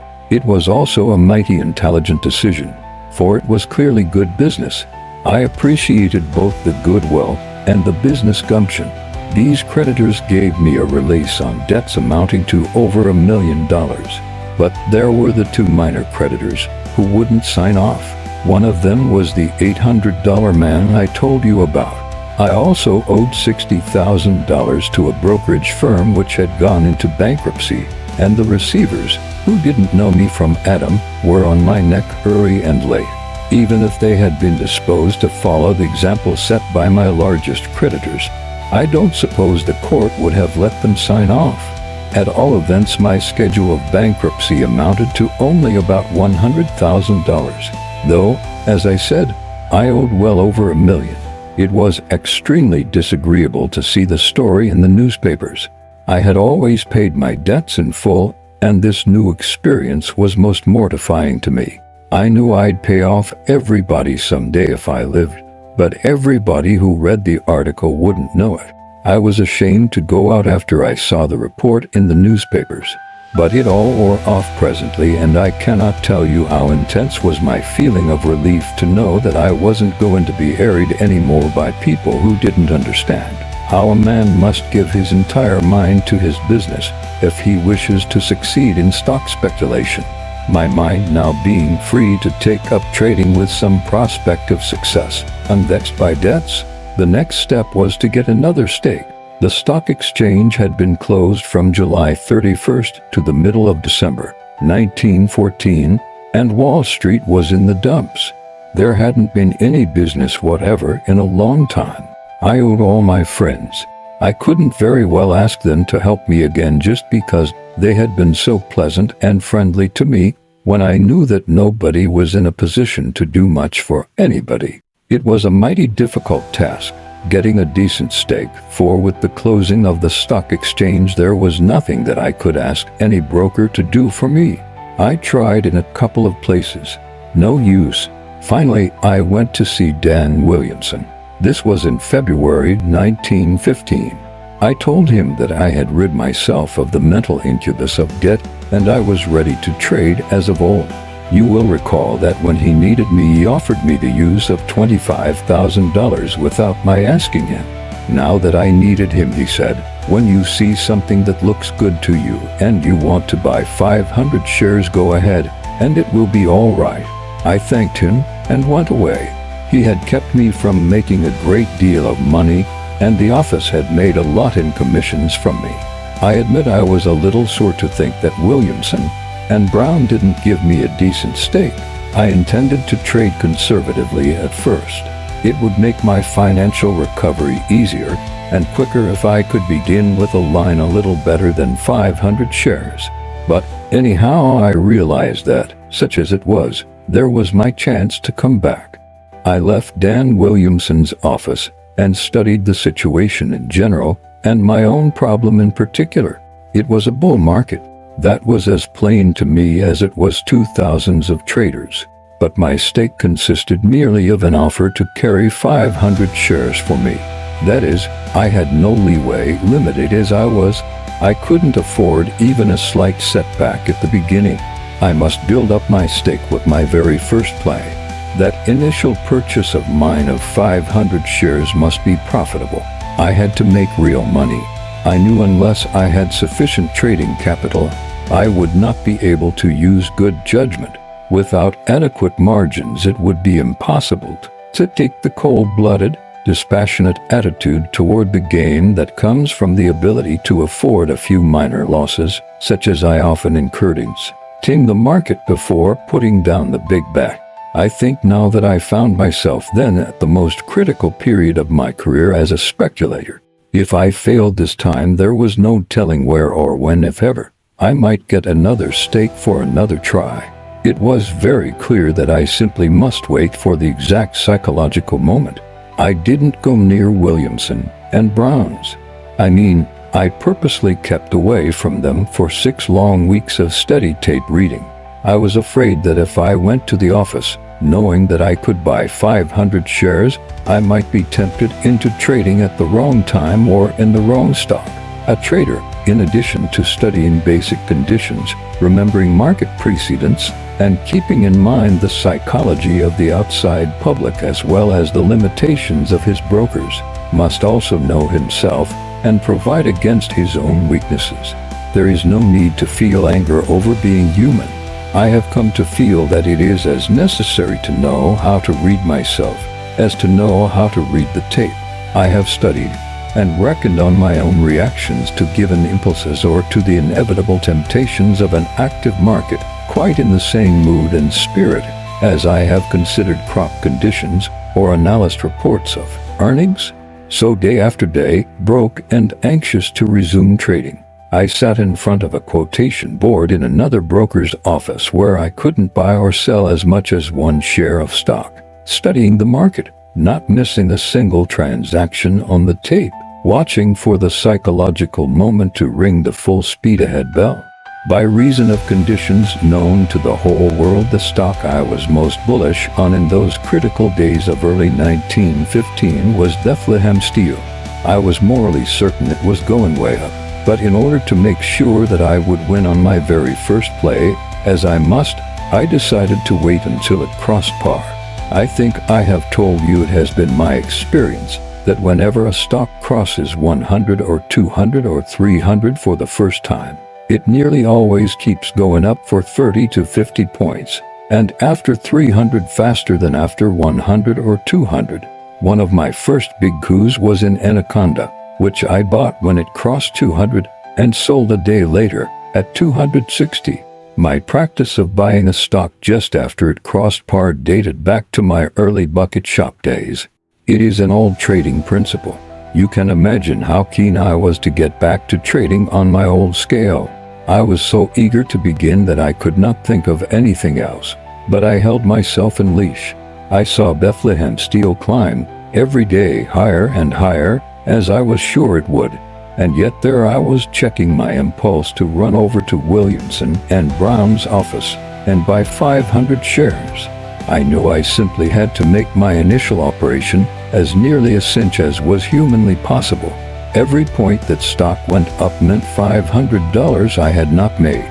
The first 10 points advance meant that I would have been able to pyramid, and instead of 500 shares I might now be carrying 1,000 shares that would be earning for me $1,000 a point. But I sat tight, and instead of listening to my loud-mouthed hopes or to my clamorous beliefs, I heeded only the level voice of my experience and the counsel of common sense. Once I got a decent stake together, I could afford to take chances. But without a stake, taking chances, even slight chances, was a luxury utterly beyond my reach. 6 weeks of patience, but in the end a victory for common sense over greed and hope. I really began to waver and sweat blood when the stock got up to 90. Think of what I had not made by not buying when I was so bullish. Well, when it got to 98, I said to myself, Bethlehem is going through 100. and when it does the roof is going to blow clean off. The tape said the same thing more than plainly. In fact, it used a megaphone. I tell you, I saw 100 on the tape when the ticker was only printing 98, and I knew that wasn't the voice of my hope or the sight of my desire, but the assertion of my tape reading instinct. So I said to myself, I can't wait until it gets through 100. I have to get it now. It is as good as gone through par. I rushed to Williamson and Brown's office and put in an order to buy 500 shares of Bethlehem Steel. The market was then 98.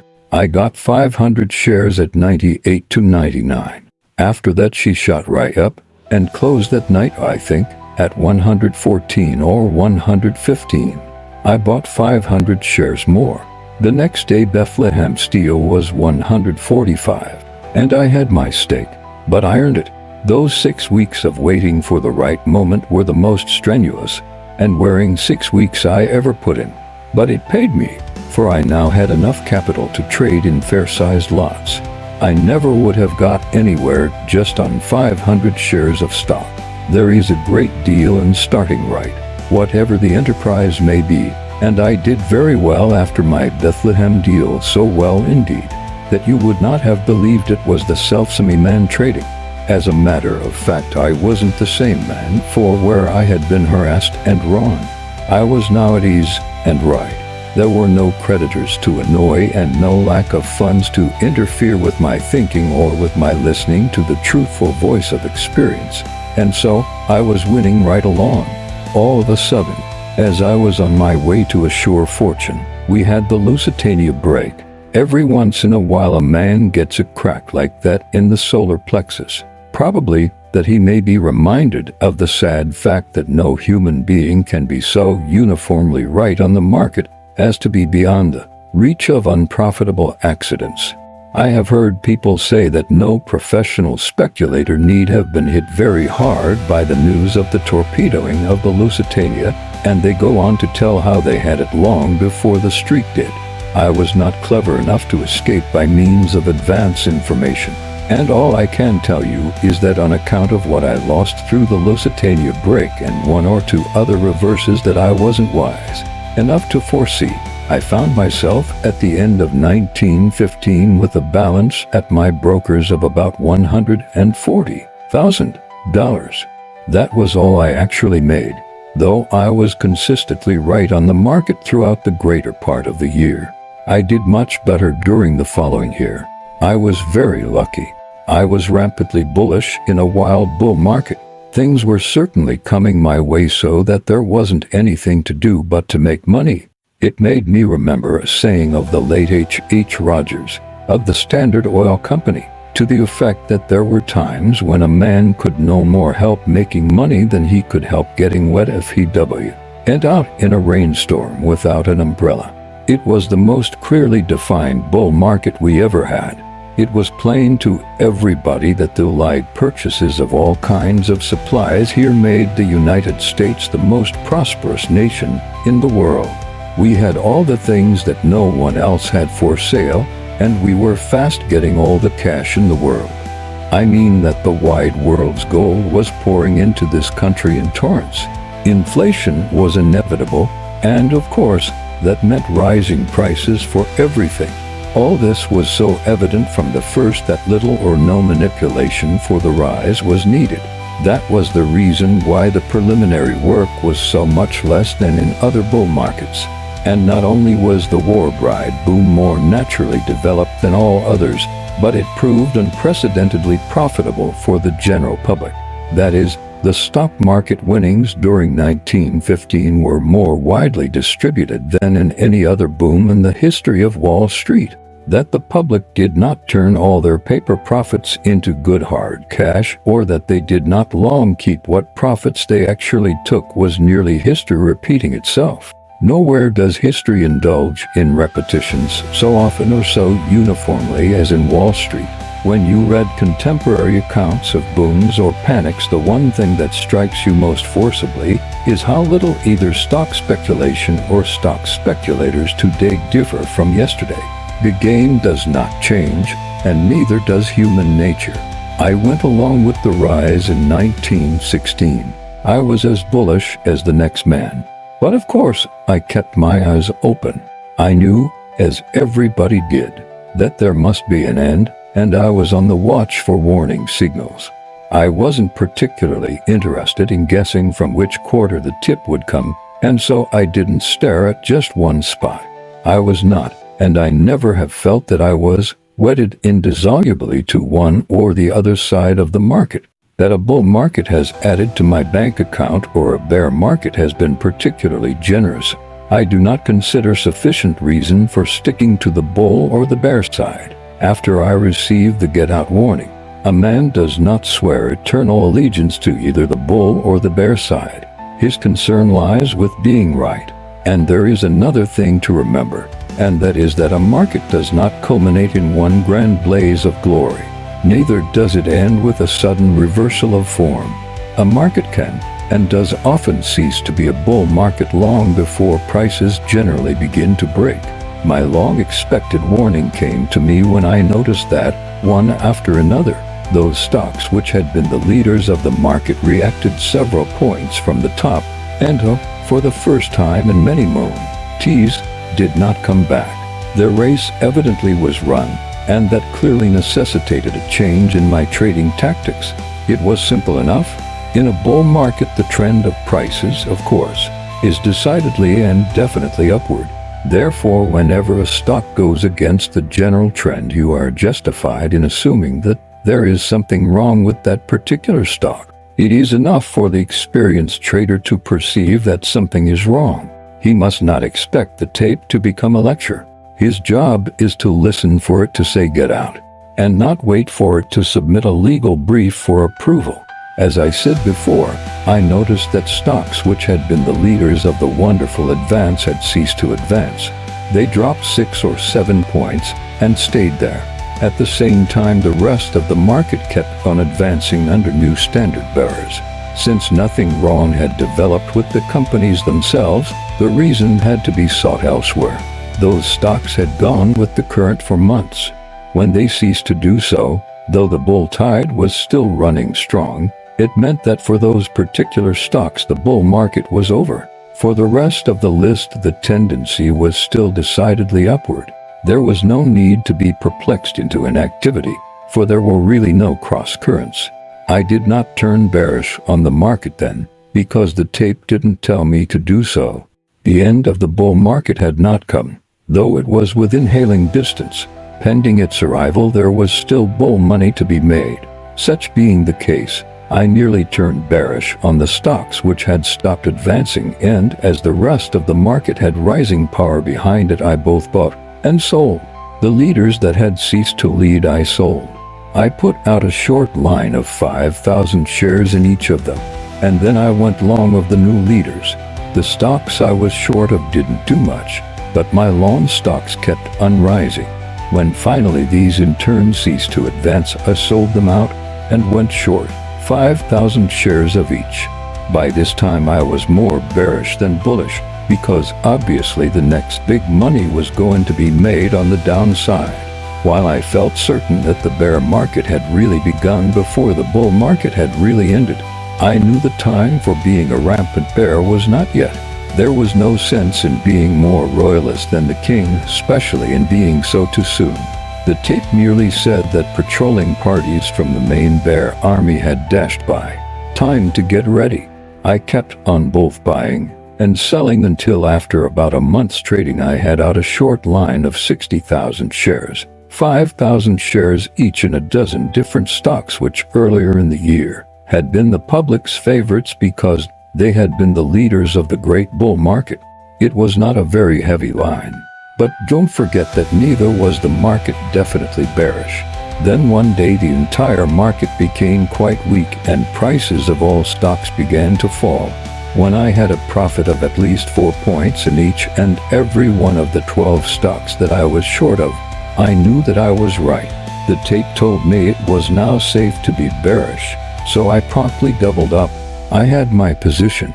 I was short of stocks in a market that now was plainly a bear market. There wasn't any need for me to push things along. The market was bound to go my way, and knowing that, I could afford to wait. After I doubled up, I didn't make another trade for a long time. About 7 weeks after I put out my full line, we had the famous leak, and stocks broke badly. It was said that somebody had advance news from Washington that President Wilson was going to issue a message that would bring back the dove of peace to Europe in a hurry. Of course, the war bride boom was started and kept up by the World War, and peace was a bare item. When one of the cleverest traders on the floor was accused of profiting by advance information, he simply said he had sold stocks not on any news, but because he considered that the bull market was overripe. I myself had doubled my line of shorts 7 weeks before. On the news, the market broke badly and I naturally covered. It was the only play possible. When something happens on which you did not count when you made your plans, it behooves you to utilize the opportunity that a kindly fate offers you. For one thing, on a bad break like that, you have a big market, one that you can turn around in, and that is the time to turn your paper profits into real money. Even in a bear market, a man cannot always cover 120,000 shares of stock without putting up the price on himself. He must wait for the market that will allow him to buy that much at no damage to his profit as it stands him on paper. I should like to point out that I was not counting on that particular break at that particular time for that particular reason. But, as I have told you before, my experience of 30 years as a trader is that such accidents are usually along the line of least resistance on which I base my position in the market. Another thing to bear in mind is this: never try to sell at the top. It isn't wise. Sell after a reaction if there is no rally. I cleared about $3 million in 1916 by being bullish as long as the bull market lasted, and then by being bearish when the bear market started. As I said before, a man does not have to marry one side of the market till death do them part. That winter I went south to Palm Beach, as I usually do for a vacation, because I am very fond of saltwater fishing. I was short of stocks and wheat, and both lines showed me a handsome profit. There wasn't anything to annoy me and I was having a good time. Of course, unless I go to Europe, I cannot really be out of touch with the stock or commodities markets. For instance, in the Adirondacks, I have a direct wire from my broker's office to my house. In Palm Beach, I used to go to my broker's branch office regularly.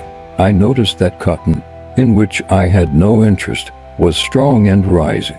About that time, this was in 1917, I heard a great deal about the efforts that President Wilson was making to bring about peace. The reports came from Washington, both in the shape of press dispatches and private advice to friends in Palm Beach. That is the reason why one day I got the notion that the course of the various markets reflected confidence in Mr. Wilson's success. With peace supposedly close at hand, stocks and wheat ought to go down and cotton up. I was all set as far as stocks and wheat went, but I had not done anything in cotton in some time. At 2:20 that afternoon I did not own a single bale, but at 2:25 my belief that peace was impending made me buy 15,000 bales as a starter.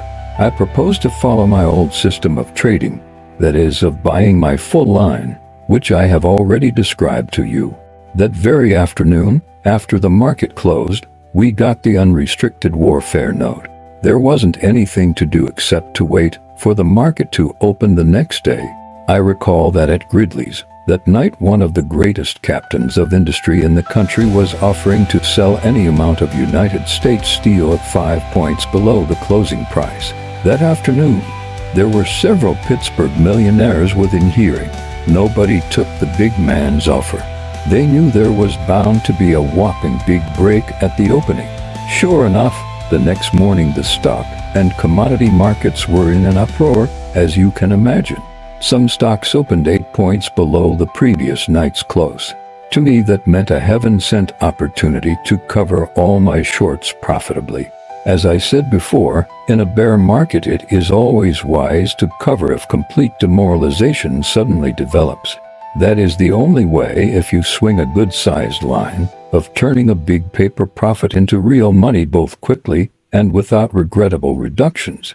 For instance, I was short 50,000 shares of United States Steel alone. Of course, I was short of other stocks, and when I saw I had the market to cover, I did. My profits amounted to about $1.5 million. It was not a chance to disregard. Cotton, of which I was long 15,000 bales, bought in the last half hour of the trading the previous afternoon, opened down 500 points. Some break. It meant an overnight loss of $375,000. While it was perfectly clear that the only wise play in stocks and wheat was to cover on the break, I was not so clear as to what I ought to do in cotton. There were various things to consider, and while I always take my loss the moment I am convinced I am wrong, I did not like to take that loss that morning. Then I reflected that I had gone south to have a good time fishing instead of perplexing myself over the course of the cotton market. And moreover, I had taken such big profits in my wheat and in stocks that I decided to take my loss in cotton.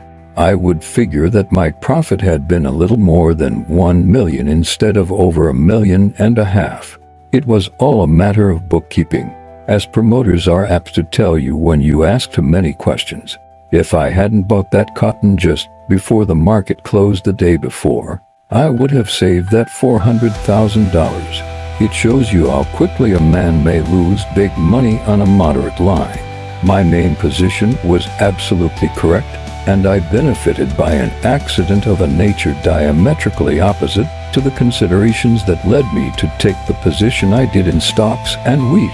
Observe, please, that the speculative line of least resistance again demonstrated its value to a trader. Prices went as I expected, notwithstanding the unexpected market factor introduced by the German note. If things had turned out as I had figured, I would have been 100% right in all three of my lines, for with peace stocks and wheat would have gone down and cotton would have gone kiting up. I would have cleaned up in all three. Irrespective of peace or war, I was right in my position on the stock market and in wheat, and that is why the unlooked-for event helped. In cotton, I based my play on something that might happen outside of the market. That is, I bet on Mr. Wilson's success in his peace negotiations. It was the German military leaders who made me lose the cotton bet. When I returned to New York early in 1917, I paid back all the money I owed, which was over $1 million. It was a great pleasure to me to pay my debts. I might have paid it back a few months earlier, but I didn't, for a very simple reason. I was trading actively and successfully, and I needed all the capital I had. I owed it to myself as well as to the men I considered my creditors to take every advantage of the wonderful markets we had in 1915 and 1916. I knew that I would make a great deal of money, and I wasn't worrying because I was letting them wait a few months longer for money many of them never expected to get back. I did not wish to pay off my obligations in driblets or to one man at a time, but in full to all at once. So, as long as the market was doing all it could for me, I just kept on trading on as big a scale as my resources permitted. I wished to pay interest, but all those creditors who had signed releases positively refused to accept it. The man I paid off the last of all was the chap I owed the $800 to, who had made my life a burden and had upset me until I couldn't trade. I let him wait until he heard that I had paid off all the others. Then he got his money. I wanted to teach him to be considerate the next time somebody owed him a few hundreds, and that is how I came back. After I paid off my debts in full, I put a pretty fair amount into annuities. I made up my mind I wasn't going to be strapped and uncomfortable and minus a stake ever again. Of course, after I married, I put some money in trust for my wife. And after the boy came, I put some in trust for him. The reason I did this was not alone the fear that the stock market might take it away from me, but because I knew that a man will spend anything he can lay his hands on. By doing what I did, my wife and child are safe from me. More than one man I know has done the same thing, but has coaxed his wife to sign off when he needed the money, and he has lost it. But I have fixed it up so that no matter what I want or what my wife wants, that trust holds. It is absolutely safe from all attacks by either of us, safe from my market needs, safe even from a devoted wife's love. I'm taking no chances.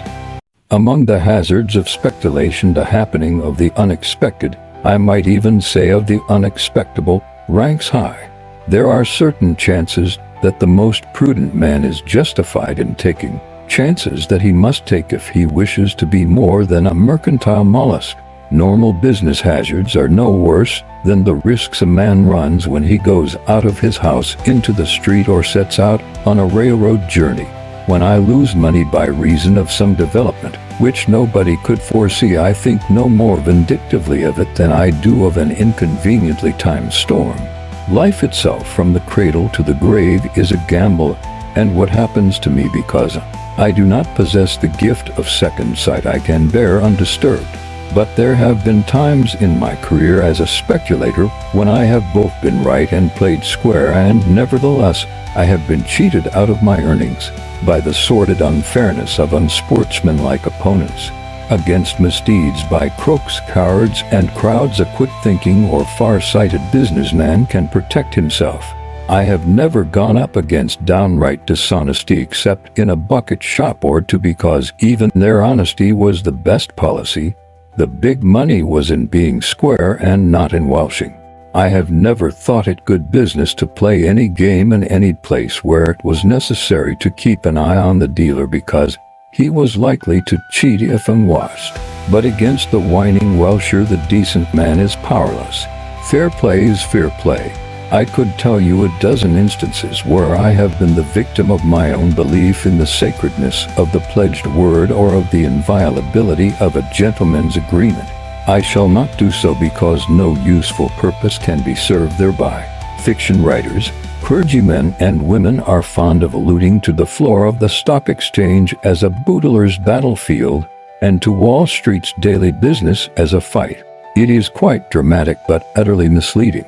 I do not think that my business is strife and contest. I never fight either individuals or speculative cliques. I merely differ in opinion, that is, in my reading of basic conditions. What playwrights call battles of business are not fights between human beings. They are merely tests of business vision. I try to stick to facts, and facts only, and govern my actions accordingly. That is Bernard and Baruch's recipe for success in wealth winning. Sometimes I do not see the facts, all the facts, clearly enough or early enough, or else I do not reason logically. Whenever any of these things happen, I lose. I am wrong, and it always costs me money to be wrong. No reasonable man objects to paying for his mistakes. There are no preferred creditors in mistake-making, and no exceptions or exemptions. But I object to losing money when I am right. I do not mean either those deals that have cost me money because of sudden changes in the rules of some particular exchange. I have in mind certain hazards of speculation that from time to time remind a man that no profit should be counted safe until it is deposited in your bag to your credit. After the Great War broke out in Europe, there began the rise in the prices of commodities that was to be expected. It was as easy to foresee that as to foresee war inflation.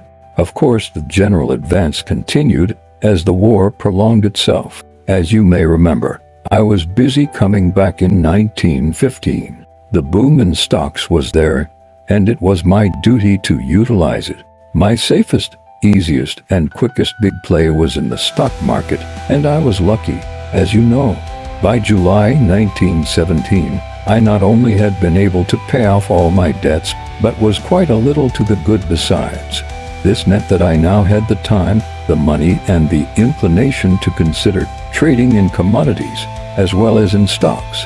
For many years I have made it my practice to study all the markets.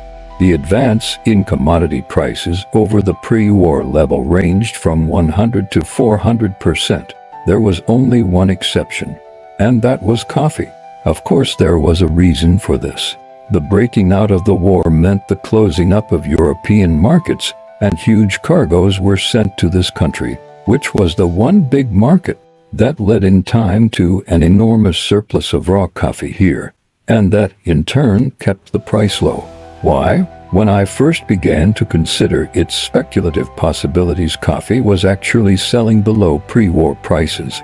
If the reasons for this anomaly were plain, no less plain was it that the active and increasingly efficient operation by the German and Austrian submarines must mean an appalling reduction in the number of ships available for commercial purposes. This eventually in turn must lead to dwindling imports of coffee. With reduced receipts and an unchanged consumption, the surplus stocks must be absorbed, and when that happened, the price of coffee must do what the prices of all other commodities had done, which was go way up. It didn't require Sherlock Holmes to size up the situation. Why everybody did not buy coffee, I cannot tell you. When I decided to buy it, I did not consider it a speculation.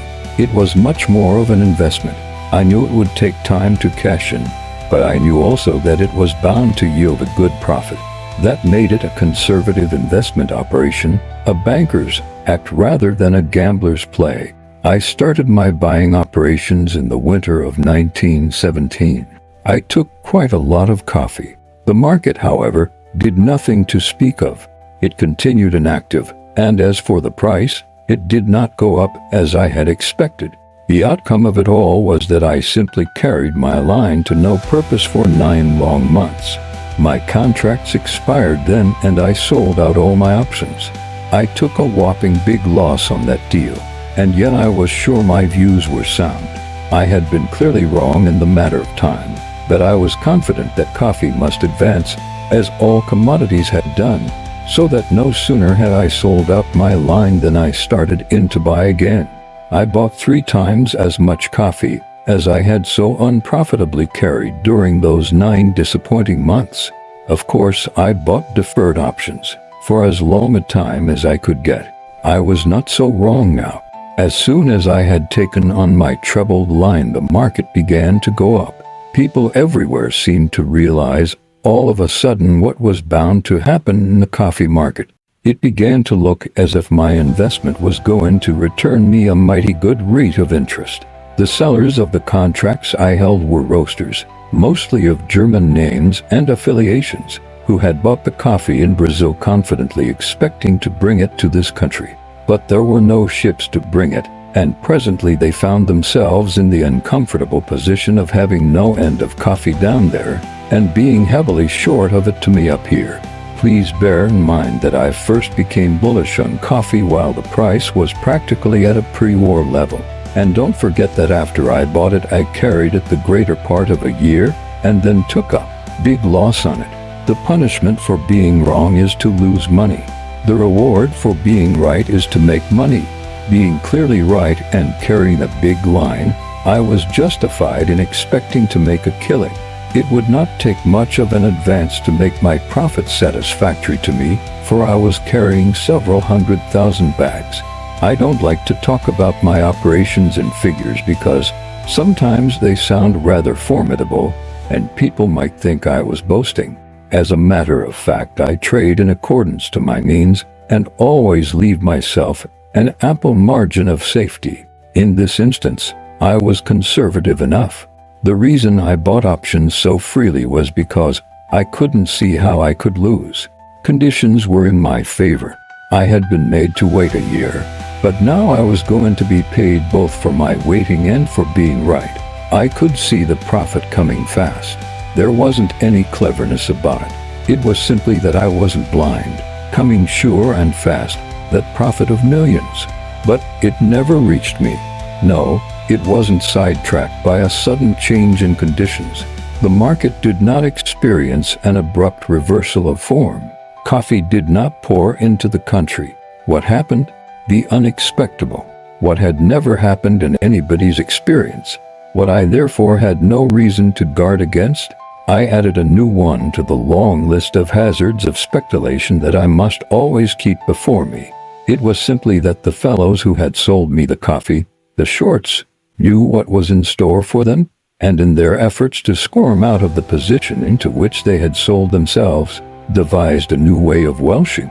They rushed to Washington for help, and got it.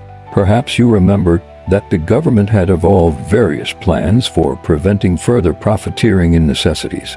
You know how most of them worked. Well, the philanthropic coffee shorts appeared before the price-fixing committee of the War Industries Board. I think that was the official designation, and made a patriotic appeal to that body to protect the American breakfaster. They asserted that a professional speculator, one Lawrence Livingston, had cornered or was about to corner coffee. If his speculative plans were not brought to naught, he would take advantage of the conditions created by the war, and the American people would be forced to pay exorbitant prices for their daily coffee. It was unthinkable to the patriots who had sold me cargoes of coffee they couldn't find ships for, that 100 millions of Americans, more or less, should pay tribute to conscienceless speculators. They represented the coffee trade, not the coffee gamblers, and they were willing to help the government curb profiteering, actual or prospective.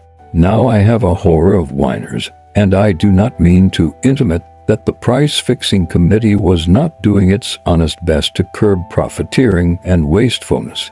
But that need not stop me from expressing the opinion that the committee could not have gone very deeply into the particular problem of the coffee market. They fixed on a maximum price for raw coffee and also fixed a time limit for closing out all existing contracts. This decision meant, of course, that the coffee exchange would have to go out of business. There was only one thing for me to do, and I did it, and that was to sell out my contracts. Those profits of millions that I had deemed as certain to come my way as any I ever made failed completely to materialize. I was and am as keen as anybody against the profiteer and the necessaries of life. But at the time the price-fixing committee made their ruling on coffee, all other commodities were selling at from 250 to 400% above pre-war prices, while raw coffee was actually below the average prevailing for some years before the war. I can't see that it made any real difference who held the coffee. The price was bound to advance, and the reason for that was not the operations of conscienceless speculators, but the dwindling surplus for which the diminishing importations were responsible, and they in turn were affected exclusively by the appalling destruction of the world's ships by the German submarines. The committee did not wait for coffee to start, they clamped on the brakes. As a matter of policy and of expediency, it was a mistake to force the coffee exchange to close just then. If the committee had let coffee alone, the price undoubtedly would have risen for the reasons I have already stated, which had nothing to do with any alleged corner. But the high price, which need not have been exorbitant, would have been an incentive to attract supplies to this market. I have heard Mr. Bernard and Baruch say that the War Industries Board took into consideration this factor, the ensuring of a supply in fixing prices, and for that reason some of the complaints about the high limit on certain commodities were unjust. When the coffee exchange resumed business, later on coffee sold at 23 cents. The American people paid that price because of the small supply, and the supply was small because the price had been fixed to low, at the suggestion of philanthropic shorts, to make it possible to pay the high ocean freights, and thus ensure continued importations. I have always thought that my coffee deal was the most legitimate of all my trades in commodities. I considered it more of an investment than a speculation. I was in it over a year. If there was any gambling, it was done by the patriotic roasters with German names and ancestry. They had coffee in Brazil, and they sold it to me in New York. The price-fixing committee fixed the price of the only commodity that had not advanced. They protected the public against profiteering before it started, but not against the inevitable higher prices that followed. Not only that, but even when green coffee hung around 9 cents a pound, roasted coffee went up with everything else. It was only the roasters who benefited.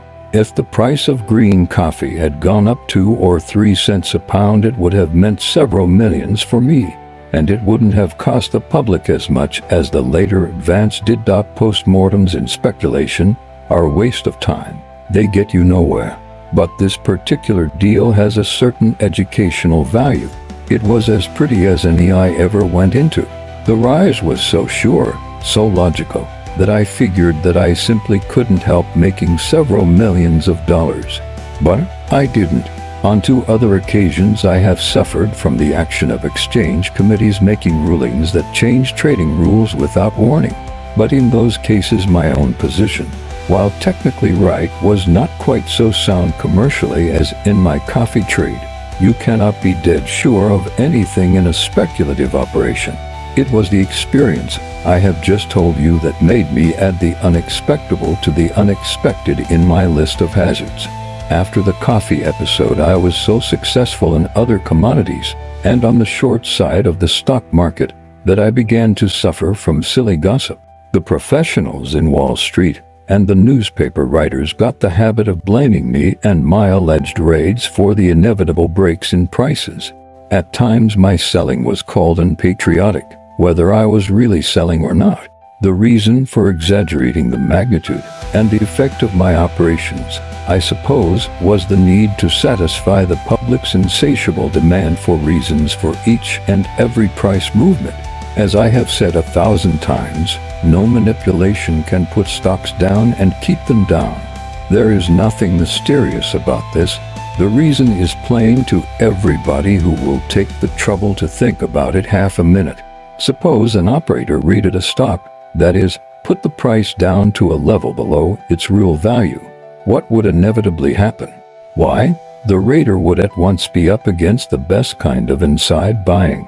The people who know what a stock is worth will always buy it when it is selling at bargain prices. If the insiders are not able to buy, it will be because general conditions are against their free command of their own resources, and such conditions are not bull conditions. When people speak about raids, the inference is that the raids are unjustified, almost criminal. But selling a stock down to a price much below what it is worth is mighty dangerous business. It is well to bear in mind that a rated stock that fails to rally is not getting much inside buying, and where there is a raid, that is, unjustified short selling, there is usually apt to be inside buying, and when there is that, the price does not stay down. I should say that in 99 cases out of 100, so-called raids are really legitimate declines, accelerated at times, but not primarily caused by the operations of a professional trader, however big a line he may be able to swing. The theory that most of the sudden declines or particular sharp breaks are the results of some plunger's operations probably was invented as an easy way of supplying reasons to those speculators who, being nothing but blind gamblers, will believe anything that is told them rather than do a little thinking. The raid excuse for losses that unfortunate speculators so often receive from brokers and financial gossipers is really an inverted tip. The difference lies in this: a bear tip is distinct, positive advice to sell short, but the inverted tip, that is the explanation that does not explain, serves merely to keep you from wisely selling short. The natural tendency when a stock breaks badly is to sell it. There is a reason, an unknown reason, but a good reason, therefore get out. But it is not wise to get out when the break is the result of a raid by an operator, because the moment he stops, the price must rebound. Inverted tips. Tips. How people want tips. They crave not only to get them but to give them. There is greed involved, and vanity. It is very amusing, at times, to watch really intelligent people fish for them. And the tip giver need not hesitate about the quality, for the tip seeker is not really after good tips, but after any tip. If it makes good, fine. If it doesn't, better luck with the next. I am thinking of the average customer of the average commission house. There is a type of promoter or manipulator that believes in tips first, last, and all the time.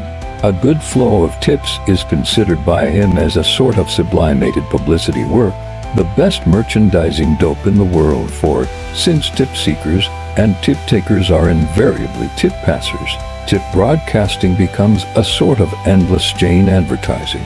The tipster promoter labors under the delusion that no human being breathes who can resist a tip if properly delivered. He studies the art of handing them out artistically. I get tips by the hundreds every day from all sorts of people. I'll tell you a story about Borneo tin. You remember when the stock was brought out? It was at the height of the boom. The promoters' pool had taken the advice of a very clever banker and decided to float the new company in the open market at once instead of letting an underwriting syndicate take its time about it. It was good advice. The only mistake the members of the pool made came from inexperience. They did not know what the stock market was capable of doing during a crazy boom, and at the same time, they were not intelligently liberal. They were agreed on the need of marking up the price in order to market the stock, but they started the trading at a figure at which the traders and the speculative pioneers could not buy it without me. Skivings. By rights, the promoters ought to have got stuck with it, but in the wild bull market their hoggishness turned out to be rank conservatism. The public was buying anything that was adequately tipped. Investments were not wanted. The demand was for easy money, for the sure gambling profit. Gold was pouring into this country through the huge purchases of war material. They tell me that the promoters, while making their plans for bringing out Borneo stock, marked up the opening price 3 different times before their first transaction was officially recorded for the benefit of the public. I had been approached to join the pool, and I had looked into it, but I didn't accept the offer because if there is any market maneuvering to do, I like to do it myself. I trade on my own information and follow my own methods. When Borneo tin was brought out, knowing what the pool's resources were and what they had planned to do, and also knowing what the public was capable of, I bought 10,000 shares during the first hour of the first day. Its market debut was successful, at least to that extent. As a matter of fact, the promoters found the demand so active that they decided it would be a mistake to lose so much stock so soon. They found out that I had acquired my 10,000 shares about at the same time that they found out that they would probably be able to sell every share they owned if they merely marked up the price 25 or 30 points. They therefore concluded that the profit on my 10,000 shares would take too big a chunk out of the millions they felt were already as good as banked. So they actually ceased their bull operations and tried to shake me out. But I simply sat tight. They gave me up as a bad job because they didn't want the market to get away from them. And then they began to put up the price without losing any more stock than they could help. They saw the crazy height that other stocks rose to, and they began to think in billions. Well, when Borneo tin got up to 120, I let them have my 10,000 shares. It checked the rise, and the pool managers let up on their jacking up process. On the next general rally, they again tried to make an active market for it and disposed of quite a little. But the merchandising proved to be rather expensive. Finally, they marked it up to 150, but the bloom was off the bull market for keeps. So the pool was compelled to market what stock it could on the way down to those people who love to buy after a good reaction, on the fallacy that a stock that has once sold at 150 must be cheap at 130 and a great bargain at 120. Also, they passed the tip to the floor traders, who often are able to make a temporary market, and later to the commission houses. Every little helped, and the pool was using every device known. The trouble was that the time for bulling stocks had passed. The suckers had swallowed other hooks. The Borneo bunch didn't or wouldn't see it. I was down in Palm Beach with my wife. One day I made a little money at Gridley's, and when I got home I gave Mrs. Livingston a $500 bill out of it. It was a curious coincidence, but that same night she met at a dinner the president of the Borneo Tin Company, a Mr. Weisenstein, who had become the manager of the stock pool.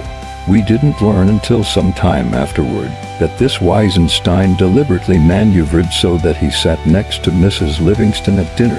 He laid himself out to be particularly nice to her and talked most entertainingly.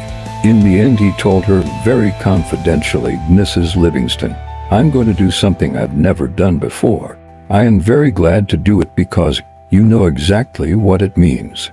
He stopped and looked at Mrs. Livingston anxiously to make sure she was not only wise but discreet. She could read it on his face, plain as print, but all she said was, "Yes. Yes, Mrs. Livingston. It has been a very great pleasure to meet you and your husband, and I want to prove that I am sincere in saying this because I hope to see a great deal of both of you. I am sure I don't have to tell you that what I am going to say is strictly confidential." Then he whispered, "If you will buy some Borneo tin, you will make a great deal of money." "Do you think so?" she asked.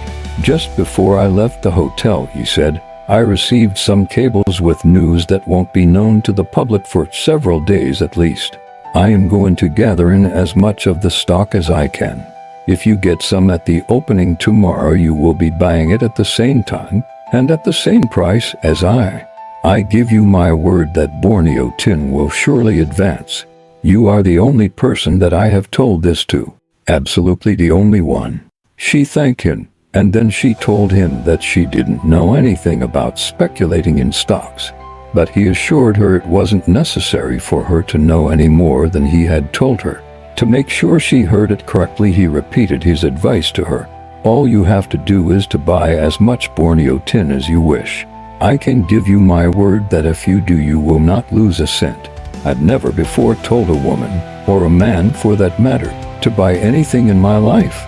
But I am so sure the stock won't stop this side of 200 that I'd like you to make some money. I can't buy all the stock myself, you know, and if somebody besides myself is going to benefit by the rise, I'd rather it was you than some stranger. Much rather. I've told you in confidence because I know you won't talk about it. Take my word for it, Mrs. Livingston, and buy Borneo tin." He was very earnest about it, and succeeded in so impressing her that she began to think she had found an excellent use for the $500 I had given her that afternoon. That money hadn't cost me anything, and was outside of her allowance. In other words, it was easy money to lose if the luck went against her. But he had said she would surely win. It would be nice to make money on her own hook, and tell me all about it afterwards. Well, sir, the very next morning before the market opened, she went into Harding's office and said to the manager, "Mr. Haley, I want to buy some stock, but I don't want it to go in my regular account because I don't wish my husband to know anything about it until I've made some money. Can you fix it for me?" "Haley," the manager said, "Oh yes, we can make it a special account. What's the stock, and how much of it do you want to buy?" She gave him the $500 and told him, "Listen, please. I do not wish to lose more than this money. If that goes, I don't want to owe you anything. And remember, I don't want Mr. Livingston to know anything about this.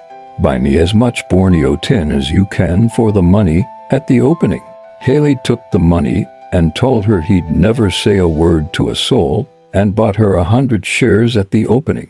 I think she got it at 108. The stock was very active that day and closed at an advance of 3 points. Mrs. Livingston was so delighted with her exploit that it was all she could do to keep from telling me all about it. It so happened that I had been getting more and more bearish on the general market. The unusual activity in Borneo tin drew my attention to it.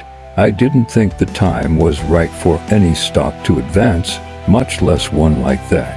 I had decided to begin my bear operations that very day, and I started by selling about 10,000 shares of Borneo. If I had not, I rather think the stock would have gone up 5 or 6 points instead of 3. On the very next day, I sold 2,000 shares at the opening and 2,000 shares just before the close, and the stock broke to 102. Haley, the manager of Harding Brothers' Palm Beach branch, was waiting for Mrs. Livingston to call there on the third morning. She usually strolled in about 11 to see how things were, if I was doing anything. Haley took her aside and said, "Mrs. Livingston, if you want me to carry that 100 shares of Borneo tin for you, you will have to give me more margin." "But I haven't any more," she told him. "I can transfer it to your regular account." He said, "No," she objected, "because that way LL would learn about it." "But the account already shows a loss of," he began. But I told you distinctly I didn't want to lose more than the $500. I didn't even want to lose that, she said. I know, Mrs. Livingston, but I didn't want to sell it without consulting you, and now unless you authorize me to hold it, I'll have to let it go. But it did so nicely the day I bought it, she said, that I didn't believe it would act this way so soon. Did you? No, answered Haley. I didn't. They have to be diplomatic in brokers' offices. What's gone wrong with it, Mr. Haley? Haley knew, but he could not tell her without giving me away, and a customer's business is sacred. So he said, I don't hear anything special about it, one way or the other. There she goes.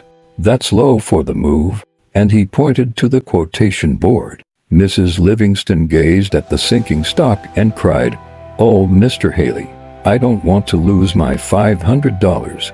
What shall I do? I don't know, Mrs. Livingston. But if I were you, I'd ask Mr. Livingston. Oh, no, he doesn't want me to speculate on my own hook. He told me so. He'll buy or sell stock for me if I ask him.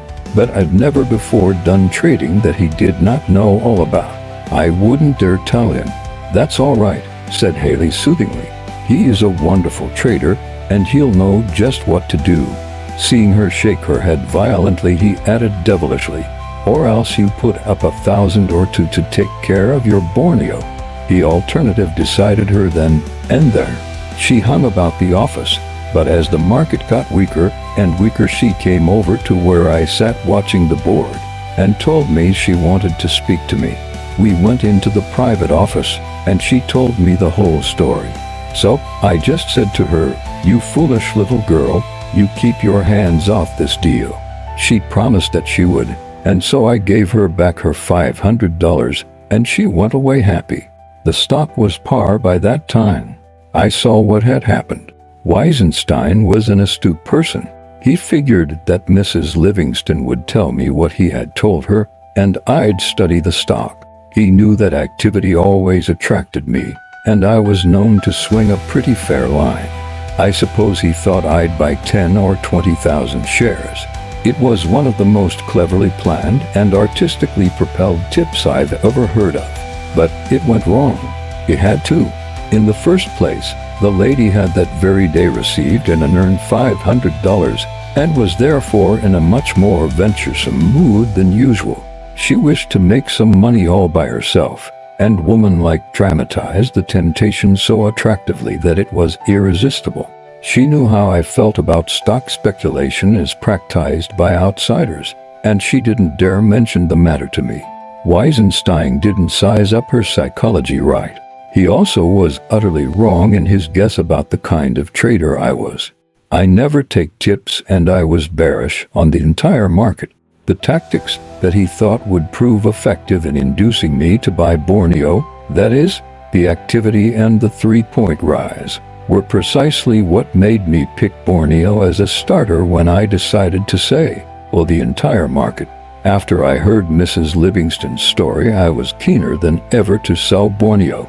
Every morning at the opening and every afternoon just before closing, I let him have some stock regularly until I saw a chance to take in my shorts at a handsome profit. It has always seemed to me the height of damn foolishness to trade on tips. I suppose I am not built the way a tip-taker is. I sometimes think that tip-takers are like drunkards. There are some who can't resist the craving and always look forward to those jags which they consider indispensable to their happiness. It is so easy to open your ears and let the tip in. To be told precisely what to do to be happy in such a manner that you can easily obey is the next nicest thing to being happy, which is a mighty long first step toward the fulfillment of your heart's desire. It is not so much greed made blind by eagerness as it is hope bandaged by the unwillingness to do any thinking. And it is not only among the outside public that you find inveterate tip-takers.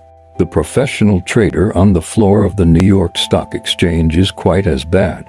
I am definitely aware that no end of them cherish mistaken notions of me because I never give anybody tips. If I told the average man, sell yourself 5,000 steel, he would do it on the spot. But if I tell him I am quite bearish on the entire market and give him my reasons in detail, he finds trouble in listening, and after I'm done talking he will glare at me for wasting his time expressing my views on general conditions instead of giving him a direct and specific tip, like a real philanthropist of the type that is so abundant in Wall Street, the sort who loves to put millions into the pockets of friends, acquaintances, and utter strangers alike. The belief in miracles that all men cherish is born of immoderate indulgence in hope. There are people who go on hope sprees periodically, and we all know the chronic hope drunkard that is held up before us as an exemplary optimist. Tip-takers are all they really are. I have an acquaintance, a member of the New York Stock Exchange, who was one of those who thought I was a selfish, cold-blooded pig because I never gave tips or put friends into things. One day, this was some years ago, he was talking to a newspaper man who casually mentioned that he had had it from a good source that GOH was going up. My broker friend promptly bought 1,000 shares and saw the price decline so quickly that he was up $3,500 before he could stop his loss. He met the newspaper man a day or two later, while he was still sore. "That was a hell of a tip you gave me," he complained. "What tip was that?" asked the reporter, who did not remember. "About GOH. You said you had it from a good source." "So, I did. A director of the company who is a member of the finance committee told me." "Which of them was it?" asked the broker vindictively. "If you must know," answered the newspaper man, "it was your own father-in-law, Mr. Westlake." "Why in Hades didn't you tell me you met him?" yelled the broker. "You cost me $3,500. He didn't believe in family tips. The farther away the source, the purer the tip. Old Westlake was a rich and successful banker and promoter. He ran across John W. Gates one day. Gates asked him what he knew. "If you will act on it, I'll give you a tip. If you won't, I'll save my breath," answered old Westlake grumpily. "Of course I'll act on it," promised Gates cheerfully. "Sell reading. There is a sure 25 points in it, and possibly more. But 25 absolutely certain," said Westlake impressively. "I'm much obliged to you, and bet you $1 million." Gates shook hands warmly and went away in the direction of his broker's office. Westlake had specialized on reading. He knew all about the company and stood in with the insiders so that the market for the stock was an open book to him, and everybody knew it. Now, he was advising the Western plunger to go short of it. Well, reading never stopped going up. It rose something like 100 points in a few weeks. One day old Westlake ran smack up against John W. in the street, but he made out he hadn't seen him and was walking on. John W. Gates caught up with him, his face all smiles, and held out his hand. Old Westlake shook it dazedly. "I want to thank you for that tip you gave me on reading," said Gates. "I didn't give you any tip," said Westlake, frowning.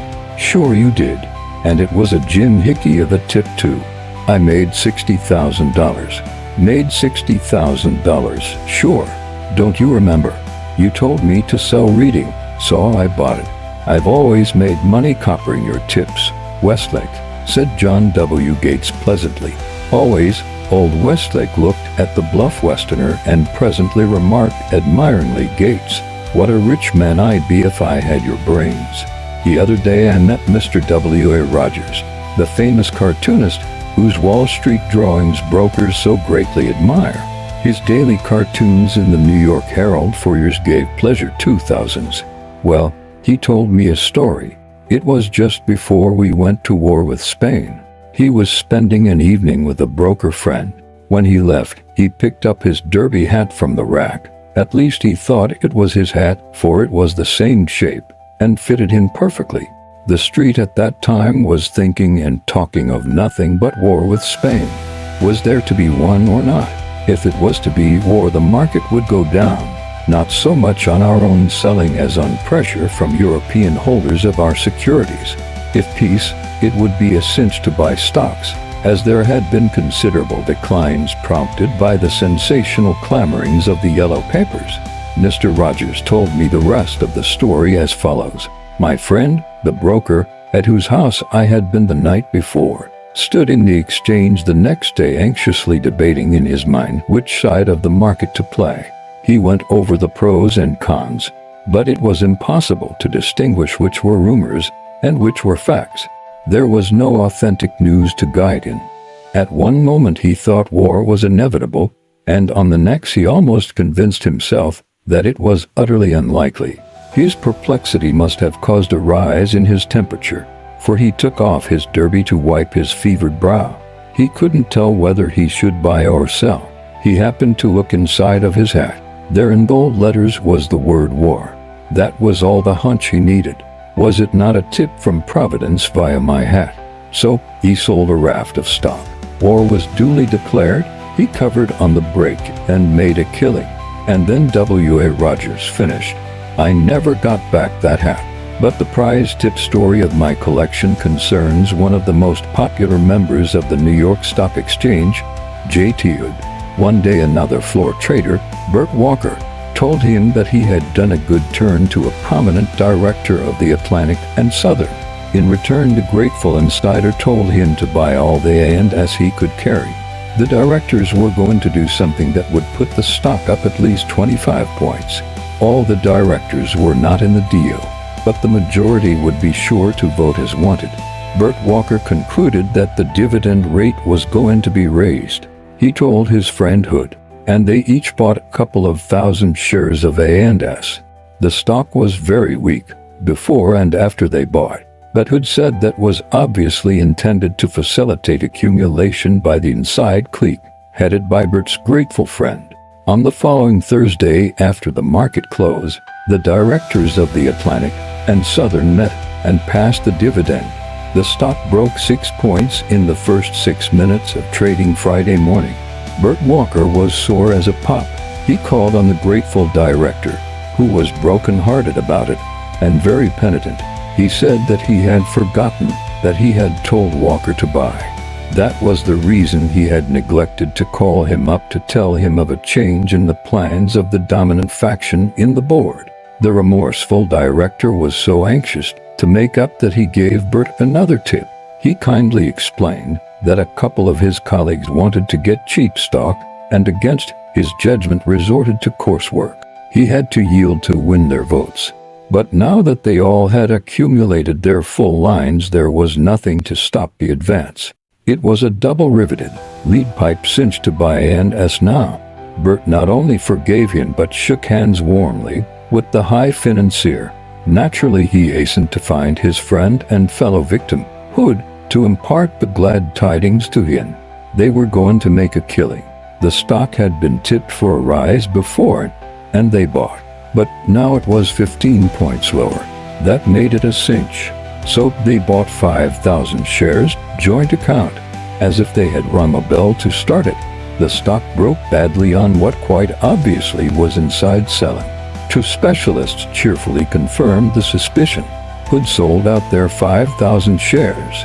When he got through, Bert Walker said to him, "If that blankety-blanker hadn't gone to Florida day before yesterday, I'd lick the stuffing out of him." "Yes, I would. But you come with me." "Where to?" asked Hood. "To the telegraph office. I want to send that skunk a telegram that he'll never forget." "Come on." Hood went on. Bert led the way to the telegraph office. There, carried away by his feelings, they had taken quite a loss on the 5,000 shares. He composed a masterpiece of vituperation. He read it to Hood and finished, "That will come pretty near to showing him what I think of him." He was about to slide it toward the waiting clerk when Hood said, "Hold on, Bert. What's the matter?" "I wouldn't send it," advised Hood earnestly. "Why not?" snapped Bert. "It will make him sore as the dickens." "That's what we want, isn't it?" said Bert, looking at Hood in surprise. But Hood shook his head disapprovingly and said in all seriousness, "We'll never get another tip from him if you send that telegram." A professional trader actually said that. Now what's the use of talking about sucker tip-takers? Men do not take tips because they are bally asses, but because they like those hope cocktails I spoke of. Old Baron Rothschild's recipe for wealth winning applies with greater force than ever to speculation. Somebody asked him if making money in the bourse was not a very difficult matter, and he replied that, on the contrary, he thought it was very easy. "That is because you are so rich," objected the interviewer. "Not at all. I have found an easy way and I stick to it. I simply cannot help making money. I will tell you my secret if you wish. It is this: I never buy at the bottom, and I always sell too soon." Investors are a different breed of cats. Most of them go in strong for inventories and statistics of earnings and all sorts of mathematical data, as though that meant facts and certainties. The human factor is minimist as a rule. Very few people like to buy into a one-man business.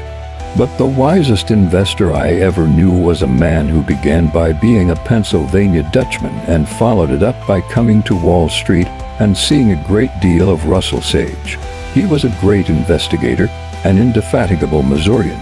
He believed in asking his own questions, and in doing his seeing with his own eyes. He had no use for another man's spectacles. This was years ago. It seems he held quite a little Atchison. Presently he began to hear disquieting reports about the company and its management. He was told that Murdoch Reinhardt, the president, instead of being the marvel he was credited with being, in reality was a most extravagant manager whose recklessness was fast pushing the company into a mess. There would be the dues to pay on the inevitable day of reckoning. This was precisely the kind of news that was as the breath of life to the Pennsylvania Dutchman. He hurried over to Boston to interview Reinhardt and ask him a few questions. The questions consisted of repeating the accusations he had heard and then asking the president of the Atchison, Topeka, and Santa Fe Railroad if they were true. Mr. Reinhardt not only denied the allegations emphatically, but said even more. He proceeded to prove by figures that the alligators were malicious liars. The Pennsylvania Dutchman had asked for exact information, and the president gave it to him, showing him what the company was doing and how it stood financially. To assent, the Pennsylvania Dutchman thanked President Reinhardt, returned to New York, and promptly sold all his Atchison holdings. A week or so later, he used his idle funds to buy a big lot of Delaware, Lackawanna, and Western. Years afterward, we were talking of lucky swaps, and he cited his own case. He explained what prompted him to make it. "You see," he said, "I noticed that President Reinhardt, when he wrote down figures, took sheets of letter paper from a pigeonhole in his mahogany roll-top desk. It was fine, heavy linen paper with beautifully engraved letterheads in two colors. It was not only very expensive, but worse, it was unnecessarily expensive. He would write a few figures on a sheet to show me exactly what the company was earning on certain divisions or to prove how they were cutting down expenses or reducing operating costs. And then he would crumple up the sheet of the expensive paper and throw it in the wastebasket.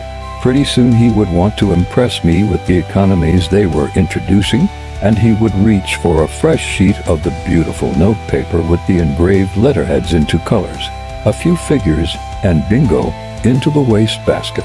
More money wasted without a thought. It struck me that if the president was that kind of a man, he would scarcely be likely to insist upon having or rewarding economical assistance. I therefore decided to believe the people who had told me the management was extravagant instead of accepting the president's version, and I sold what Atchison stock I held. It so happened that I had occasion to go to the offices of the Delaware, Lackawanna, and Western a few days later. Old Sam Sloan was the president. His office was the nearest to the entrance, and his door was wide open. It was always open. Nobody could walk into the general offices of the DL&W in those days and not see the president of the company seated at his desk. Any man could walk in and do business with him right off, if he had any business to do. The financial reporters used to tell me that they never had to beat around the bush with old Sam Sloan, but would ask their questions and get a straight yes or no from him, no matter what the stock market exigencies of the other directors might be. When I walked in, I saw the old man was busy. I thought at first that he was opening his mail, But after I got inside close to the desk, I saw what he was doing. I learned afterwards that it was his daily custom to do it.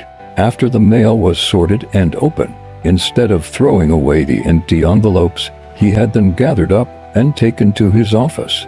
In his leisure moments, he would rip the envelope all round. That gave him 2 bits of paper, each with 1 clean blank side.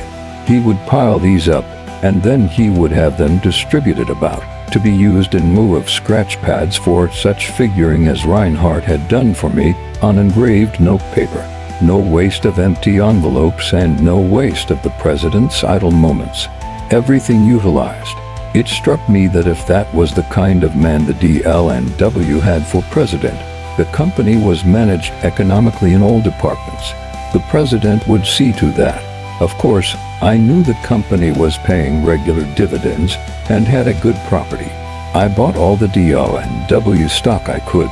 Since that time, the capital stock has been doubled and quadrupled. My annual dividends amount to as much as my original investment. I still have my DL&W. And Atchison went into the hands of a receiver a few months after I saw the president throwing sheet after sheet of linen paper with engraved letterheads in 2 colors into the waste basket to prove to me with figures that he was not extravagant. And the beauty of that story is that it is true, and that no other stock that the Pennsylvania Dutchman could have bought would have proved to be so good an investment as DL&W. One of my most intimate friends is very fond of telling stories about what he calls my hunches. He is forever ascribing to me powers that defy analysis. He declares I nearly follow blindly certain mysterious impulses and thereby get out of the stock market at precisely the right time. His pet yarn is about a black cat that told me, at his breakfast table, to sell a lot of stock I was carrying, and that after I got the pussy's message, I was grouchy and nervous until I sold every share I was. Long enough, I got practically the top prices of the movement, which of course strengthened the hunch theory of my hard-headed friend. I had gone to Washington to endeavor to convince a few congressmen that there was no wisdom in taxing us to death, and I wasn't paying much attention to the stock market. My decision to sell out my line came suddenly, hence my friend's yarn. I admit that I do get irresistible impulses at times to do certain things in the market. It doesn't matter whether I am long or short of stocks. I must get out. I am uncomfortable until I do. I myself think that what happens is that I see a lot of warning signals. Perhaps not a single one may be sufficiently clear or powerful to afford me a positive, definite reason for doing what I suddenly feel like doing. Probably, that is all there is to what they call ticker sense, that old traders say James R. Keene had so strongly developed, and other operators before him.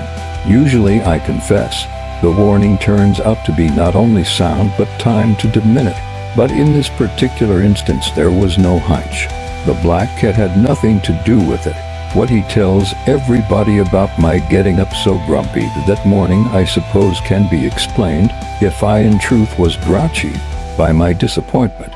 I knew I was not convincing the congressman I talked to, and the committee did not view the problem of taxing Wall Street as I did. I wasn't trying to arrest or evade taxation on stock transactions, but to suggest a tax that I as an experienced stock operator felt was neither unfair nor unintelligent. I didn't want Uncle Sam to kill the goose that could lay so many golden eggs with fair treatment. Possibly my lack of success not only irritated me but made me pessimistic over the future of an unfairly taxed business. But I'll tell you exactly what happened. At the beginning of the bull market, I thought well of the outlook in both the steel trade and the copper market, and I therefore felt bullish on stocks of both groups. So I started to accumulate some of them. I began by buying 5,000 shares of Utah Copper and stopped because it didn't act right. That is, it did not behave as it should have behaved to make me feel I was wise in buying it. I think the price was around 114. I also started to buy United States Steel at almost the same price.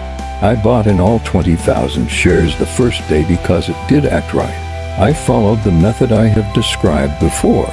steel continued to act right, and I therefore continued to accumulate it until I was carrying 72,000 shares of it in all. But my holdings of Utah Copper consisted of my initial purchase. I never got above the 5,000 shares. Its behavior did not encourage me to do more with it. Everybody knows what happened. We had a big bull movement. I knew the market was going up. General conditions were favorable. Even after stocks had gone up extensively and my paper profit was not to be sneezed at, the tape kept trumpeting. Not yet, not yet. When I arrived in Washington, the tape was still saying that to me. Of course, I had no intention of increasing my line at that late day, even though I was still bullish.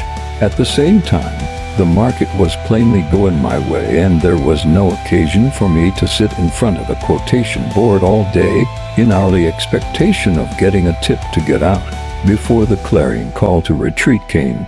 Barring an utterly unexpected catastrophe, of course, the market would hesitate or otherwise prepare me for a reversal of the speculative situation. That was the reason why I went blithely about my business with my congressman. At the same time, prices kept going up, and that meant that the end of the bull market was drawing nearer. I did not look for the end on any fixed date. That was something quite beyond my power to determine. But I needn't tell you that I was on the watch for the tip-off. I always am. Anyhow, it has become a matter of business habit with me. I cannot swear to it, but I rather suspect that the day before I sold out, seeing the high prices made me think of the magnitude of my paper profit as well as of the line I was carrying and, later on, of my vain efforts to induce our legislators to deal fairly and intelligently by Wall Street. That was probably the way and the time the seed was sown within me. The subconscious mind worked on it all night. In the morning I thought of the market and began to wonder how it would act that day. When I went down to the office, I saw not so much that prices were still higher and that I had a satisfying profit, but that there was a great big market with a tremendous power of absorption. I could sell any amount of stock in that market, and of course, when a man is carrying his full line of stocks, he must be on the watch for an opportunity to change his paper profit into actual cash. He should try to lose as little of the profit as possible in the swapping. Experience has taught me that a man can always find an opportunity to make his profits real, and that this opportunity usually comes at the end of the move. That isn't tape reading or a hunch. Of course, when I found that morning a market in which I could sell out all my stocks without any trouble, I did so. When you are selling out, it is no wiser or braver to sell 50 shares than 50,000. But 50 shares you can sell in the dullest market without breaking the price, and 50,000 shares of a single stock is a different proposition. I had 72,000 shares of U.S. Steel. This may not seem a colossal line, but you can't always sell that much without losing some of that profit that looks so nice on paper when you figure it out, and that hurts as much to lose as if you actually had it safe in the bank. I had a total profit of about $1,500,000, and I grabbed it while the grabbing was good. But that wasn't the principal reason for thinking that I did the right thing in selling out when I did. The market proved it for me, and that was indeed a source of satisfaction for me. It was this way. I succeeded in selling my entire line of 72,000 shares of U.S. Steel at a price which averaged me just 1 point from the top of the day and of the movement. It proved that I was right to the minute. But when, on the very same hour of the very same day, I came to sell my 5,000 shares of Utah Copper, the price broke 5 points. Please recall that I began buying both stocks at the same time, and that I acted wisely in increasing my line of U.S. Steel from 20,000 shares to 72,000, and equally wisely in not increasing my line of Utah from the original 5,000 shares. The reason why I didn't sell out my Utah Copper before was that I was bullish on the copper trade, and it was a bull market in stocks, and I didn't think that Utah would hurt me much, even if I didn't make a killing in it. But as for hunches, there weren't any. The training of a stock trader is like a medical education. The physician has to spend long years learning anatomy, physiology, materia medica, and collateral subjects by the dozen. He learns the theory and then proceeds to devote his life to the practice. He observes and classifies all sorts of pathological phenomena. He learns to diagnose, if his diagnosis is correct, and that depends upon the accuracy of his observation.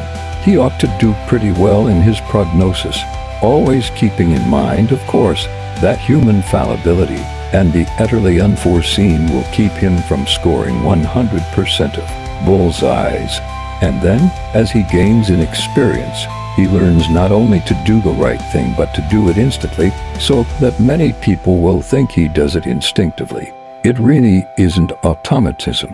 It is that he has diagnosed the case according to his observations of such cases during a period of many years. And naturally, after he has diagnosed it, he can only treat it in the way that experience has taught him is the proper treatment. You can transmit knowledge, that is your particular collection of card-indexed facts, but not your experience.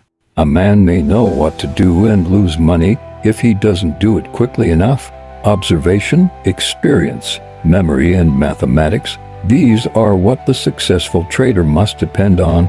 He must not only observe accurately, but remember at all times what he has observed. He cannot bet on the unreasonable or on the unexpected. However strong his personal convictions may be about man's unreasonableness, or however certain he may feel that the unexpected happens very frequently, he must bet always on probabilities. That is, try to anticipate them. Years of practice at the game, of constant study, of always remembering, enable the trader to act on the instant when the unexpected happens, as well as when the expected comes to pass.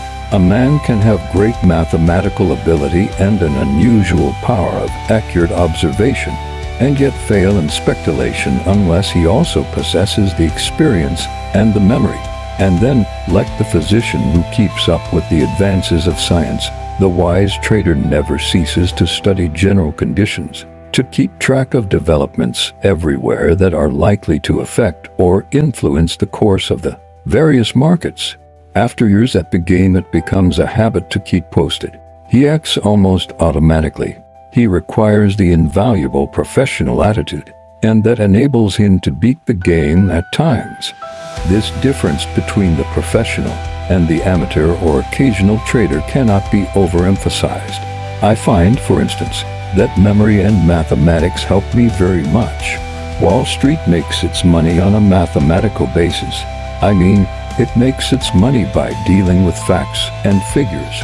When I said that a trader has to keep posted to the minute and that he must take a purely professional attitude toward all markets and all developments, I merely meant to emphasize again that hunches and the mysterious ticker cents haven't so much to do with success. Of course, it often happens that an experienced trader acts so quickly that he hasn't time to give all his reasons in advance, but nevertheless they are good and sufficient reasons, because they are based on facts collected by him in his years of working and thinking and seeing things from the angle of the professional, to whom everything that comes to his mill is grist. Let me illustrate what I mean by professional attitude. I keep track of the commodities markets, always. It is a habit of yours. As you know, the government reports indicated a winter wheat crop about the same as last year and a bigger spring wheat crop than in 1921. The condition was much better, and we probably would have an earlier harvest than usual. When I got the figures of condition, and I saw what we might expect in the way of yield mathematics, I also thought at once of the coal miners' strike and the railroad shopmen's strike. I couldn't help thinking of them because my mind always thinks of all developments that have a bearing on the markets. It instantly struck me that the strike, which had already affected the movement of freight everywhere, must affect wheat prices adversely. I figured this way. There was bound to be considerable delay in moving winter wheat to market by reason of the strike-crippled transportation facilities, and by the time those improved, the spring wheat crop would be ready to move. That meant that when the railroads were able to move wheat in quantity, they would be bringing in both crops together, the delayed winter and the early spring wheat, and that would mean a vast quantity of wheat pouring into the market at one fell swoop. Such being the facts of the case, the obvious probabilities, the traders, who would know and figure as I did, would not bull wheat for a while. They would not feel like buying it unless the price declined to such figures as made the purchase of wheat a good investment. With no buying power in the market, the price ought to go down. Thinking the way I did, I must find whether I was right or not. As old Pat Hearn used to remark, you can't tell till you bet. Between being bearish and selling, there is no need to waste time. Experience has taught me that the way a market behaves is an excellent guide for an operator to follow. It is like taking a patient's temperature and pulse, or noting the color of the eyeballs and the coating of the tongue. Now, ordinarily a man ought to be able to buy or sell 1,000,000 bushels of wheat within a range of 1/4 cent. On this day when I sold the 250,000 bushels to test the market for timeliness, the price went down 1/4 cent. Then, since the reaction did not definitely tell me all I wished to know, I sold another 250,000 bushels. I noticed that it was taken in driblets. That is, the buying was in lots of 10,000 or 15,000 bushels instead of being taken in 2 or 3 transactions, which would have been the normal way. In addition to the homeopathic buying, the price went down 1.25 cents on my selling. Now, I need not waste my time pointing out that the way in which the market took my wheat and the disproportionate decline on my selling told me that there was no buying power there. Such being the case, what was the only thing to do? Of course, to sell a lot more. Following the dictates of experience may possibly fool you now and then, but not following them invariably makes an ass of you. So, I sold 2,000,000 bushels, and the price went down some more. A few days later, the market's behavior practically compelled me to sell an additional 2,000,000 bushels, and the price declined further still. A few days later, wheat started to break badly and slumped off 6 cents a bushel, and it didn't stop there. It has been going down, with short-lived rallies. Now, I didn't follow a hunch. Nobody gave me a tip. It was my habitual or professional mental attitude toward the commodities markets that gave me the profit, and that attitude came from my years at this business. I study because my business is to trade. The moment the tape told me that I was on the right track, my business duty was to increase my line. I did. That is all there is to it. I have found that experience is apt to be a steady dividend payer in this game, and that observation gives you the best tips of all.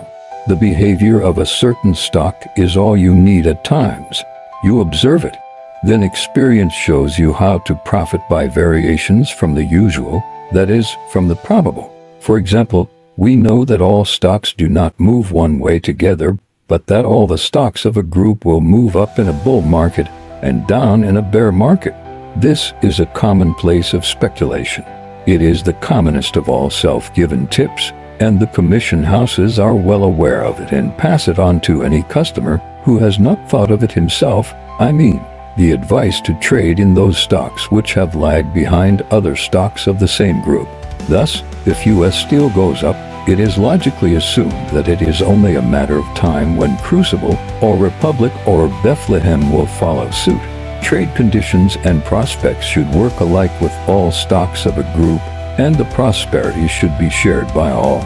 On the theory corroborated by experience times without number, that every dog has his day in the market, the public will buy a B steel because it has not advanced, while CD steel and XY steel have gone up. I never buy a stock even in a bull market if it doesn't act as it ought to act in that kind of market. I have sometimes bought a stock during an undoubted bull market and found out that other stocks in the same group were not acting bullishly, and I have sold out my stock. Why? Experience tells me that it is not wise to buck against what I may call the manifest group tendency. I cannot expect to play certainties only. I must reckon on probabilities and anticipate them. An old broker once said to me, If I am walking along a railroad track and I see a train coming toward me at 60 miles an hour, do I keep on walking on the ties? Friend, I sidestep, and I don't even pat myself on the back for being so wise and prudent. Last year, after the general bull movement was well underway, I noticed that one stock in a certain group was not going with the rest of the group, though the group with that one exception was going with the rest of the market. I was long a very fair amount of Blackwood Motors. Everybody knew that the company was doing a very big business. The price was rising from 1 to 3 points a day, and the public was coming in more and more. This naturally centered attention on the group, and all the various motor stocks began to go up. One of them, however, persistently held back, and that was Chester. It lagged behind the others so that it was not long before it made people talk. The low price of Chester and its apathy was contrasted with the strength and activity in Blackwood and other motor stocks, and the public logically enough listened to the touts and tipsters and wiseacres and began to buy Chester on the theory that it must presently move up with the rest of the group. Instead of going on this moderate public buying, Chester actually declined. Now, it would have been no job to put it up in that bull market, considering that Blackwood, a stock of the same group, was one of the sensational leaders of the general advance, and we were hearing nothing but the wonderful improvement in the demand for automobiles of all kinds and the record output. It was thus plain that the inside clique in Chester were not doing any of the things that inside cliques invariably do in a bull market. For this failure to do the usual thing, there might be two reasons. Perhaps the insiders did not put it up because they wished to accumulate more stock before advancing the price. But this was an untenable theory if you analyzed the volume and character of the trading in Chester. The other reason was that they did not put it up because they were afraid of getting stock if they tried to. When the men who ought to want a stock don't want it, why should I want it? I figured that no matter how prosperous other automobile companies might be, it was a cinch to sell Chester short. Experiences had taught me to beware of buying a stock that refuses to follow the group leader. I easily established the fact that not only there was no inside buying, but that there was actually inside selling. There were other symptomatic warnings against buying Chester, though all I required was its inconsistent market behavior. It was again the tape that tipped me off, and that was why I sold Chester short. One day, not very long afterward, the stock broke wide open. Later on we learned, officially, as it were, that insiders had indeed been selling it, knowing full well that the condition of the company was not good. The reason, as usual, was disclosed after the break, but the warning came before the break. I don't look out for the breaks, I look out for the warnings. I didn't know what was the trouble with Chester, neither did I follow a hunch. I merely knew that something must be wrong. Only the other day we had what the newspapers called a sensational movement in Guyana gold. After selling on the curb at 50 or close to it, it was listed on the stock exchange. It started there at around 35, began to go down, and finally broke 20. Now, I'd never have called that break sensational because it was fully to be expected. If you had asked, you could have learned the history of the company. No end of people knew it. It was told to me as follows. A syndicate was formed consisting of a half-dozen extremely well-known capitalists and a prominent banking house. One of the members was the head of the Belle Isle Exploration Company, which advanced Guyana over $10 million cash and received in return bonds and 250,000 shares out of a total of 1 million shares of the Guyana Gold Mining Company. The stock went on a dividend basis, and it was mighty well advertised. The Belle Isle people thought it well to cash in, and they gave a call on their 250,000 shares to the bankers, who arranged to try to market that stock and some of their own holdings as well. They thought of entrusting the market manipulation to a professional whose fee was to be 1/3 of the profits from the sale of the 250,000 shares above 36. I understand that the agreement was drawn up and ready to be signed, but at the last moment the bankers decided to undertake the marketing themselves and save the fee. So they organized an inside pool. The bankers had a call on the Bell Au holdings of $250,000 at 36. They put this in at 41. That is, insiders paid their own banking colleagues a 5-point profit to start with. I don't know whether they knew it or not. It is perfectly plain that to the bankers the operation had every semblance of a cinch. We had run into a bull market, and the stocks of the group to which Diana Gold belonged were among the market leaders. The company was making big profits and paying regular dividends. This, together with the high character of the sponsors, made the public regard Guyana almost as an investment stock. I was told that about 400,000 shares were sold to the public all the way up to 47.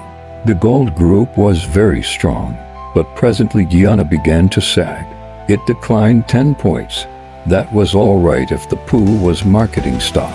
But pretty soon the street began to hear that things were not altogether satisfactory and the property was not bearing out the high expectations of the promoters. Then, of course, the reason for the decline became plain. But before the reason was known, I had the warning and had taken steps to test the market for Guyana. The stock was acting pretty much as Chester Motors did. I sold Guyana. The price went down. I sold more. The price went still lower. The stock was repeating the performance of Chester and of a dozen other stocks whose clinical history I remembered. The tape plainly told me that there was something wrong, something that kept insiders from buying it, insiders who knew exactly why they should not buy their own stock in a bull market. On the other hand, outsiders who did not know were now buying because, having sold at 45 and higher, the stock looked cheap at 35 and lower. The dividend was still being paid. The stock was a bargain. Then the news came.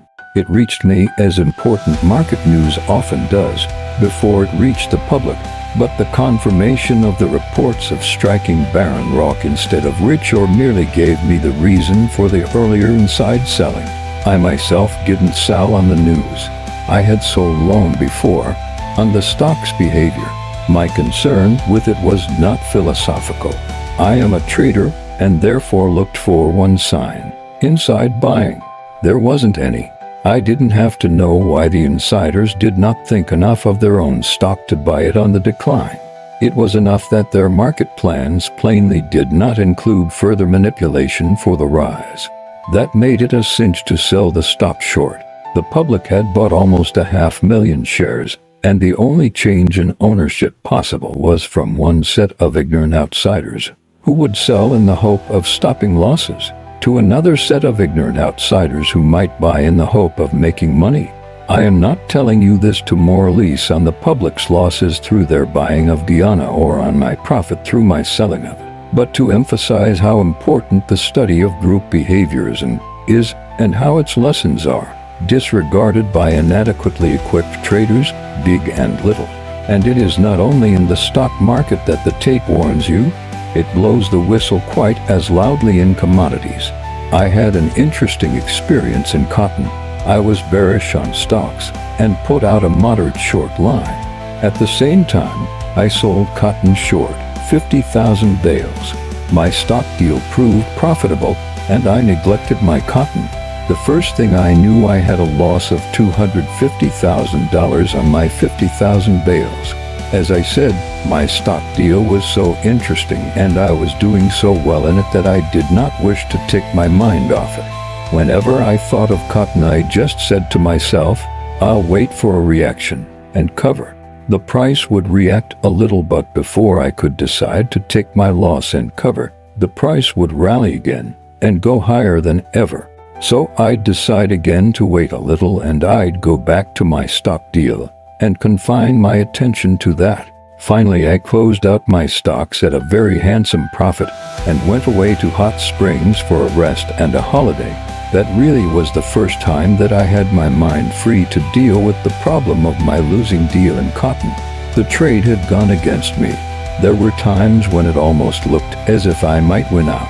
I noticed that whenever anybody sold heavily there was a good reaction, but almost instantly the price would rally and make a new high for the move. Finally, by the time I had been in hot springs a few days, I was a million to the bad and no let up in the rising tendency. I thought over all I had done and had not done, and I said to myself, I must be wrong. With me to feel that I am wrong and to decide to get out are practically one process. So, I covered, at a loss of about 1 million. The next morning I was playing golf and not thinking of anything else. I had made my play in cotton. I had been wrong. I had paid for being wrong and the receipted bill was in my pocket. I had no more concern with the cotton market than I have at this moment. When I went back to the hotel for luncheon, I stopped at the broker's office and took a look at the quotations. I saw that cotton had gone off 50 points. That wasn't anything, but I also noticed that it had not rallied as it had been in the habit of doing for weeks. As soon as the pressure of the particular selling that had depressed it eased up, this had indicated that the line of least resistance was upward, and it had cost me $1 million to shut my eyes to it. Now, however, the reason that had made me cover at a big loss was no longer a good reason, since there had not been the usual prompt and vigorous rally. So, I sold 10,000 bales and waited. Pretty soon the market went off 50 points. I waited a little while longer. There was no rally. I had got pretty hungry by now, so I went into the dining room and ordered my luncheon. Before the waiter could serve it, I jumped up, went to the broker's office. I saw that there had been no rally, and so I sold 10,000 bales more. I waited a little and had the pleasure of seeing the price decline 40 points more. That showed me I was trading correctly, so I returned to the dining room, ate my luncheon, and went back to the broker's. There was no rally in cotton that day. That very night I left Hot Springs. It was all very well to play golf, but I had been wrong in cotton in selling when I did, and in covering when I did, so I simply had to get back on the job and be where I could trade in comfort. The way the market took my first 10,000 bales made me sell the second 10,000, and the way the market took the second made me certain the turn had come. It was the difference in behavior. Well, I reached Washington and went to my broker's office there, which was in charge of my old friend Tucker. While I was there, the market went down some more. I was more confident of being right now than I had been of being wrong before. So, I sold 40,000 bales and the market went off 75 points. It showed that there was no support there. That night the market closed still lower. The old buying power was plainly gone. There was no telling at what level that power would again develop, but I felt confident of the wisdom of my position. The next morning I left Washington for New York by motor. There was no need to hurry. When we got to Philadelphia, I drove to a broker's office. I saw that there was the very dickens to pay in the cotton market. Prices had broken badly and there was a small-sized panic on. I didn't wait to get to New York. I called up my brokers on the long distance and I covered my shorts. As soon as I got my reports and found that I had practically made up my previous loss, I motored on to New York without having to stop en route to see any more quotations. Some friends who were with me in Hot Springs talk to this day of the way I jumped up from the luncheon table to sell that second lot of 10,000 bales. But again, that clearly was not a hunch. It was an impulse that came from the conviction that the time to sell cotton had now come, however great my previous mistake had been. I had to take advantage of it. It was my chance. The subconscious mind probably went on working, reaching conclusions for me. The decision to sell in Washington was the result of my observation. My years of experience in trading told me that the line of least resistance had changed from up to down. I bore the cotton market no grudge for taking $1 million out of me, and I did not hate myself for making a mistake of that caliber any more than I felt proud for covering in Philadelphia and making up my loss.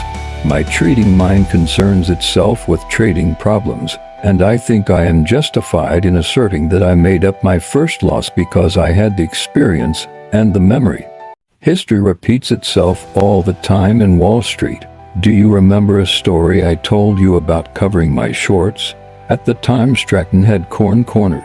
Well, another time I used practically the same tactics in the stock market. The stock was tropical trading. I have made money bulling it and also bearing it. It always was an active stock and a favorite with adventurous traders. The inside coterie has been accused time and again by the newspapers of being more concerned over the fluctuations in the stock than with encouraging permanent investment in it. The other day one of the ablest brokers I know asserted that not even Daniel Drew and H.O. Havemeyer and Sugar developed so perfect a method for milking the market for a stock as President Mulligan and his friends have done in tropical trading. Many times they have encouraged the bears to sell TT short and then have proceeded to squeeze them with businesslike thoroughness. There was no more vindictiveness about the process than is felt by a hydraulic press, or no more squeamishness, either.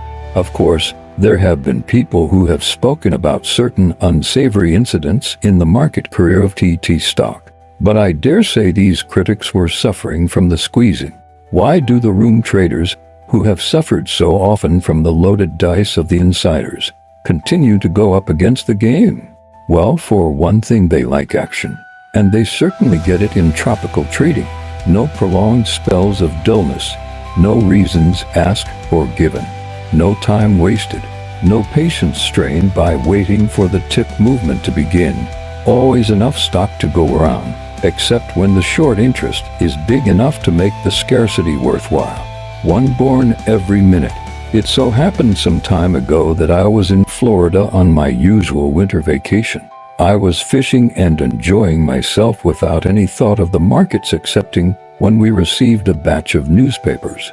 One morning when the semi-weekly mail came and I looked at the stock quotations and saw that tropical trading was selling at 155.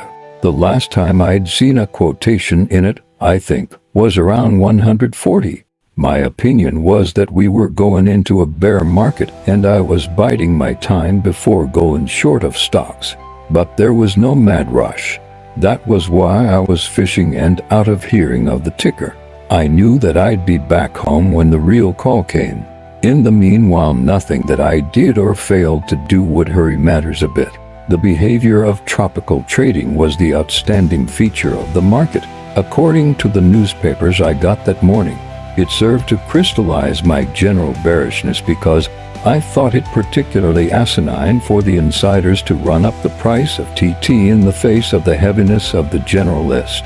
There are times when the milking process must be suspended.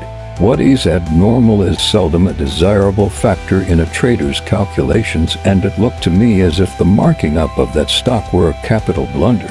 Nobody can make blunders of that magnitude with impunity. Not in the stock market. After I got through reading the newspapers, I went back to my fishing, but I kept thinking of what the insiders in tropical trading were trying to do. That they were bound to fail was as certain as that a man is bound to smash himself if he jumps from the roof of a 20-story building without a parachute. I couldn't think of anything else, and finally I gave up trying to fish and sent off a telegram to my brokers to sell 2,000 shares of TT at the market. After that I was able to go back to my fishing. I did pretty well. That afternoon I received a reply to my telegram by special courier. My brokers reported that they had sold the 2,000 shares of tropical trading at 153. So far so good. I was selling short on a declining market, which was as it should be. But I could not fish anymore. I was too far away from a quotation board. I discovered this after I began to think of all the reasons why tropical trading should go down with the rest of the market instead of going up on inside manipulation. I therefore left my fishing camp and returned to Palm Beach, or rather to the direct wire to New York. The moment I got to Palm Beach and saw what the misguided insiders were still trying to do, I let them have a second lot of 2,000 TT. Back came the report and I sold another 2,000 shares. The market behaved excellently. That is, it declined on my selling. Everything being satisfactory, I went out and had a cheer ride. But I wasn't happy. The more I thought, the unhappier it made me to think that I hadn't sold more. So back I went to the broker's office and sold another 2,000 shares. I was happy only when I was selling that stock. Presently, I was short 10,000 shares. Then I decided to return to New York. I had business to do now. My fishing I would do some other time. When I arrived in New York, I made it a point to get a line on the company's business, actual and perspective. What I learned strengthened my conviction that the insiders had been worse than reckless in jacking up the price at a time when such an advance was not justified, either by the tone of the general market or by the company's earnings. The rise, illogical and ill-timed though it was, had developed some public following, and this doubtless encouraged the insiders to pursue their unwise tactics. Therefore I sold more stock. The insiders ceased their folly. So I tested the market again and again, in accordance with my trading methods, until finally I was short 30,000 shares of the stock of the Tropical Trading Company. By then the price was 133.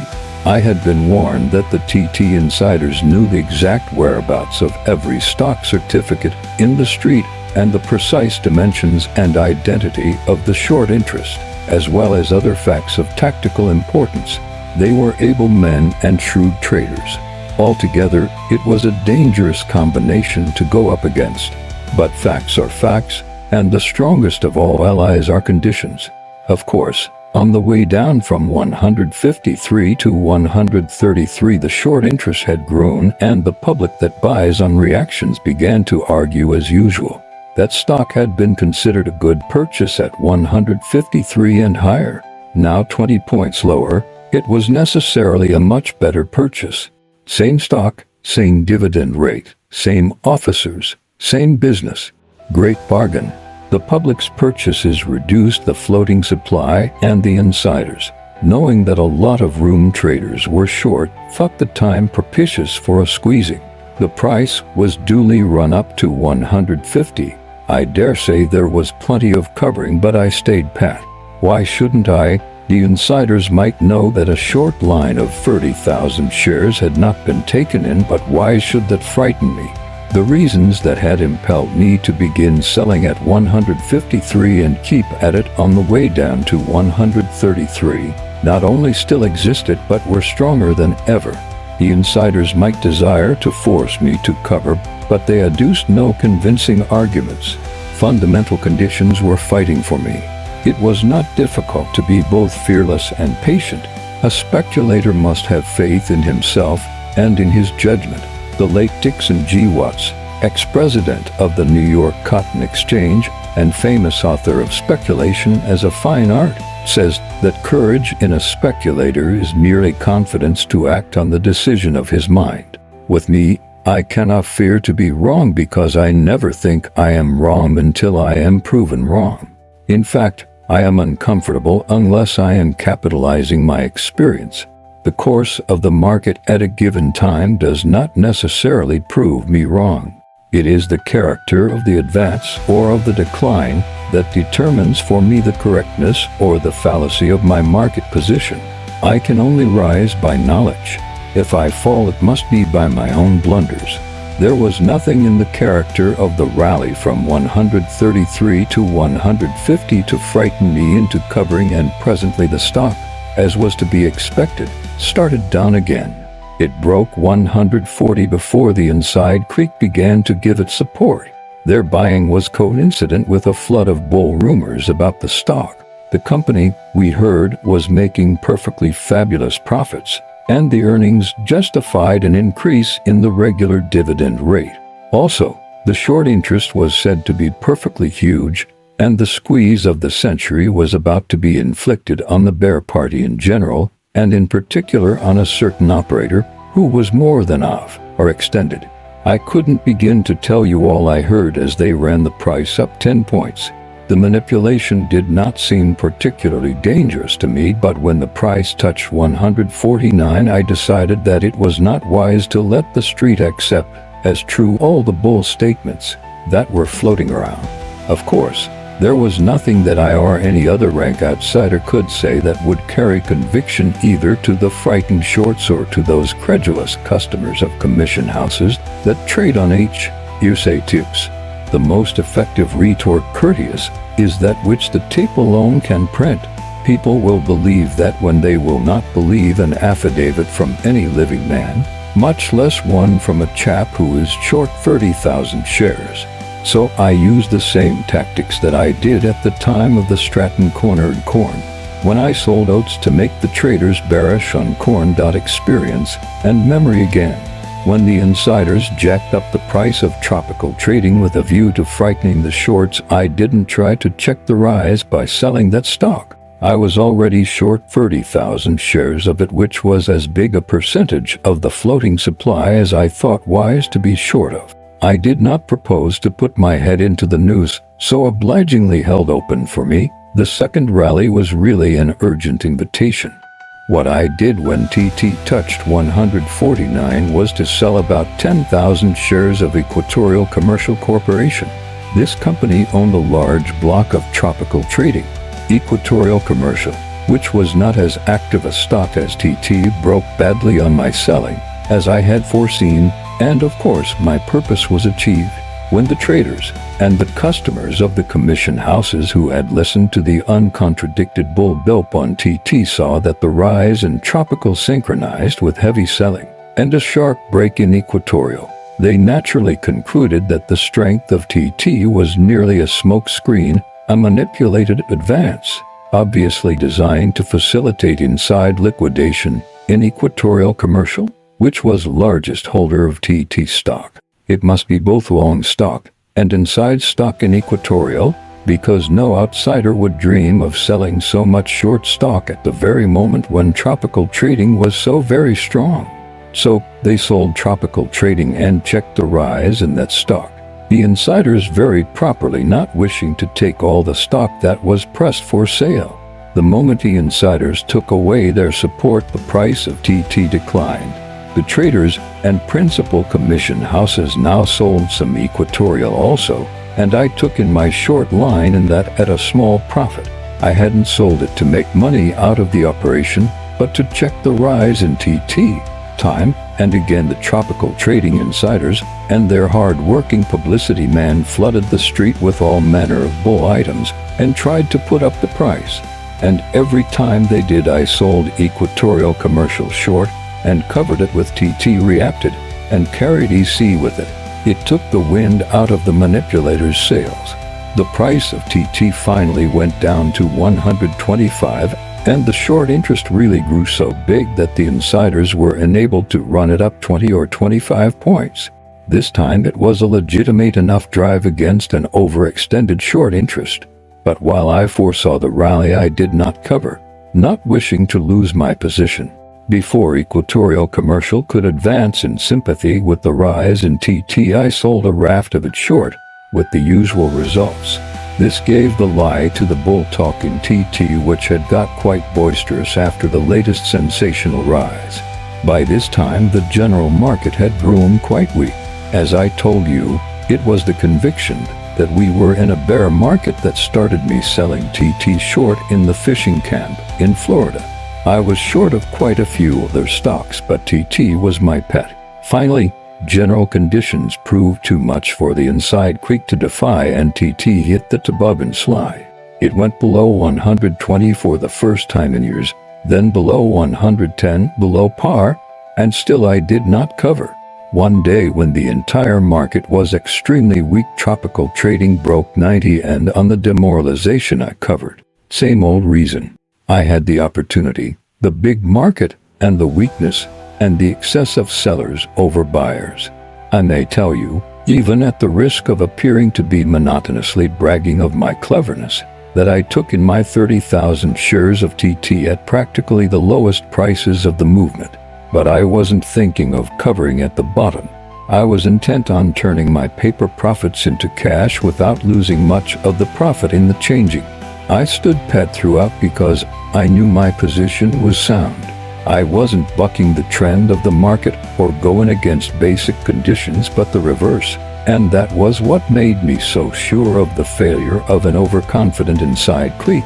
What they tried to do others had tried before, and it had always failed. The frequent rallies, even when I knew as well as anybody that they were due, could not frighten me. I knew I'd do much better in the end by staying pat than by trying to cover to put out a new short line at a higher price. By sticking to the position that I felt was right, I made over $1 million. I was not indebted to hunches or to skillful tape reading or to stubborn courage. It was a dividend declared by my faith in my judgment, and not by my cleverness or by my vanity.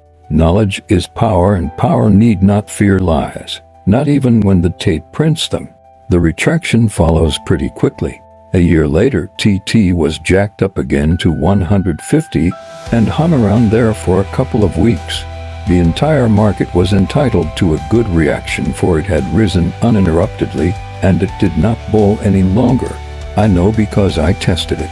Now the group to which TT belonged had been suffering from very poor business, and I couldn't see anything to bull those stocks on anyhow, even if the rest of the market were due for a rise, which it wasn't. So I began to sell tropical trading. I intended to put out 10,000 shares in all. The price broke on my selling. I couldn't see that there was any support whatever. Then suddenly, the character of the buying changed. I am not trying to make myself out a wizard when I assure you that I could tell the moment support came in. It instantly struck me that if the insiders in that stock, who never felt a moral obligation to keep the price up, were now buying the stock in the face of a declining general market, there must be a reason. They were not ignorant asses, nor philanthropists, nor yet bankers concerned with keeping the price up to sell more securities over the counter. The price rose notwithstanding my selling and the selling of others. At 153 I covered my 10,000 shares, and at 156 I actually went long, because by that time the tape told me the line of least resistance was upward. I was bearish on the general market, but I was confronted by a trading condition in a certain stock, and not by a speculative theory in general. The price went out of sight, above 200. It was the sensation of the year. I was flattered by reports spoken and printed that I had been squeezed out of $8 or $9 million. As a matter of fact, instead of being short, I was long of TT all the way up. In fact, I held on a little too long and let some of my paper profits get away. Do you wish to know why I did? Because I thought the TT insiders would naturally do what I would have done had I been in their place. But that was something I had no business to think, because my business is to trade. That is, to stick to the facts before me and not to what I think other people ought to do. I do not know when or by whom the word manipulation was first used in connection with what really are no more than common merchandising processes, applied to the sale in bulk of securities on the stock exchange. Rigging the market to facilitate cheap purchases of a stock which it is desired to accumulate is also manipulation. But it is different. It may not be necessary to stoop to illegal practices, but it would be difficult to avoid doing what some would think illegitimate. How are you going to buy a big block of a stock in a bull market without putting up the price on yourself? That would be the problem. How can it be solved? It depends upon so many things that you can't give a general solution unless you say, possibly, by means of very adroit manipulation. For instance, well, it would depend upon conditions. You can't give any closer answer than that. I am profoundly interested in all phases of my business, and of course, I learn from the experience of others, as well as from my own. But it is very difficult to learn how to manipulate stocks today from such yarns as are told of an afternoon in the broker's offices after the close. Most of the tricks, devices, and expedients of bygone days are obsolete and futile, or illegal and impracticable. stock exchange rules and conditions have changed, and the story, even the accurately detailed story, of what Daniel Drew or Jacob Little or Jay Gould could do 50 or 75 years ago is scarce out. Why worth listening to? The manipulator today has no more need to consider what they did and how they did it than a cadet at West Point needs study archery as practiced by the ancients in order to increase his working knowledge of ballistics. On the other hand, there is profit in studying the human factors, the ease with which human beings believe what it pleases them to believe, and how they allow themselves, indeed, urge themselves, to be influenced by their cupidity, or by the dollar cost of the average man's carelessness. Fear and hope remain the same. Therefore, the study of the psychology of speculators is as valuable as it ever was. Weapons change, but strategy remains strategy, on the New York Stock Exchange as on the battlefield. I think the clearest summing up of the whole thing was expressed by Thomas F. Woodlock when he declared, "The principles of successful stock speculation are based on the supposition that people will continue in the future to make the mistakes that they have made in the past. In booms, which is when the public is in the market in the greatest numbers, there is never any need of subtlety. So there is no sense of wasting time discussing either manipulation or speculation during such times. It would be like trying to find the difference in raindrops that are falling synchronously on the same roof across the street. The sucker has always tried to get something for nothing, and the appeal in all booms is always frankly to the gambling instinct aroused by cupidity and spurred by a pervasive prosperity.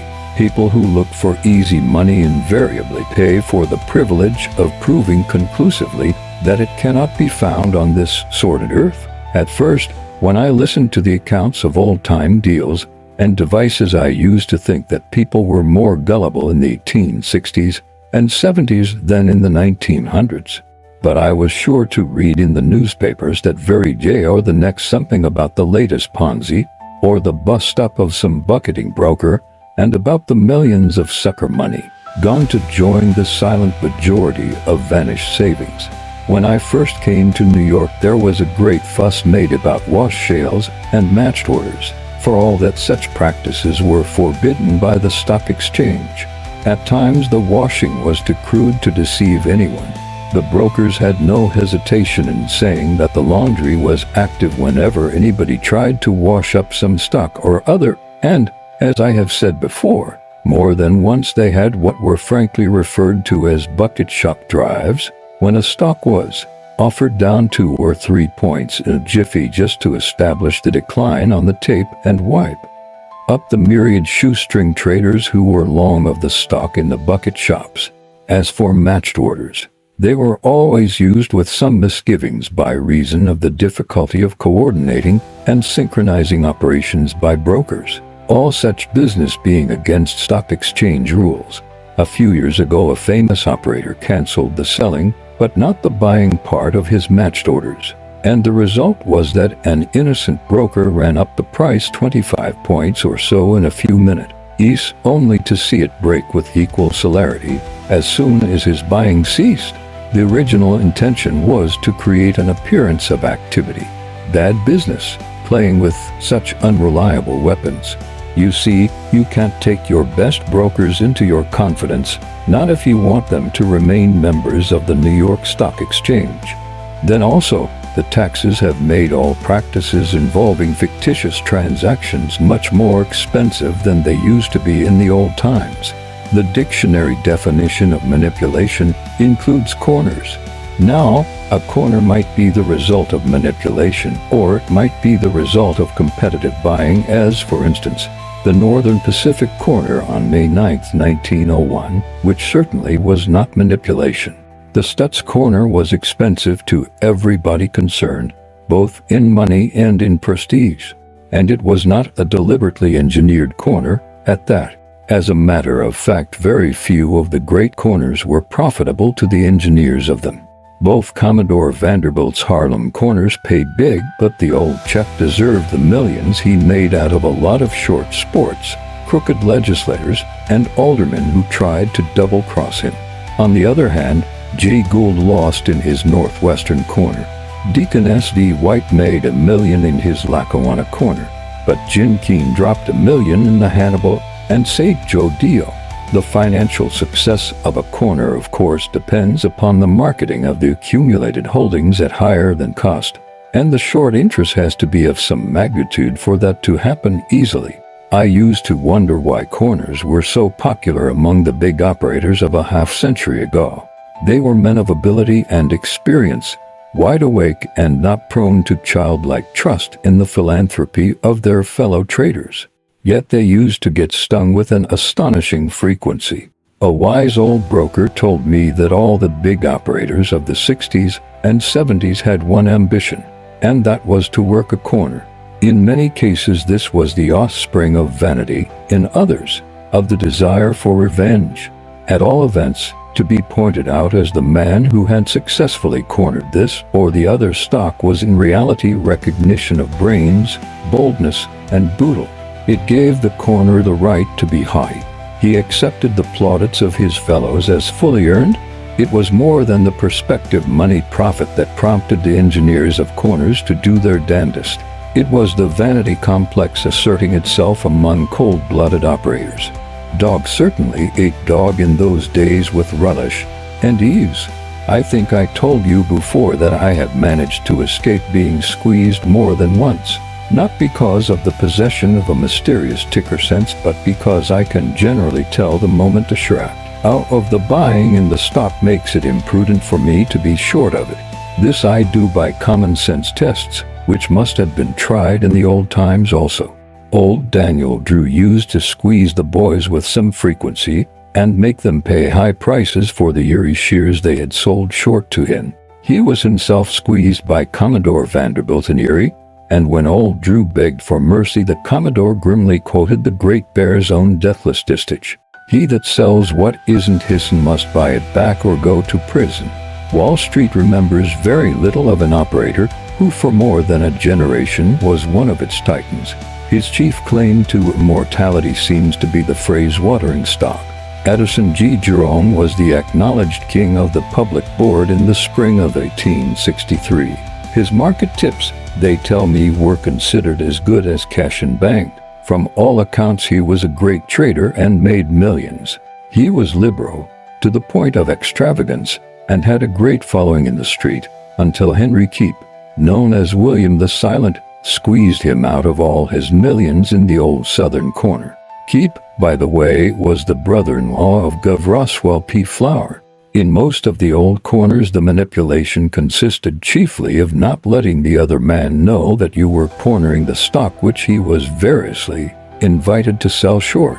It therefore was aimed chiefly at fellow professionals, for the general public does not take kindly to the short side of the account. The reasons that prompted these wise professionals to put out short lines in such stocks were pretty much the same as prompts them to do the same thing today. Apart from the selling by faith-breaking politicians in the Harlem corner of the Commodore, I gather from the stories I have read that the professional traders sold the stock because it was too high. And the reason they thought it was too high was that it never before had sold so high, and that made it too high to buy. And if it was too high to buy, it was just right to sell. That sounds pretty modern, doesn't it? They were thinking of the price, and the Commodore was thinking of the value.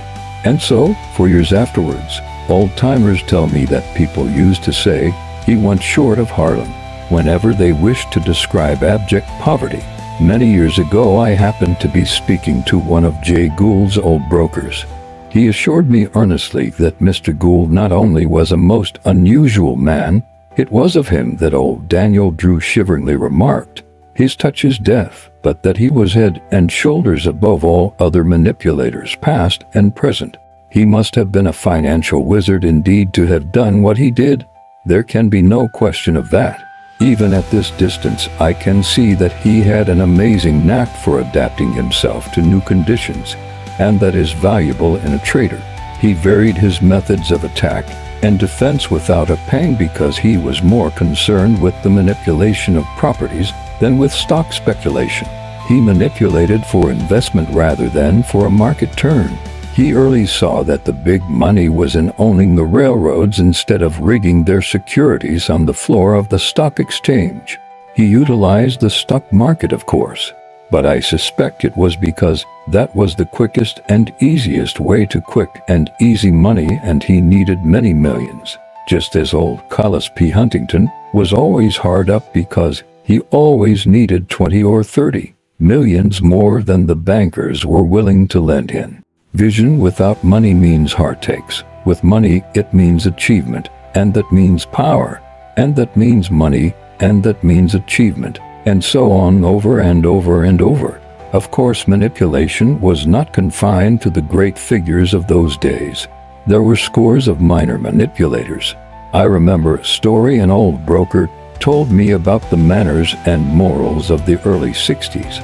He said, "The earliest recollection I have of Wall Street is of my first visit to the financial district. My father had some business to attend to there, and for some reason or other took me with him. We came down Broadway, and I remember turning off at Wall Street. We walked down Wall, and just as we came to Nassau Street, to the corner where the Bankers Trust Company's building now stands, I saw a crowd following two men. The first was walking eastward, trying to look unconcerned. He was followed by the other, a red-faced man who was wildly waving his hat with one hand and shaking the other fist in the air. He was yelling to beat the band. 'Shylock, Shylock, what's the price of money? Shylock, Shylock.' I could see heads sticking out of windows. They didn't have skyscrapers in those days, but I was sure the second and third-story rubbernecks would tumble out. My father asked what was the matter, and somebody answered something I didn't hear. I was too busy keeping the death clutch on my father's hand so that the jostling wouldn't separate us. The crowd was growing, as street crowds do, and I wasn't comfortable. Wild-eyed men came running down from Nassau Street and up from Broad as well as east and west on Wall Street. After we finally got out of the jam, my father explained to me that the man who was shouting Shylock was so-and-so. I have forgotten the name, but he was the biggest operator in clique stocks in the city and was understood to have made and lost more money than any other man in Wall Street, with the exception of Jack O.B. Little. I remember Jacob Little's name because I thought it was a funny name for a man to have. The other man, the Shylock, was a notorious locker-up of money. His name has also gone from me, but I remember he was tall and thin and pale. In those days, the cliques used to lock up money by borrowing it, or rather, by reducing the amount available to stock exchange borrowers. They would borrow it and get a certified check. They wouldn't actually take the money out and use it. Of course, that was rigging. It was a form of manipulation, I think. I agree with the old chap. It was a phase of manipulation that we don't have nowadays.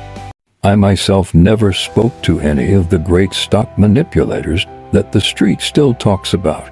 I don't mean leaders. I mean manipulators. They were all before my time, although when I first came to New York, James R. Keene, greatest of them all, was in his prime. But I was a mere youngster then, exclusively concerned with duplicating in a reputable broker's office the success I had enjoyed in the bucket shops of my native city. And then too, at the time, Keene was busy with the U.S. Steel stocks, his manipulative masterpiece. I had no experience with manipulation, no real knowledge of it or of its value or meaning, and, for that matter, no great need of such knowledge. If I thought about it at all, I suppose I must have regarded it as a well-dressed form of thimble rigging, of which the lowbrow form was such tricks as had been tried on me in the bucket shops.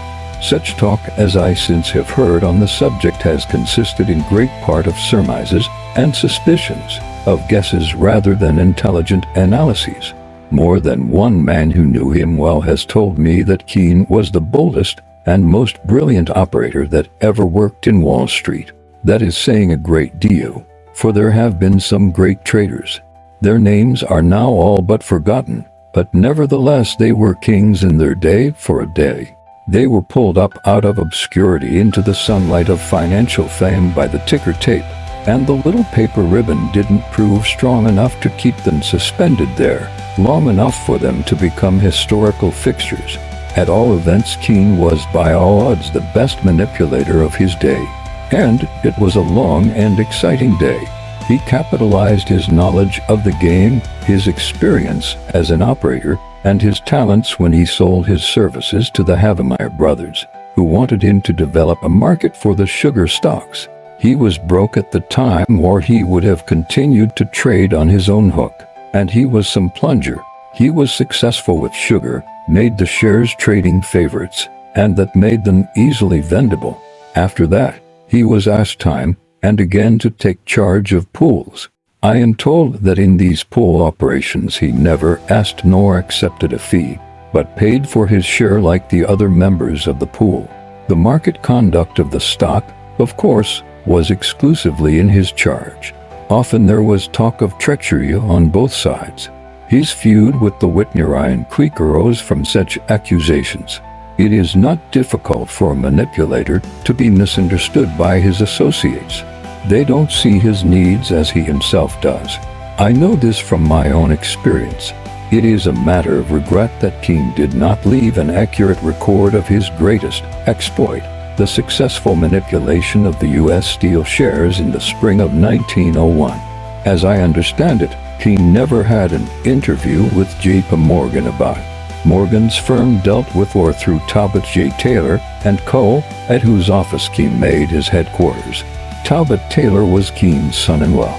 I am assured that Keene's fee for his work consisted of the pleasure he derived from the work. That he made millions trading in the market he helped to put up that spring is well known. He told a friend of mine that in the course of a few weeks he sold in the open market for the Underwriters Syndicate more than 750,000 shares.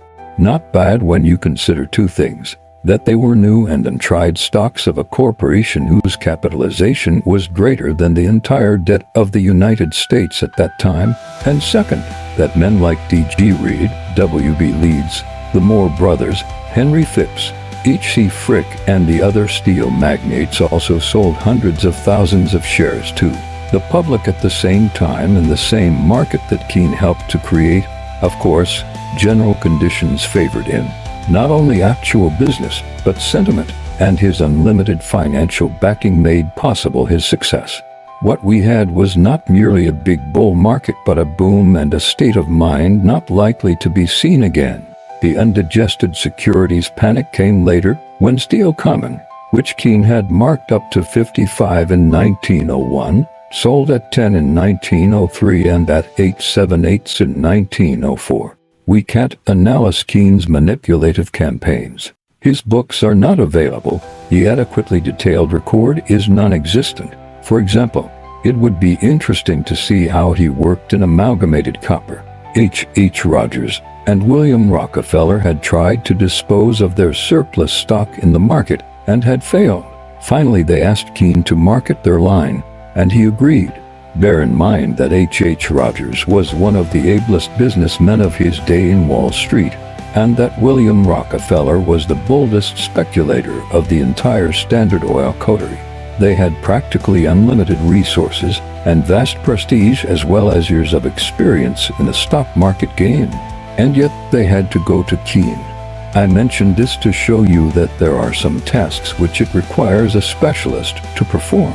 Here was a widely touted stock, sponsored by America's greatest capitalists, that could not be sold except at a great sacrifice of money and prestige. Rogers and Rockefeller were intelligent enough to decide that Keene alone might help them. Keene began to work at once.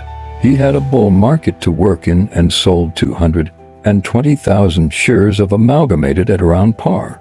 After he disposed of the insiders' line, the public kept on buying and the price went 10 points higher. Indeed, the insiders got bullish on the stock they had sold when they saw how eagerly the public was taking it. There was a story that Rogers actually advised Keene to go long of Amalgamated. It is scarcely credible that Rogers meant to unload on Keene. He was too shrewd a man not to know that Keene was no bleeding lamb. Keene worked as he always did, that is, doing his big selling on the way down after the big rise. Of course, his tactical moves were directed by his needs and by the minor currents that changed from day to day. In the stock market, as in warfare, it is well to keep in mind the difference between strategy and tactics.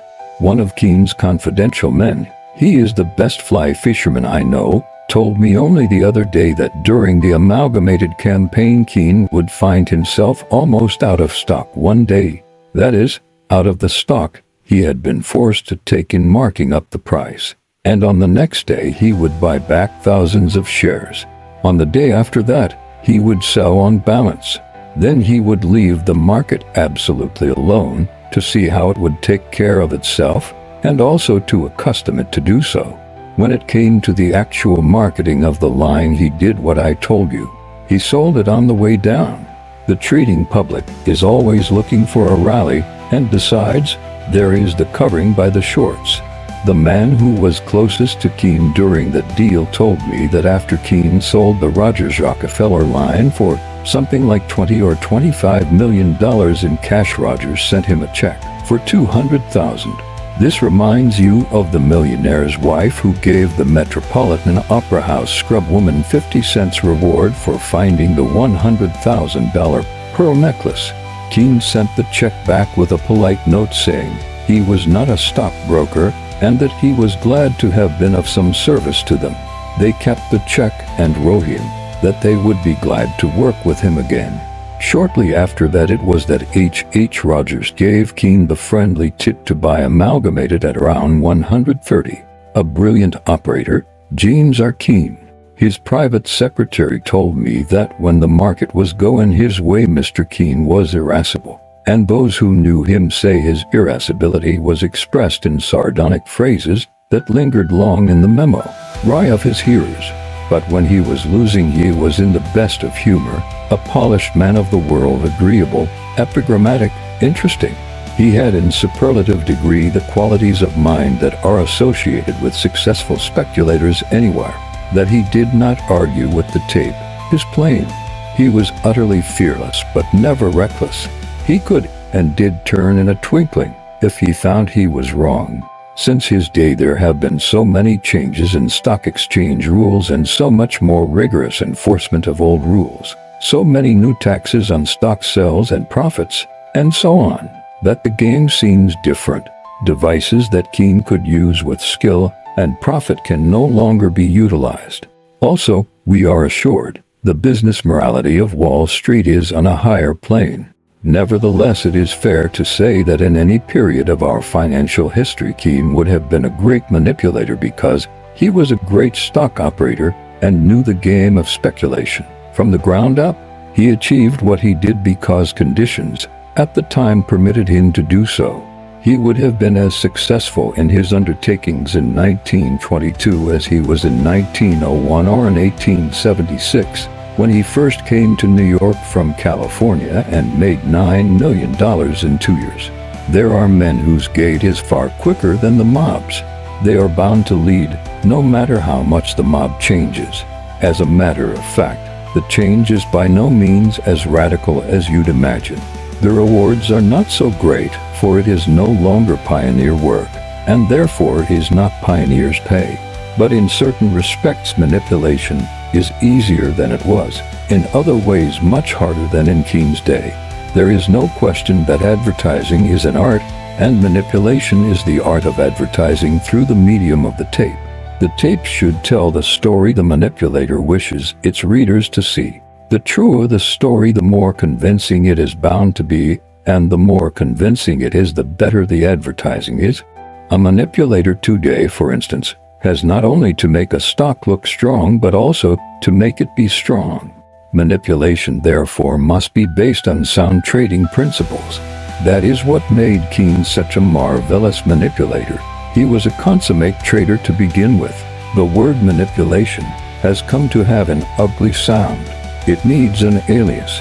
I do not think there is anything so very mysterious or crooked about the process itself when it has for an object the selling of a stock in bulk, provided, of course, that such operations are not accompanied by misrepresentation. There is little question that a manipulator necessarily seeks his buyers among speculators.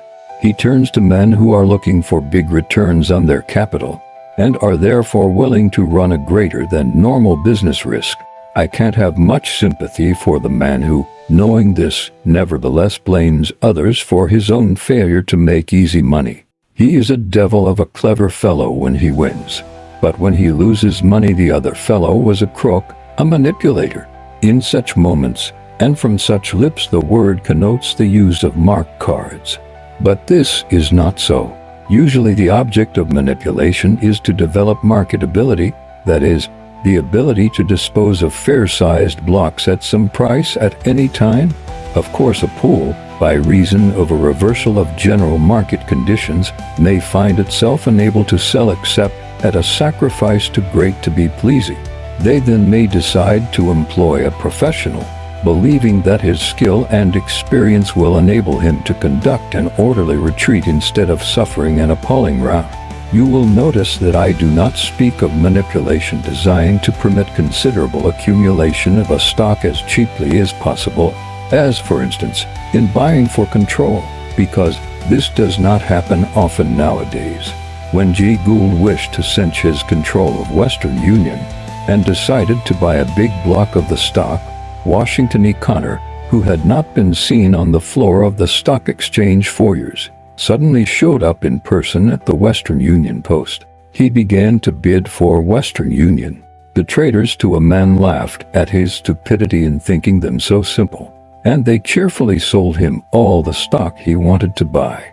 It was too raw a trick to think he could put up the price by acting as though Mr. Gould wanted to buy Western Union. Was that manipulation? I think I can only answer that by saying no and yes. In the majority of cases, the object of manipulation is, as I said, to sell stock to the public at the best possible price. It is not alone a question of selling but of distributing. It is obviously better in every way for a stock to be held by 1,000 people than by one man, better for the market in it. So, it is not alone the sale at a good price, but the character of the distribution that a manipulator must consider. There is no sense in marking up the price to a very high level if you cannot induce the public to take it off your hands later. Whenever inexperienced manipulators try to unload at the top and fail, old-timers look mighty wise and tell you that you can lead a horse to water, but you cannot make him drink. Original devils. As a matter of fact, it is well to remember a rule of manipulation, a rule that Keene and his able predecessors well knew. It is this: stocks are manipulated to the highest point possible, and then sold to the public on the way down. Let me begin at the beginning. Assume that there is someone, an underwriting syndicate or a pool or an individual, that has a block of stock which it is desired to sell at the best price possible. It is a stock duly listed on the New York Stock Exchange. The best place for selling it ought to be the open market, and the best buyer ought to be the general public. The negotiations for the sale are in charge of a man. He or some present or former associate has tried to sell the stock on the stock exchange and has not succeeded. He is or soon becomes sufficiently familiar with stock market operations to realize that more experience and greater aptitude for the work are needed than he possesses. He knows personally or by hearsay several men who have been successful in their handling of similar deals, and he decides to avail himself of their professional skill. He seeks one of them as he would seek a physician if he were ill or an engineer if he needed that kind of expert. Suppose he has heard of me as a man who knows the game. Well, I take it that he tries to find out all he can about me. He then arranges for an interview and in due time calls at my office. Of course, the chances are that I know about the stock and what it represents. It is my business to know. That is how I make my living. My visitor tells me what he and his associates wish to do and asks me to undertake the deal. It is then my turn to talk. I ask for whatever information I deem necessary to give me a clear understanding of what I am asked to undertake. I determine the value and estimate the market possibilities of that stock. That and my reading of current conditions in turn help me to gauge the likelihood of success for the proposed operation. If my information inclines me to a favorable view, I accept the proposition and tell him then and there what my terms will be for my services. If he in turn accepts my terms, the honorarium, and the conditions, I begin my work at once. I generally ask and receive calls on a block of stock. I insist upon graduated calls as the fairest to all concerned. The price of the call begins at a little below the prevailing market price and goes up, say for example, that I get calls on 100,000 shares and the stock is quoted at 40. I begin with a call for some thousands of shares at 35, another at 37, another at 40, and at 45 and 50, and so on up to 75 or 80. If, as the result of my professional work, my manipulation, the price goes up, and if at the highest level there is a good demand for the stock so that I can sell fair-sized blocks of it, I of course sell the stock. I am making money, but so are my clients making money. This is as it should be. If my skill is what they are paying for, they ought to get value. Of course, there are times when a pull may be wound up at a loss, but that is seldom, for I do not undertake the work unless I see my way clear to a profit. This year I was not so fortunate in one or two deals, and I did not make a profit. There are reasons, but that is another story to be told later, perhaps. The first step in a bull movement in a stock is to advertise the fact that there is a bull movement on. Sounds silly, doesn't it? Well, think a moment. It isn't as silly as it sounded, is it? The most effective way to advertise what, in effect, are your honorable intentions is to make the stock active and strong. After all is said and done, the greatest publicity agent in the wide world is the ticker, and by far the best advertising medium is the tape. I do not need to put out any literature for my clients. I do not have to inform the daily press as to the value of the stock or to work the financial reviews for notices about the company's prospects. Neither do I have to get a following. I accomplish all these highly desirable things by merely making the stock active. When there is activity, there is a synchronous demand for explanations, and that means, of course, that the necessary reasons for publication supply themselves without the slightest aid from me. Activity is all that the floor traders ask. They will buy or sell any stock at any level if only there is a free market for it. They will deal in thousands of shares wherever they see activity, and their aggregate capacity is considerable. It necessarily happens that they constitute the manipulator's first crop of buyers. They will follow you all the way up, and they thus are a great help at all the stages of the operation. I understand that James Arkeen used habitually to employ the most active of the room traders, both to conceal the source of the manipulation and also because he knew that they were by far the best bus in a spreaders and tit distributors. He often gave calls to them, verbal calls above the market, so that they might do some helpful work before they could cash in. He made them earn their profit. To get a professional following, I myself have never had to do more than to make a stock active. Traders don't ask for more. It is well, of course, to remember that these professionals on the floor of the exchange buy stocks with the intention of selling them at a profit. They do not insist on its being a big profit, but it must be a quick profit.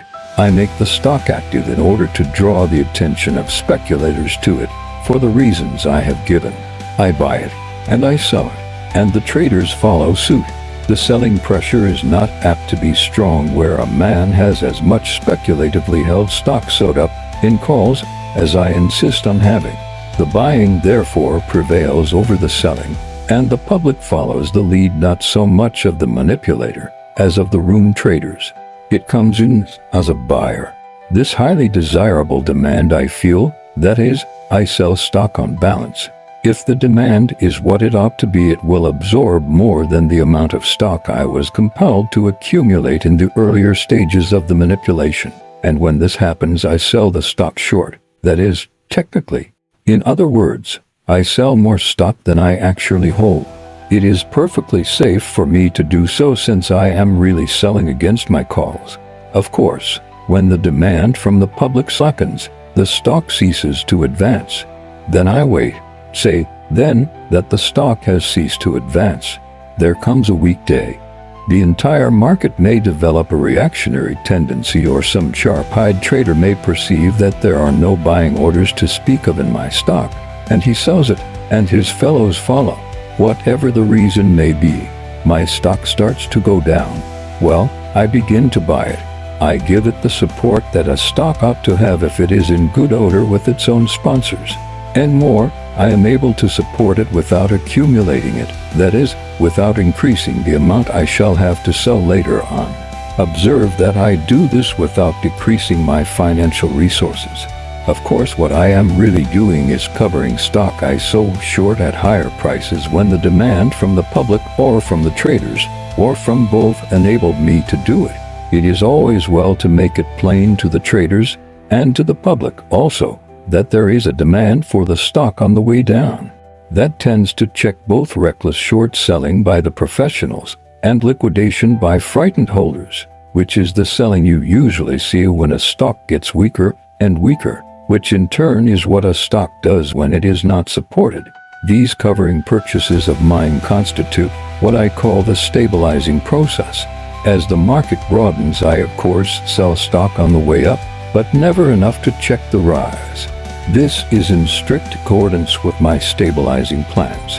It is obvious that the more stock I sell on a reasonable and orderly advance, the more I encourage the conservative speculators, who are more numerous than the reckless room traders. And, in addition, the more support I shall be able to give to the stock on the inevitable weekdays. By always being short, I always am in a position to support the stock without danger to myself. As a rule, I begin my selling at a price that will show me a profit, but I often sell without having a profit, simply to create or to increase what I may call my riskless buying power. My business is not alone to put up the price or to sell a big block of stock for a client, but to make money for myself. That is why I do not ask my clients to finance my operations. My fee is contingent upon my success. Of course, what I have described is not my invariable practice. I neither have nor adhere to an inflexible system. I modify my terms and conditions according to circumstances. A stock which it is desired to distribute should be manipulated to the highest possible point and then sold. I repeat this both because it is fundamental and because the public apparently believes that the selling is all done at the top. Sometimes a stock gets waterlogged, as it were. It doesn't go up. That is the time to sell. The price naturally will go down on your selling rather further than you wish, but you can generally nurse it back. As long as a stock that I am manipulating goes up on my buying, I know I am hunky, and if need be, I buy it with confidence and use my own money without fear, precisely as I would any other stock that teaches the same way. It is the line of least resistance. You remember my trading theories about that line, don't you? Well, when the price line of least resistance is established, I follow it, not because I am manipulating that particular stock at that particular moment, but because I am a stock operator at all times. When my buying does not put the stock up, I stop buying and then proceed to sell it down, and that also is exactly what I would do with that same stock if I did not happen to be manipulating it. The principal marketing of the stock, as you know, is done on the way down. It is perfectly astonishing how much stock a man can get rid of on a decline. I repeat that at no time during the manipulation do I forget to be a stock trader. My problems as a manipulator, after all, are the same that confront me as an operator. All manipulation comes to an end when the manipulator cannot make a stock do what he wants it to do. When the stock you are manipulating doesn't act as it should, quit. Don't argue with the tape. Do not seek to lure the profit back. Quit while the quitting is good and cheap. I am well aware that all these generalities do not sound especially impressive. Generalities seldom do. Possibly I may succeed better if I give a concrete example.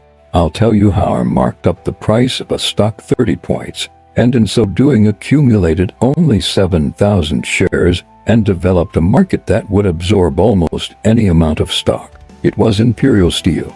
The stock had been brought out by reputable people, and it had been fairly well tipped as a property of value. About 30% of the capital stock was placed with the general public through various Wall Street houses, but there had been no significant activity in the shares after they were listed. From time to time somebody would ask about it, and one or another insider, members of the original underwriting syndicate, would say that the company's earnings were better than expected, and the prospects more than encouraging. This was true enough and very good as far as it went, but not exactly thrilling. The speculative appeal was absent, and from the investor's point of view the price stability and dividend permanency of the stock were not yet demonstrated. It was a stock that never behaved sensationally. It was so gentlemanly that no corroborative rise ever followed the insider's eminently truthful reports. On the other hand, neither did the price decline. Imperial Steel remained unhonoured and unsung and untipped, content to be one of those stocks that don't go down because nobody sells, and that nobody sells because nobody likes to go short of a stock. Hat is not well distributed. The seller is too much at the mercy of the loaded up inside clique. Similarly, there is no inducement to buy such a stock. To the investor, Imperial Steel therefore remained a speculation. To the speculator, it was a dead one, the kind that makes an investor view against your will by the simple expedient of falling into a trance the moment you go long of it. The chap who is compelled to lug a corpse a year or two always loses more than the original cost of the deceased. He is sure to find himself tied up with it when some really good things come his way. One day the foremost member of the Imperial Steel Syndicate, acting for himself and associates, came to see me. They wished to create a market for the stock, of which they control the undistributed 70%. They wanted me to dispose of their holdings at better prices than they thought they would obtain if they tried to sell in the open market. They wanted to know on what terms I would undertake the job. I told him that I would let him know in a few days. Then I looked into the property. I had experts go over the various departments of the company: industrial, commercial, and financial. They made reports to me which were unbiased. I wasn't looking for the good or the bad points, but for the facts, such as they were. The reports showed that it was a valuable property. The prospects justified purchases of the stock at the prevailing market price, if the investor were willing to wait a little. Under the circumstances, an advance in the price would in reality be the commonest and most legitimate of all market movements, to wit, the process of discounting the future. There was therefore no reason that I could see why I should not conscientiously and confidently undertake the bull manipulation of Imperial Steel. I let my man know my mind, and he called at my office to talk the deal over in detail. I told him what my terms were. For my services I asked no cash, but calls on 100,000 shares of the Imperial Steel stock. The price of the calls ran up from 70 to 100. That may seem like a big fee to some, but they should consider that the insiders were certain they themselves could not sell 100,000 shares or even 50,000 shares at 70. There was no market for the stock. All the talk about wonderful earnings and excellent prospects had not brought in buyers, not to any great extent. In addition, I could not get my fee in cash without my clients first making some millions of dollars. What I stood to make was not an exorbitant selling commission. It was a fair contingent fee, knowing that the stock had real value and that general market conditions were bullish and therefore favorable for an advance in all good stocks. I figured that I ought to do pretty well. My clients were encouraged by the opinions I expressed, agreed to my terms at once, and the deal began with pleasant feelings all around. I proceeded to protect myself as thoroughly as I could. The syndicate owned or controlled about 70% of the outstanding stock. I had them deposit their 70% under trust agreement. I didn't propose to be used as a dumping ground for the big holders. With the majority holdings thus securely tied up, I still had 30% of scattered holdings to consider, but that was a risk I had to take. Experienced speculators do not expect ever to engage in utterly riskless ventures. As a matter of fact, it was not much more likely that all the untrusted stock would be thrown on the market at one fell swoop than that all the policyholders of a life insurance company would die at the same hour, the same day. There are unprinted actuarial tables of stock market risks, as well as of human mortality. Having protected myself from some of the avoidable dangers of a stock market deal of that sort, I was ready to begin my campaign. Its objective was to make my calls valuable. To do this, I must put up the price and develop a market in which I could sell 100,000 shares, the stock in which I held options. The first thing I did was to find out how much stock was likely to come on the market on an advance. This was easily done through my brokers, who had no trouble in ascertaining what stock was for sale at or a little above the market. I don't know whether the specialists told them what orders they had on their books or not. The price was nominally 70, but I could not have sold 1,000 shares at that price. I had no evidence of even a moderate demand at that figure or even a few points lower. I had to go by what my brokers found out, but it was enough to show me how much stock there was for sale and how little was wanted. As soon as I had a line on these points, I quietly took all the stock that was for sale at 70 and higher. When I say I, you will understand that I mean my brokers.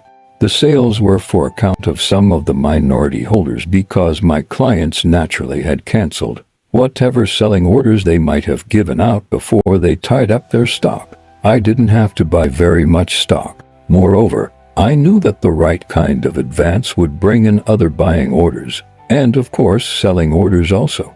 I didn't give bull tips on Imperial Steel to anybody. I didn't have to.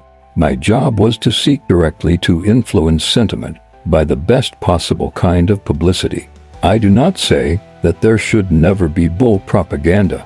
It is as legitimate and indeed as desirable to advertise the value of a new stock as to advertise the value of woolens or shoes or automobiles. Accurate and reliable information should be given by the public, but what I meant was that the tape did all that was needed for my purpose. As I said before, the reputable newspapers always try to print explanations for market movements. It is news. Their readers demand to know not only what happens in the stock market but why it happens. Therefore, without the manipulator lifting a finger, the financial writers will print all the available information and gossip, and also analyze the reports of earnings, trade condition, and outlook. In short, whatever may throw light on the advance. Whenever a newspaper man or an acquaintance asks my opinion of a stock and I have one, I do not hesitate to express it. I do not volunteer advice, and I never give tips, but I have nothing to gain in my operations from secrecy. At the same time, I realize that the best of all tipsters, the most persuasive of all salesmen, is the tape. When I had absorbed all the stock that was for sale at 70, and the little higher, I relieved the market of that pressure, and naturally that made clear for trading purposes the line of least resistance in Imperial Steel. It was manifestly upward. The moment that fact was perceived by the observant traders on the floor, they logically assumed that the stock was in for an advance, the extent of which they could not know, but they knew enough to begin buying. Their demand for Imperial Steel, created exclusively by the obviousness of the stock's rising tendency, the tape's infallible bull tip, I promptly filled. I sold to the traders the stock that I had bought from the tired-out holders at the beginning. Of course, this selling was judiciously done. I contented myself with supplying the demand. I was not forcing my stock on the market, and I did not want to rapid an advance. It wouldn't have been good business to sell out the half of my 100,000 shares at that stage of the proceedings. My job was to make a market on which I might sell my entire line. But even though I sold only as much as the traders were anxious to buy, the market was temporarily deprived of my own buying power, which I had hitherto exerted steadily. In due course, the traders' purchases ceased, and the price stopped rising. As soon as that happened, there began the selling by disappointed bulls or by those traders whose reasons for buying disappeared the instant the rising tendency was checked. But I was ready for this selling, and on the way down I bought back the stock I had sold to the traders a couple of points higher. This buying of stock I knew was bound to be sold in turn checked the downward course, and when the price stopped going down, the selling orders stopped coming in. I then began all over again. I took all the stock that was for sale on the way up. It wasn't very much, and the price began to rise a second time, from a higher starting point than 70. Don't forget that on the way down there are many holders who wish to heaven they had sold theirs but won't do it 3 or 4 points from the top. Such speculators always vow they will surely sell out if there is a rally. They put in their orders to sell on the way up, and then they change their minds with the change in the stock's price trend. Of course, there is always profit taking from safe playing quick runners to whom a profit is always a profit to be taken. All I had to do after that was to repeat the process, alternately buying and selling, but always working higher. Sometimes, after you have taken all the stock that is for sale, it pays to rush up the price sharply, to have what might be called little bull flurries in the stock you are manipulating. It is excellent advertising because it makes talk and also brings in both the professional traders and that portion of the speculating public that likes action. It is, I think, a large portion. I did that in Imperial Steel, and whatever demand was created by those spurts I supplied. My selling always kept the upward movement within bounds both as to extent and as to speed. In buying on the way down and selling on the way up, I was doing more than marking up the price. I was developing the marketability of Imperial Steel. After I began my operations in it, there never was a time when a man could not buy or sell the stock freely. I mean by this, buy or sell a reasonable amount without causing over violent fluctuations in the price. The fear of being left high and dry if he bought, or squeezed to death if he sold, was gone. The gradual spread among the professionals and the public of a belief in the permanence of the market for Imperial Steel had much to do with creating confidence in the movement, and of course, the activity also put an end to a lot of other objections. The result was that after buying and selling a good many thousands of shares, I succeeded in making the stock sell at par. At $100 a share, everybody wanted to buy Imperial Steel. Why not? Everybody now knew that it was a good stock, that it had been and still was a bargain. The proof was the rise. A stock that could go 30 points from 70 could go up 30 more from par. That is the way a good many argued. In the course of marking up the price those 30 points, I accumulated only 7,000 shares. The price on this line averaged me almost exactly 85. That meant a profit of 15 points on it, but, of course, my entire profit, still on paper, was much more. It was a safe enough profit, for I had a market for all I wanted to sell. The stock would sell higher on judicious manipulation, and I had graduated calls on 100,000 shares beginning at 70 and ending at 100. Circumstances prevented me from carrying out certain plans of mine for converting my paper profits into good hard cash. It had been, if I do say so myself, a beautiful piece of manipulation, strictly legitimate and deservedly successful. The property of the company was valuable, and the stock was not dear at the higher price. One of the members of the original syndicate developed a desire to secure the control of the property. A prominent banking house with ample resources, the control of a prosperous and growing concern like the Imperial Steel Corporation is possibly more valuable to a banking firm than to individual investors. At all events, this firm made me an offer for all my options on the stock. It meant an enormous profit for me, and I instantly took it. I am always willing to sell out when I can do so in a lump at a good profit. I was quite content with what I made out of it. Before I disposed of my calls on the 100,000 shares, I learned that these bankers had employed more experts to make a still more thorough examination of the property. Their reports showed enough to bring me in the offer I got. I kept several thousand shares of the stock for investment. I believe in it. There wasn't anything about my manipulation of Imperial Steel that wasn't normal and sound. As long as the price went up on my buying, I knew I was okay. The stock never got waterlogged, as a stock sometimes does.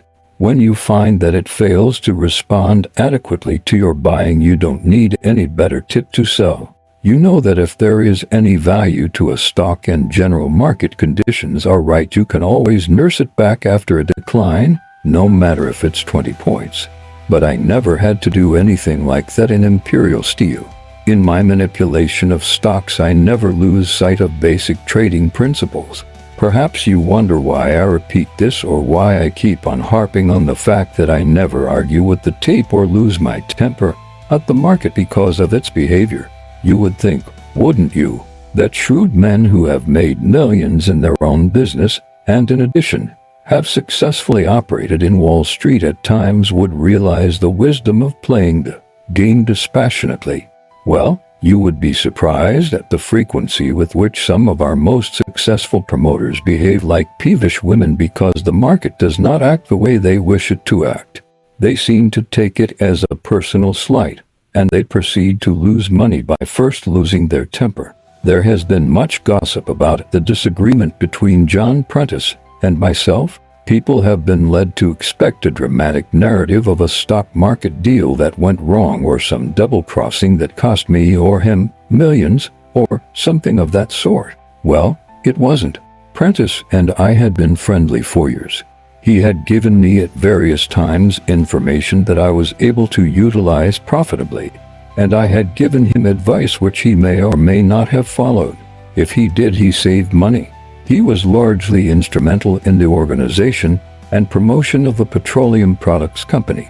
After a more or less successful market debut, general conditions changed for the worse, and the new stock did not fare as well as Prentice and his associates had hoped. When basic conditions took a turn for the better, Prentice formed a pool and began operations in peat products. I cannot tell you anything about his technique. He didn't tell me how he worked, and I didn't ask him. But it was plain that notwithstanding his Wall Street experience and his undoubted cleverness, whatever it was he did proved of little value, and it didn't take the pool long to find out that they could get rid of much stock. He must have tried everything he knew, because a pool manager does not ask to be superseded by an outsider unless he feels unequal to the task, and that is the last thing the average man likes to admit. At all events, he came to me, and after some friendly preliminaries, he said he wanted me to take charge of the market for peat products and dispose of the pool's holdings, which amounted to a little over 100,000 shares. The stock was selling at 102 to 103. The thing looked dubious to me, and I declined his proposition with thanks. But he insisted that I accept. He put it on personal grounds, so that in the end I consented. I constitutionally dislike to identify myself with enterprises in the success of which I cannot feel confidence, but I also think a man owes something to his friends and acquaintances. I said I would do my best, but I told him I did not feel very cocky about it, and I enumerated the adverse factors that I would have to contend with. But all Prentice said to that was that he wasn't asking me to guarantee millions in profits to the pool. He was sure that if I took hold, I'd make out well enough to satisfy any reasonable being. Well, there I was, engaged in doing something against my own judgment. I found, as I feared, a pretty tough state of affairs, due in great measure to Prentice's own mistakes while he was manipulating the stock for account of the pool. But the chief factor against me was time. I was convinced that we were rapidly approaching the end of a bull swing, and therefore that the improvement in the market, which had so encouraged Prentice, would prove to be merely a short-lived rally. I feared that the market would turn definitely bearish before I could accomplish much with peat products. However, I had given my promise, and I decided to work as hard as I knew how. I started to put up the price. I had moderate success. I think I ran it up to 107 or thereabouts, which was pretty fair. and I was even able to sell a little stock on balance. It wasn't much, but I was glad not to have increased the pool's holdings.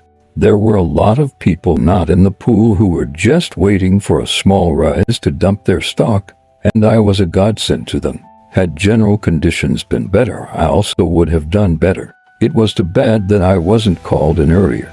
All I could do now, I felt, was to get out with as little loss as possible to the pool. I sent for Prentice and told him my views, but he started to object. I then explained to him why I took the position I did. I said, "Prentice, I can feel very plainly the pulse of the market. There is no follow-up in your stock. It is no trick to see just what the public's reaction is to my manipulation. Listen, when Peat Products is made as attractive to traders as possible, and you give it all the support needed at all times, and notwithstanding all that you find that the public leaves it alone, you may be sure that there is something wrong, not with the stock but with the market. There is absolutely no use in trying to force matters. You are bound to lose if you do. A pool manager should be willing to buy his own stock when he has company, but when he is the only buyer in the market, he'd be an ass to buy it. For every 5,000 shares I buy, the public ought to be willing or able to buy 5,000 more. But I certainly am not going to do all the buying. If I did, all I would succeed in doing would be to get soaked with a lot of long stock that I don't want. There is only one thing to do, and that is to sell. And the only way to sell is to sell." "You mean sell for what you can get?" asked Prentice. "Right," I said. I could see he was getting ready to object. "If I am to sell the pool's stock at all, you can make up your mind that the price is going to break through par and—" "Oh, no, never," he yelled. You'd have imagined I was asking him to join a suicide club. "Prentice," I said to him, "it is a cardinal principle of stock manipulation to put up a stock in order to sell it. But you don't sell in bulk on advance. You can't. The big selling is done on the way down from the top. I cannot put up your stock to 125 or 130. I'd like to, but it can't be done. So, you will have to begin your selling from this level. In my opinion, all stocks are going down, and petroleum products isn't going to be the one exception. It is better for it to go down now on the pool selling than for it to break next month on selling by someone else. It will go down anyhow."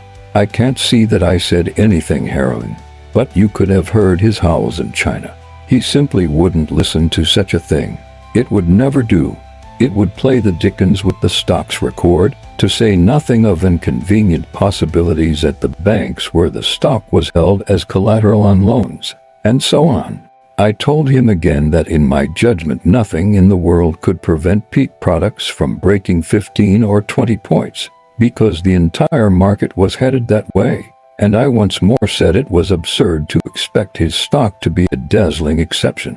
But again my talk went for nothing. He insisted that I support the stock. Here was a shrewd businessman, one of the most successful promoters of the day, who had made millions in Wall Street deals, and knew much more than the average man about the game of speculation, actually insisting on supporting a stock in an incipient bear market. It was his stock, to be sure, but it was nevertheless bad business, so much so that it went against the grain, and I again began to argue with him. But it was no use. He insisted on putting in supporting orders. Of course, when the general market got weak, and the decline began in earnest, Peat Products went with the rest. Instead of selling, I actually bought stock for the insider's pool by Prentice orders. The only explanation is that Prentice did not believe the bear market was right on top of us. I myself was confident that the bull market was over. I had verified my first surmise by tests not alone in Peat Products, but in other stocks as well. I didn't wait for the bear market to announce its safe arrival before I started selling. Of course, I didn't sell a share of Peat Products, though I was short of other stocks. The Peat Products pool, as I expected, was hung up with all they held to begin with, and with all they had to take in their futile effort to hold up the price. In the end they did liquidate, but at much lower figures than they would have got if Prentice had let me sell one, and as I wished, it could not be otherwise. But Prentice still thinks he was right, or says he does. I understand he says the reason I gave him the advice I did was that I was short of other stocks, and the general market was going up. It implies, of course, that the break in peak products that would have resulted from selling out the pool's holdings at any price would have helped my bear position in other stocks. That is all tommyrot. I was not bearish because I was short of stocks. I was bearish because that was the way I sized up the situation, and I sold stocks short only after I turned bearish. There never is much money in doing things wrong, and too, not in the stock market. My plan for selling the pool's stock was based on what the experience of 20 years told me alone was feasible, and therefore wise. Prentice ought to have been enough of a trader to see it as plainly as I did. It was too late to try to do anything else. I suppose Prentice shares the delusion of thousands of outsiders who think a manipulator can do anything. He can't. The biggest thing Keene did was his manipulation of U.S. Steel Common and preferred in the spring of 1901. He succeeded not because he was clever and resourceful, and not because he had a syndicate of the richest men in the country back of him. He succeeded partly because of those reasons, but chiefly because the general market was right, and the public's state of mind was right. It isn't good business for a man to act against the teachings of experience and against common sense. But the suckers in Wall Street are not all outsiders. Prentice's grievance against me is what I had just told you. He feels sore because I did my manipulation not as I wanted to, but as he asked me to. There isn't anything mysterious or underhanded or crooked about manipulation designed to sell a stock in bulk, provided such operations are not accompanied by deliberate misrepresentations. Sound manipulation must be based on sound trading principles. People lay great stress on old-time practices, such as wash sales. But I can assure you that the mere mechanics of deception count for very little. The difference between stock market manipulation and the over-the-counter sale of stocks and bonds is in the character of the clientele rather than in the character of the appeal. J.P. Morgan and Co. sell an issue of bonds to the public, that is, to investors. A manipulator disposes of a block of stock to the public, that is, to speculators. An investor looks for safety, for permanence of the interest return on the capital he invests. The speculator looks for a quick profit. The manipulator necessarily finds his primary market among speculators, who are willing to run a greater than normal business risk so long as they have a reasonable chance to get a big return on their capital. I myself never have believed in blind gambling. I may plunge or I may buy 100 shares. But in either case, I must have a reason for what I do. I distinctly remember how I got into the game of manipulation, that is, in the marketing of stocks for others. It gives me pleasure to recall it because it shows so beautifully the professional Wall Street attitude towards stock market operations. It happened after I had come back, that is, after my Bethlehem steel trade in 1915 started me on the road to financial recovery.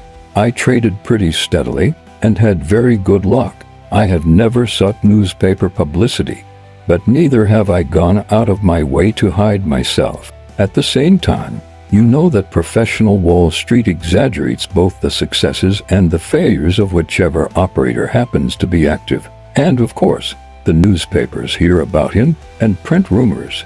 I have been broke so many times according to the gossips, or have made so many millions according to the same authorities, that my only reaction to such reports is to wonder how and where they are born, and how they grow.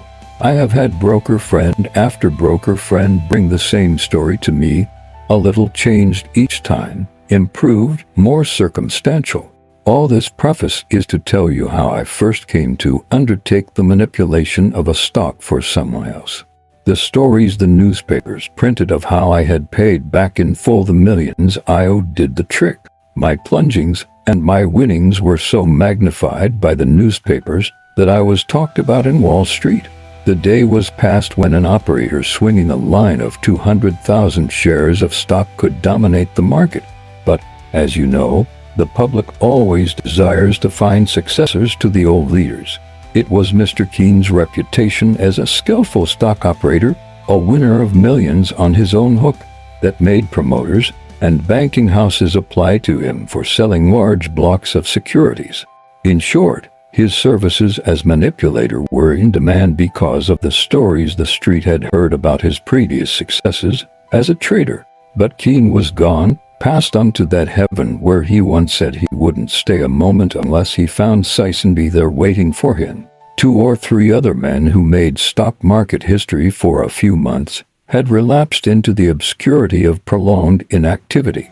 I refer particularly to certain of those plunging Westerners who came to Wall Street in 1901 and after making many millions out of their steel holdings remained in Wall Street.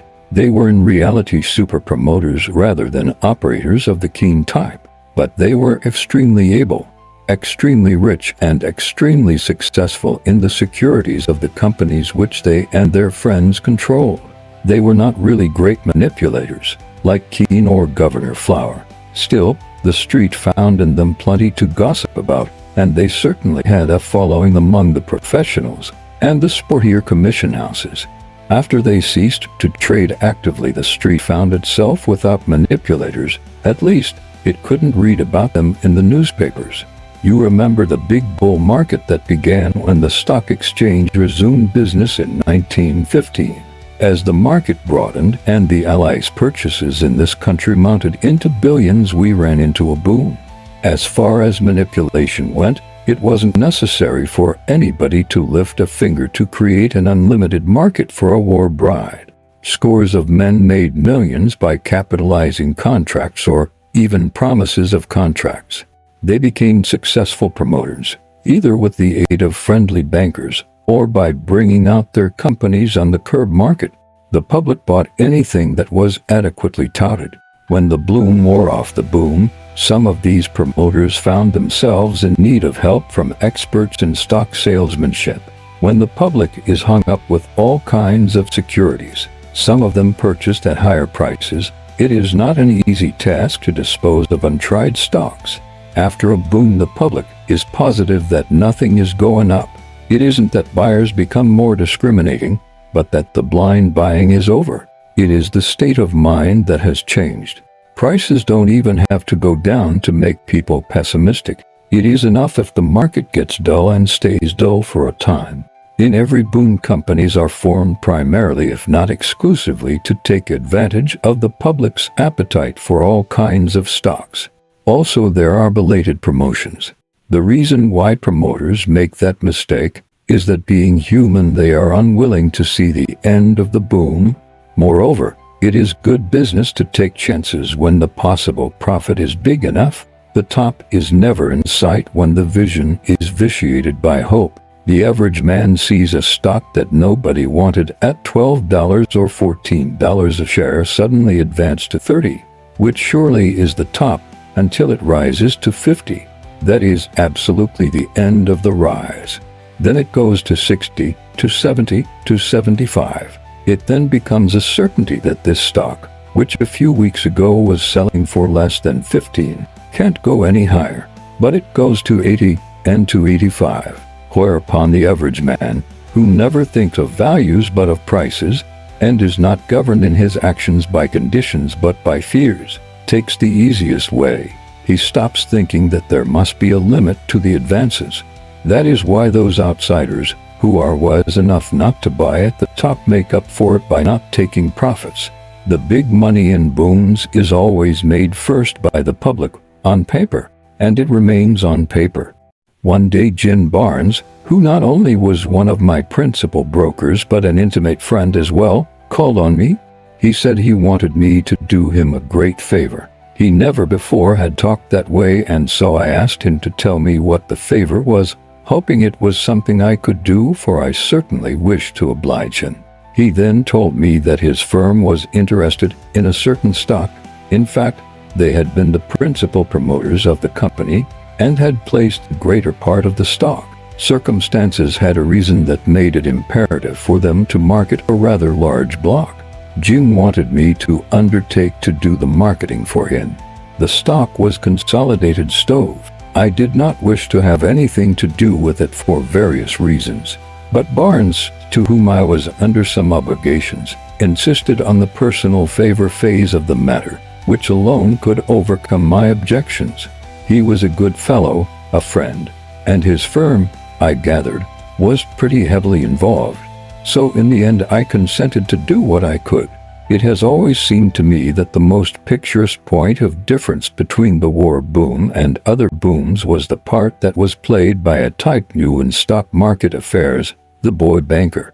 The boom was stupendous, and its origins and causes were plainly to be grasped by all. But at the same time the greatest banks and trust companies in the country certainly did all they could to help make millionaires overnight of all sorts and conditions of promoters and munition makers. It got so that all a man had to do was to say that he had a friend who was a friend of a member of one of the allied commissions, and he would be offered all the capital needed to carry out the contracts he had not yet secured. I used to hear incredible stories of clerks becoming presidents of companies doing a business of millions of dollars on money borrowed from trusting trust companies, and of contracts that left a trail of profits as they passed from man to man. A flood of gold was pouring into this country from Europe, and the banks had to find ways of impounding it. The way business was done might have been regarded with misgivings by the old, but there didn't seem to be so many of them about. The fashion for gray-haired presidents of banks was all very well in tranquil times, but youth was the chief qualification in these strenuous times. The banks certainly did make enormous profits. Jim Barnes and his associates, enjoying the friendship and confidence of the youthful president of the Marshall National Bank, decided to consolidate 3 well-known stove companies and sell the stock of the new company to the public that for months had been buying any old thing in the way of engraved stock certificates. One trouble was that the stove business was so prosperous that all 3 companies were actually earning dividends on their common stock for the first time in their history. Their principal stockholders did not wish to part with the control. There was a good market for their stocks on the curb, and they had sold as much as they cared to part with, and they were content with things as they were. Their individual capitalization was too small to justify big market movements, and that is where Jim Barnes' firm came in. It pointed out that the consolidated company must be big enough to list on the stock exchange, where the new shares could be made more valuable than the old ones. It is an old device in Wall Street to change the color of the certificates in order to make them more valuable. Say a stock ceases to be easily vendible at war. Well, sometimes, by quadrupling the stock you may make the new shares sell at 30 or 35. This is equivalent to 120 or 140 for the old stock, a figure it never could have reached. It seems that Barnes and his associates succeeded in inducing some of their friends who held speculatively some blocks of Gray Stove Company, a large concern, to come into the consolidation on the basis of 4 shares of Consolidated for each share of Gray. Then the Midland and the Western followed their big sister and came in on the basis of share for share. Theirs had been quoted on the curb at around 25 to 30, and the Gray, which was better known and paid dividends, hung around 125. In order to raise the money to buy out those holders who insisted upon selling for cash, and also to provide additional working capital for improvements and promotion expenses, it became necessary to raise a few millions. So Barnes saw the president of his bank, who kindly lent his syndicate $3,500,000. The collateral was 100,000 shares of the newly organized corporation. The syndicate assured the president, or so I was told, that the price would not go below 50. It would be a very profitable deal as there was big value there. The promoter's first mistake was in the matter of timeliness. The saturation point for new stock issues had been reached by the market, and they should have seen it. But even then they might have made a fair profit after all if they had not tried to duplicate the unreasonable killings which other promoters had made at the very height of the boom. Now you must not run away with the notion that Jim Barnes and his associates were fools or inexperienced kids. They were shrewd men. All of them were familiar with Wall Street methods, and some of them were exceptionally successful stock traders. But they did rather more than merely overestimate the public's buying capacity. After all, that capacity was something that they could determine only by actual tests. Where they erred more expensively was in expecting the bull market to last longer than it did. I suppose the reason was that these same men had met with such great, and particularly with such quick success, that they didn't doubt they'd be all through with the deal before the bull market turned. They were all well known and had a considerable following among the professional traders and the wirehouses. The deal was extremely well advertised. The newspapers certainly were generous with their space. The older concerns were identified with the stove industry of America, and their product was known the world over. It was a patriotic amalgamation, and there was a heap of literature in the daily papers about the world conquests. The markets of Asia, Africa, and South America were as good as cinched. The directors of the company were all men whose names were familiar to all readers of the financial pages. The publicity work was so well handled, and the promises of unnamed insiders as to what the price was going to do were so definite and convincing that a great demand for the new stock was created. The result was that when the books were closed, it was found that the stock which was offered to the public at $50 a share had been oversubscribed by 25%. Think of it. The best the promoters should have expected was to succeed in selling the new stock at that price after weeks of work, and after putting up the price to 75 or higher in order to average 50. At that, it meant an advance of about 100% in the old prices of the stocks of the constituent companies. That was the crisis, and they did not meet it as it should have been met. It shows you that every business has its own needs. General wisdom is less valuable than specific savvy. The promoters, delighted by the unexpected oversubscription, concluded that the public was ready to pay any price for any quantity of that stock. And they actually were stupid enough to underallot the stock.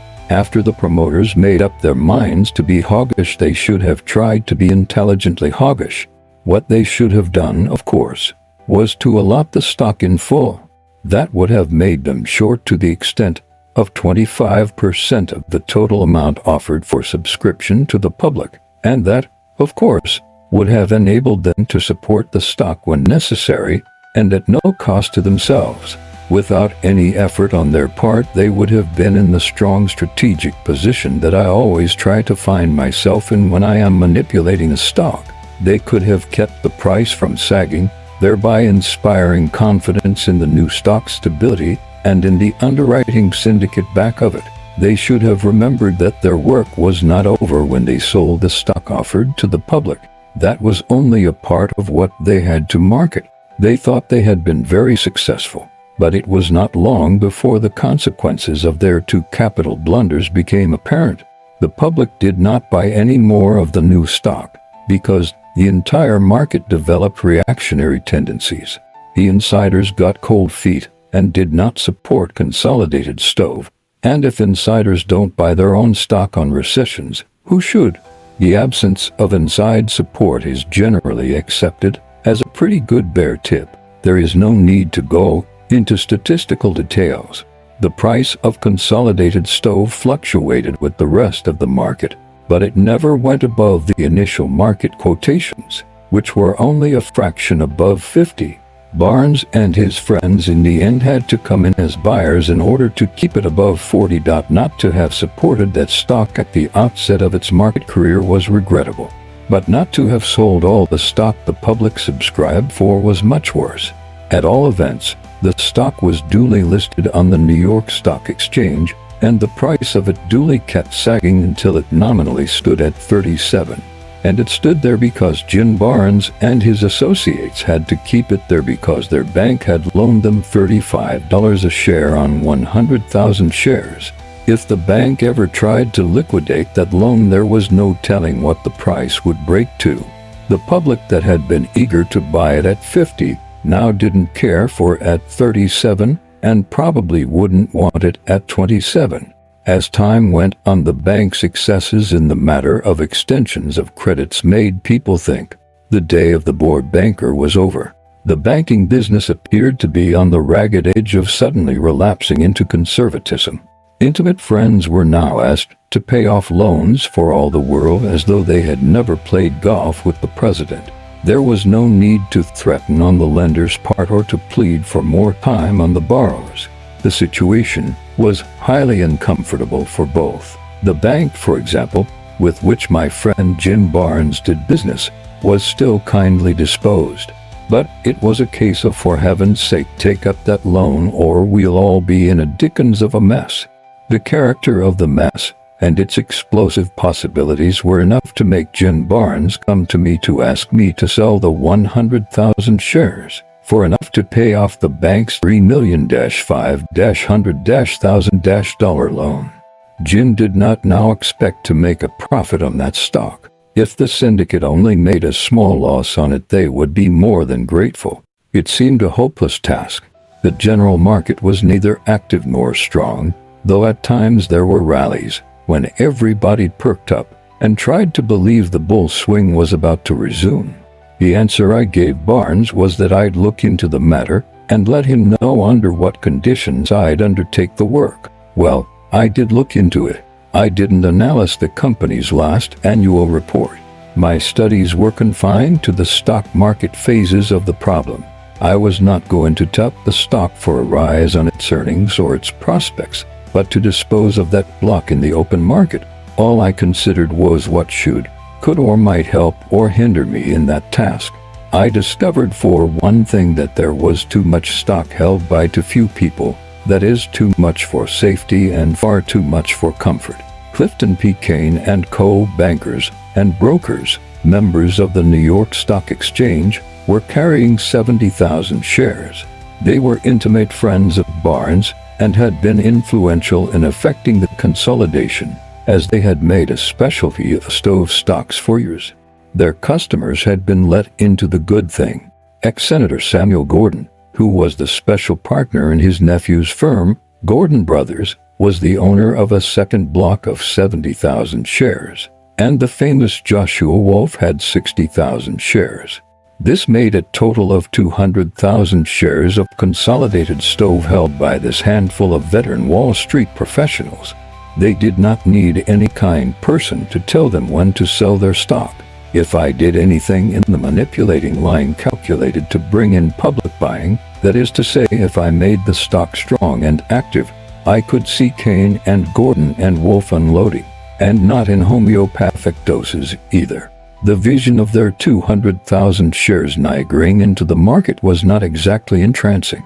Don't forget that the cream was off the bull movement, and that no overwhelming demand was going to be manufactured by my operations, however skillfully conducted they might be. Jim Barnes had no illusions about the job. He was modestly sidestepping in my favor. He had given me a waterlogged stock to sell on a bull market that was about to breathe its last. Of course, there was no talk in the newspapers about the ending of the bull market, but I knew it, and Jim Barnes knew it, and you bet the bank knew it. Still, I had given Jim my word, so I sent for Kane, Gordon, and Wolf. Their 200,000 shares was the sword of Damocles. I thought I'd like to substitute a steel chain for the hair. The easiest way, it seemed to me, was by some sort of reciprocity agreement. If they helped me passively by holding off while I sold the bank's 100,000 shares, I would help them actively by trying to make a market for all of us to unload on. As things were, they couldn't sell 1/10 of their holdings without having consolidated stove break wide open, and they knew it so well that they had never dreamed of trying. All I asked of them was judgment in timing the selling and an intelligent unselfishness in order not to be unintelligently selfish. It never pays to be a dog in the manger in Wall Street or anywhere else. I desired to convince them that premature or ill-considered unloading would prevent complete unloading. Time urged. I hoped my proposition would appeal to them because they were experienced Wall Street men and had no illusions about the actual demand for consolidated stove. Clifton P. Kane was the head of a prosperous commission house with branches in 11 cities and customers by the hundreds. His firm had acted as managers for more than one pool in the past. Senator Gordon, who held 70,000 shares, was an exceedingly wealthy man. His name was as familiar to the readers of the metropolitan press as though he had been sued for breach of promise by a 16-year-old manicurist possessing a $5,000 mink coat and 132 letters from the defendant. He had started his nephews in business as brokers, and he was a special partner in their firm. He had been in dozens of pools. He had inherited a large interest in the Midland Stove Company, and he got 100,000 shares of Consolidated Stove for it. He had been carrying enough to disregard Jim Barnes' wild bull tips, and had cashed in on 30,000 shares before the market petered out on him. He told a friend later that he would have sold more, only the other big holders, who were old and intimate friends, pleaded with him not to sell any more, and out of regard for them he stopped. Besides which, as I said, he had no market to unload on. The third man was Joshua Wolf. He was probably the best know of all the traders. For 20 years, everybody had known him as one of the plungers on the floor. In bidding up stocks or offering them down, he had few equals, for 10 or 20,000 shares meant no more to him than 200 or 300. Before I came to New York, I had heard of him as a plunger. He was then trailing with a sporting coterie that played a no-limit game. Whether on the racetrack or in the stock market, they used to accuse him of being nothing but a gambler, but he had real ability and a strongly developed aptitude for the speculative game. At the same time, his reputed indifference to highbrow pursuits made him the hero of numberless anecdotes. One of the most highly circulated of the yarns was that Joshua was a guest at what he called a swell dinner, and by some oversight of the hostess, several of the other guests began to discuss literature before they could be stopped. A girl who sat next to Josh and had not heard him use his mouth except for masticating purposes turned to him and, looking anxious to hear the great financier's opinion, asked him, "Oh, Mr. Wolf, what do you think of Balzac?" Josh politely ceased to masticate, swallowed, and answered, "I never trade in them curb stocks." Such were the three largest individual holders of Consolidated Stove. When they came over to see me, I told them that if they formed a syndicate to put up some cash and gave me a call on their stock at a little above the market, I would do what I could to make a market. They promptly asked me how much money would be required. I answered, "You've had that stock a long time, and you can't do a thing with it. Between the three of you, you've got 200,000 shares, and you know very well that you haven't the slightest chance of getting rid of it unless you make a market for it. It's got to be some market to absorb what you've got to give it, and it will be wise to have enough cash to pay for whatever stock it may be necessary to buy at first. It's no use to begin and then have to stop because there isn't enough money. I suggest that you form a syndicate and raise $6 million in cash. Then give the syndicate a call on your 200,000 shares at 40 and put all your stock in escrow. If everything goes well, you chaps will get rid of your dead pet, and the syndicate will make some money. As I told you before, there had been all sorts of rumors about my stock market winnings. I suppose that helped, for nothing succeeds like success. At all events, I didn't have to do much explaining to these chaps. They knew exactly how far they'd get if they tried to play a lone hand. They thought mine was a good plan. When they went away, they said they would form the syndicate at once. They didn't have much trouble in inducing a lot of their friends to join them. I suppose they spoke with more assurance than I had of the syndicate's profits. From all I heard, they really believed it, so theirs were no conscienceless tips. At all events, the syndicate was formed in a couple of days. Kane, Gordon and Wolf gave calls on the 200,000 shares at 40, and I saw to it that the stock itself was put in escrow, so that none of it would come out on the market if I should put up the price. I had to protect myself. More than one promising deal has failed to pan out as expected because the members of the pool or clique failed to keep faith with one another. Dog has no foolish prejudices against eating dog in Wall Street. At the time the Second American Steel and Wire Company was brought out, the insiders accused one another of breach of faith and trying to unload. There had been a gentleman's agreement between John W. Gates and his pals and the Seligmans and their banking associates.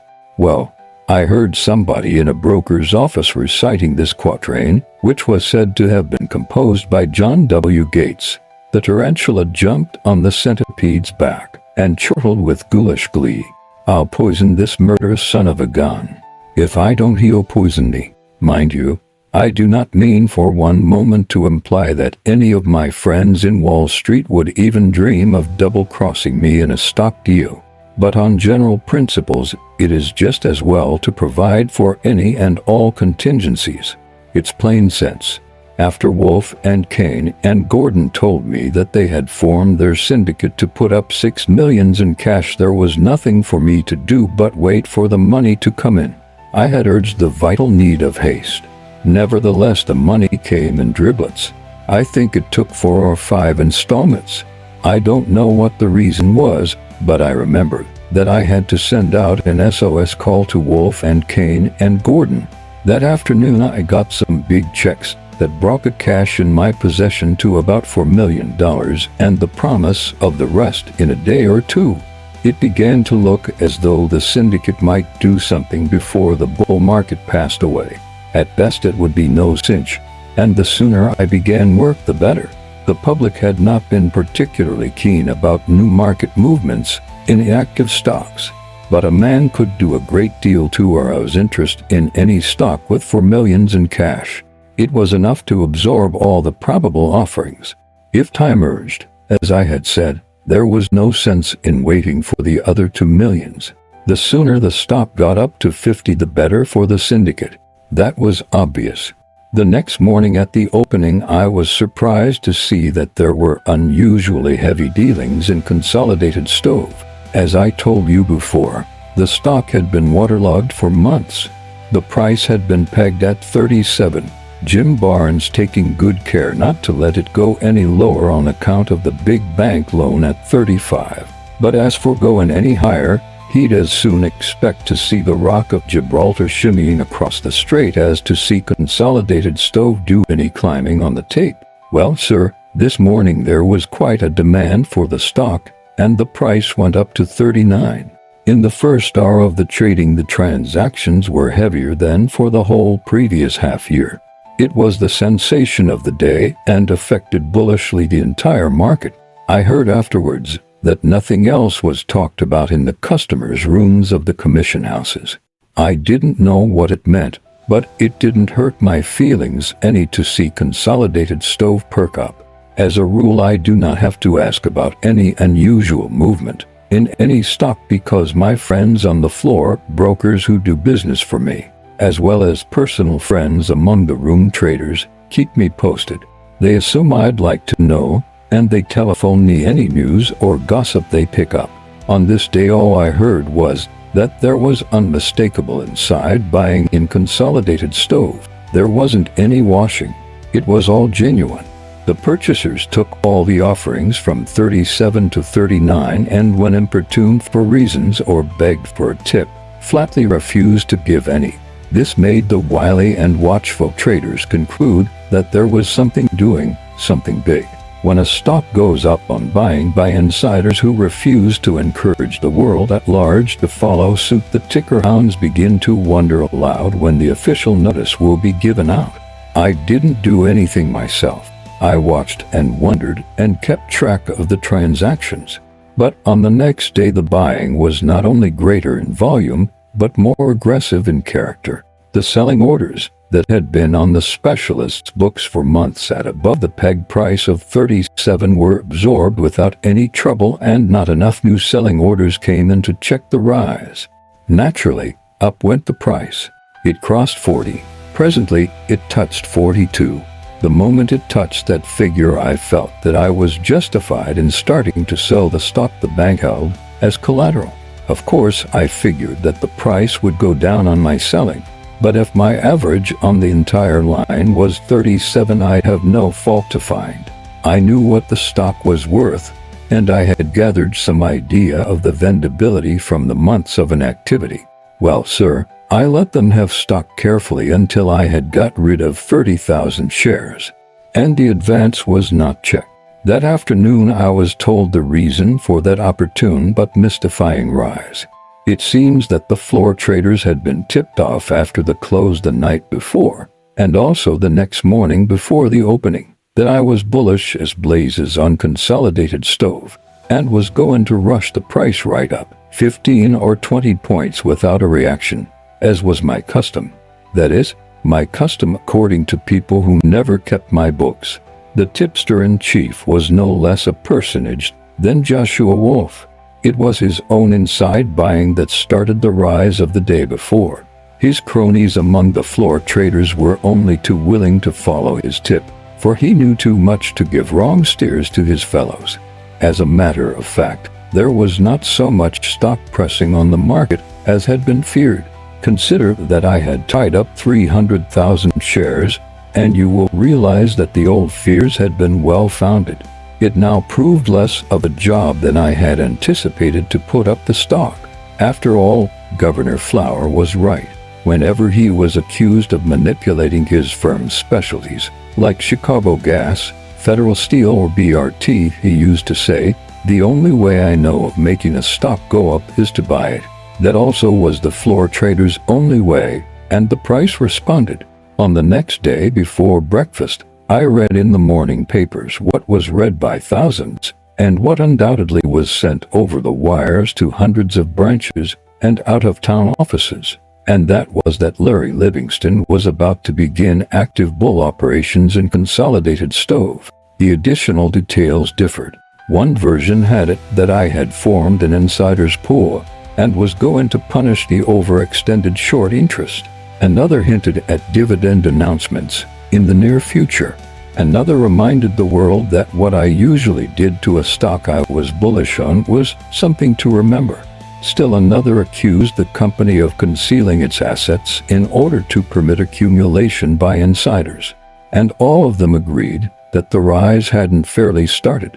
By the time I reached my office and read my mail before the market opened, I was made aware that the street was flooded with red-hot tips to buy Consolidated Stove at once. My telephone bell kept ringing, and the clerk who answered the calls heard the same question asked in one form or another 100 times that morning. Was it true that Consolidated Stove was going up? I must say that Joshua Wolf and Kane and Gordon, and possibly Jim Barnes, handled that little tipping job mighty well. I had no idea that I had such a following. Why? That morning the buying orders came in from all over the country, orders to buy thousands of shares of a stock that nobody wanted at any price 3 days before. And don't forget that, as a matter of fact, all that the public had to go by was my newspaper reputation as a successful plunger, something for which I had to thank an imaginative reporter or two. Well, sir, on that, the third day of the rise, I sold Consolidated Stove, and on the fourth day and the fifth, and the first thing I knew I had sold for Jim Barnes the 100,000 shares of stock, which the Marshall National Bank held as collateral on the $3,000,000-500,000 loan that needed paying off. If the most successful manipulation consists of that in which the desired end is gained at the least possible cost to the manipulator, the Consolidated Stove deal is by all means the most successful of my Wall Street career. Why? At no time did I have to take any stock. I didn't have to buy first in order to sell them more easily later on. I did not put up the price to the highest possible point and then begin my real selling. I didn't even do my principal selling on the way down, but on the way up. It was like a dream of paradise to find an adequate buying power created for you without your stirring a finger to bring it about, particularly when you were in a hurry.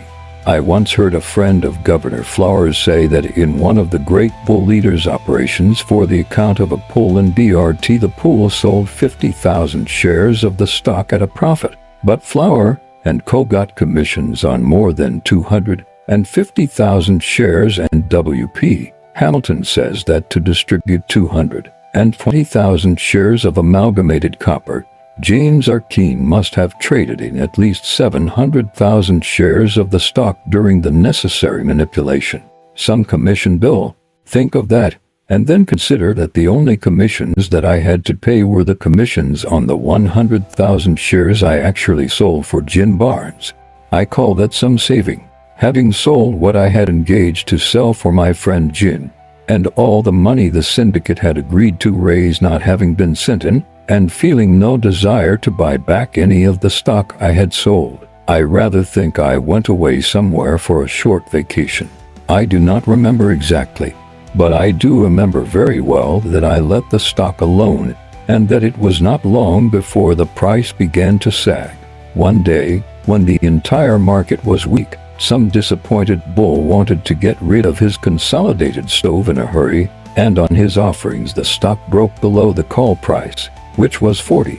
Nobody seemed to want any of it. As I told you before, I wasn't bullish on the general situation, and that made me more grateful than ever for the miracle that had enabled me to dispose of the 100,000 shares without having to put the price up 20 or 30 points in a week, as the kindly tipsters had prophesied. Finding no support, the price developed a habit of declining regularly, until one day it broke rather badly and touched 32. That was the lowest that had ever been recorded for it, for, as you will remember, Jim Barnes and the original syndicate had pegged it at 37 in order not to have their 100,000 shares dump 500 on the market by the bank. I was in my office that day peacefully studying the tape when Joshua Wolf was announced. I said I would see him. He rushed in. He is not a very large man, but he certainly seemed all swelled up with anger, as I instantly discovered. He ran to where I stood by the ticker and yelled, "Hey, what the devil's the matter? Have a chair, Mr. Wolf," I said politely, and sat down myself to encourage him to talk calmly. "I don't want any chair. I want to know what it means," he cried at the top of his voice. "What does what mean? What in hell are you doing to it? What am I doing to what? That stock. That stock. What stock?" I asked him, but that only made him see red, for he shouted, "Consolidated stove. What are you doing to it?" "Nothing. Absolutely nothing." "What's wrong?" I said. He stared at me fully 5 seconds before he exploded. "Look at the price. Look at it." He certainly was angry. So I got up and looked at the tape. I said, "The price of it is now 31 and a quarter. Yeah, 31 and a quarter, and I've got a raft of it. I know you have 60,000 shares. You have had it a long time because when you originally bought your gray stove." But he didn't let me finish. He said, "But I bought a lot more. Some of it cost me as high as 40, and I've got it yet." He was glaring at me so hostilely that I said, "I didn't tell you to buy it." "You didn't what?" "I didn't tell you to load up with it." "I didn't say you did, but you were going to put it up. Why was I?" I interrupted. He looked at me, unable to speak for anger. When he found his voice again, he said, "You were going to put it up? You had the money to buy it." "Yes, but I didn't buy a share," I told him. That was the last straw. You didn't buy a share, and you had over $4 million in cash to buy with. You didn't buy any. Not a share. I repeated. He was so mad by now that he couldn't talk plainly. Finally he managed to say, "What kind of a game do you call that?" He was inwardly accusing me of all sorts of unspeakable crimes. I sure could see a long list of them in his eyes.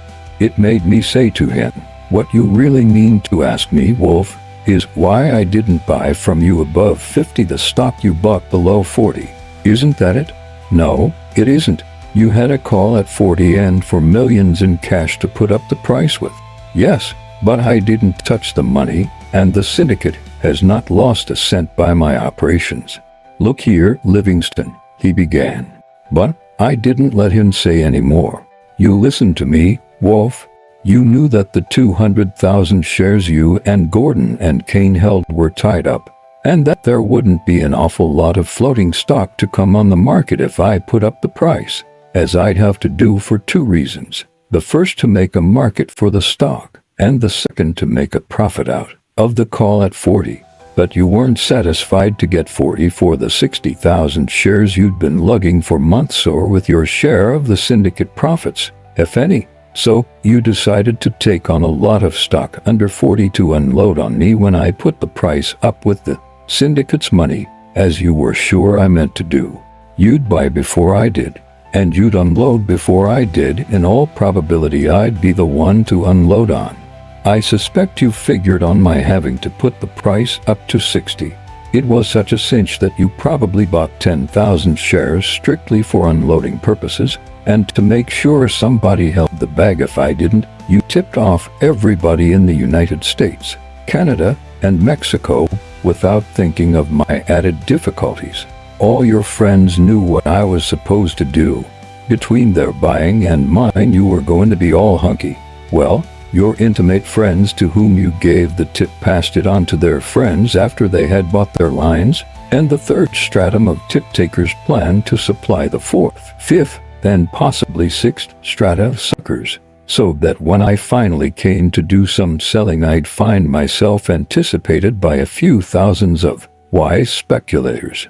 It was a friendly thought, that notion of yours, Wolf. You can't imagine how surprised I was when Consolidated Stove began to go up before I even thought of buying a single share, or how grateful, either, when the underwriting syndicate sold 100,000 shares around 40 to the people who were going to sell those same shares to me at 50 or 60.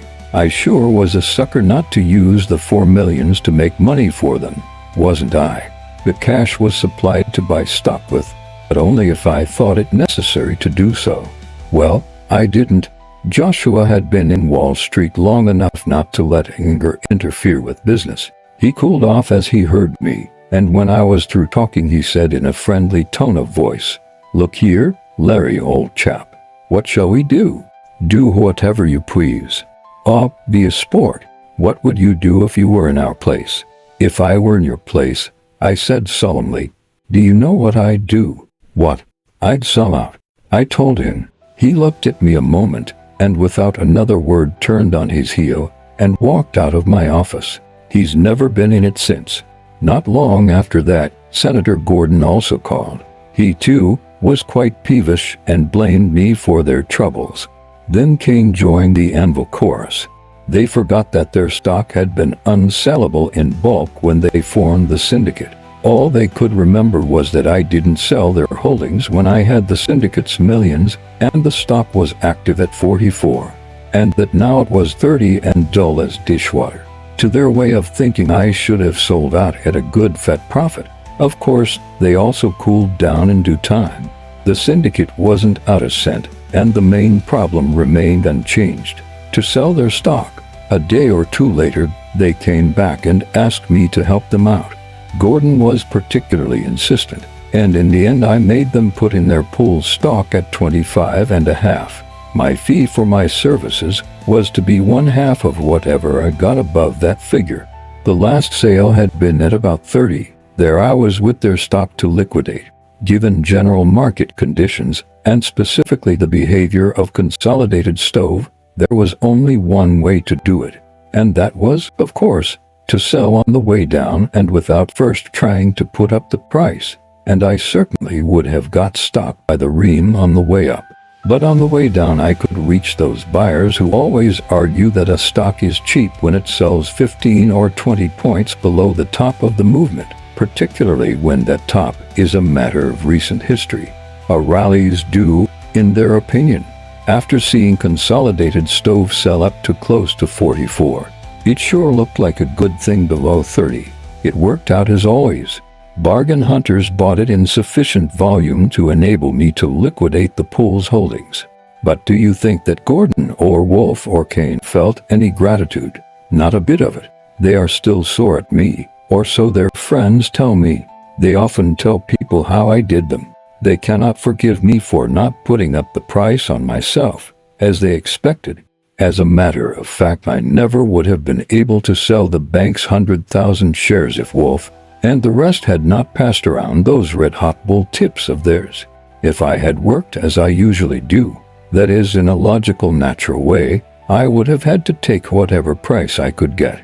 I told you we ran into a declining market. The only way to sell on such a market is to sell not necessarily recklessly, but really regardless of price. No other way was possible. But I suppose they do not believe this. They are still angry. I am not. Getting angry doesn't get a man anywhere.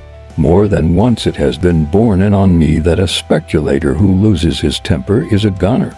In this case there was no aftermath to the grouches. But I'll tell you something curious. One day Mrs. Livingston went to a dressmaker who had been warmly recommended to her. The woman was competent and obliging and had a very pleasing personality. At the third or fourth visit, when the dressmaker felt less like a stranger, she said to Mrs. Livingston, "I hope Mr. Livingston puts up consolidated stove soon. We have some that we bought because we were told he was going to put it up, and we'd always heard that he was very successful in all his deals." I tell you, it isn't pleasant to think that innocent people may have lost money following a tip of that sort. Perhaps you understand why I never give any myself. That dressmaker made me feel that in the matter of grievances I had a real one against Wolf. Speculation in stocks will never disappear. It isn't desirable that it should. It cannot be checked by warnings as to its dangers. You cannot prevent people from guessing wrong, no matter how able or how experienced they may be. Carefully laid plans will miscarry because the unexpected and even the unexpectable will happen. Disaster may come from a convulsion of nature, or from the weather, from your own greed, or from some man's vanity, from fear, or from uncontrolled hope. But apart from what one might call his natural foes, a speculator in stocks has to contend with certain practices or abuses that are indefensible normally, as well as commercially.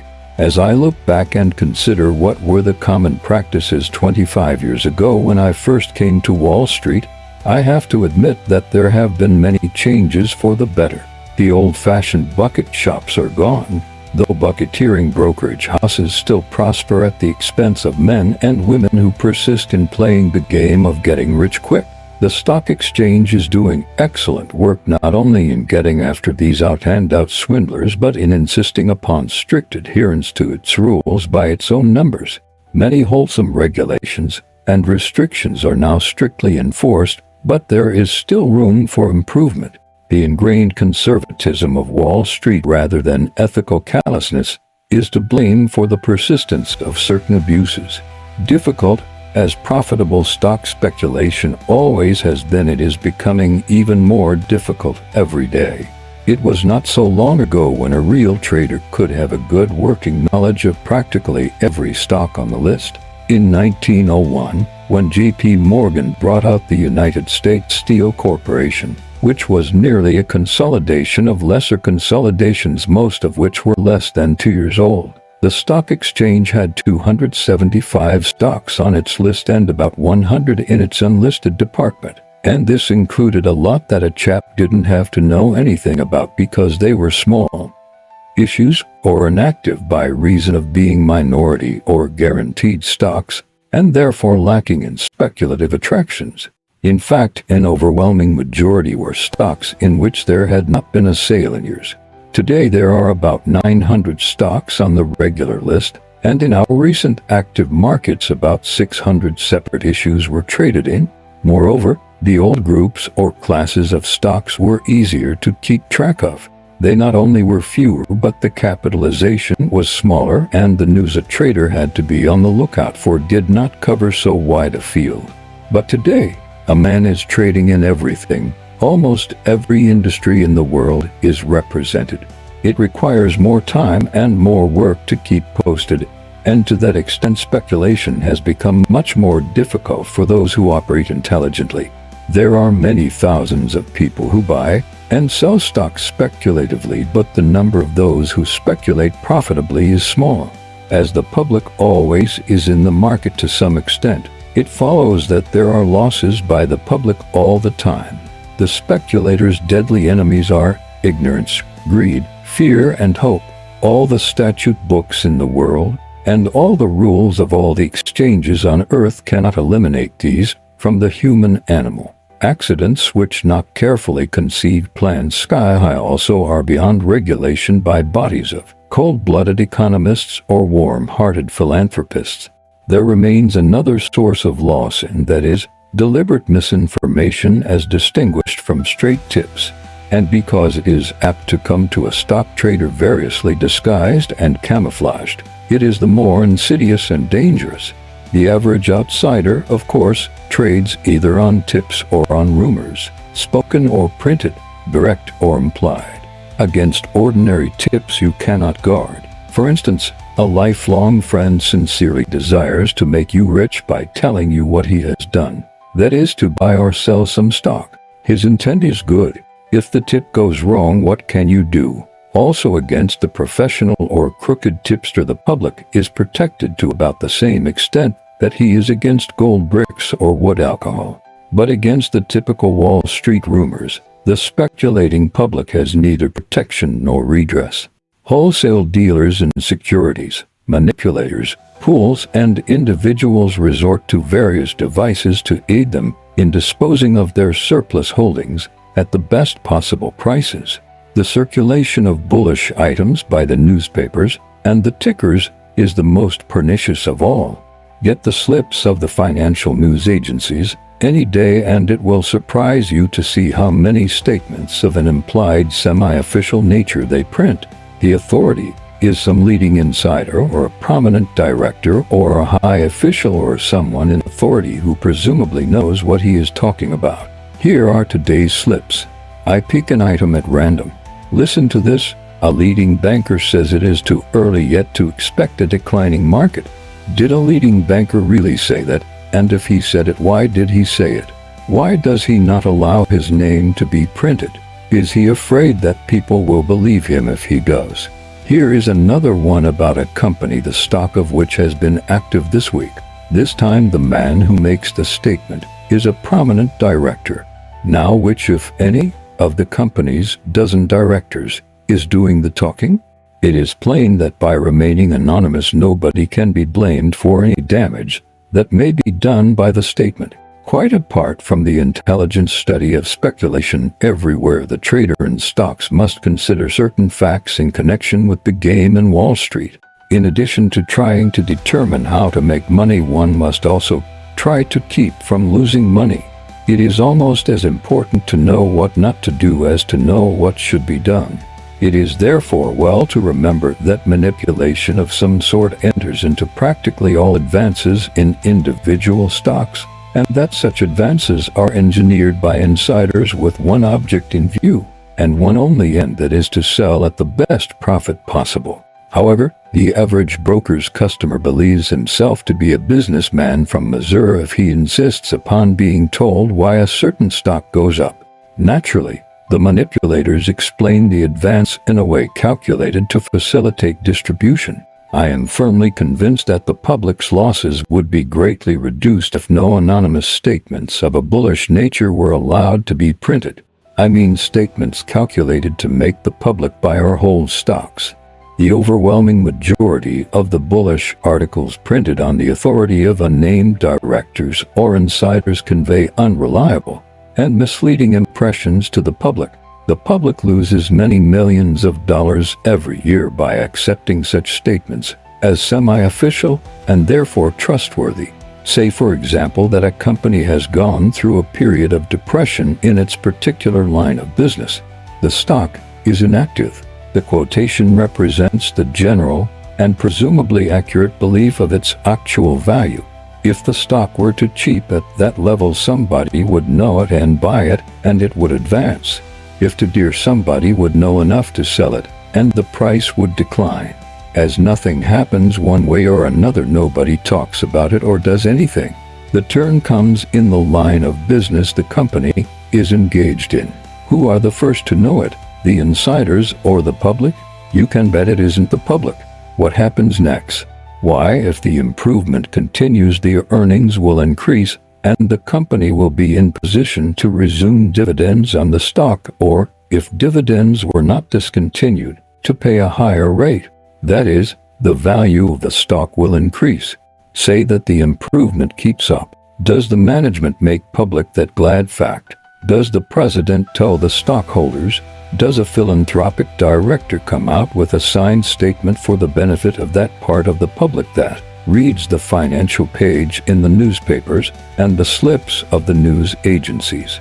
Does some modest insider pursuing his usual policy of anonymity come out with an unsigned statement to the effect that the company's future is most promising? Not this time.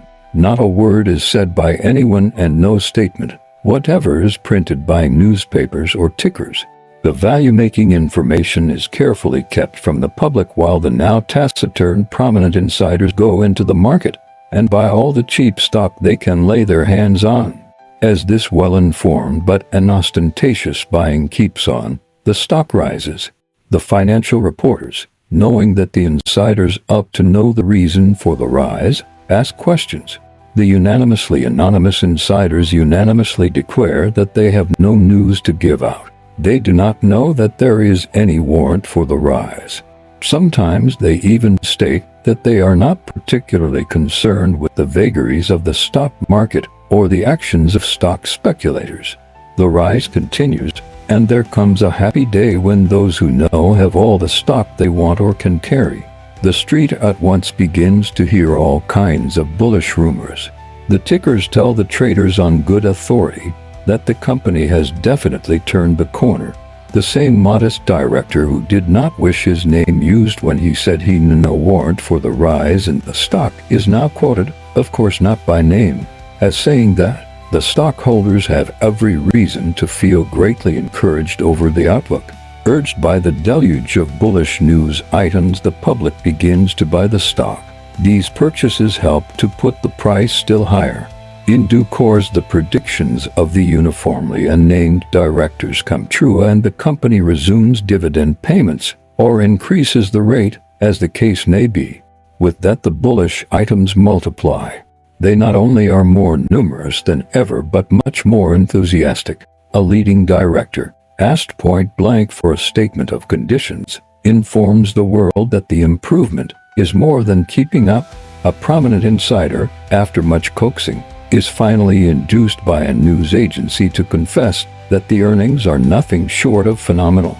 A well-known banker, who is affiliated in a business way with the company, is made to say that the expansion in the volume of sales is simply unprecedented in the history of the trade. If not another order came, then the company would run night and day for heaven knows how many months. A member of the finance committee, in a double-leaded manifesto, expresses his astonishment at the public's astonishment over the stock's rise. The only astonishing thing is the stock's moderation in the climbing line. Anybody who will analyze the forthcoming annual report can easily figure how much more than the market price the book value of the stock. But in no instance is the name of the communicative philanthropist given. As long as the earnings continue good and the insiders do not discern any sign of a let-up in the company's prosperity, they sit on the stock they bought at the low prices. There is nothing to put the price down, so why should they sell? But the moment there is a turn for the worse in the company's business, what happens? Do they come out with statements or warnings or the faintest of hints? Not much. The trend is now downward. Just as they bought without any flourish of trumpets when the company's business turned for the better, they now silently sell. On this inside selling, the stock naturally declines. Then the public begins to get the familiar explanations. A leading insider asserts that everything is okay and the decline is merely the result of selling by bears who are trying to affect the general market. If on one fine day, after the stock has been declining for some time, there should be a sharp break, the demand for reasons or explanations becomes clamorous. Unless somebody says something, the public will fear the worst. So the news tickers now print something like this. When we asked a prominent director of the company to explain the weakness in the stock, he replied that the only conclusion he could arrive at was that the decline today was caused by a bear drive. Underlying conditions are unchanged. The business of the company was never better than at present, and the probabilities are that unless something entirely unforeseen happens in the meanwhile, there will be an increase in the rate at the next dividend meeting. The bear party in the market has become aggressive, and the weakness in the stock was clearly a raid intended to dislodge weakly held stock. The news tickers, wishing to give good measure, as likely as not will go on to state that they are reliably informed that most of the stock bought on the day's decline was taken by inside interest, and that the bears will find that they have sold themselves into a trap. There will be a day of reckoning. In addition to the losses sustained by the public through believing bullish statements and buying stocks, there are the losses that come through being dissuaded from selling out. The next best thing to having people buy the stock the prominent insider wishes to sell is to prevent people from selling the same stock when he does not wish to support or accumulate it. What is the public to believe after reading the statement of the prominent director? What can the average outsider think? Of course, that the stock should never have gone down, that it was forced down by bear selling, and that as soon as the bears stop, the insiders will engineer a punitive advance during which the shorts they'll be driven to cover at high prices. The public properly believes this because it is exactly what would happen if the decline had in truth been caused by a bear raid. The stock in question, notwithstanding all the threats or promises of a tremendous squeeze of the overextended short interest, does not rally. It keeps on going down. It can't help it. There has been too much stock fed to the market from the inside to be digested, and this inside stock that has been sold by the prominent directors and leading insiders becomes a football among the professional traders. It keeps on going down. There seems to be no bottom for it. The insiders, knowing that trade conditions will adversely affect the company's future earnings, do not dare to support that stock until the next turn for the better in the company's business. Then there will be inside buying and inside silence. I have done my share of trading and have kept fairly well posted on the stock market for many years, and I can say that I do not recall an instance when a bear raid caused a stock to decline extensively. What was called bear raiding was nothing but selling based on accurate knowledge of real conditions. But it would not do to say that the stock declined on inside selling or on inside non-buying. Everybody would hasten to sell, and when everybody sells and nobody buys, there is the dickens to pay. The public ought to grasp firmly this one point, that the real reason for a protracted decline is never bear raiding. When a stock keeps on going down, you can bet there is something wrong with it, either with the market for it or with the company. If the decline were unjustified, the stock would soon sell below its real value, and that would bring in buying that would check the decline. As a matter of fact, the only time a bear can make big money selling a stock is when that stock is too high, and you can gamble your last cent on the certainty that insiders will not proclaim that fact to the world. Of course, the classic example is the New Haven. Everybody knows today what only a few knew at the time. The stock sold at $255 in 1902 and was the premier railroad investment of New England. A man in that part of the country measured his respectability and standing in the community by his holdings of it. If somebody had said that the company was on the road to insolvency, he would not have been sent to jail for saying it. They would have clapped him in an insane asylum with other lunatics. But when a new and aggressive president was placed in charge by Mr. Morgan and the debacle began, it was not clear from the first that the new policies would land the road where it did. But as property after property began to be saddled in the consolidated road at inflated prices, a few clear-sighted observers began to doubt the wisdom of the Mellon policies. A trolley system was bought for $2 million and sold to the New Haven for $10 million, whereupon a reckless man or two committed lèse-majesté by saying that the management was acting recklessly, hinting that not even the New Haven could stand such extravagance was like impugning the strength of Gibraltar. Of course, the first to see breakers ahead were the insiders. They became aware of the real condition of the company, and they reduced their holdings of the stock. On their selling as well as on their non-support, the price of New England's gilt-edged railroad stock began to yield. Questions were asked, and explanations were demanded as usual. And the usual explanations were promptly forthcoming. Prominent insiders declared that there was nothing wrong that they knew of, and that the decline was due to reckless bear selling. So the investors of New England kept their holdings of New York, New Haven, and Hartford stock. Why shouldn't they? Didn't insiders say there was nothing wrong and cry bear selling? Didn't dividends continue to be declared and paid? In the meantime, the promised squeeze of the bears did not come, but new low records did. The insider selling became more urgent and less disguised. Nevertheless, public-spirited men in Boston were denounced as stock jobbers and demagogues for demanding a genuine explanation for the stock's deplorable decline.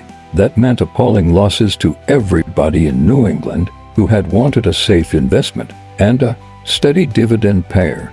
That historic break from $255 to $12 a share never was and never could have been a bear drive. It was not started, and it was not kept up by bear operations. The insiders sold right along and always at higher prices than they could have done if they had told the truth or allowed the truth to be told. It did not matter whether the price was $250 or $200 or $150 or $100 or $50 or $25. It still was too high for that stock, and the insiders knew it and the public did not. The public might profitably consider the disadvantage under which it labors when it tries to make money buying and selling the stock of a company, concerning whose affairs only a few men are in position to know the whole truth. The stocks which have had the worst breaks in the past 20 years did not decline on bear rating, but the easy acceptance of that form of explanation has been responsible for losses by the public amounting to millions upon millions of dollars. It has kept people from selling who did not like the way his stock was acting and would have liquidated if they had not expected the price to go right back after the bears stopped their rating. I used to hear Keene blamed in the old days. Before him they used to accuse Charlie Warshaffer or Addison Canuck. Later I became the stock excuse. I recall the case of Intervale Oil. There was a pool in it that put the stock up and found some buyers on the advance. The manipulators ran the price to 50. There the pool sold, and there was a quick break. The usual demand for explanations followed. Why was Intervale so weak? Enough people asked this question to make the answer important news. One of the financial news tickers called up the brokers who knew the most about Intervale Oil's advance and ought to be equally well posted as to the decline. What did these brokers, members of the bull pool, say when the news agency asked them for a reason that could be printed and sent broadcast over the country? Why? That Larry Livingston was raiding the market, and that wasn't enough. They added that they were going to get him, but of course, the Intervale pool continued to sell. The stock only stood then about $12 a share, and they could sell it down to 10 or lower, and their average selling price would still be above cost. It was wise and proper for insiders to sell on the decline. But for outsiders who had paid 35 or 40, it was a different matter. Reading what the tickers printed, their outsiders held on and waited for Larry Livingston to get what was coming to him at the hands of the indignant inside pool. In a bull market, and particularly in booms, the public at first makes money which it later loses simply by overstaying the bull market. This talk of bear raids helps them to overstay. The public should beware of explanations that explain only what unnamed insiders wish the public to believe. The public always wants to be told. That is what makes tip-giving and tip-taking universal practices. It is proper that brokers should give their customers trading advice through the medium of their market letters, as well as by word of mouth. But brokers should not dwell too strongly on actual conditions because the course of the market is always from 6 to 9 months ahead of actual conditions. Today's earnings do not justify brokers in advising their customers to buy stocks unless there is some assurance that 6 or 9 months from today the business outlook will warrant the belief that the same rate of earnings will be maintained. If on looking that far ahead you can see reasonably clearly that conditions are developing which will change the present actual power, the argument about stocks being cheap today will disappear. The trader must look far ahead, but the broker is concerned with getting commissions now, hence the inescapable fallacy of the average market letter. Brokers make their living out of commissions from the public, and yet they will try to induce the public through their market letters, or by word of mouth to buy the same stocks, in which they have received selling orders from insiders or manipulators.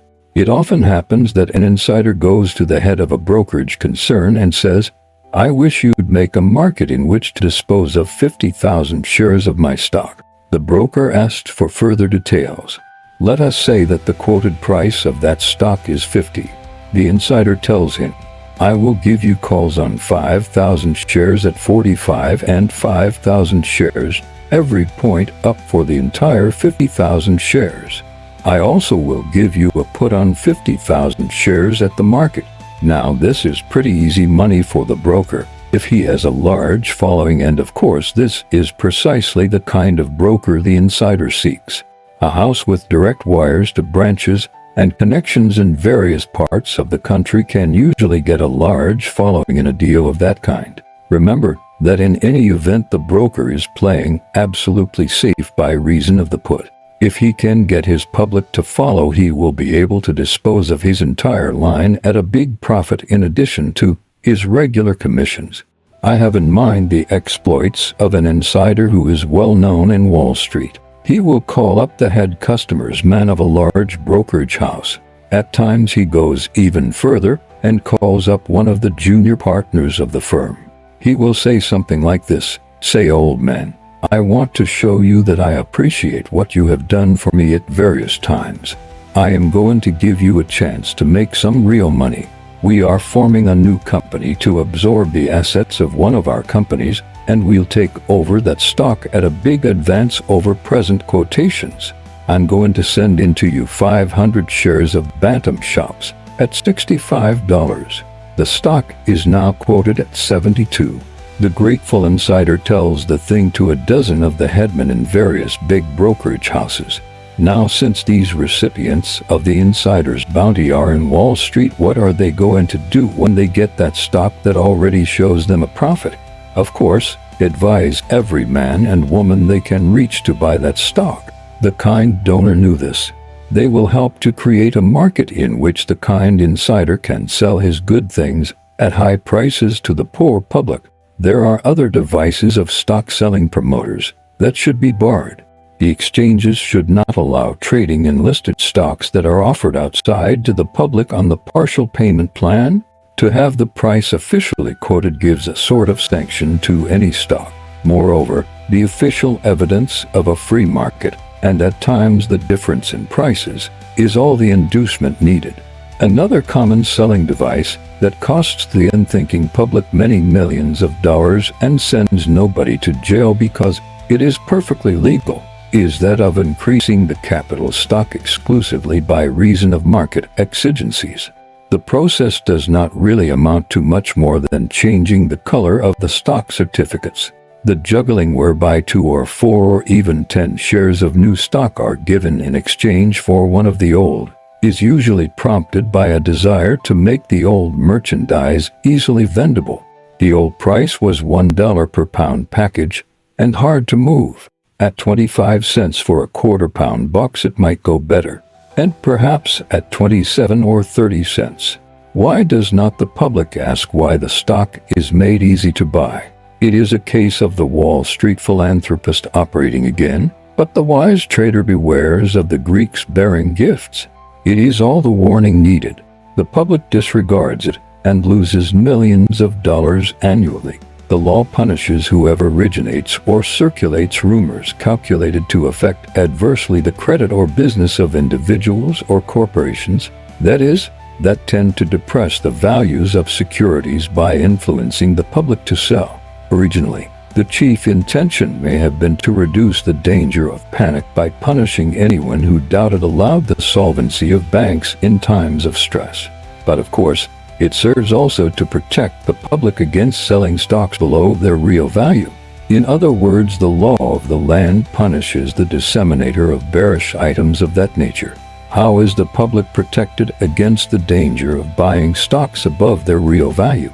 Who punishes the distributor of unjustified bullish news items? Nobody. And yet, the public loses more money buying stocks on anonymous inside advice when they are too high than it does selling out stocks below their value as a consequence of bearish advice during so-called raids.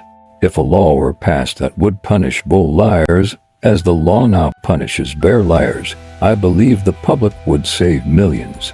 Naturally, promoters, manipulators, and other beneficiaries of anonymous optimism will tell you that anyone who trades on rumors and unsigned statements has only himself to blame for his losses.